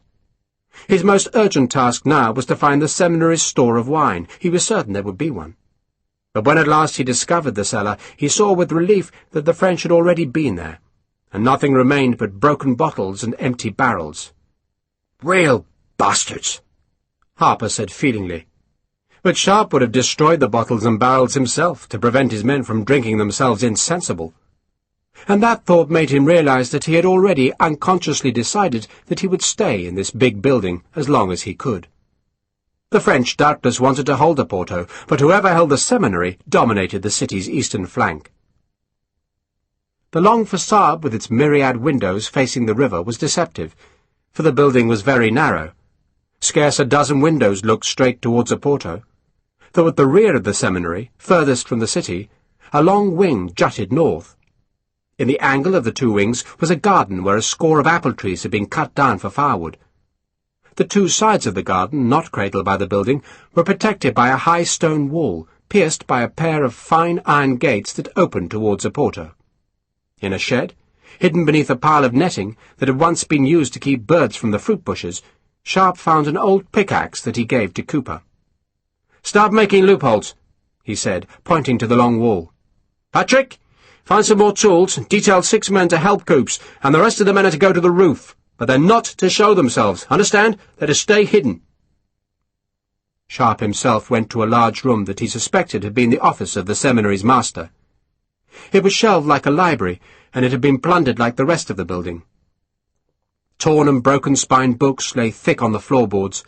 A large table had been thrown against one wall, and a slashed oil painting of a saintly-looking cleric was half burnt in the big hearth. The only undamaged object was a crucifix, black as soot, that hung high on the wall above the mantel.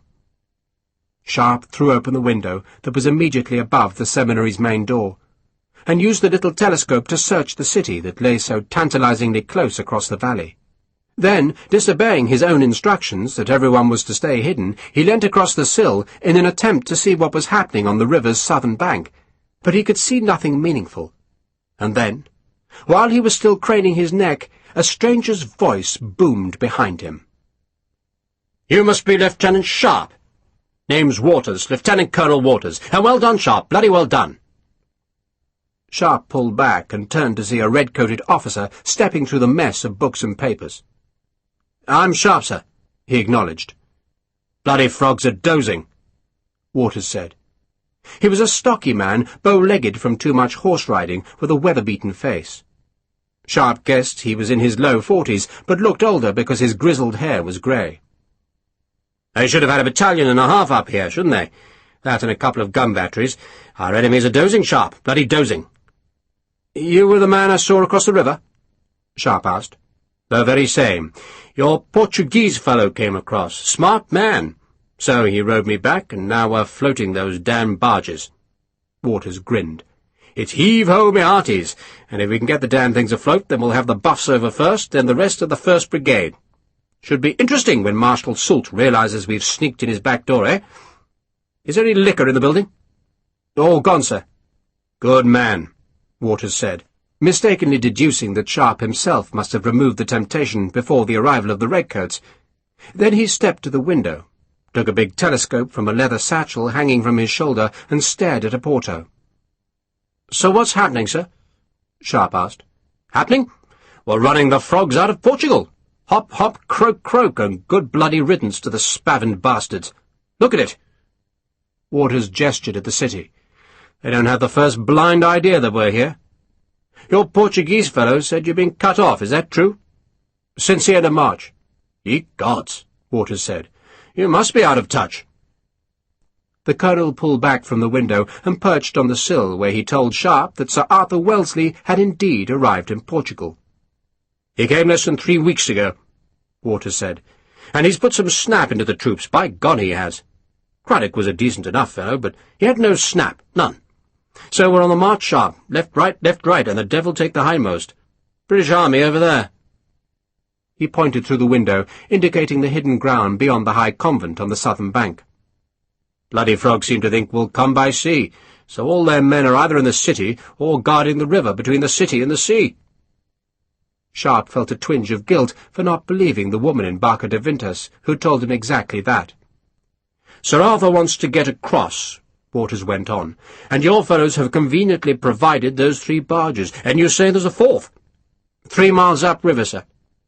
"You ain't done a bad morning's work, Sharpe," Waters said with a friendly grin. "We only have to pray for one thing." "That the French don't discover us here?" "Exactly. So, best remove my red coat from the window, eh?" Waters laughed and crossed the room. "Pray they go on sleeping with their sweet froggy dreams, because once they do wake up, then the day's going to be damned hot, don't you think? And those 3 barges can take how many men apiece? 30? And God alone knows how long each crossing will take. We could be shoving our damned heads into the tiger's mouth, Sharpe." Sharpe forebore to comment that he'd spent the last few weeks with his head inside the tiger's mouth. Instead, he stared across the valley, trying to imagine how the French would approach when they did attack. He guessed they would come straight from the city, across the valley and up the slope that was virtually bare of any cover. The northern flank of the seminary looked towards the road in the valley, and that slope was just as bare, all except for one solitary tree with pale leaves that grew right in the middle of the climb. Anyone attacking the seminary would presumably try to get to the garden gate, or the big front door, and that would mean crossing a wide paved terrace where carriages bringing visitors to the seminary could turn around, and where attacking infantry would be cut down by musket and rifle fire from the seminary's windows and its balustraded roof. "A death trap!" Colonel Waters was sharing the view and evidently thinking the same thoughts. "I wouldn't want to be attacking up that slope," Sharpe agreed. "And I've no doubt we'll put some cannon on the other bank to make it all a bit less healthy," Waters said cheerfully. Sharpe hoped that was true. He kept wondering why there were no British guns on the wide terrace of the convent that overlooked the river, the terrace where the Portuguese had placed their batteries in March. It seemed an obvious position, but Sir Arthur Wellesley appeared to have chosen to put his artillery down among the port lodges, which were out of sight of the seminary. "What's the time?" Waters asked, then answered his own question by taking out a turnip watch. "Nearly 11. "Are you with the staff, sir?" Sharpe asked, because Waters' red coat, though decorated with some tarnished gold braid, had no regimental facings. "I'm one of Sir Arthur's exploring officers," Waters said cheerfully. "We ride ahead to scout the land, like those fellows in the Bible that Joshua sent ahead to spy out Jericho. Remember the tale? And a frau called Rahab gave them shelter. That's the luck of the Jews, ain't it? The chosen people get greeted by a prostitute, and I get welcomed by a rifleman. But I suppose it's better than a sloppy wet kiss from a bloody frog dragoon, eh?" Sharpe smiled. "Do you know Captain Hogan, sir?" "The mapping fellow? Of course I know Hogan. A capital man. Capital." Waters suddenly stopped and looked at Sharpe. "My God!" "Of course. You're his lost rifleman, ain't you? Ah, I've placed you now. He said you'd survive. Well done, Sharpe. Ah, here comes the first of the gallant buffs." Vicente and his men had escorted 30 redcoats up the hill, but instead of using the unlocked arched door, they'd trudged round to the front, and now gaped up at Waters and Sharpe, who in turn looked down from the window. The newcomers wore the buff facings of the 3rd Regiment of Foot, a Kentish regiment, and they were sweating after their climb under the hot sun. A thin lieutenant led them, and he assured Colonel Waters that 2 more barge-loads of men were already disembarking. Then he looked curiously at Sharpe. "What on earth are the rifles doing here?" "First on the field," Sharpe quoted the regiment's favourite boast, "and last off it." "First? Well, you must have flown across the bloody river." The lieutenant wiped his forehead. "Any water here?" "Barrel inside the main door," Sharpe said, "courtesy of the 95th. More men arrived.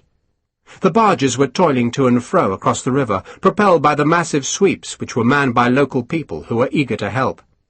And every 20 minutes another 80 or 90 men would toil up the hill. One group arrived with a general, Sir Edward Paget, who took over command of the growing garrison from Waters. Paget was a young man, still in his 30s, energetic and eager, who owed his high rank to his aristocratic family's wealth. But he had the reputation of being a general who was popular with his soldiers. He climbed to the seminary roof where Sharpe's men were now positioned, and, seeing Sharpe's small telescope, asked to borrow it. "Lost me own," he explained. "It's somewhere in the baggage in Lisbon." "You came with Sir Arthur, sir?" Sharpe asked. 3 weeks ago," Paget said, staring at the city. "Sir Edward," Waters told Sharpe, "is second in command to Sir Arthur." "Which doesn't mean much," Sir Edward said, "because he never tells me anything. What's wrong with this bloody telescope?" "You have to hold the outer lens in place, sir," Sharpe said. "Take mine," Waters said, offering the better instrument. Sir Edward scanned the city, then frowned. "So what are the bloody French doing?" he asked in a puzzled tone. "Sleeping," Waters answered. "Won't like it when they wake up, will they?" Paget remarked. "Asleep in the keeper's lodge with poachers all over the coverts." He gave the telescope back to Waters and nodded at Sharpe. "Damn pleased to have some riflemen here, Lieutenant. I dare say you'll get some target practice before the day's out." Another group of men came up the hill. Every window of the seminary's brief western facade now had a group of redcoats, and a quarter of the windows on the long northern wall were also manned. The garden wall had been loopholed and garrisoned by Vicente's Portuguese and by the Buffs Grenadier Company. The French, thinking themselves secure in Oporto, were watching the river between the city and the sea, while behind their backs, on the high eastern hill, the redcoats were gathering. Which meant the gods of war were tightening the screws, and something had to break. 2 officers were posted in the entrance hall of the Palacio das Carrancas to make sure all visitors took their boots off. "His Grace," they explained, referring to Marshal Nicolas Soult, Duke of Dalmatia, whose nickname was now King Nicolas, "is sleeping." The hallway was cavernous, arched, high, beautiful, and hard-heel boots striding over its tiled floor echoed up the staircase to where King Nicolas slept. Early that morning, an hussar had come in hurriedly. His spurs had caught in the rug at the foot of the stairs, and he had sprawled with a terrible clatter of sabre and scabbard that had woken the Marshal, who had then posted the officers to make certain the rest of his sleep was not disturbed. The 2 officers were powerless to stop the British artillery firing from across the river, but perhaps the Marshal was not so sensitive to gunfire as he was to loud heels. The Marshal had invited a dozen guests to breakfast, and all had arrived before 9 in the morning, and were forced to wait in one of the great reception rooms on the palace's western side, where tall glass doors opened onto a terrace decorated with flowers planted in carved stone urns, and with laurel bushes that an elderly gardener was trimming with long shears. The guests, all but one of them men, and all but 2 of them French, continually strolled onto the terrace, which offered, from its southern balustrade, a view across the river, and thus a sight of the guns that fired over the Douro. In truth, there wasn't much to see, because the British cannon were emplaced in Villanova de Gaia's streets, and so, even with the help of telescopes, the guests merely saw gouts of dirty smoke, and then heard the crash of the round shots striking the buildings that faced Oporto's quay. The only other sight worth seeing was the remains of the pontoon bridge, which the French had repaired at the beginning of April, but had now blown up because of Sir Arthur Wellesley's approach. 3 scorched pontoons still swung to their anchors. The rest, along with the roadway, had been blasted to smithereens and carried by the tide to the nearby ocean. Kate was the only woman invited to the Marshal's breakfast, and her husband had been adamant that she wear her hussar uniform, and his insistence was rewarded by the admiring glances that the other guests gave to his wife's long legs.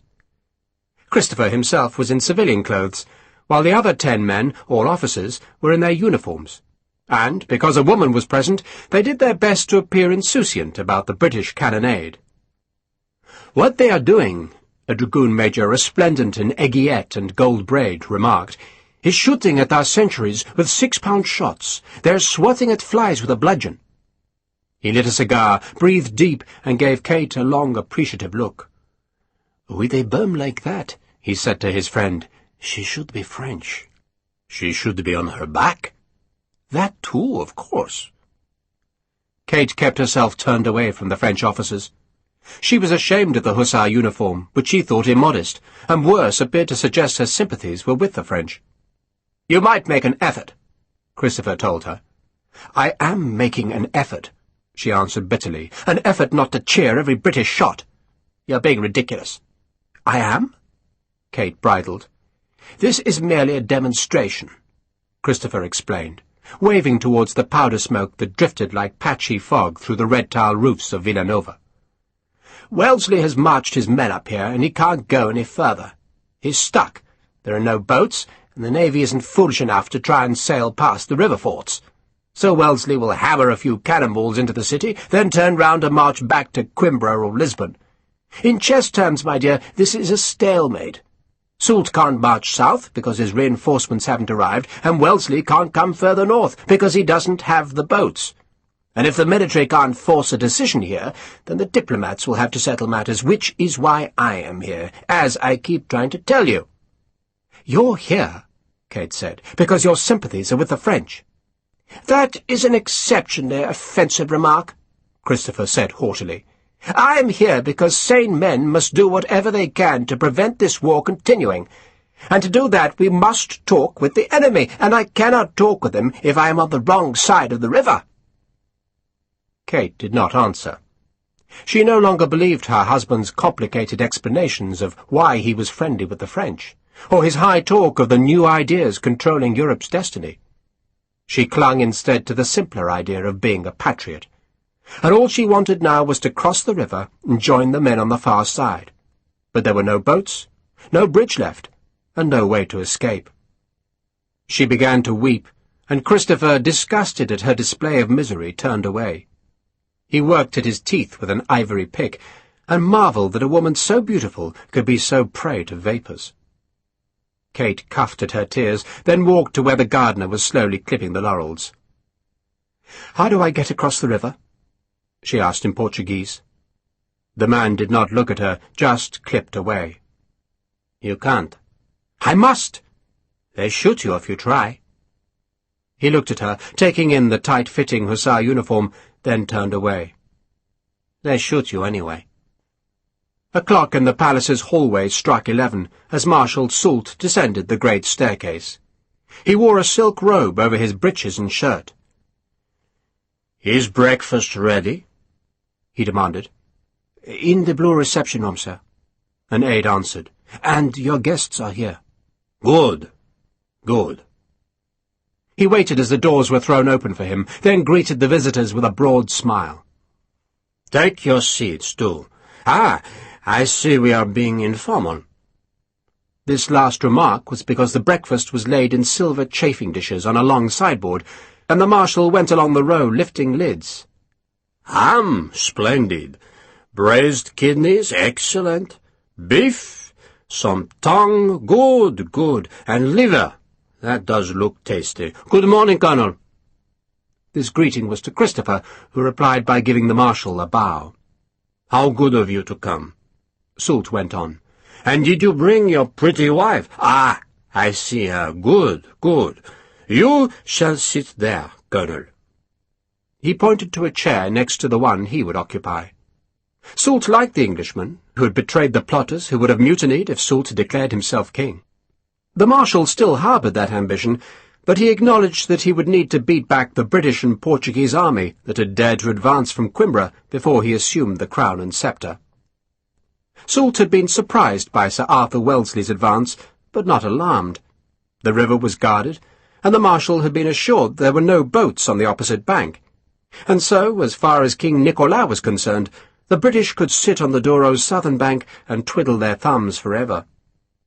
The tall windows rattled in sympathy with the pounding guns, and the sound made the Marshal turn from the chafing dishes. Our gunners are a bit lively this morning, are they not? They're mostly British guns, sir, an aide answered. Doing what? Firing at our sentries on the quay, the aide said. They're swatting at flies with 6-pound balls. Soult laughed. So much for the vaunted Wellesley, eh? He smiled at Kate and gestured that she should take the place of honour at his right. So good to have a pretty woman for company at breakfast. Better to have one before breakfast, an infantry colonel remarked, and Kate, who spoke more French than any of the men knew, blushed. Soult heaped his plate with liver and bacon, then took his seat. They're swatting sentries, he said. So, what are we doing? Counter-battery fire, sir, the aide answered. You don't have any kidneys, sir. Can I bring you some? Oh, do, Caillou, I like kidneys. Any news from the Castello? The Castello de São was on the Douro's north bank, where the river met the sea, and was heavily garrisoned to fight off a British seaborne assault. They report 2 frigates just out of range, sir, but no other craft in sight. He dithers, doesn't he? Soult said with satisfaction. This Wellesley is a ditherer. Help yourself to the coffee, Colonel, he told Christopher. And if you would be so kind, a cup for me as well. Thank you. Soult took a bread roll and some butter. I talked with Vuillard last night, the Marshal said, and he's making excuses, hundreds of excuses. Another day, sir, Christopher said, and we would have captured the hill. Kate, her eyes red, looked down at her empty plate. Nous, her husband had said. We. Another day, Soult responded scornfully. He should have taken it in a short minute to the very first day he arrived. Soult had recalled Vuillard and his men from Villarreal de Cedes the instant he heard that the British and Portuguese were advancing from Coimbra, but he'd been annoyed that so many men had failed to dislodge so small a force. Not that it mattered. What mattered now was that Wellesley had to be taught a lesson.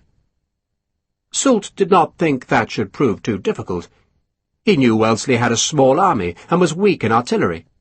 He knew that because Captain Argenton had been arrested 5 days before, and was now spinning all he knew and all he'd observed on his second visit to the British. Argenton had even met with Wellesley himself, and the Frenchman had seen the preparations being made for the Allied advance, and the warning given to Soult by Argenton had enabled the French regiments south of the river to skip backwards out of the way of a force sent to hook about their rear. So now Wellesley was stuck on the wrong side of the Douro, without any boats to make a crossing except for any craft brought by the British Navy, and that, it seemed, was no danger at all. 2 frigates dithering offshore. That was hardly going to make the Duke of Dalmatia quake in his boots. Argenton, who had been promised his life in exchange for information, had been captured thanks to Christopher's revelation, and that put Soult in the Englishman's debt. Christopher had also revealed the names of the other men in the plot. Donadieu of the 47th, the brothers Lafitte of the 18th Dragoons, as well as 3 or 4 other experienced officers, and Soult had decided to take no action against them. The arrest of Argenton would be a warning to them, and they were all popular officers, and it didn't seem sensible to stir up resentment in the army by a succession of firing squads. He would let the officers know that he knew who they were, then hint that their lives depended on their future conduct. Better to have such men in his pocket than in their graves. Kate was crying. She made no noise. The tears just rolled down her cheeks, and she brushed them away in an attempt to hide her feelings. But Soult had noticed. "What is the matter?" he asked gently. "She fears, sir," Christopher said. "She fears?" Soult asked. Christopher gestured towards the window which still rattled from the pummelling of the cannons. "Women in battle, sir, don't mix." "Only between the sheets," Soult said genially. "Tell her," he went on, "that she has nothing to fear. The British cannot cross the river, and if they try they will be repulsed. In a few weeks we shall be reinforced." He paused so that the translation could be made, and hoped he was right in saying that reinforcements would come soon, or else he didn't know how he was to continue his invasion of Portugal. "Then we shall march south to taste the joys of Lisbon. Tell her we shall have peace by August." "Ah, the cook!" A plump Frenchman with extravagant moustaches had come into the room. He wore a blood-streaked apron with a wicked-looking carving knife thrust into its belt. "You sent for me." He sounded grudging. "Sir." "Ah!" Soult pushed back his chair and rubbed his hands. "We must plan supper, Sergeant Durand. Supper. I intend to sit 16. So, what do you suggest?" "I have eels." "Eels?" Soult responded happily.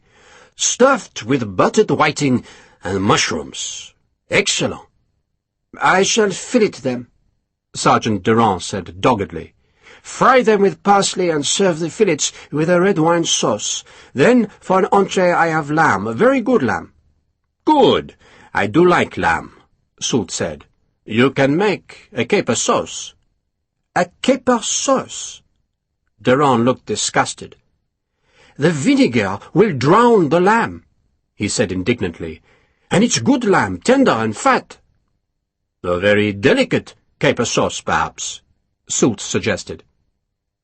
The guns rose to a sudden fury, shaking the windows and rattling the crystal pear drops of the two chandeliers above the long table. But both the marshal and the cook ignored the sound. "What I will do," Durand said, in a voice which suggested that there could be no discussion, "is bake the lamb with some goose fat." "Good, good," Soult said. "And garnish it with onions, ham, and a few sep." A harassed-looking officer, sweating and red-faced from the day's heat, came into the room. "Sir!" "A moment," Soult said, frowning, then looked back to Durand. "Onions, ham, and some sep," he repeated. "And perhaps we might add some lardon, Sergeant. Lardon goes so well with lamb. I shall garnish it with a little chopped ham," Durand said stoically, "some small onions, and a few sep." Soult surrendered.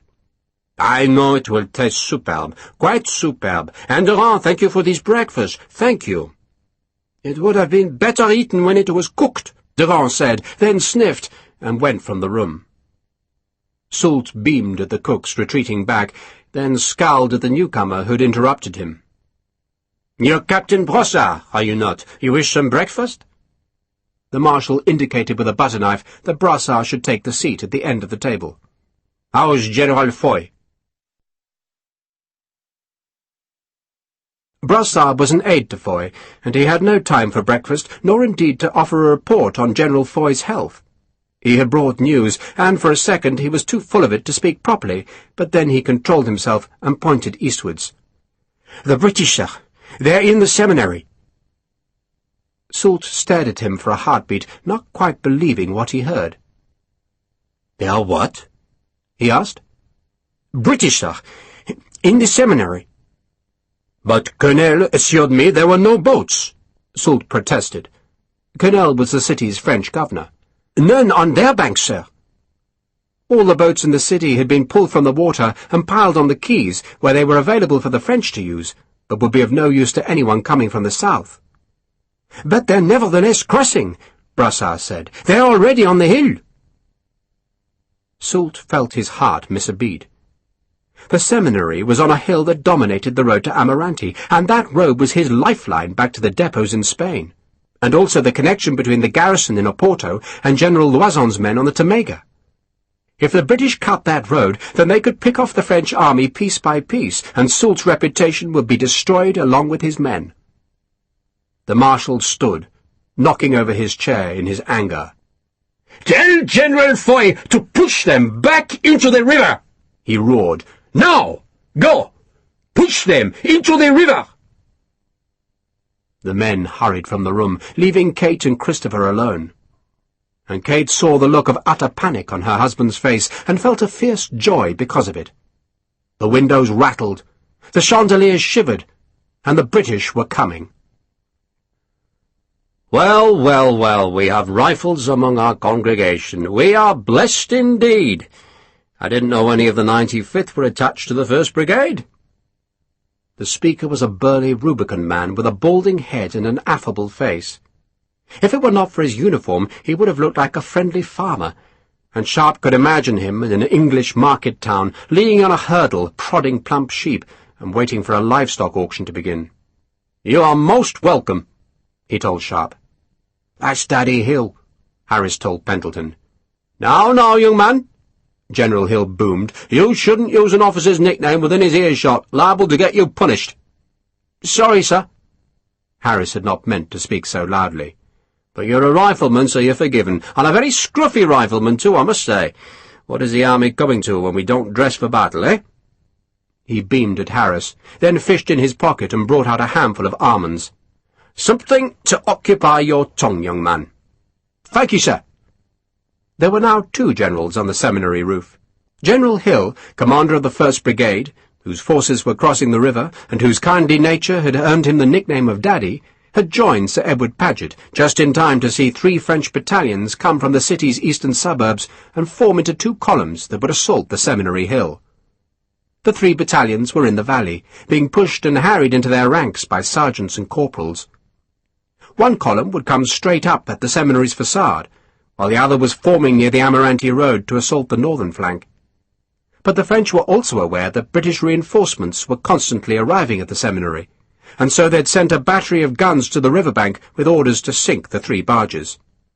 The columns waited for the gunners to open fire, probably hoping that once the barges were sunk, the gunners would turn their weapons onto the seminary.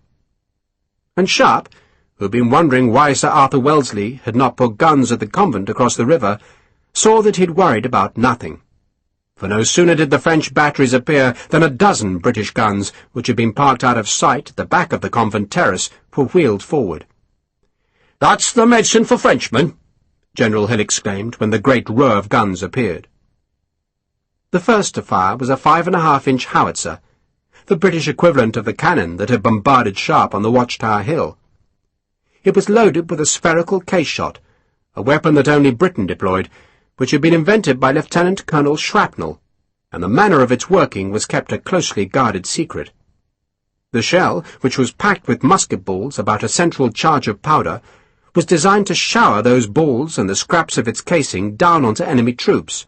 Yet to work properly, it had to explode well short of its target, so that the shot's forward momentum carried the lethal missiles onto the enemy, and that precision demanded that the gunners cut their fuses with exquisite skill.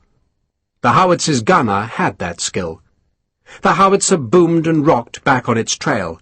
The shell arced over the river, leaving the telltale wisp of fuse smoke in its wake, then exploded 20 yards short and 20 feet above the leading French gun, just as it was being unlimbered. The explosion tore the air red and white. The bullets and shattered casings screamed down, and every horse in the French team was eviscerated. And every man in the French gun crew, all 14 of them, was either killed or wounded, while the gun itself was thrown off its carriage.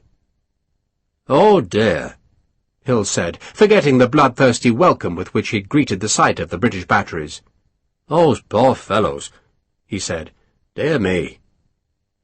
The cheers of the British soldiers in the seminary were drowned by the huge bellow of the other British guns opening fire. From their eyrie on the southern bank, they dominated the French position, and their spherical case, common shells, and round-shot swept the French guns with dreadful effect.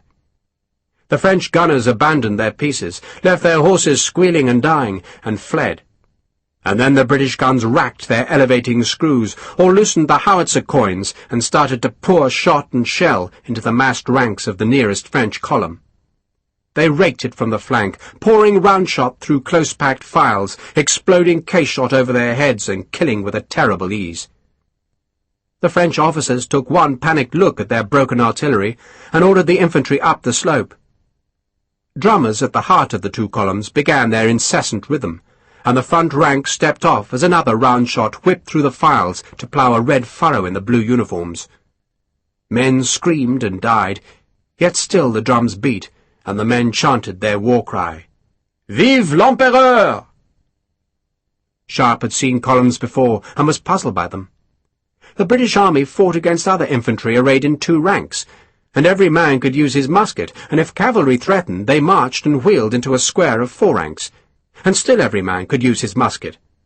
But the soldiers at the heart of the two French columns could never fire without hitting the men in front. These columns both had around 40 men in a rank, and 20 in each file. The French used such a formation, a great battering block of men, because it was simpler to persuade conscripts to advance in such an array, and because against badly trained troops the very sight of such a great mass of men was daunting. But against redcoats it was suicide. "Vive l'Empereur!" the French shouted in rhythm with the drums, though their shout was half-hearted, because both formations were climbing steep slopes, and the men were breathless. "God save our good King George," General Hill sang in a surprisingly fine tenor voice. "Long live our noble George, don't shoot too high." He sang the last four words, and the men on the roof grinned. Hagman hauled back the flint of his rifle and sighted on a French officer who was labouring up the slope with a sword in his hand. Sharpe's riflemen were on the northern wing of the seminary, facing the column that was not being flayed by the British guns on the convent terrace. A new battery had just deployed low on the river's southern bank, and it was adding its fire to the two batteries on the convent hill. But none of the British guns could see the northern column, which would have to be thrown back by rifle and musket fire alone. Vicenti's Portuguese were manning the loopholes on the northern garden wall, and by now there were so many men in the seminary that every loophole had 3 or 4 men, so that each could fire, then step back to reload, while another took his place. Sharpe saw that some of the redcoats had green facings and cuffs. The Berkshires, he thought, which meant the whole of the Buffs were in the building, and new battalions were now arriving. "Aim at the officers!" Sharpe called to his riflemen. "Muskets don't fire! This order's for rifles only!" He made the distinction because a musket fired at this range was a wasted shot, but his rifleman would be lethal. He waited a second, took a breath. "Fire!" Hagman's officer jerked back, both arms in the air, sword cartwheeling back over the column. Another officer was down on his knees, clutching his belly, and a third was holding his shoulder. The front of the column stepped over the corpse, and the blue-coated line seemed to shudder as more bullets slammed into them.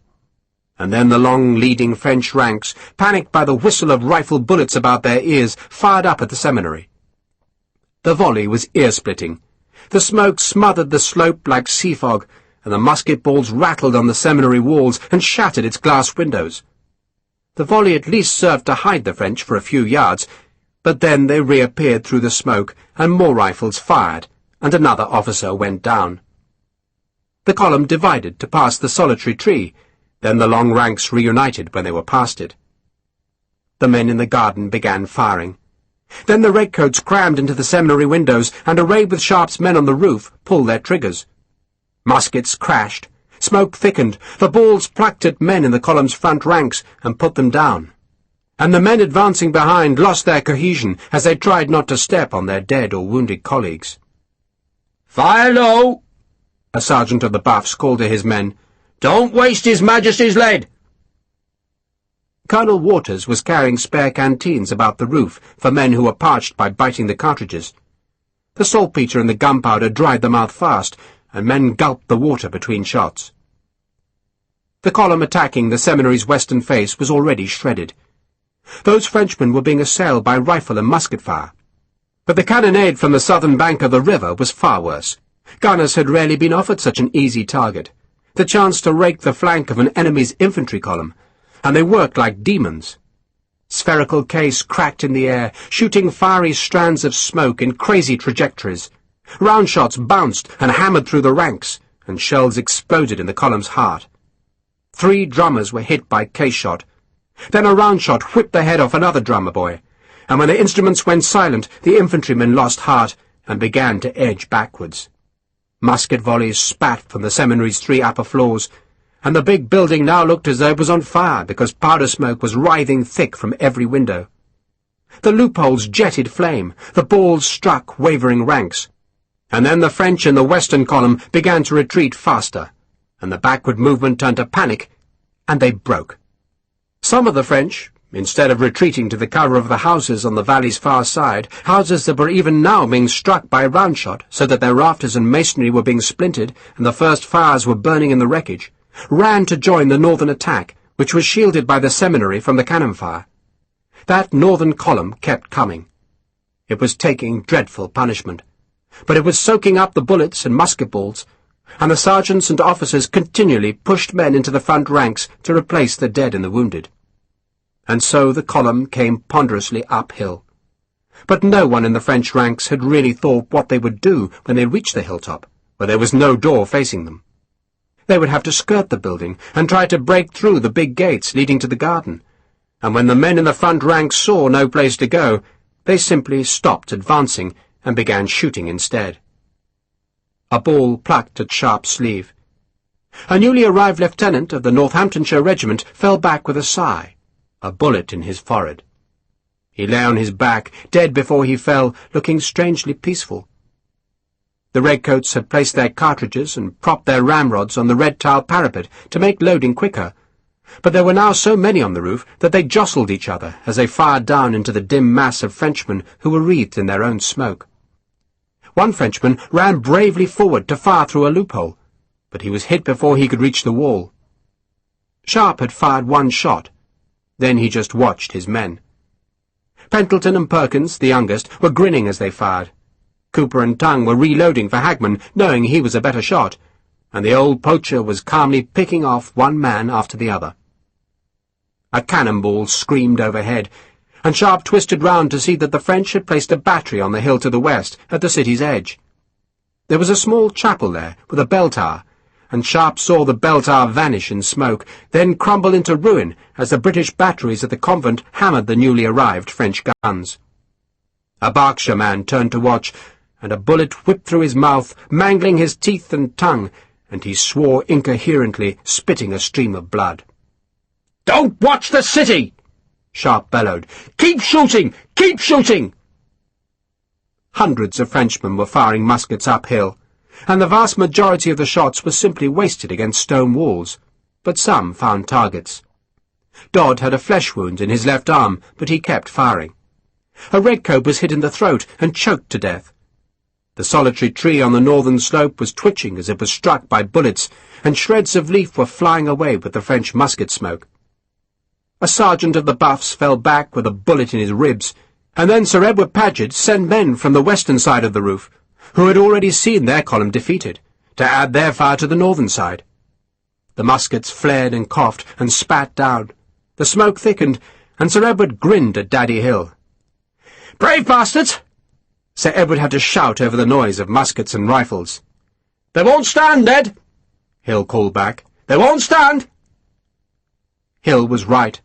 The first Frenchmen were already backing down the hill because of the futility of shooting at stone walls.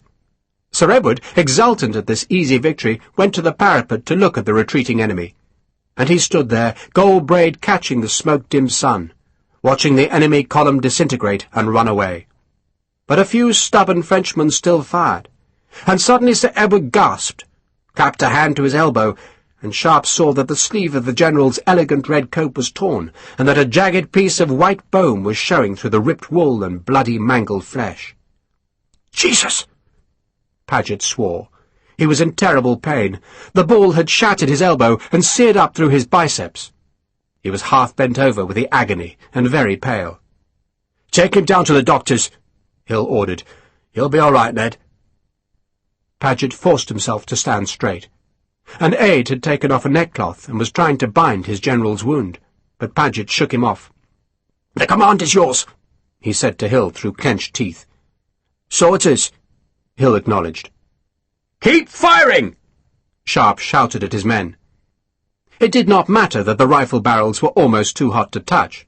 What mattered was to drive the remaining French back down the hill, or better still, to kill them. Another rush of feet announced that more reinforcements had arrived at the seminary, for the French had yet to find any way of stopping the traffic across the river. The British artillery, kings of this battlefield, were hammering any French gunner who dared show his face. Every few moments a brave French crew would run to the abandoned guns on the quay in hope of putting a round-shot into one of the barges. But every time they were struck by spherical case, and even by canister, for the new British battery down at the water's edge was close enough to use the deadly ammunition across the river.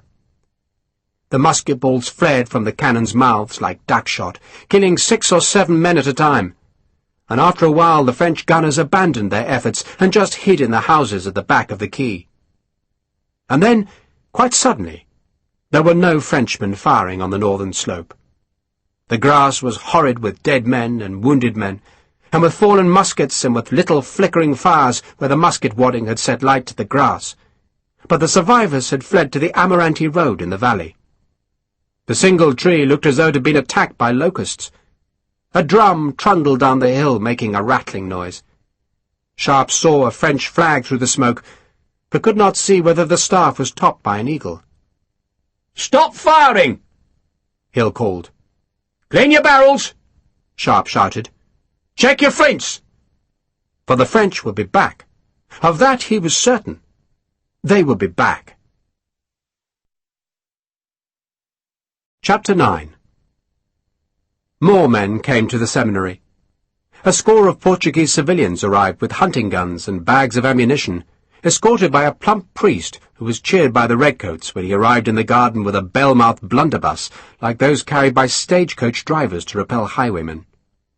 The buffs had relit the fires in the kitchens, and now fetched great metal cauldrons of tea or hot water to the roof.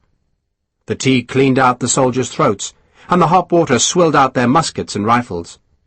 10 boxes of spare ammunition were also carried up, and Harper filled his shako with the cartridges, which were not as fine as those supplied for the rifles, but would do in a pinch. "And this is what you call a pinch, sir, eh?" he asked, distributing the cartridges along the parapet where the rifles and ramrods leant. The French were thickening in the low ground to the north. If they had any sense, Sharpe thought, the enemy would bring mortars to that low ground, but so far none had appeared. Perhaps all the mortars were to the west of the city, guarding against the Royal Navy, and too far away to be fetched quickly. Extra loopholes were battered through the garden's northern wall. 2 of the Northamptonshires had manhandled a great pair of rain-butts to the wall, and propped the door of the garden shed across the barrels' tops to make a fire step from which they could shoot over the wall's coping. Harris brought Sharpe a mug of tea, then looked left and right before producing a leg of cold chicken from his cartridge box. "Thought you might like this as well, sir." "Where did you get it?" "Found it, sir," Harris said vaguely. "And I got one for you too, Sarge." Harris gave a leg to Harper, then produced a breast for himself, brushed some loose powder from it, and bit into it hungrily. Sharpe discovered he was famished, and the chicken tasted delicious. "Where did it come from?" he insisted. "I think they were General Paget's dinner, sir," Harris confessed. "But he's probably lost his appetite." "I should think he has," Sharpe said. "And a pity to let good chicken waste, eh?" He turned as a drum beat sounded, and saw the French were forming their ranks again, but this time only on the northern side of the seminary. "To your places!" he called, chucking the chicken bone far out into the garden. A few of the French were now carrying ladders, presumably plundered from the houses that were being battered by the British guns. "When they come," he called, "aim for the men with the ladders." Even without the rifle fire, he doubted the French could get close enough to place the ladders against the garden wall, but it did no harm to make certain. Most of his riflemen had used the lull in the fight to load their newly cleaned barrels with leather-wrapped balls and prime powder, which meant their first shots ought to be lethally accurate. After that, as the French pressed closer, and the noise rose and the smoke thickened, they would use cartridges, leave the leather patches in their butt traps, and so sacrifice accuracy for speed. Sharpe now loaded his own rifle, using a patch, but no sooner had he returned the ramrod to its slots than General Hill was beside him. "I've never fired a rifle," Hill said. "Very like a musket, sir," Sharpe said, embarrassed at being singled out by a general. "May I?" Hill reached for the weapon, and Sharpe yielded it. "It's rather beautiful," Hill said wistfully, caressing the baker's flank. "Not nearly as cumbersome as a musket." "It's a lovely thing," Sharpe said fervently. Hill aimed the gun down the hill, seemed about to cock and fire, then suddenly handed it back to Sharpe. "I'd dearly like to try it," he said, "but if I missed me aim, then the whole army would know about it, and I'd never live that down." He spoke loudly, and Sharpe understood he'd been an unwitting participant in a little piece of theatre. Hill had not really been interested in the rifle, but rather in taking the men's minds away from the threat beneath them. In the process, he'd subtly flattered them by suggesting they could do something he could not, and he had left them grinning. Sharpe thought about what he'd just seen. He admired it, but he also admired Sir Arthur Wellesley, who would never have resorted to such a display. Sir Arthur would ignore the men, and the men in turn would fight like demons to gain his grudging approval. Sharpe had never wasted much time worrying why some men were born to be officers and others not. He had jumped the gap, but that didn't make the system any less unfair. Yet to complain of the world's unfairness was the same as grumbling that the sun was hot, or that the wind sometimes changed its direction. Unfairness existed, it always had, and it always would. And the miracle, to Sharpe's eyes, was that some men like Hill and Wellesley, though they had become wealthy and privileged through unfair advantages, were nevertheless superb at what they did. Not all generals were good, many were downright bad, but Sharpe had usually been lucky, and found himself commanded by men who knew their business. Sharpe didn't care that Sir Arthur Wellesley was the son of an aristocrat, and had purchased his way up the ladder of promotion, and was as cold as a lawyer's sense of charity. The long-nosed bugger knew how to win, and that was what mattered. And what mattered now was to beat these Frenchmen. The column, much larger than the first, was surging forward, driven by the drumsticks. The Frenchmen cheered, perhaps to give themselves confidence, and they must have been encouraged by the fact that the British guns on the river's far side could not see them. But then, provoking a British cheer, a spherical case-shot fired by a howitzer exploded just ahead of the column's centre. The British gunners were firing blind, arching their shots over the seminary, but they were firing well, and their first shot killed the French cheering dead. "Rifles only," Sharpe called. "Fire when you're ready. Don't waste the patch. Hagman, go for that big man with the sabre." "I see him, sir," Hagman said, and shifted his rifle to aim at the officer who was striding ahead, setting an example, asking to be rifle meat. "Look for the ladders," Sharpe reminded the others, then walked to the parapet, put his left foot on the coping and the rifle to his shoulder. He aimed at a man with a ladder, sighting on the man's head in the expectation that the bullet would fall to take him in the lower belly or groin. The wind was in Sharpe's face, so would not drift the shot. He fired, and was immediately blinded by the smoke. Hagman fired next. Then there was the crackle of the other rifles. The muskets kept silent. Sharpe went to his left to see past the smoke, and saw that the sabre-carrying officer had vanished, as had any other man struck by a bullet. They had been swallowed by the advancing column that stepped over and past the victims. Then Sharpe saw a ladder reappear as it was snatched up by a man in the 4th or 5th rank. He felt in his cartridge box for another round and began to reload. He didn't look at the rifle as he reloaded. He just did what he'd been trained to do, what he could do in his sleep. And just as he primed the rifle, so the first musket balls were shot from the garden wall.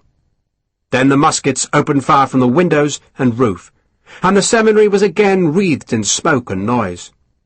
The cannon shots rumbled above, so close that Sharpe almost ducked once, and the case shot banged above the slope. Bullets and musket balls ripped into the French files. Close to 1,000 men were in the seminary now, and they were protected by stone walls and given a wide-open target. Sharpe fired another shot down the hill, then walked up and down behind his men, watching. Slattery needed a new flint, and Sharpe gave him one. Then Tarrant's mainspring broke, and Sharpe replaced the weapon with Williamson's old rifle, which Harper had been carrying ever since they left Villa-Real de Cedes. The enemy's drums sounded nearer, and Sharpe reloaded his own rifle as the first French musket bullets rattled against the seminary's stones. "They're firing blind!" Sharpe told his men. "Firing blind! Don't waste your shots! Look for targets!" That was difficult, because of the smoke hanging over the slope. but vagaries of wind sometimes stirred the fog to reveal blue uniforms, and the French were close enough for Sharpe to see faces. He aimed at a man with an enormous moustache, fired, and lost sight of the man as the smoke blossomed from his rifle's muzzle. The noise of the fight was awesome. Muskets crackling incessantly, the drumbeats thumping, the case-shots banging overhead, and beneath all that violence was the sound of men crying in distress. A redcoat slumped down near Harper, blood puddling by his head, until a sergeant dragged the man away from the parapet, leaving a smear of bright red on the roof's lead. Far off, it had to be on the river's southern bank, a band was playing the drum major, and Sharpe tapped his rifle's butt in time to the tune. A French ramrod came whirling through the air to clatter against the seminary wall, evidently fired by a conscript who had panicked and pulled his trigger before he cleared his barrel.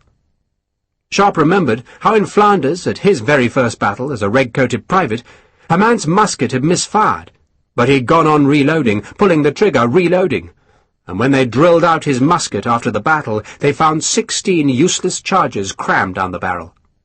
What was the man's name?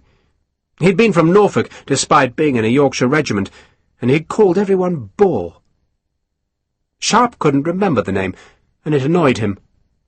A musket ball whipped past his face, another hit the parapet and shattered a tile.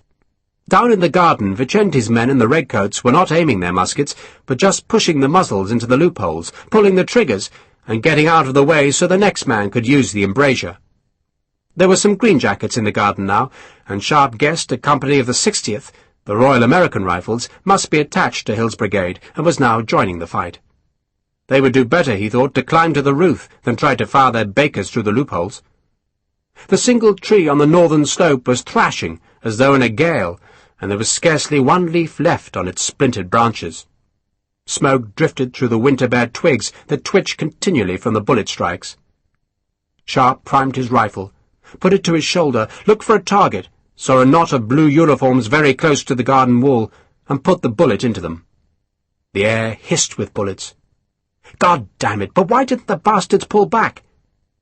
A brave group of Frenchmen tried to run down the seminary's western face to reach the big gate, but the British guns at the convent saw them, and the shells cracked black and red, smearing blood across the paved terrace and up the garden wall's whitewashed stones. Sharpe saw his men grimacing as they tried to force the new bullets down the powder-fouled barrels. There was no time to clean the rifles. They just hammered the bullets down and pulled the trigger. Fire and fire again. And the French were doing the same, a mad duel of bullets. And above the smoke, across the northern valley, Sharpe saw a horde of new French infantry streaming out of the city. 2 men in shirt-sleeves were carrying boxes of ammunition round the roof. "Who needs it?" they shouted, sounding like London street traders. "Fresh lead! Who needs it? Fresh lead! New powder!" One of General Hill's aides was carrying canteens of water to the parapet, while Hill himself, red-faced and anxious, stood close to the redcoats so he was seen to share their danger. He caught Sharpe's gaze and offered a grimace as if to suggest that this was harder work than he had anticipated. More troops came to the roof, men with fresh muskets and full cartridge boxes, and with them were the riflemen of the 60th, whose officer must have realized he had been in the wrong place. He gave Sharpe a companionable nod, then ordered his men to the parapet. Flames jetted down, smoke thickened, and still the French tried to blast their way through stone walls with nothing but musket fire. 2 Frenchmen succeeded in scaling the garden wall, but hesitated at the top and were seized and dragged across the coping to be battered to death by musket butts on the path beneath. 7 dead redcoats were laid out on another gravel path, their hands curling in death, and the blood of their wounds slowly hardening and turning black. But most of the British dead were in the seminary's corridors, dragged away from the big windows that made the best targets for the frustrated French. A whole new column was now climbing the slope, coming to swell the shattered ranks of the first. But though the beleaguered men in the seminary could not know it, these newcomers were the symptom of French defeat. Marshal Soult, desperate for fresh troops to attack the seminary, had stripped the city itself of infantry, and the people of Oporto, finding themselves unguarded for the first time since the end of March, swarmed down to the river and dragged their boats out of warehouses, shops, and backyards where the occupiers had kept them under guard. A swarm of those small craft now rowed across the river, past the shattered remnants of the pontoon bridge, to the quays of Villanova de Gaia, where the brigade of guards was waiting. An officer peered anxiously across the Douro to reassure himself that the French were not waiting in ambush on the opposite quay, then shouted at his men to embark. The guards were rowed back to the city, and still more boats appeared, and more redcoats crossed. Soult did not know it, but his city was filling with the enemy. Nor did the men attacking the seminary know it, not till the redcoats appeared at the city's eastern edge, and by then the second giant column had climbed into the death storm of bullets flicking from the seminary's walls, roof, and windows. The noise rivaled that of Trafalgar, where Sharpe had been dazed by the incessant boom of the great ship's guns. But this noise was higher-pitched, as the muskets' discharges blended into an eerie, hard-edged shriek. The higher slope of the seminary hill was sodden with blood, and the surviving Frenchmen were using the bodies of their dead comrades as protection. A few drummers still tried to drive the broken columns on, but then came a shout of alarm from a French sergeant, and the shout spread, and suddenly the smoke was dissipating and the slope emptying as the French saw the brigade of guards advancing across the valley. The French ran. They'd fought bravely, going against stone walls with muskets, but now they panicked, and all discipline vanished as they ran for the road going east towards Amarante.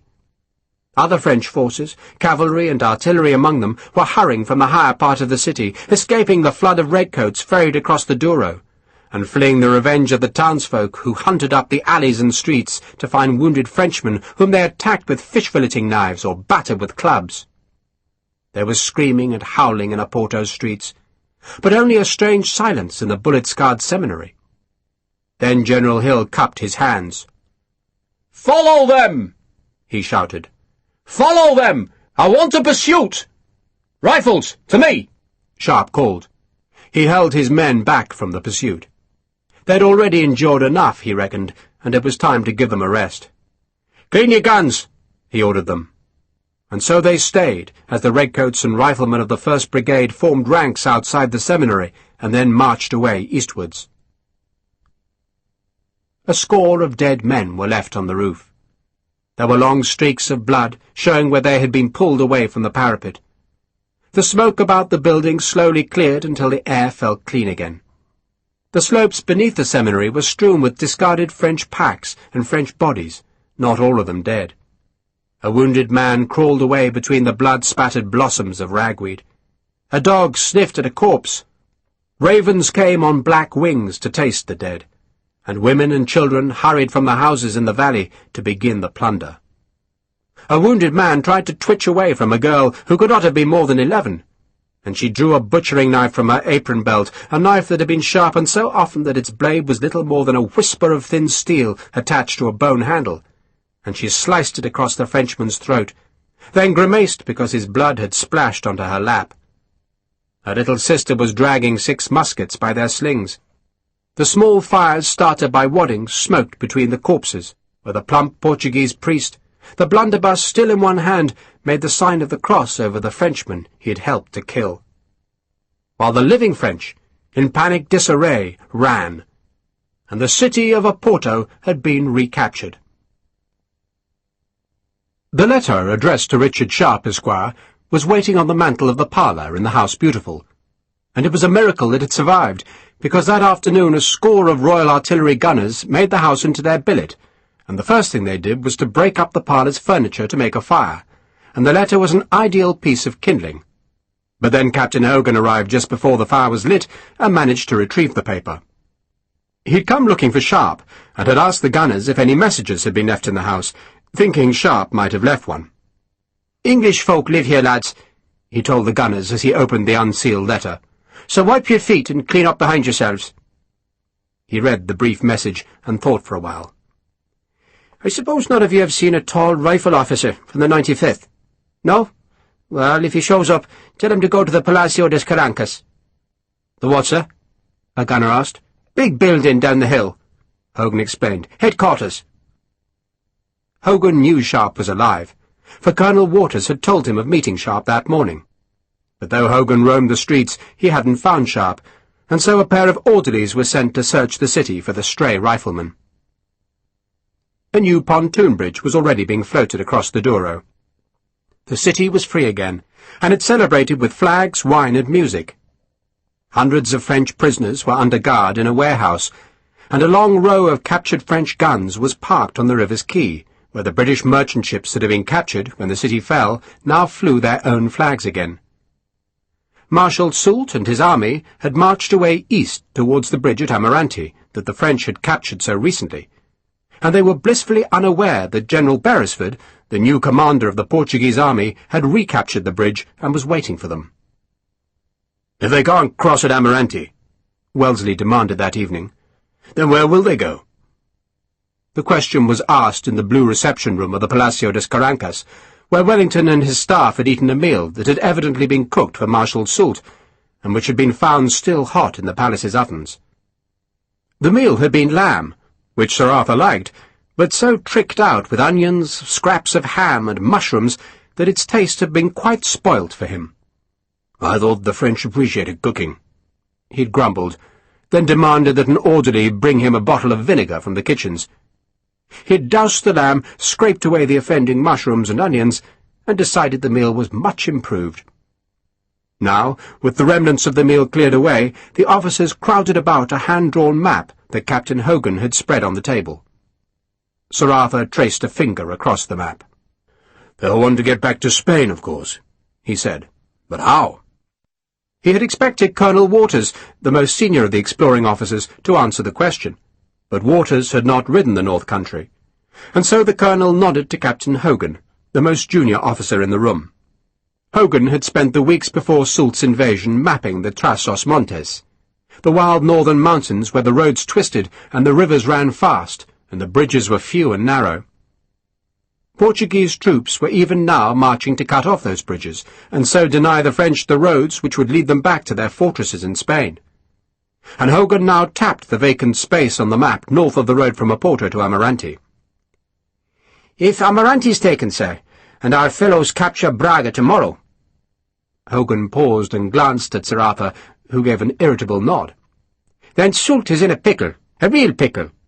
He'll have to cross the Serra de Santa Catalina, and there are no carriage roads in those hills." "What is there?" Wellesley asked, staring at the forbidding vacancy of the map. "Goat tracks," Hogan said. "Wolves, footpaths, ravines, and very angry peasants. Once he gets to here, sir—" He tapped the map to the north of the Serra de Santa Catalina. "He's got a passable road that'll take him home, but to reach that road he'll have to abandon his wagons, his guns, his carriages, in fact everything that can't be carried on a man or a mule's back." Thunder growled above the city. The sound of rain began, then grew heavier, pelting down onto the terrace and rattling on the tall, uncurtained windows. "Damn bloody weather," Wellesley growled, knowing it would slow down his pursuit of the beaten French. "It rains on the ungodly too, sir," Hogan observed.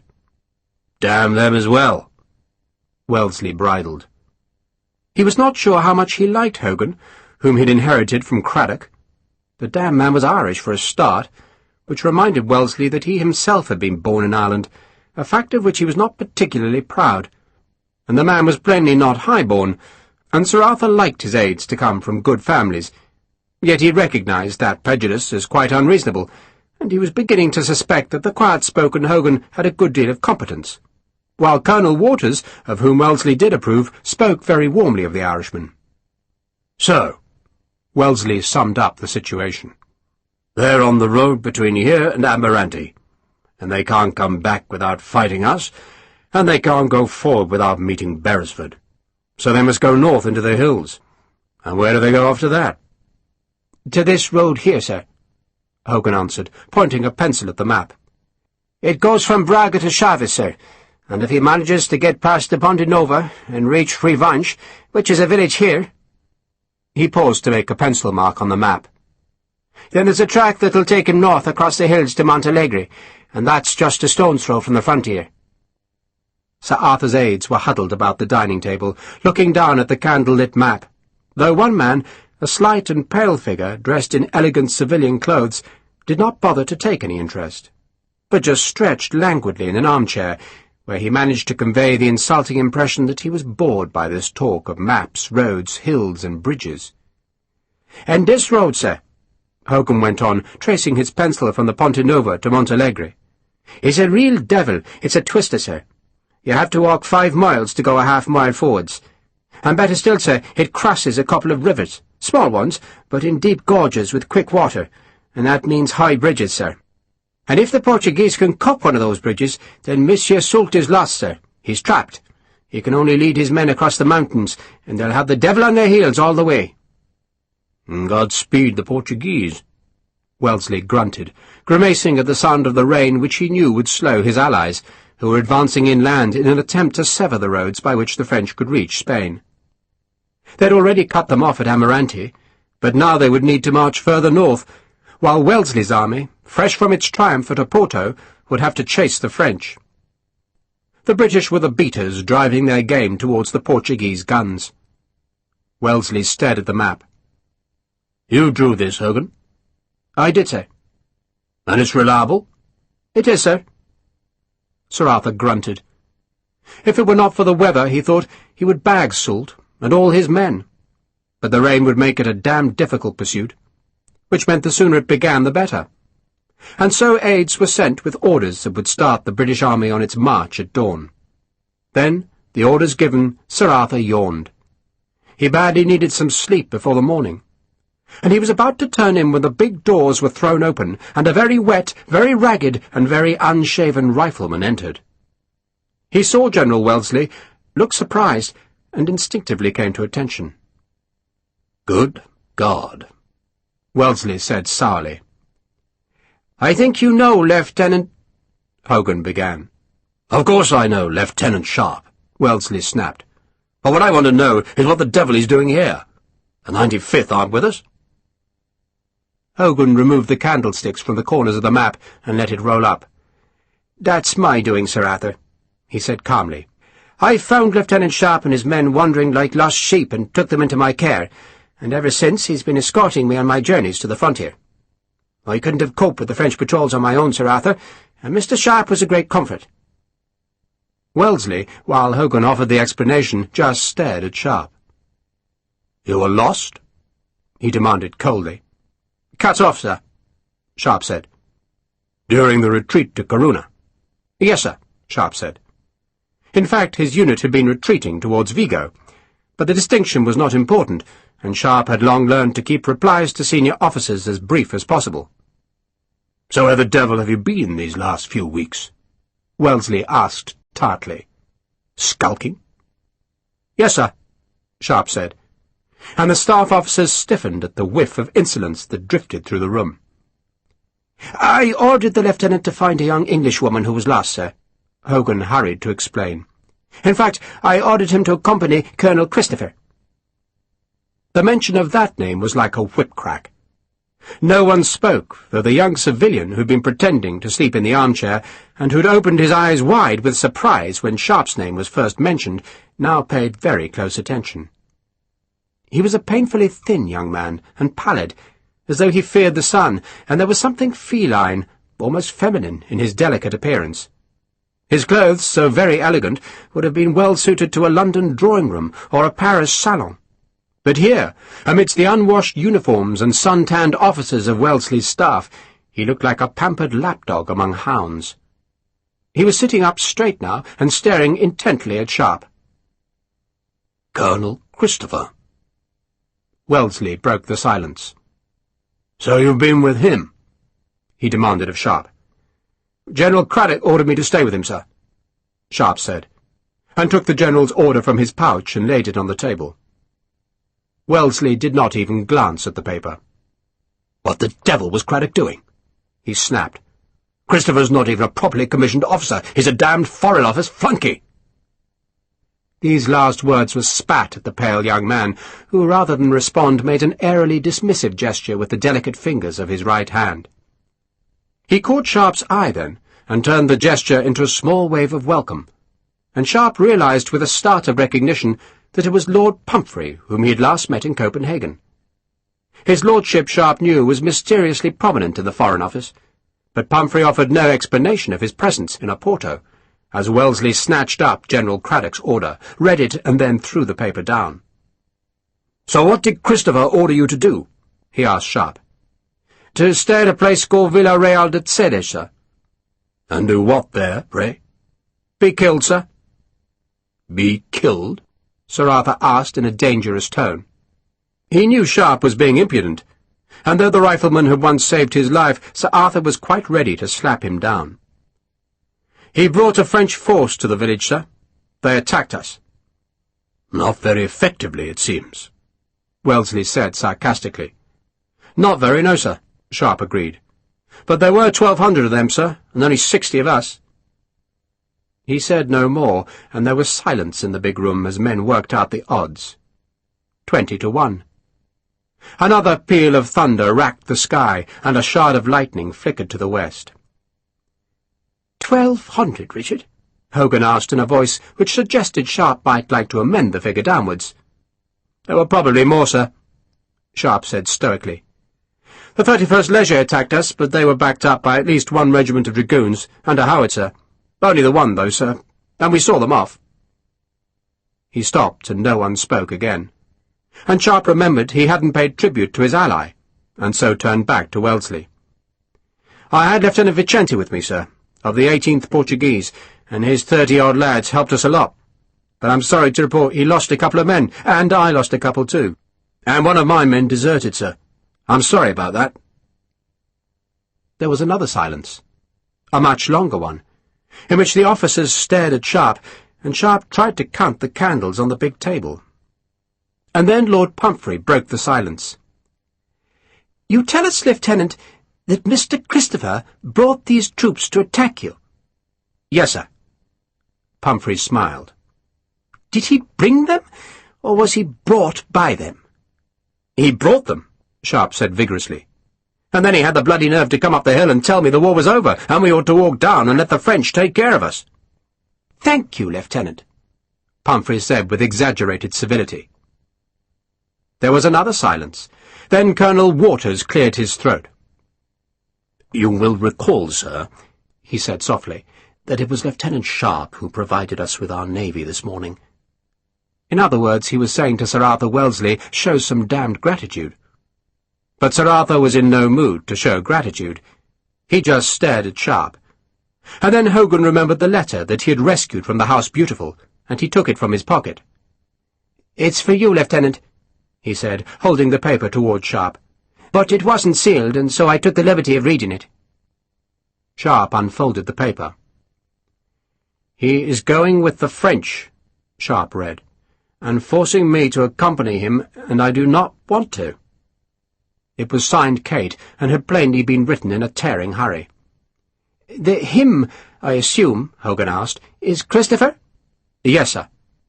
"So the reason that Miss Savage absented herself in March," Hogan went on, "was Colonel Christopher?" "Yes, sir." "She's sweet on him?" "She's married to him," Sharpe said, and was puzzled because Lord Pumphrey looked startled. "A few weeks earlier," Hogan was talking to Wellesley now, "Colonel Christopher was courting Miss Savage's mother." "Does any of this ridiculous talk of romance help us determine what Christopher is doing?" Sir Arthur asked with considerable asperity. "It's amusing, if nothing else," Pumphrey said. He stood up, flicked a speck of dust from a cuff, and smiled at Sharpe. "Did you really say Christopher married this girl?" "He did, sir."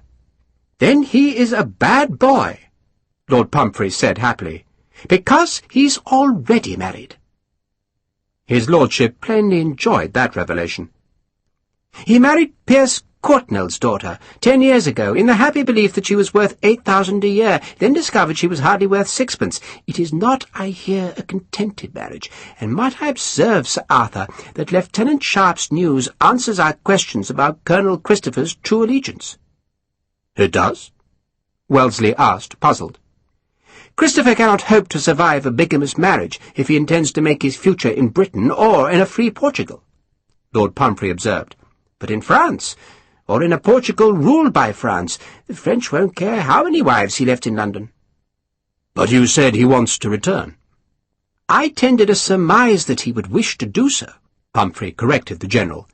He has, after all, been playing both sides of the table, and if he thinks we're winning, then he'll doubtless want to return, and equally doubtless he will then deny ever marrying Miss Savage."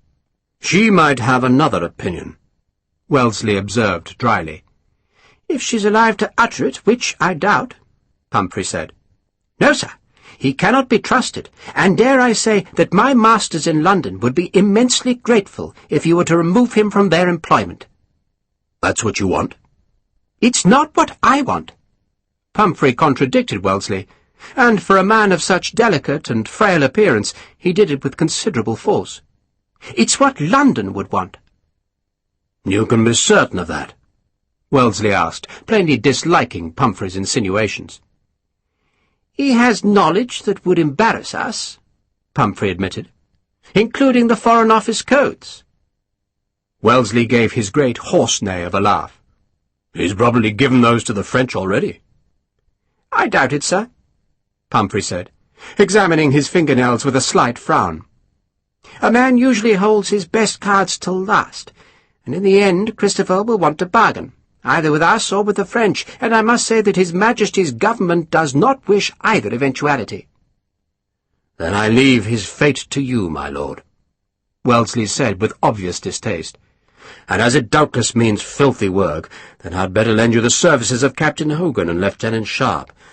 As for me, I'm going to bed." He nodded curtly and left the room, followed by his aides clutching sheaves of paper.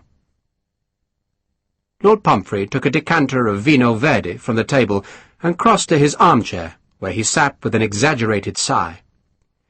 "Sir Arthur makes me go weak at the knees," he said, and pretended to be unaware of the shocked reaction on both Sharpe and Hogan's faces.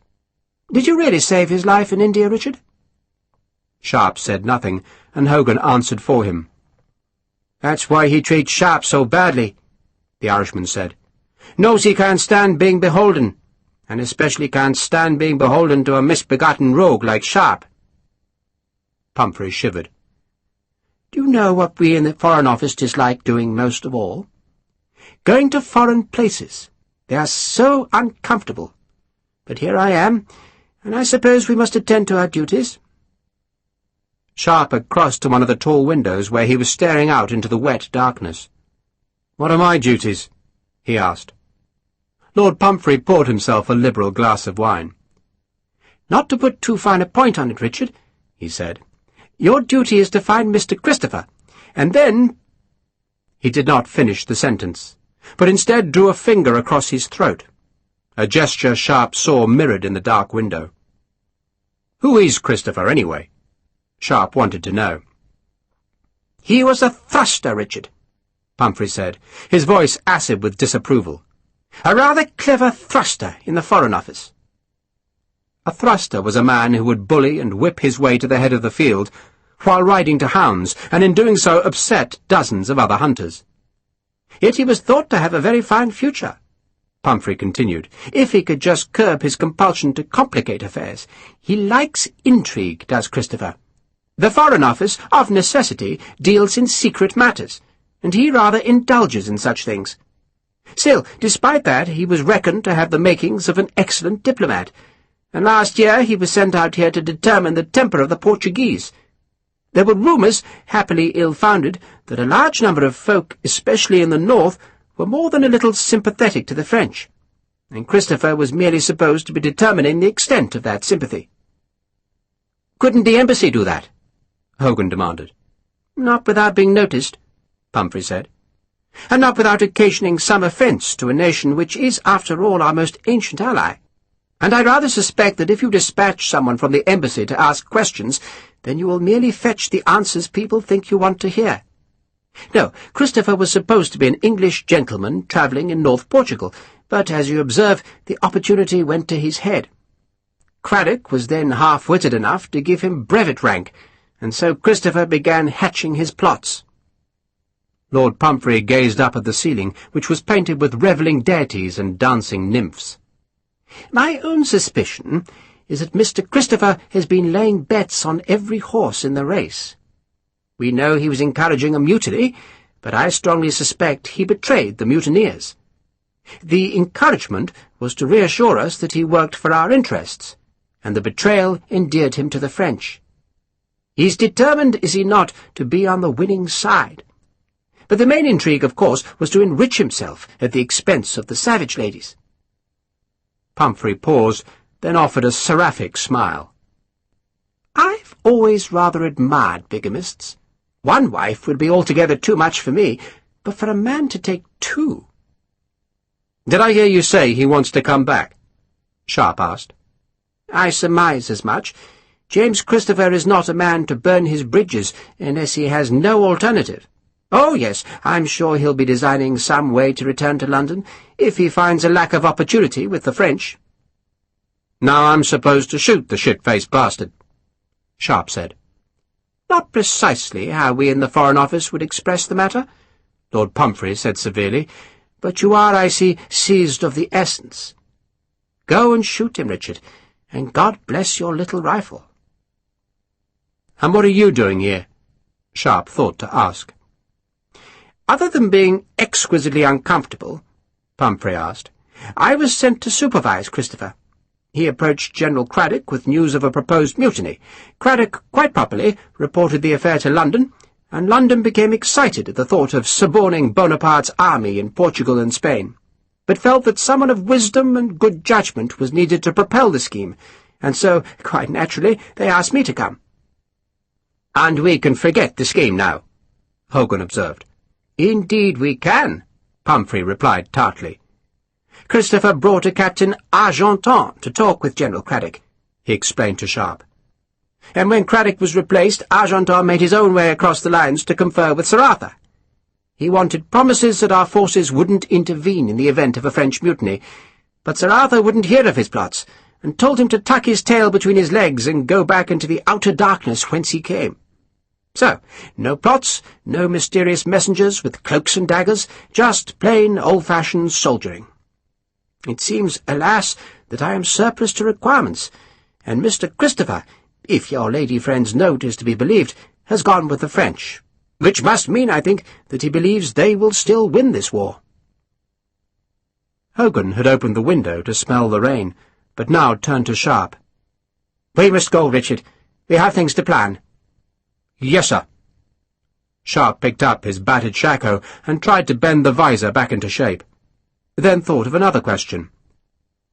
"My lord?" "Richard?" Lord Pumphrey responded gravely. "You remember Astrid?" Sharpe asked awkwardly. "Of course I remember the fair Astrid," Pumphrey answered smoothly. "Ole Skavgard's comely daughter." "I was wondering if you had news of her, my lord," Sharpe said. He was blushing. Lord Pumphrey did have news of her, but none he cared to tell Sharpe.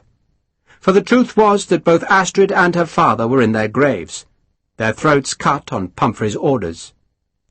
"I did hear," his lordship said gently, "that there was a contagion in Copenhagen. Malaria, perhaps, or was it cholera? Alas, Richard." He spread his hands. "She's dead?" "I do fear so." "Oh," Sharpe said inadequately. He stood stricken, blinking. He had thought once that he could leave the army and live with Astrid, and so make a new life in the clean decencies of Denmark. "I'm sorry," he said. "As am I," Lord Pumphrey said easily. "So very sorry. But tell me, Richard, about Miss Savage. Might one assume she's beautiful?" "Yes," Sharpe said, "she is." "I thought so," Lord Pumphrey said resignedly. "And she'll be dead," Hogan snarled at Sharpe, "if you and me don't hurry." "Yes, sir," Sharpe said, and hurried. Hogan and Sharpe walked through the night rain, going uphill to a schoolhouse that Sharpe had commandeered as quarters for his men. "You do know," Hogan said with considerable irritation, "that Lord Pumphrey is a molly." "Of course I know he's a molly." "He can be hanged for that," Hogan observed with indecent satisfaction. "I still like him," Sharpe said. "He's a serpent. All diplomats are. Worse than lawyers." "He ain't stuck up," Sharpe said. "There is nothing," Hogan said, "nothing in all the world that Lord Pomfrey wants more than to be stuck up with you, Richard." He laughed, his spirits restored. "And how the hell are we to find that poor wee girl and her rotten husband, eh?" "We?" Sharpe asked. "You're coming too?" "This is far too important to be left to some lowly English lieutenant," Hogan said. "This is an errand that needs the sagacity of the Irish." Once in the schoolhouse, Sharpe and Hogan settled in the kitchen where the French occupiers of the city had left an undamaged table.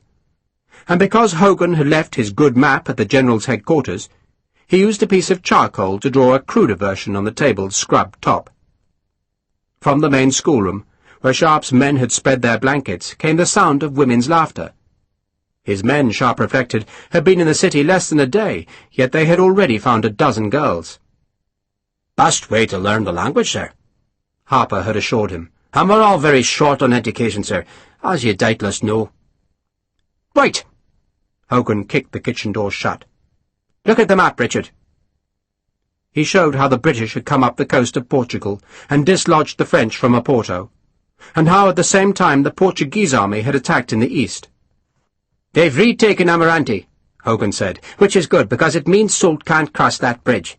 He's stuck, Richard, stuck, so he's got no choice. He'll have to strike north through the hills to find a wee road up here." The charcoal scratched as he traced a wiggly line on the table. "And it's a bastard of a road, and if the Portuguese can keep going in this god-awful weather, then they're going to cut the road here."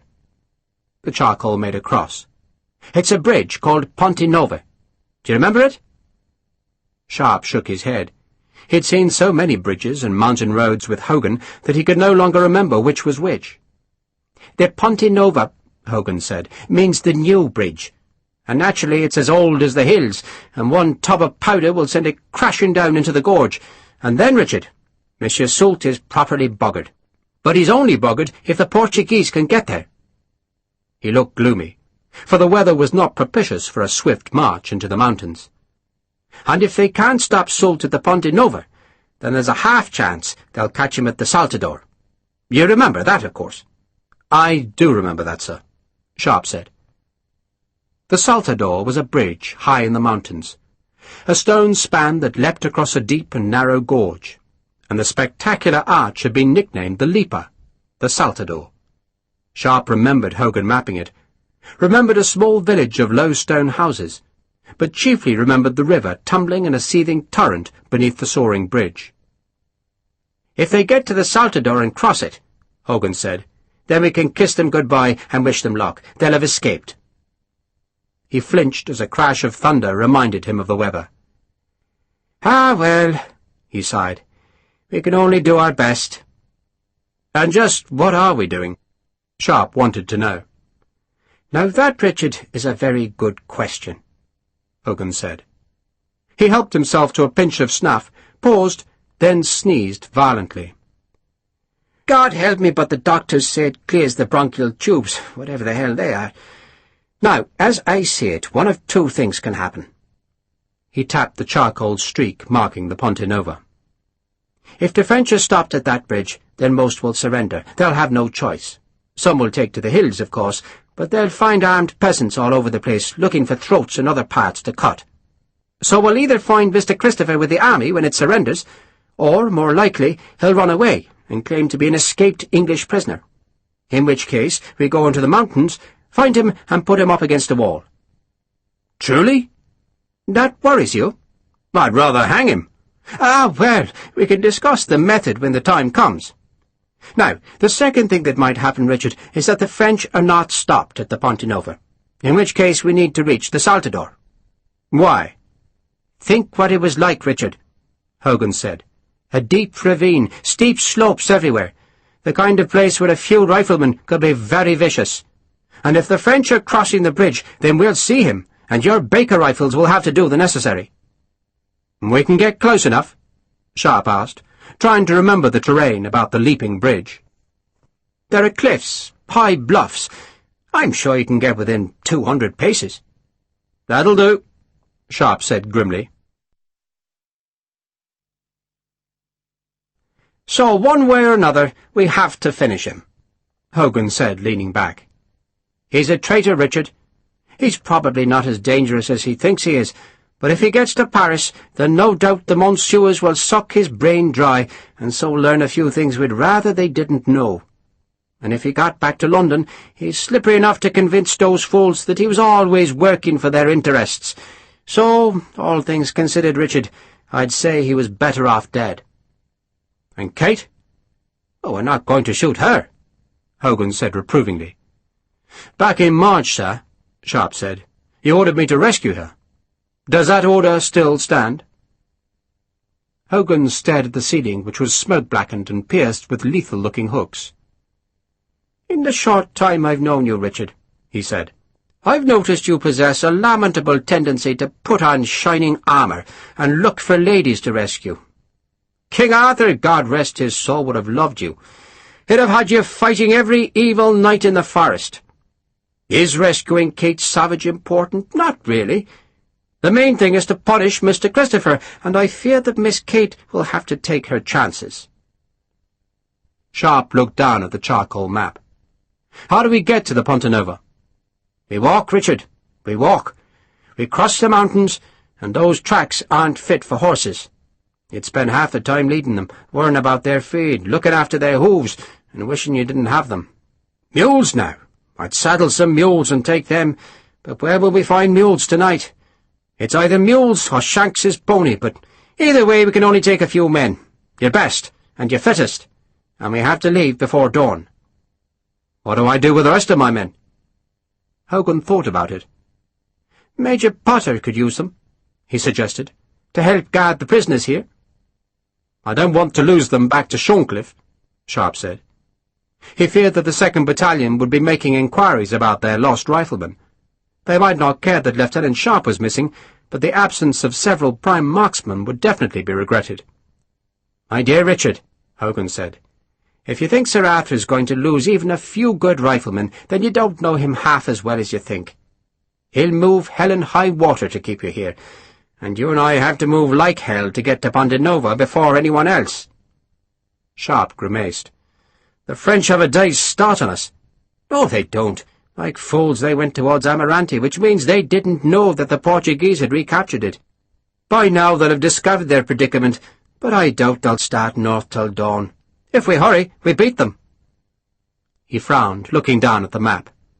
"There's only one real problem I can see, other than finding Mr. Christopher when we get there." "A problem?" "I can find my way to Ponte Nova from Braga," Hogan said. "But what if the French are already on the Braga road? We'll have to take to the hills, and it's wild country, Richard, an easy place to get lost. We need a guide, and we need to find him fast." Sharpe grinned. "If you don't mind travelling with a Portuguese officer, who thinks he's a philosopher and a poet, then I think I know just the man." "I'm Irish," Hogan said. "There's nothing we love more than philosophy and poetry." "He's a lawyer, too." "If he gets us to Ponte Nova," Hogan said, "then God will doubtless forgive him for that." The women's laughter was loud, but it was time to end the party. It was time for a dozen of Sharpe's best men to mend their boots and fill their cartridge boxes. It was time for revenge. Chapter 10. Kate sat in a corner of the carriage and wept. The carriage was going nowhere. It was not even a proper carriage, not half as comfortable as the Quinta's fragile gig that had been abandoned in a porto, and nothing like as substantial as the one her mother had taken south across the river in March. And how Kate now wished she'd gone with her mother. But instead she'd been stricken by romance, and certain that love's fulfilment would bring her golden skies, clear horizons, and endless joy. Instead she was in a two-wheeled Oporto hackney with a leaking leather roof, cracked springs, and a broken-down gelding between its shafts. And the carriage was going nowhere because the fleeing French army was stuck on the road to Amarante. Rain seethed on the roof, streaked the windows, and dripped onto Kate's lap. And she didn't care. She just hunched in the corner and wept. The door was tugged open, and Christopher put his head in. "There are going to be some bangs," he told her, "but there's no need to be alarmed." He paused, decided he could not cope with her sobbing, so just closed the door. Then he jerked it open again. "They're disabling the guns," he explained. "That's what the noise will be." Kate could not have cared less. She wondered what would become of her, and the awfulness of her prospects was so frightening that she burst into fresh tears just as the first guns were fired muzzle to muzzle. On the morning after the fall of Oporto, Marshal Soult had been woken to the appalling news that the Portuguese army had retaken Amarante, and that the only bridge by which he could carry his guns, limbers, caissons, wagons and carriages back to the French fortresses in Spain was therefore in enemy hands. One or two hotheads had suggested fighting their way across the river Tamega, but scouts reported that the Portuguese were occupying Amarante in force, that the bridge had been mined, and had a dozen guns now dominating its roadway, that it would take a day of bitter and bloody fighting to get across, and even then there would probably be no bridge left, for the Portuguese would doubtless blow it. And Soult did not have a day. Sir Arthur Wellesley would be advancing from Oporto, so that left him only one option, which was to abandon all the army's wheeled transport, every wagon, every limber, every caisson, every carriage, every mobile forge, and every gun. They would all have to be left behind, and 20,000 men, 5,000 camp followers, 4,000 horses, and almost as many mules must do their best to scramble over the mountains. But Soult was not going to leave the enemy good French guns to turn against him, and so the weapons were each loaded with 4 pounds of powder, were double-shotted and placed muzzle to muzzle.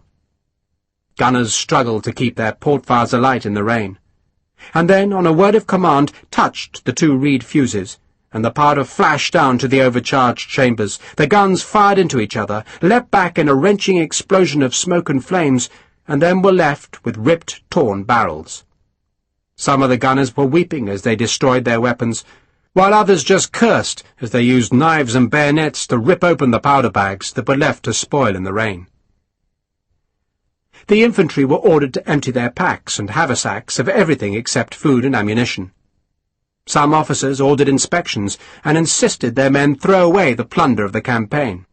Cutlery, candlesticks, plate, all had to be abandoned by the roadside as the army took to the hills. The horses, oxen and mules that hauled the guns, carriages and limbers were shot rather than be ceded to the enemy. The animals screamed and thrashed as they died. The wounded who could not walk were left in their wagons and given muskets so they could at least try to protect themselves against the Portuguese, who would find them soon enough, and then attempt to exact revenge on helpless men. Soult ordered the military chest, 11 great barrels of silver coins, put by the road so the men could help themselves to a handful apiece as they went past. The women hitched up their skirts, scooped up the coins, and walked with their men. The dragoons, hussars, and chasseurs led their horses. Thousands of men and women were climbing into the barren hills, leaving behind wagons loaded with bottles of wine, with port, with crosses of gold stolen from churches, and with ancestral paintings plundered from the walls of northern Portugal's big houses. The French had thought they'd conquered a country, that they were merely waiting for a few reinforcements to swell the ranks as they marched on Lisbon, and none understood why they were suddenly faced with disaster, or why King Nicolas was leading them on a shambolic retreat through torrential rain. "If you stay here," Christopher told Kate, "you'll be raped." "I've been raped," she wept. "Night after night." "Oh, for God's sake, Kate." Christopher, dressed in civilian clothes, was standing by the carriage's open door, with rain dripping from the point of his cocked hat. "I'm not leaving you here." He reached in, took her by the wrist, and despite her screams and struggles, hauled her from the carriage. "Walk, damn you!" he snarled, and dragged her across the verge and up the slope. She'd only been out of the carriage a few seconds, and already her blue hussar uniform, which Christopher had insisted she wore, was soaked through. "This isn't the end," Christopher told her, his grip painful on her thin wrist. "The reinforcements never arrived, that's all, but we'll be back." Kate, despite her misery, was struck by the we. Did he mean the 2 of them, or did he mean the French? "I want to go home," she cried. "Stop being tedious," Christopher snapped, "and keep walking." He pulled her on. Her new leather-soled boots slipped on the path. "The French are going to win this war," Christopher insisted. He was no longer certain of that, but when he weighed the balances of power in Europe, he managed to convince himself that it was true. "I want to go back to Oporto," Kate sobbed. "We can't." "Why not?" She tried to pull away from him, and though she could not loosen his grip, she did manage to bring him to a halt. "Why not?" she asked. "We just can't," he said. "Now, come on." He tugged her into motion again, unwilling to tell her that he could not go back to Oporto because that damned man Sharpe was alive. Good Christ in his heaven, but the bastard was only an overage lieutenant, and one, he had now learned, who was up from the ranks. But Sharpe knew too much that was damning to Christopher, and so the colonel would need to find a safe haven, from where, by the discreet methods that he knew so well, he could send a letter to London. Then, in quiet, he could judge from the reply whether London believed his story, that he'd been forced to demonstrate an allegiance to the French in order to engineer a mutiny that would have freed Portugal. And that story sounded convincing to him, except that Portugal was being freed anyway. But all was not lost. It would be his word against Sharpe's, and Christopher, whatever else he might be, was a gentleman, and Sharpe was most decidedly not. There would be the delicate problem, of course, of what to do with Kate if he was called back to London. But he could probably deny that the marriage had ever taken place. He would put reports of it down to Kate's vapours. Women were given to vapours. It was notorious. What had Shakespeare said? "Frailty, thy name is woman." So he would truthfully claim that the gabbled service in Villa Real de Cedich's small church was not a proper marriage, and say that he'd undergone it solely to save Kate's blushes. It was a gamble, he knew, but he'd played cards long enough to know that sometimes the most outrageous gambles paid the biggest winnings. And if the gamble failed, and if he could not salvage his London career, then it probably wouldn't matter. For he clung to the belief that the French would surely win in the end, and he would be back in Oporto, where, for lack of any other knowledge, the lawyers must account him as Kate's husband, and he would be wealthy. Kate would come to terms with it. She would recover when she was restored, as she would be, to comfort and home. Thus far, it was true, she had been unhappy, her joy at the marriage turning to horror in the bedroom. But young mares often rebelled against the bridle, yet after a whipping or two became docile and obedient, and Christopher wished that outcome for Kate, because her beauty still thrilled him. He dragged her on to where Williamson, now Christopher's servant, held his horse. "Get on its back," he ordered Kate. "I want to go home," she said. "Get up!" He almost hit her with the riding crop that was tucked under the saddle, but then she meekly let him help her onto the horse. "Hold on to the reins, Williamson," Christopher ordered. He did not want Kate turning the horse and kicking it away westwards. "Hold them tight, man." "Yes, sir," Williamson said. He was still in his rifleman's uniform, though he had exchanged his shako for a wide-brimmed leather hat. He had picked up a French musket, a pistol, and a sabre in the retreat from Oporto, and the weapons made him look formidable, an appearance that was a comfort to Christopher. The colonel had needed a servant after his own had fled, but he wanted a bodyguard even more, and Williamson played the role superbly. He told Christopher tales of tavern brawls, of wild fights with knives and clubs, of barefisted boxing bouts, and Christopher lapped it up almost as eagerly as he listened to Williamson's bitter complaints about Sharpe. In return, Christopher had promised Williamson a golden future.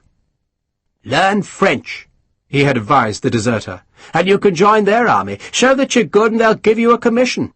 They ain't particular in the French army." "And if I wants to stay with you, sir?" Williamson had asked. "I was always a man to reward loyalty, Williamson," Christopher had said. And so the two suited each other, even if for now their fortunes were at a low ebb. As with thousands of other fugitives, they climbed into the rain, were buffeted by the wind, and saw nothing ahead but the hunger, bleak slopes, and wet rocks of the Serra de Santa Catalina. Behind them, on the road from Oporto to Amarante, a sad trail of abandoned carriages and wagons stood in the downpour. The wounded French watched anxiously, praying that the pursuing British would appear before the peasants. But the peasants were closer than the redcoats, much closer, and soon their dark shapes were seen flitting in the rain, and in their hands were bright knives. And in the rain the wounded men's muskets would not fire. And so the screaming began. Sharpe would have liked to take Hackman on his pursuit of Christopher, but the old poacher was not fully recovered from his chest wound, and so Sharpe was forced to leave him behind. He took 12 men, his fittest and cleverest, and all complained vehemently when they were rousted out into a porter's rain before dawn, because their bellies were sour with wine, their heads sore, and their tempers short. "But not as short as mine," Sharpe warned them, "so don't make such a damn fuss." Hogan came with them, as did Lieutenant Vicente and 3 of his men. Vicente had learned that 3 mail carriages were going to Braga at first light, and told Hogan that the vehicles were notoriously fast and would be travelling on a good road. The drivers, carrying sacks of mail that had been waiting for the French to leave before they could be delivered to Braga, happily made room for the soldiers who collapsed on the mail sacks and fell asleep. They passed through the remnants of the city's northern defences in the wet half-light of dawn. The road was good, but the mail coaches were slowed because partisans had felled trees across the highway, and each barricade took a half-hour or more to clear. "If the French had known Amarante had fallen," Hogan told Sharpe, "they'd have retreated on this road, and would never have caught them. Mind you, we don't know that their Braga garrison has left for the rest." It had, and the mail arrived along with a troop of British cavalry who were welcomed by cheering inhabitants whose joy could not be dampened by the rain. Hogan, in his engineer's blue coat, was mistaken for a French prisoner, and some horse dung was thrown at him, before Vicente managed to persuade the crowd that Hogan was English. "Irish," Hogan protested. "Please." "Same thing," Vicente said absent-mindedly. "Good God in his heaven," Harper said, disgusted, then laughed because the crowd insisted on carrying Hogan on their shoulders. The main road from Braga went north across the frontier to Pontevedra, but to the east a dozen tracks climbed into the hills, and one of them, Vicente promised, would take them all the way to Pontenova. But it was the same road that the French would be trying to reach, and so he warned Sharpe that they might have to take to the trackless hills. "If we are lucky," Vicente said, "we shall be at the bridge in 2 days." "And how long to the Saltador?" Hogan asked. "Another half-day." "And how long will it take the French?" 3 days, Vicente said. "It must take them 3 days." He made the sign of the cross. "I pray it takes them 3 days." They spent the night in Braga. A cobbler repaired their boots, insisting he would take no money, and he used his best leather to make new soles that were studded with nails to give some grip in the wet high ground. He must have worked all night, for in the morning he shyly presented Sharpe with leather covers for the rifles and muskets. The weapons had been protected from the rain by corks shoved into their muzzles, and by ragged clouts wrapped about the locks, but the leather sheaths were far better. The cobbler had greased the seams with sheep fat to make the covers waterproof, and Sharpe, like his men, was absurdly pleased with the gift. They were given so much food that they ended up giving most of it to a priest, who promised to distribute it among the poor. And then, in the rain-lashed dawn, they marched. Hogan rode, because the mayor of Braga had presented him with a mule, a sure-footed beast with a vile temper and a wall eye, which Hogan saddled with a blanket and then rode with his feet almost touching the ground. He suggested using the mule to carry their weapons, but of all the party he was the oldest and the least spry, and so Sharpe insisted he ride. "I've no idea what we'll find," Hogan told Sharpe as they climbed into the rock-strewn hills. "If the bridge at Pontenova has been blown, as it should have been by now, then the French will scatter. They'll just be running for their lives, and will be hard put to find Mr. Christopher in all that chaos. Still, we must try." "And if it hasn't been blown?" "We'll cross that bridge when we come to it," Hogan said, and laughed. "Ah, Jesus, I do hate this rain. Have you ever tried taking snuff in the rain, Richard? It's like sniffing up cap vomit." They walked eastwards through a wide valley edged by high, pale hills that were crowned with grey boulders. The road lay to the south of the river Cavado, which ran clear and deep through rich pasture land that had been plundered by the French so that no cattle or sheep grazed the spring grass. The villages had once been prosperous, but were now almost deserted, and the few folk who remained were wary. Hogan, like Vicente and his men, wore blue, and that was also the colour of the enemy's coats, while the riflemen's green jackets could be mistaken for the uniforms of dismounted French dragoons. Most people, if they expected anything, thought the British wore red, And so Sergeant Macedo, anticipating the confusion, had found a Portuguese flag in Braga, that he carried on a pole hacked from an ash tree. The flag showed a wreathed crest of Portugal surmounted by a great golden crown, and it reassured those folk who recognized the emblem. Not all did, but once the villagers had spoken with Vicente, they couldn't do enough for the soldiers. "For God's sake," Sharpe told Vicente, "tell them to hide their wine." "They're friendly, sure enough," Harper said as they left another small settlement where the dung heaps were bigger than the cottages. "Not like the Spanish. They could be cold. Not all of them, but some were bastards." "The Spanish don't like the English," Hogan told him. "They don't like the English?" Harper asked, surprised. "So they're not bastards after all, then, eh? Just wary. But are you saying, sir, that the Portuguese do like the English?" "The Portuguese," Hogan said, "hate the Spanish. And when you have a bigger neighbour whom you detest, then you look for a big friend to help you." "So, who's Ireland's big friend, sir?" "God, Sergeant," Hogan said. "God." "Dear Lord above," Harper said piously, staring into the rainy sky. "For Christ's sake, wake up." "Why didn't you fight for the bloody French?" Harris snarled. "Enough!" Sharpe snapped. They marched in silence for a while. Then Vicente could not contain his curiosity. "If the Irish hate the English," he asked, "why do they fight for them?" Harper chuckled at the question. Hogan raised his eyes to the grey heavens, and Sharpe just scowled. The road, now that they were far from Braga, was less well maintained. Grass grew down its centre between ruts made by ox carts. The French had not scavenged this far, and there were a few flocks of bedraggled sheep and some small herds of cattle. But as soon as a herdsman or shepherd saw the soldiers, he hustled his beasts away. Vicente was still puzzled, and, having failed to elicit an answer from his companions, tried again. "I really do not understand," he said in a very earnest voice, "why the Irish would fight for the English king." Harris drew a breath as if to reply, but one savage look from Sharpe made him change his mind. Harper began to whistle over the hills and far away, then could not help laughing at the strained silence that was at last broken by Hogan. "It's hunger," the engineer explained to Vicente. "Hunger and poverty and desperation. And because there's precious little work for a good man at home. And because we've always been a people that enjoy a good fight." Vicente was intrigued by the answer. "And that is true for you, Captain?" he asked. "Not for me," Hogan allowed. "My family's always had some money. Not much, but we never had to scratch in thin soil to raise our daily bread. No, I joined the army because I like being an engineer. I like practical things, and this was the best way to do what I liked. But someone like Sergeant Harper—" He glanced at Harper. "I dare say he's here because he'd be starving otherwise." "True," Harper said. "And you hate the English?" Vicente asked Harper. "Careful," Sharpe growled. "I hate the bloody ground the bastards walk on, sir," Harper said cheerfully, then saw Vicente cast a bewildered glance at Sharpe. "I didn't say I hated them all," Harper added. "Life is complicated," Hogan said vaguely.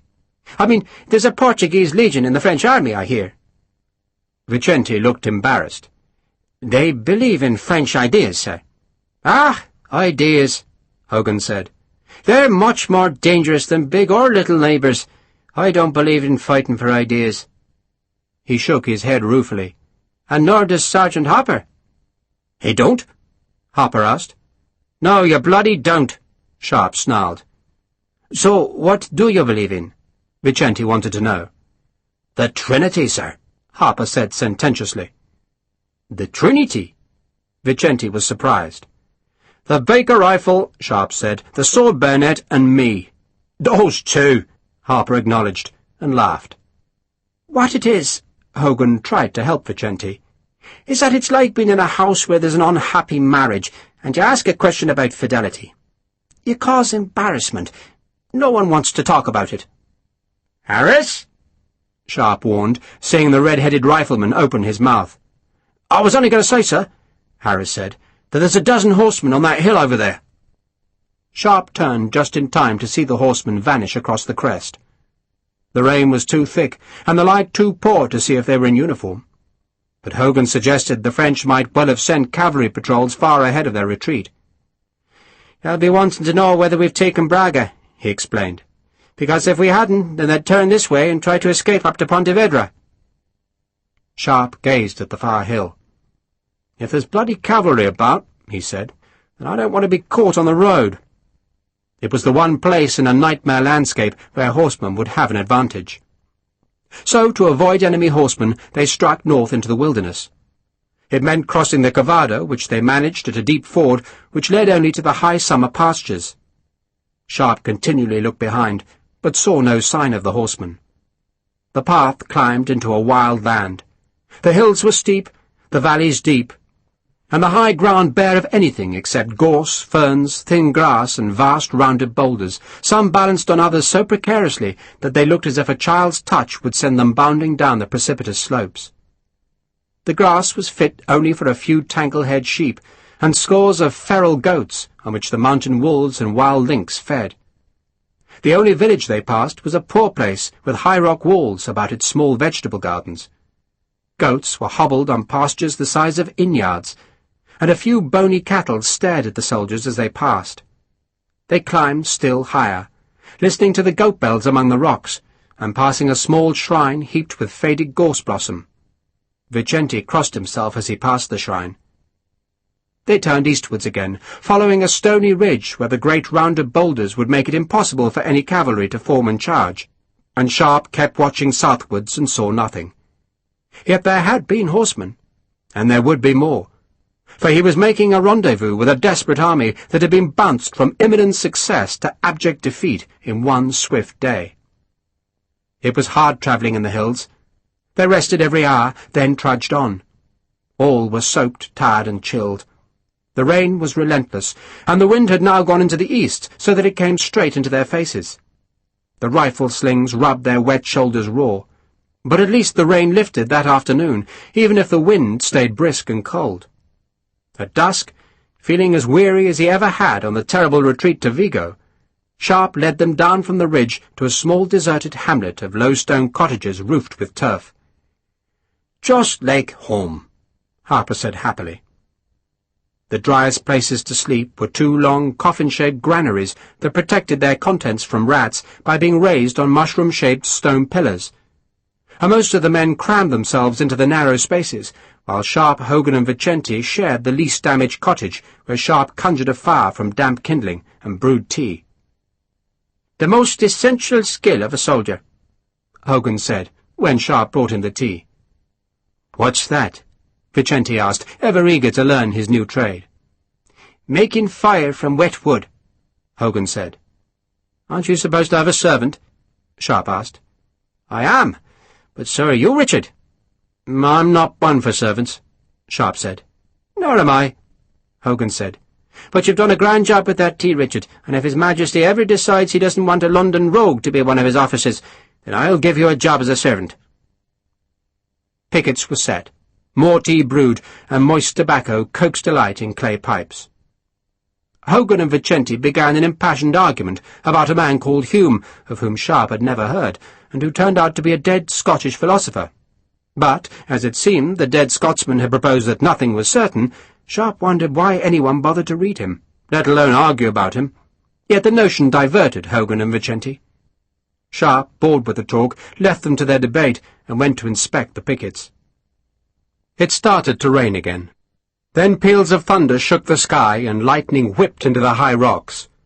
Sharpe crouched with Harris and Perkins in a cave-like shrine where some faded flowers lay in front of a sad-looking statue of the Virgin Mary. "Jesus bloody wept," Harper announced himself as he splashed through the downpour. "And we could be tucked up with those ladies in a Porto." He crammed himself in beside the three men. "I didn't know you were here, sir," he said. "I brought the boys some packet juice." He had a wooden canteen of hot tea. "Jesus," he went on, "you can't see a bloody thing out there." "Weather like home, Sergeant?" Perkins asked. "What would you know, lad? In Donegal now, the sun never stops shining. The women all say yes, and both the gamekeepers have wooden legs." He gave Perkins the canteen and peered into the wet dark. "How we going to find your fellow in this, sir?" "God knows if we do." "Does it matter now?" "I want my telescope back." "Jesus, Mary and Joseph," Harper said. "You're going to wander into the middle of the French army and ask for it?" "Something like that," Sharpe said. All day he'd been besieged by a sense of the futility of the effort, but that was no reason not to make the effort, and it seemed right to him that Christopher should be punished. Sharpe believed that a man's loyalties were at his roots, that they were immovable, but Christopher evidently believed they were negotiable. That was because Christopher was clever and sophisticated, and if Sharpe had his way, he would soon be dead. The dawn was cold and wet. They climbed back up to the boulder-strewn heights, leaving behind the valley which was filled with mist. The rain was soft now, but still in their faces. Sharpe led and saw nobody, and still saw nobody, even when a musket banged and a cloud of smoke blossomed beside a rock, and he dived for cover as the bullet smacked on a boulder and whined into the sky. Everyone else sheltered, except for Hogan, who was stranded on his ugly mule, but Hogan had the presence of mind to shout. "Inglis!" he called. "Inglis!" He was half on and half off the mule, fearing another bullet, but hoping his claim to be English would prevent it. A figure in ragged goatskins appeared from behind the rock. The man had a vast beard, no teeth, and a wide grin. Vicente called to him, and the two had a rapid conversation, at the end of which Vicente turned to Hogan. "He calls himself Javali, and says he is sorry, but he did not know we were friends. He asks you to forgive him." "Javali?" Hogan asked. "It means wild boar," Vicente sighed. "Every man in this countryside gives himself a nickname and looks for a Frenchman to kill." "There's just one of him?" Sharpe asked. "Just the one." "Then he's either bloody stupid or bloody brave," Sharpe said, then succumbed to an embrace from Javali and a gust of foul-smelling breath. The man's musket looked ancient. The wooden stock, which was bound to the barrel by old-fashioned iron hoops, was split, and the hoops themselves were rusted and loose. But Javali had a canvas bag filled with loose powder and an assortment of differently sized musket balls, and he insisted on accompanying them when he learned there might be Frenchmen to kill. He had a wicked-looking curved knife stuck into his belt, and a small axe hanging by a fraying piece of string. Sharpe walked on. Javali talked incessantly, and Vicente translated some of his story. His real name was Andrea, and he was a goatherd from Buro. He'd been an orphan since he was 6, and thought he was now 25 years old, though he looked much older, and he worked for a dozen families by protecting their animals from lynx and wolves. And he had lived with a woman, he said proudly, but the dragoons had come and they had raped her when he wasn't there, and his woman had possessed a temper, he said, worse than a goat's, and she must have drawn a knife on her rapists, for they had killed her. Javali did not seem very upset by his woman's death, but he was still determined to avenge her. He patted the knife, and then tapped his groin to show what he had in mind. Javali at least knew the quickest ways through the high ground. They were travelling well to the north of the road they had left when Harris spotted the horseman, and that road led through the wide valley that now narrowed as it went eastwards. The Cavado twisted beside the road, sometimes vanishing in stands of trees, while streams fed by the rain tumbled from the hills to swell the river. Vicente's estimate of 2 days was ruined by the weather, and they spent the next night high in the hills, half protected from the rain by the great boulders, and in the morning they walked on, and Sharpe saw how the river valley had nearly narrowed to nothing. By mid-morning they were overlooking Salamonde, and then, looking back up the valley, where the last of the morning mist was vanishing, they saw something else. They saw an army. It came in a swarm along the road, and in the fields either side of the road, a great spread of men and horses in no particular order, a horde that was trying to escape from Portugal and from the British army that was now pursuing them from Braga. "We'll have to hurry," Hogan said. "It'll take them hours to get up that road," Sharpe said, nodding towards the village that was built where the valley finally narrowed into a defile, from where the road, instead of running on level land, twisted beside the river into the hills.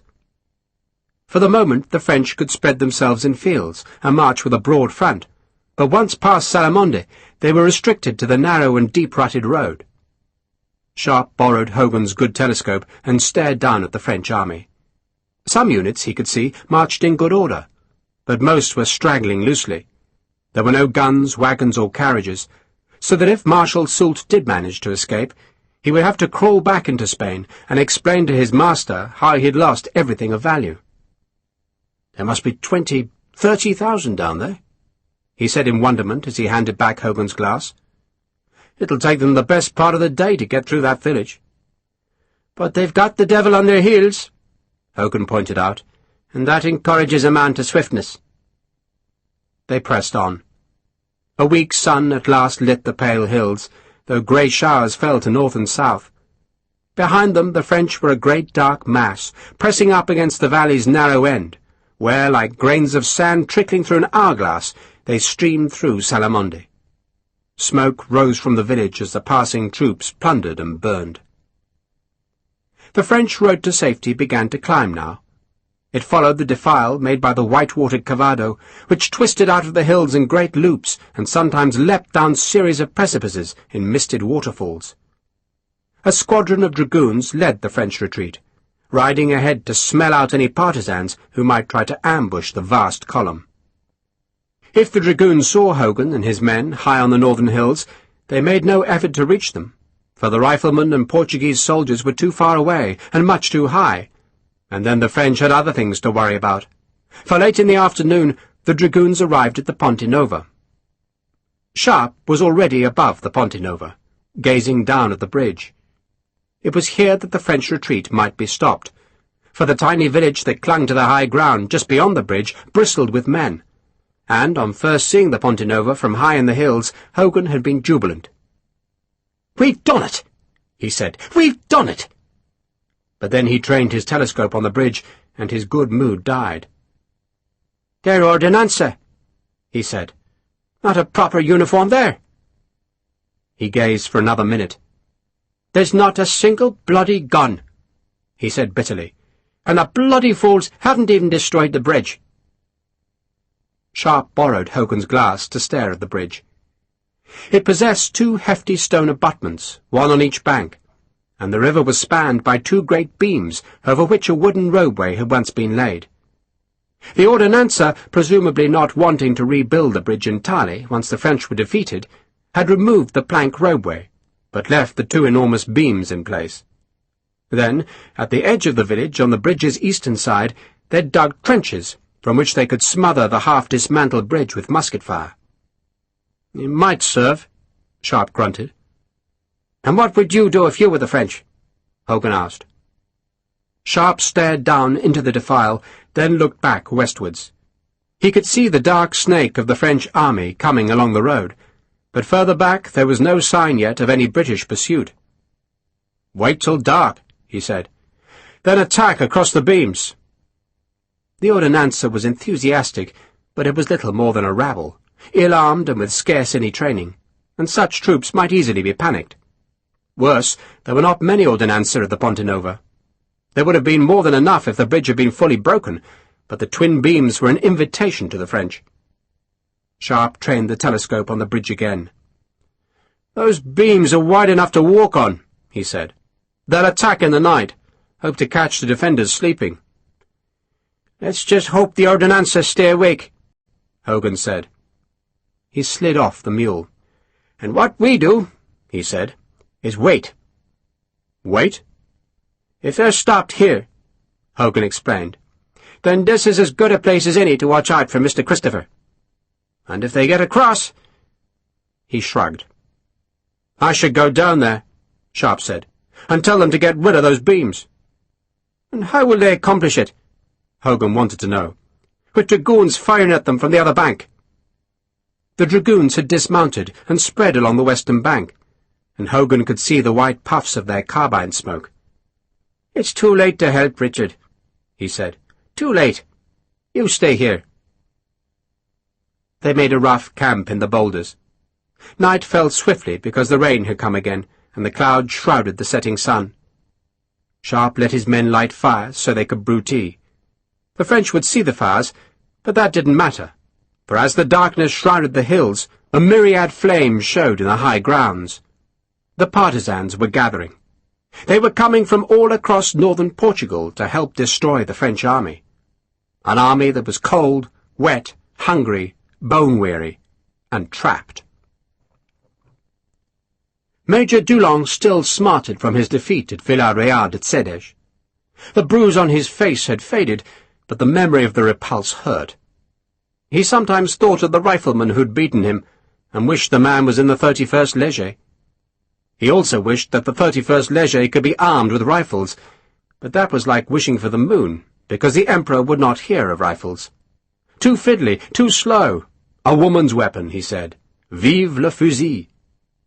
Now, at the old bridge called Ponte Nova, where the French retreat was blocked, Dulong had been summoned to Marshal Soult, because the Marshal had been told that this was the best and bravest soldier in all his army. Dulong looked it, the Marshal thought, with his ragged uniform and scarred face. Dulong had taken the bright feather plume from his shako, wrapped it in oilcloth, and tied it to his sabre scabbard. He had hoped to wear that plume when his regiment marched into Lisbon, but it seemed that was not to be. Not this spring, anyway. Soult walked with Dulong up a small knoll from where they could see the bridge with its two beams, and see and hear the jeering ordinancer beyond. "There are not many of them," Soult remarked. 300? "More," Dulong grunted. "So how do you get rid of them?" Dulong gazed at the bridge through a telescope. The beams were both about a metre wide, more than enough, though the rain would doubtless make them slippery. He raised the glass to see that the Portuguese had dug trenches from which they could fire directly along the beams. But the night would be dark, he thought, and the moon clouded.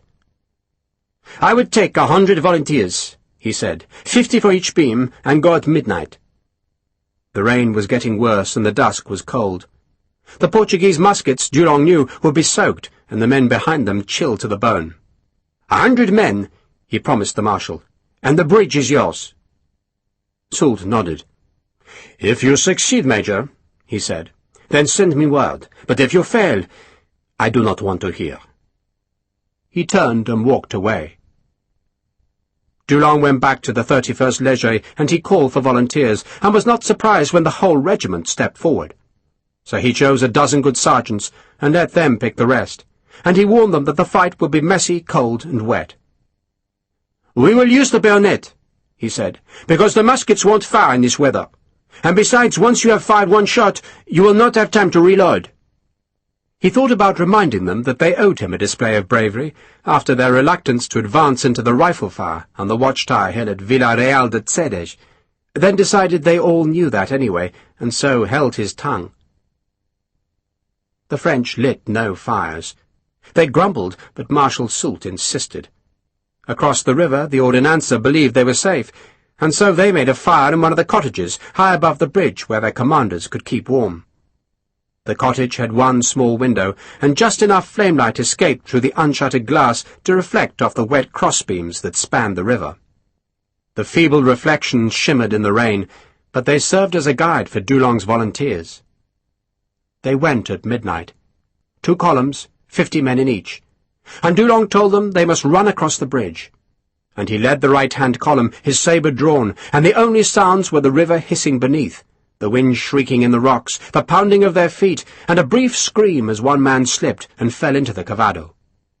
Then Dulong was climbing the slope, and found the first trench empty, and he guessed the ordinancer had taken shelter in the small hovels that lay just beyond the second trench, and the fools had not even left a sentry by the bridge.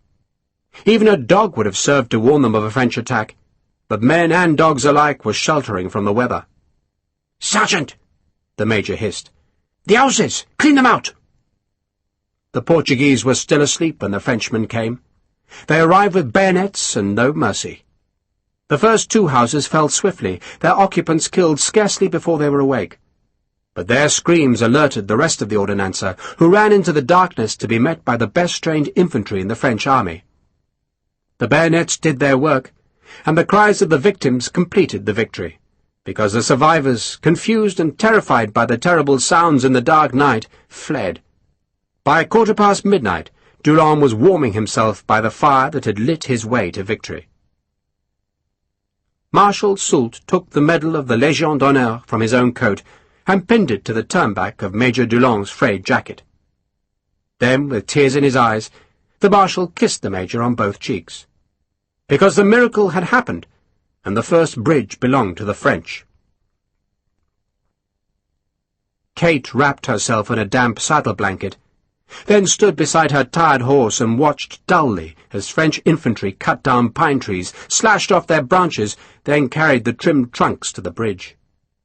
More timber was fetched from the small cottages, and the ridge beams were just long enough to span the bridge's roadway. But it all took time, for the rough timbers had to be lashed together if the soldiers' horses and mules were to cross in safety. The soldiers who were not working huddled together against the rain and wind. It felt like winter suddenly.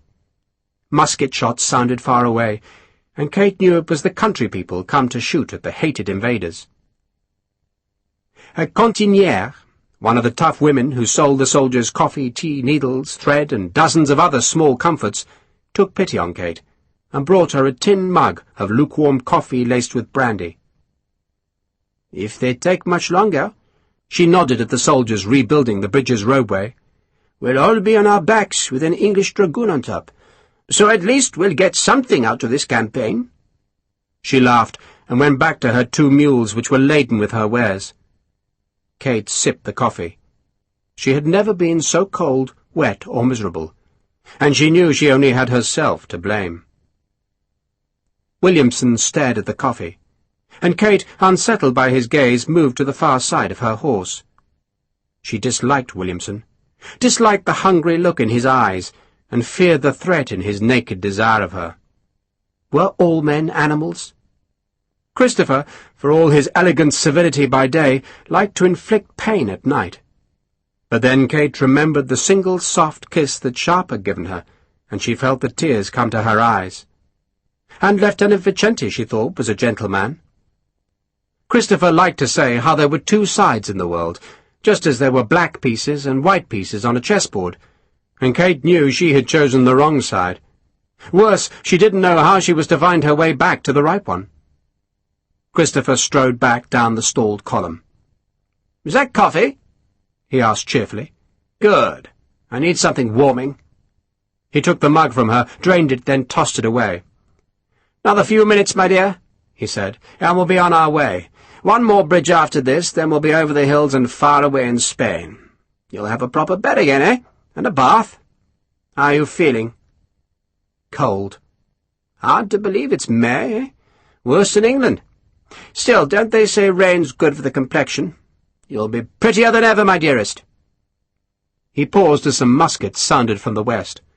The noise rattled loud for a few seconds, echoing back and forth between the defiled steep sides, then faded. "Chasing off bandits," Christopher said. "It's too soon for the pursuit to catch us up." "I pray they do catch us," Kate said. "Don't be ridiculous, my dear.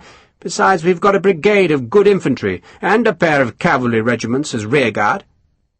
"We?" Kate asked indignantly. "I'm English." Christopher gave her a long-suffering smile. "As am I, dearest. But what we want above all is peace. Peace!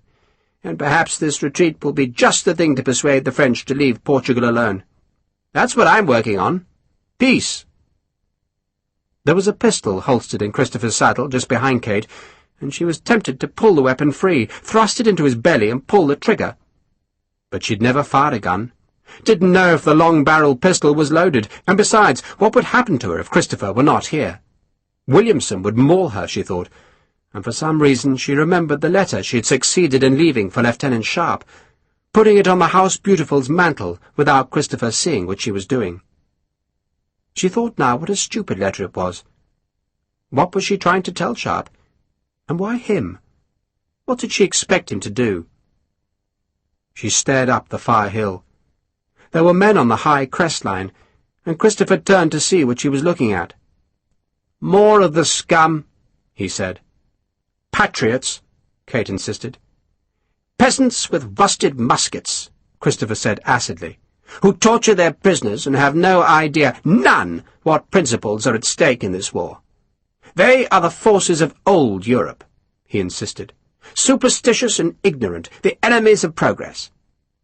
He grimaced, then unbuckled one of his saddlebags to make sure that his black-fronted red uniform jacket was inside. If the French were forced to surrender, then that coat was his passport. He would take to the hills, and if any partisans accosted him, he would persuade them he was an Englishman escaping from the French. "We're moving, sir," Williamson said. "Bridge is up, sir." He knuckled his forehead to Christopher, then turned his leering face on Kate. "Help you onto the horse, ma'am?" "I can manage," Kate said coldly. But she was forced to drop the damp blanket to climb into the saddle, and she knew that both Christopher and Williamson were staring at her legs in their tight hussar breeches. A cheer came from the bridge as the first cavalrymen led their horses over the precarious roadway. The sound prompted the infantry to stand, pick up their muskets and packs, and shuffle towards the makeshift crossing. "One more bridge," Christopher assured Kate, "and we're safe." Just one more bridge. The Leaper. And above them, high in the hills, Richard Sharpe was already marching towards it. Towards the last bridge in Portugal. The Saltador. Chapter 11. It had been at dawn that Sharpe and Hogan saw their fears were realized. Several hundred French infantry were across the Ponte Nova. The ordinanza were nothing but bodies in a plundered village, and energetic work parties were remaking the roadway across the Cavado's white water. The long and winding defile echoed with sporadic musket shots, as Portuguese peasants, attracted to the beleaguered army like ravens to meat, took long-range shots. Sharpe saw 100 voltigeurs in open order climb a hill to drive off one brave band that had dared to approach within 200 paces of the stalled column. There was a flurry of shots, the French skirmishers scoured the hill, and then trudged back to the crowded road. There was no sign of any British pursuit, but Hogan guessed that Wellesley's army was still a half-day's march behind the French. "He won't have followed the French directly," he explained. "He won't have crossed the Serra de Santa Catalina like they did. He'll have stayed on the roads. So he went to Braga first, and now he's marching eastwards. As for us—" He stared down at the captured bridge. "We'd best shift ourselves to the Saltador," he said grimly, "because it's our last chance." To Sharpe it seemed there was no chance at all. More than 20,000 French fugitives darkened the valley beneath him, and Christopher was lost somewhere in that mass, and how Sharpe was ever to find the renegade he did not know. But he pulled on his threadbare coat and picked up his rifle and followed Hogan, who Sharpe saw was similarly pessimistic, while Harper, perversely, was oddly cheerful, even when they had to wade through a tributary of the Cavado, which ran waist-deep through a steep defile which fell towards the larger river. Hogan's mule balked at the cold, fast water, and the captain proposed abandoning the animal, but then Javali smacked the beast hard across the face, and, while it was still blinking, picked it up and carried it bodily through the wide stream.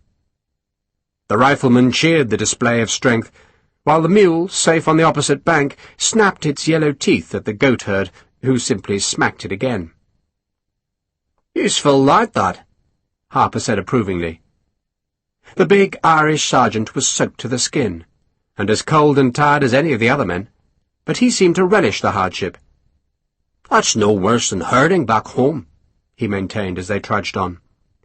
"I remember once my uncle was taking a flock of mutton, pray meet the lot of them, walking them on the hoof to Belfast, and half the buggers ran like shite when we'd not even got to Letterkenny. Jesus, all that money gone to waste." "Did you get them back?" Perkins asked. "You're joking, lad. I searched half the bloody night, and all I got was a clip round the ear from my uncle. Mind you, it was his fault. He'd never herded so much as a rabbit before, and didn't know one end of his shape from the other. But he was told there was good cash for mutton in Belfast, so he stole the flock off a skinflint in Kilcarney and set off to make his fortune." "Do you have wolves in Ireland?" Vicente wanted to know. "And red coats," Harper said, and saw Sharpe scowl. "My grandfather now," he went on hurriedly, "claimed to see a pack of them at Derry na Grail. Big they were, he said, and with red eyes and teeth like graveyard stones.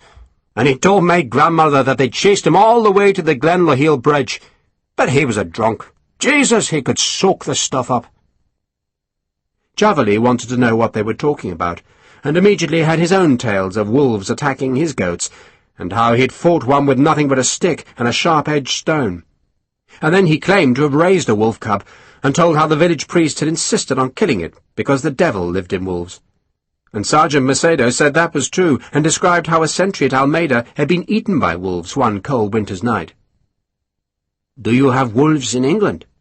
Vicente asked Sharpe. "Only lawyers." "Richard!"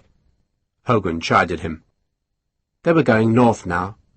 The road that the French would use from Pontenova to the Spanish frontier twisted into the hills until it met another tributary of the Cavado, the Miserella, and the Saltador Bridge crossed the upper reaches of that river. Sharpe would rather have gone down to the road and marched ahead of the French, but Hogan would not hear of it. The enemy, he said, would put dragoons across the Cavado as soon as the bridge was repaired, and the road was no place to be caught by horsemen. And so they stayed in the high ground that became ever more rugged, stony, and difficult. Their progress was painfully slow, because they were forced to make long detours when precipices or slopes of scree barred their way, and for every mile they went forward they had to walk 3. And Sharpe knew the French were now advancing up the valley, and gaining fast, for their progress was signalled by scattered musket shots from the hills about the Miserella's defile. Those shots, fired at too long a range by men activated by hatred, sounded closer and closer, until at mid-morning the French came into view. 100 dragoons led, but not far behind them was infantry, and these men were not a panicked rabble, but marching in good order. Javeley, the moment he saw them, growled incoherently, grabbed a handful of powder from his bag, half of which he spilt as he tried to push it into his musket's barrel. He rammed down a bullet, primed his musket, and shot into the valley. It was not apparent that he hit an enemy, but he gave a small, joyful shuffle, and then loaded the musket again. "You were right, Richard," Hogan said ruefully. "We should have used the road." The French were overtaking them now. "You were right, sir," Sharpe said. "People like him," he jerked his head towards the wild-bearded Javeley, "would have been taking shots at us all morning." "Maybe," Hogan said. He swayed on the mule's back, then glanced down again at the French. "Pray the Saltador has been broken," he said, but he didn't sound hopeful. They had to clamber down into a saddle of the hills, then climb again to another hog-backed ridge littered with the massive rounded boulders. They lost sight of the fast-flowing Miserella and of the French on the road beside it, but they could hear the occasional flurry of musket shots which told of partisans sniping into the valley. "God grant the Portuguese have got to the bridge," Hogan said for the 10th or 20th time since dawn. If all had gone well, then the Portuguese forces advancing northwards in parallel to Sir Arthur Wellesley's army should have blocked the French at Ruivanche, so cutting the last eastwards road to Spain, and then sent a brigade into the hills to plug the final escape route of the Saltador. If all had gone well, the Portuguese should now be barring the mountain road with cannon and infantry, but the weather had slowed their march, as it had slowed Wellesley's pursuit, and the only men waiting for Marshal Soult at the Saltador were more ordinanza. There were over 1,000 of them, half-trained and ill-armed, but an English major from the Portuguese staff had ridden ahead to give them advice.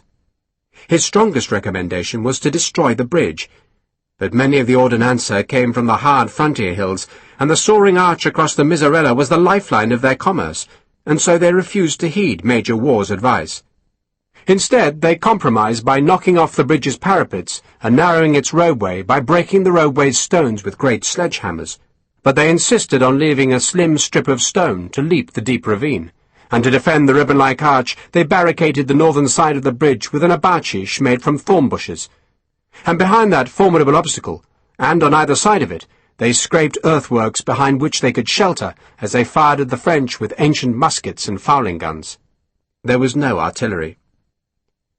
The strip of bridge that remained was just wide enough to let a farm cart across the river's ravine. It meant that once the French were gone, the valley's commerce could resume while the roadway and parapets were rebuilt.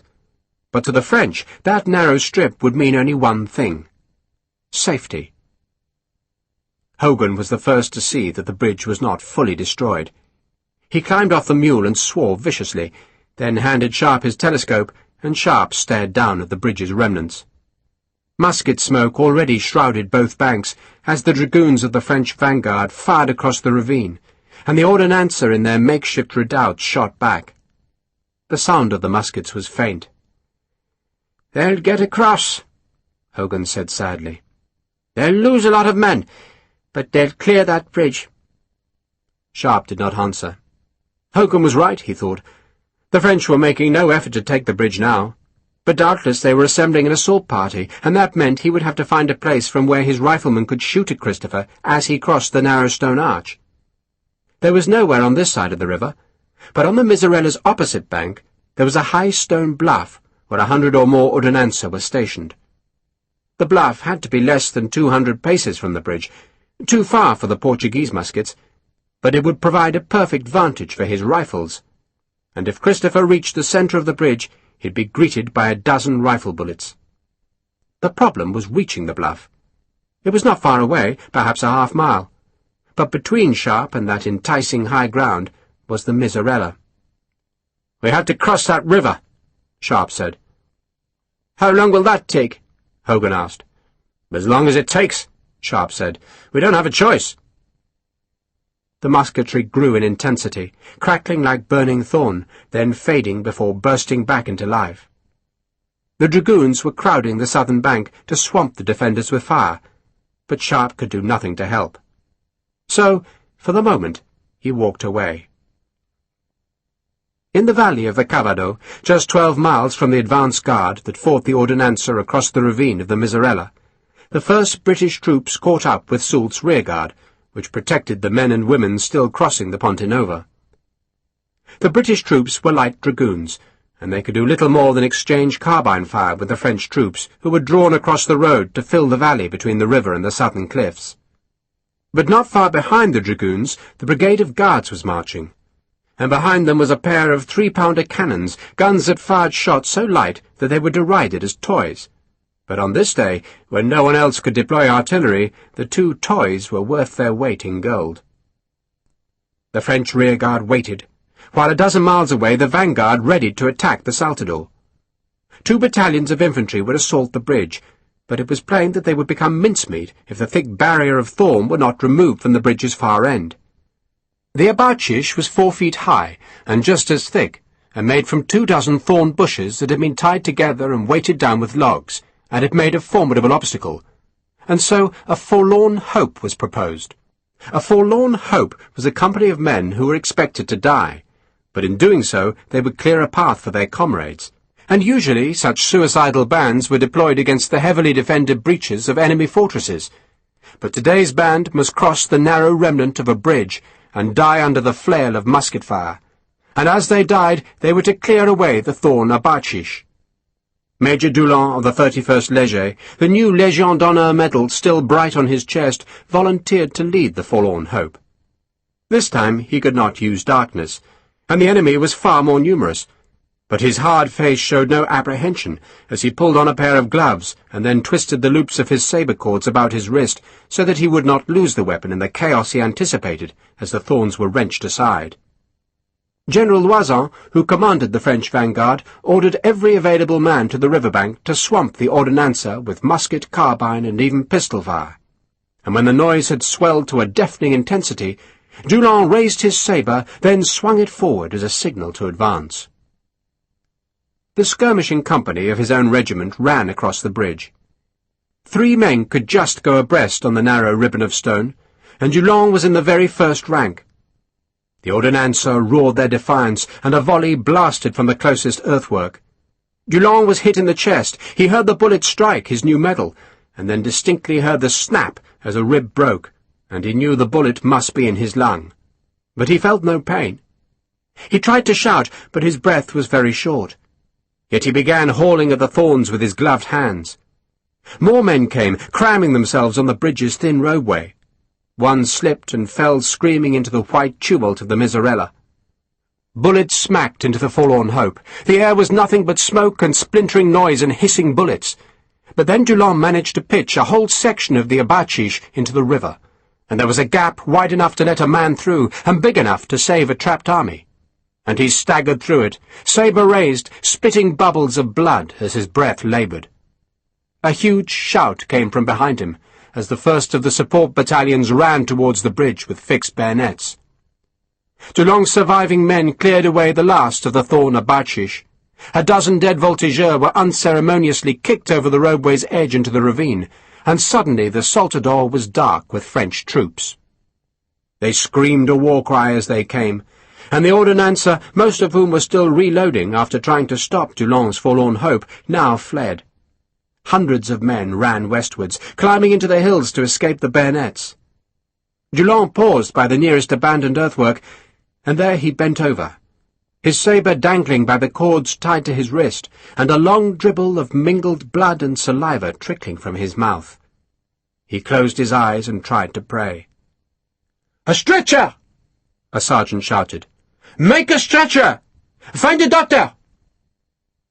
2 French battalions chased the ordonnancer away from the bridge. A few Portuguese still lingered on a high rocky bluff to the left of the road, but they were too far away for their musket fire to be anything except a nuisance, and so the French let them stay there and watch an army escape. For Major Dulong had prized open the last jaws of the trap, and the road north was open. Sharpe, up in the rough ground south of the Miserella, heard the furious musketry and knew the French must be assaulting the bridge. And he prayed the ordonnancer would hold them, but he knew that they would fail. They were amateur soldiers, and the French were professional, and though men would die, the French would still cross the Miserella, and once the first troops were over, then the rest of their army would surely follow. So he had little time in which to cross the river, which tumbled white in its deep rocky ravine, and Sharpe had to go more than a mile upstream before he found a place where they might just negotiate the steep slopes and rain-swollen water. The mule would have to be abandoned, for the ravine was so precipitous that not even Javali could manhandle the beast down the cliff and through the fast water. Sharpe ordered his men to strip the slings off their rifles and muskets, then buckle or tie them together to make a long rope. Javali, eschewing such an aid, scrambled down to the Miserella, waded through and began climbing the other side. But Sharpe feared losing one of his men to a broken leg up in these hills, and so he went more slowly. The men eased themselves down, using the rope as a support, then passed down their weapons. The river was scarcely a dozen paces across, but it was deep, and its cold water tugged hard at Sharpe's legs as he led the crossing. The rocks underfoot were slick and uneven. Tongue fell over and was swept a few yards downstream before he managed to haul himself onto the bank. "Sorry, sir," he managed to say through chattering teeth as water drained from his cartridge box. It took over 40 minutes for them all to cross the ravine and climb its other side, where, from a peak of rock, Sharpe could just see the cloud-shadowed hills of Spain. They turned east towards the bridge, just as it began to rain again. All morning the dark showers had slanted about them, but now one opened directly above them, and then a crash of thunder bellowed across the sky. Ahead, far off to the south, there was a patch of sunshine lightening the pale hills, but above Sharpe the sky grew darker and the rain heavier, and he knew the rifles would have difficulty firing in such a teeming downpour. He said nothing. They were all cold and dispirited.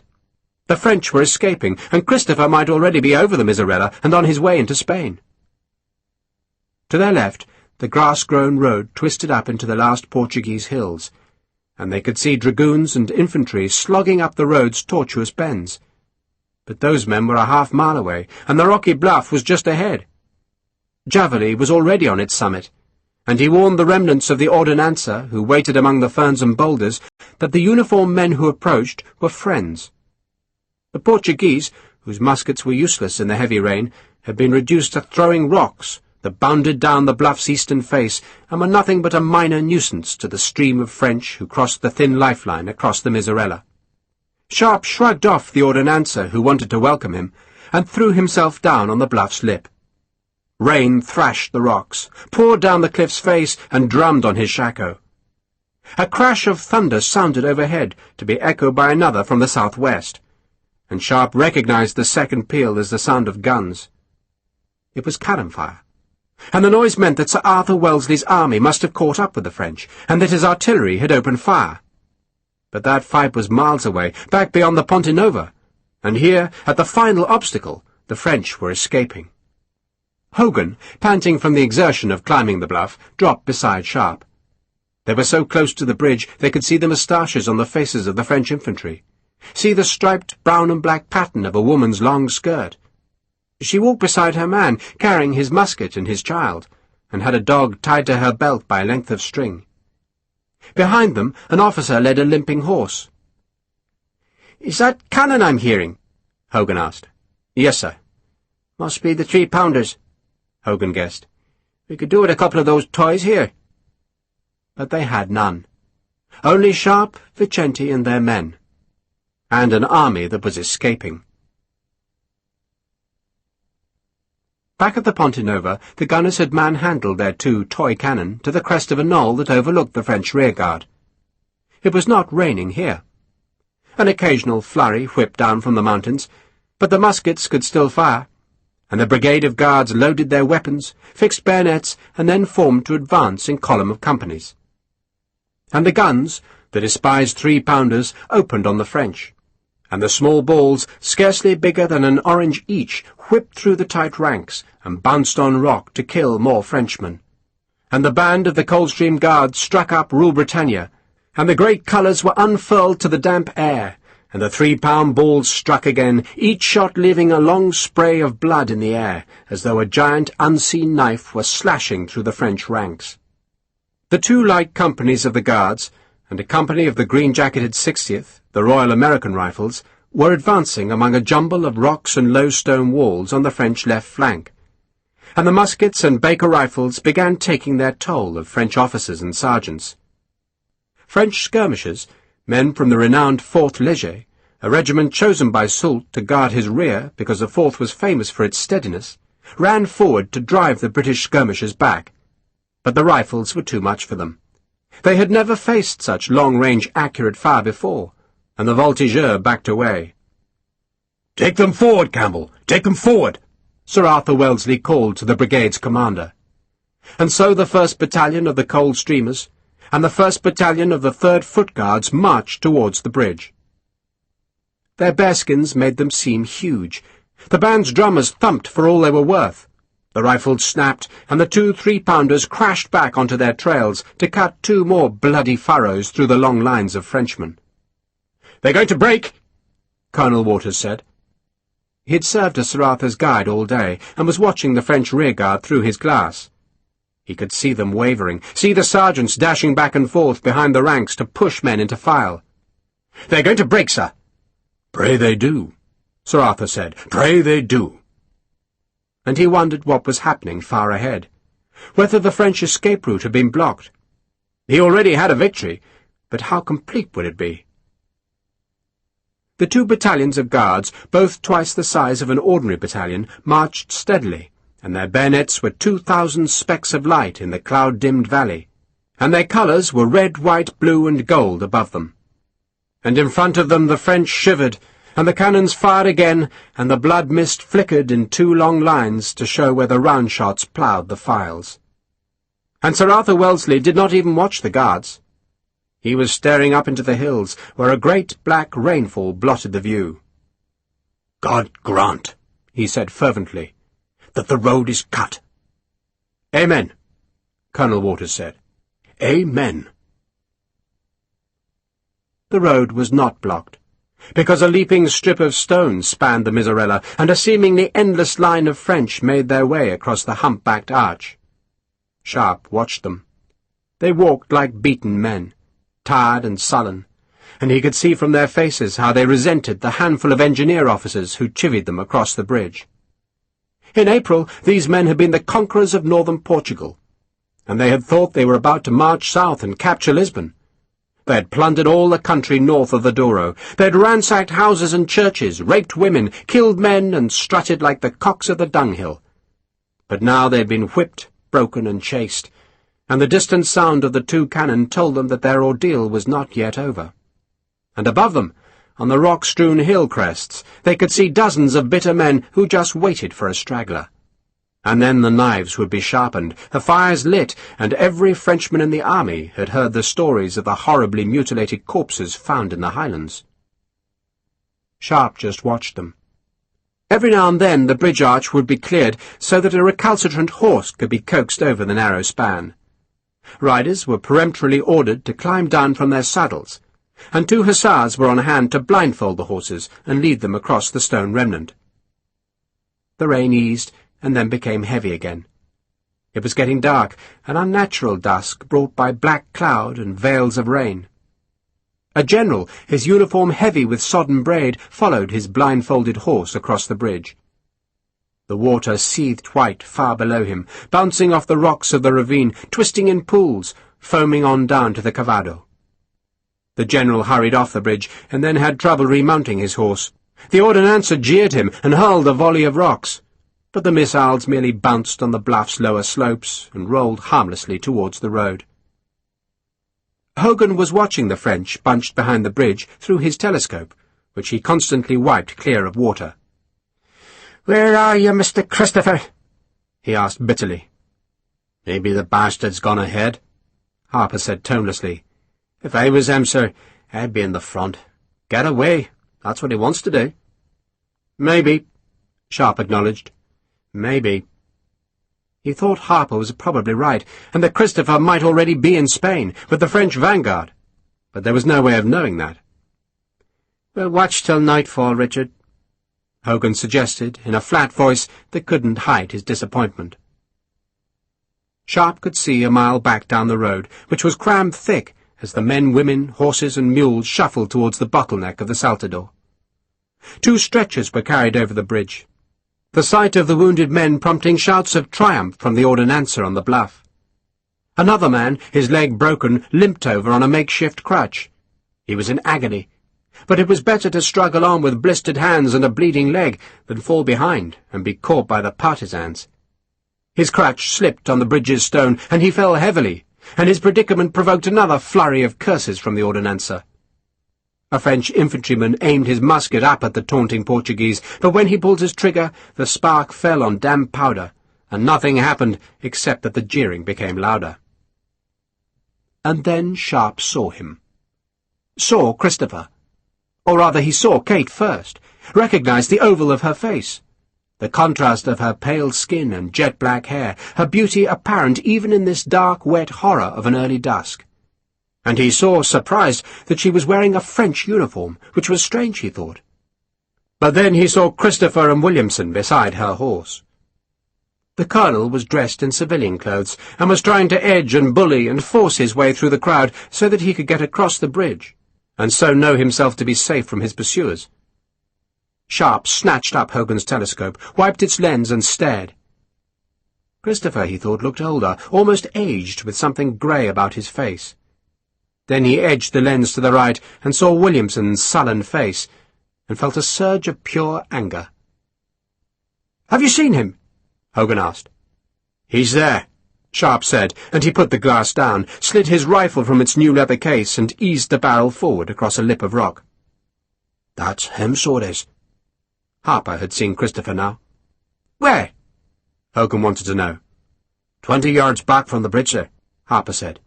"Beside the horse, and that's Miss Kate on the horse's back." "Ah, Jesus!" Harper had seen Williamson. "Is that—" "Yes," Sharpe said curtly, and he was tempted to aim the rifle at the deserter rather than at Christopher. Hogan was gazing through the telescope. "A good-looking girl," he said. "She makes the heart beat faster right enough," Harper said. Sharpe kept the rifle's lock covered, hoping to keep the powder dry, and now he took off the scrap of cloth, pulled back the flint, and aimed the gun at Christopher.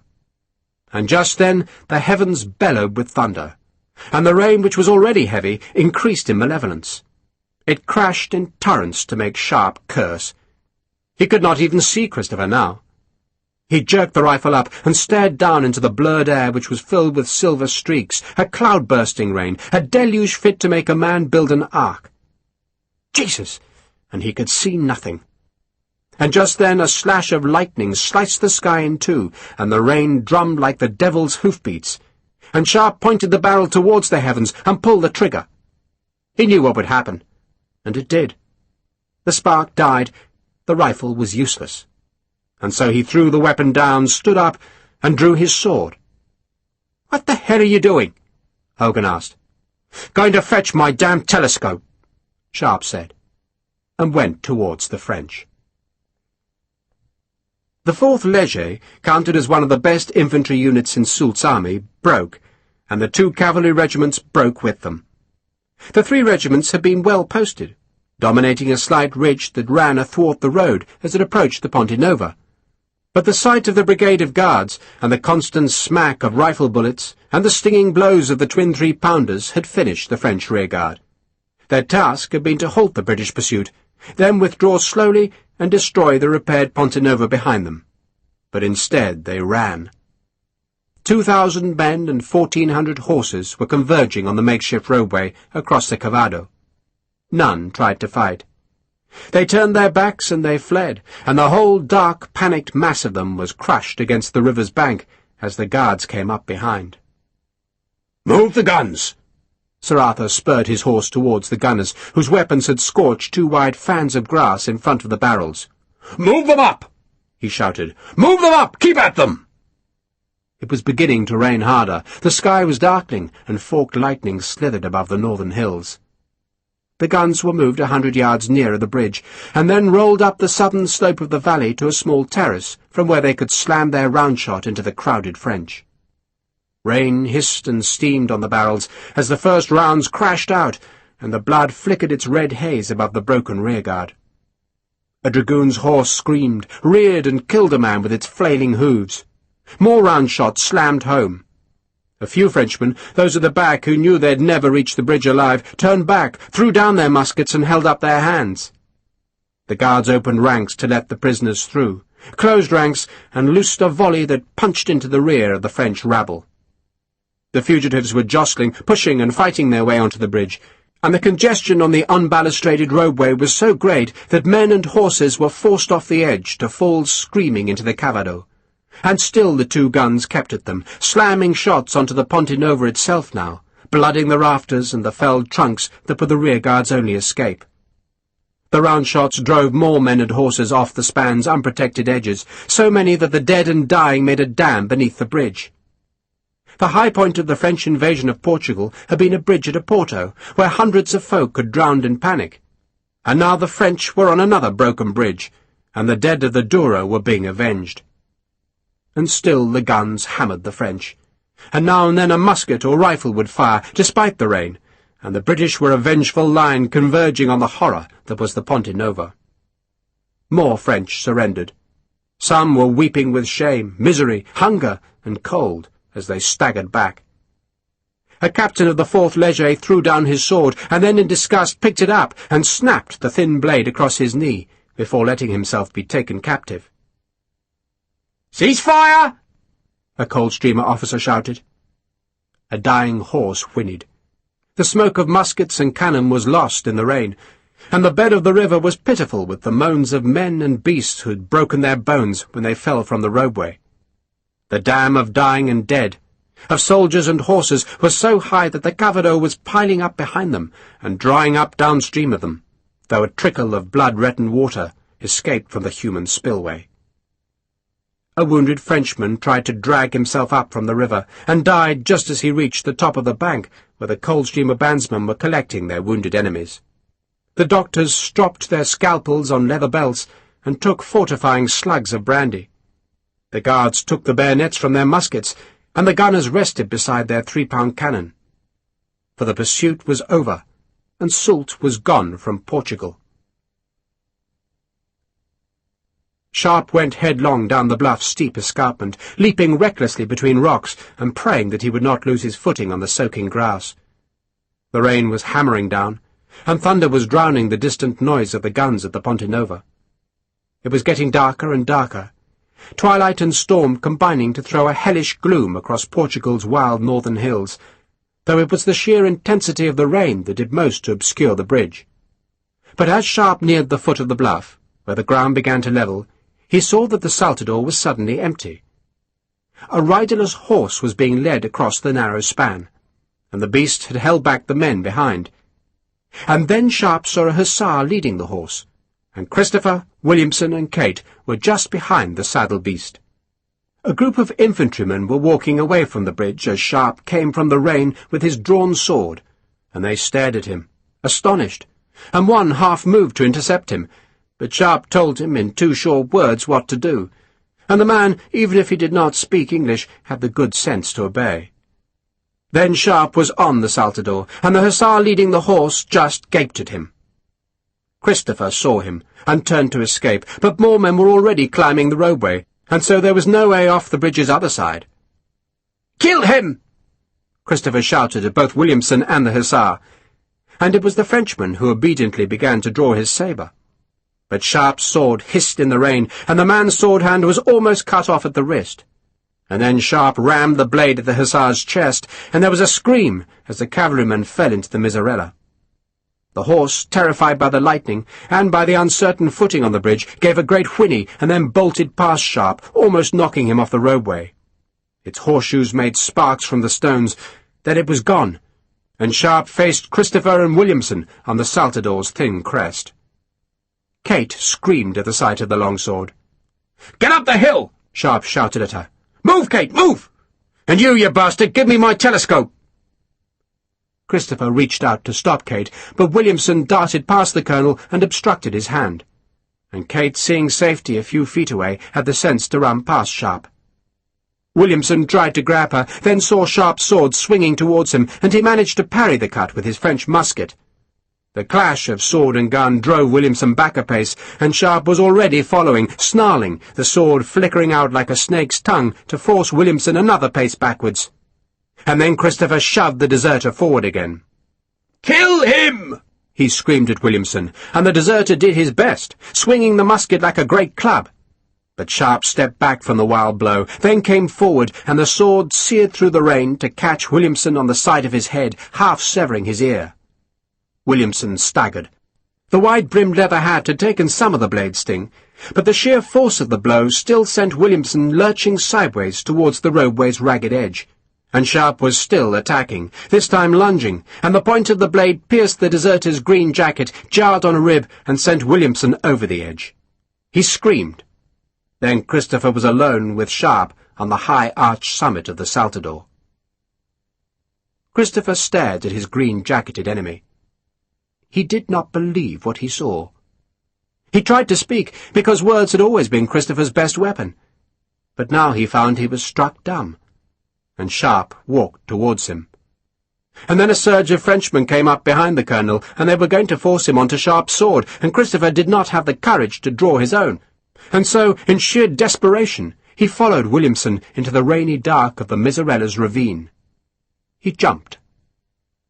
Vicente, Harper, and Sergeant Macedo had followed Sharpe down the hill, and now encountered Kate. "Look after her, sir!"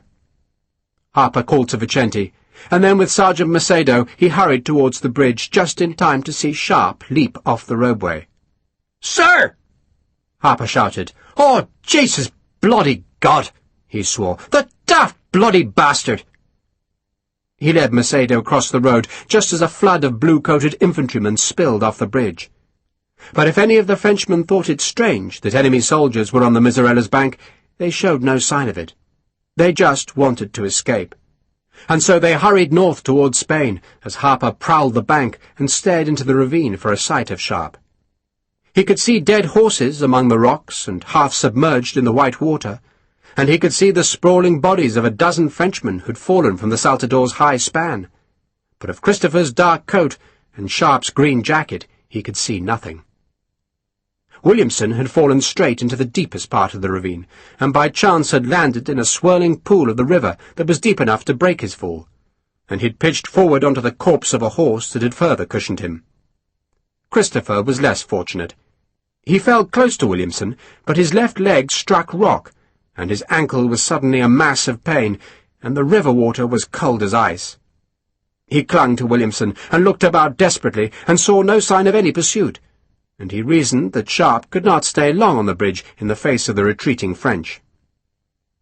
"Get me to the bank," he told Williamson. "I think my ankle's broken." "You'll be all right, sir," Williamson said. "I'm here, sir." and he put an arm around the Colonel's waist and helped him towards the nearest bank. "Where's Kate?" Christopher asked. "She ran, sir. She ran. But we'll find her, sir. We'll find her. Here we are, sir. We can climb here." Williamson hauled Christopher onto rocks beside the water and looked for an easy way to climb the ravine's side, and instead saw Sharpe. He swore. "What is it?" Christopher was in too much pain to notice much. "That bloody jacked-up jack pudding," Williamson said, and drew the sabre that he had taken from a dead French officer on the road near the seminary. "Bloody Sharpe," he explained. Sharpe had escaped the rush of oncoming Frenchmen by jumping for the side of the ravine, where a gorse sapling clung to a ledge. Its stem bent under his weight, but it held, and he'd managed to find a foothold on the wet rock beneath, and then jumped down to another boulder, where his feet had shot out from beneath him, so that he slid down the big stone's rounded side to crash into the river. But the sword was still in his hand, and in front of him was Williamson, and beside the deserter was a wet and terrified Christopher. Rain hissed about them as the dark ravine was garishly lit by a stab of lightning. "My telescope," Sharpe said to Christopher. "Of course, Sharpe, of course." Christopher pulled his sopping wet coat-tails up, groped in one of his pockets, and took out the glass. "Not damaged," he said brightly. "I only borrowed it." "Put it on that boulder," Sharpe ordered. "Not damaged at all," Christopher said, putting the precious glass on the boulder. "And well done, Lieutenant." Christopher nudged Williamson, who was just watching Sharpe. Sharpe took a step nearer the two men, who both backed away. Christopher pushed Williamson again, trying to make him attack Sharpe, but the deserter was wary. The longest blade he had ever used in a fight was a sword bayonet, but that experience had not trained him to fight with a sabre, and especially not against a butcher's blade, like the heavy cavalry sword that Sharpe held. He stepped back, waiting for an opportunity. "I'm glad you're here, Sharpe," Christopher said. "I was wondering how to get away from the French. They were keeping a pretty close eye on me, as you can imagine. I have lots to tell Sir Arthur. He's done well, hasn't he?" "He's done well," Sharpe agreed, "and he wants you dead." "Don't be ridiculous, Sharpe. We're English." Christopher had lost his hat when he jumped, and the rain was flattening his hair. "We don't assassinate people." "I do," Sharpe said, and he took a step nearer again, and Christopher and Williamson edged away. Christopher watched Sharpe pick up the glass. "Not damaged, you see. I took good care of it." He had to shout to make himself heard over the seething rain and the crash of the river thrusting through the rocks. He pushed Williamson forward again, but the man obstinately refused to attack, and Christopher now found himself trapped on a slippery ledge between cliff and river, and the Colonel in this last extremity finally abandoned trying to talk himself out of trouble, and simply shoved the deserter towards Sharpe. "Kill him!" he shouted at Williamson. "Kill him!" The hard shove in his back seemed to startle Williamson, who nevertheless raised the sabre and slashed it at Sharpe's head. There was a great clang as the two blades met. Then Sharpe kicked the deserter's left knee, a kick that made Williamson's leg buckle, and Sharpe, who looked as though he was not making any particular effort, sliced the sword across Williamson's neck, so that the deserter was knocked back to the right, and then the sword lunged through the rifleman's green jacket and into his belly. Sharpe twisted the blade to stop it being trapped by the suction of flesh, ripped it free, and watched the dying Williamson topple into the river. "I hate deserters," Sharpe said. "I do so hate bloody deserters." Christopher had watched his man defeated, and seen that Sharpe had not had to fight hard at all to do it. "No, Sharpe," he said. "You don't understand." He tried to think of the words that would make Sharpe think, make him step back, but the Colonel's mind was in panic, and the words would not come. Sharpe watched Williamson. For a moment the dying man tried to struggle out of the river, but the blood ran red from his neck and his belly, and he suddenly flopped back, and his ugly face sank under the water. "I do so hate deserters," Sharpe said again. Then he looked at Christopher. "Is that so good for anything except picking your teeth, Colonel?" Christopher numbly drew his slender blade. He'd trained with the sword. He used to spend good money that he could scarce afford at Horace Jackson's Hall of Arms on Jermyn Street, where he'd learned the finer graces of fencing, and where he'd even earned grudging praise from the great Jackson himself. But fighting on the French-chalked boards of Jermyn Street was one thing, and facing Richard Sharpe in the Miserella's ravine was altogether another. "No, Sharpe," he said as the rifleman stepped towards him, then raised his blade in a panicked riposte as the big sword flickered towards him. Sharpe's lunge had been a tease, a probe to see whether Christopher would fight. But Sharpe was staring into his enemy's eyes, and he knew this man would die like a lamb. "Fight, you bastard!" he said, and lunged again, and again Christopher made a feeble riposte. But then the colonel saw a boulder in the river's centre, and he thought that he might just leap to it, and from there he could reach the opposite bank and so climb to safety. He slashed his sword in a wild blow to give himself the space to make the jump, and then he turned and sprang. But his broken ankle crumpled, the rock was wet under his boots, and he slipped, and would have fallen into the river, except that Sharpe seized his jacket. And so Christopher fell on the ledge, the sword useless in his hand, and with his enemy above him. "No!" he begged. "No!" He stared up at Sharpe.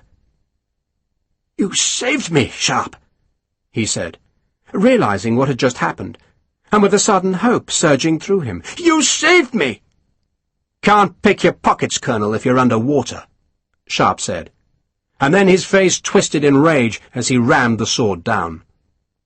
Christopher died on the ledge just above the pool where Williamson had drowned. The eddy above the deserter's body ran with new red blood. Then the red spilled out into the main stream, where it was diluted first to pink and then to nothing. Christopher twitched and gargled, because Sharpe's sword had taken out his windpipe, and that was a mercy, for it was a quicker death than he deserved.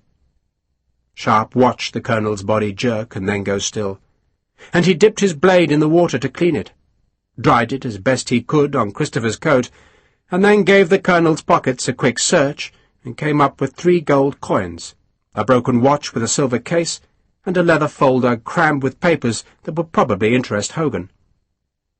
"Bloody fool," Sharpe said to the body. Then he looked up into the gathering night and saw a great shadow at the ravine's edge above him. For a second he thought it must be a Frenchman. Then he heard Harper's voice. "Is he dead?" "Didn't even put up a fight. Williamson, too." Sharpe climbed up the ravine side until he was near Harper, and the sergeant lowered his rifle to haul Sharpe the rest of the way. Sergeant Merceda was there, and the 3 could not return to the bluff because the French were on the road, and so they took shelter from the rain in a gully formed where one of the great round boulders had been split by a frost.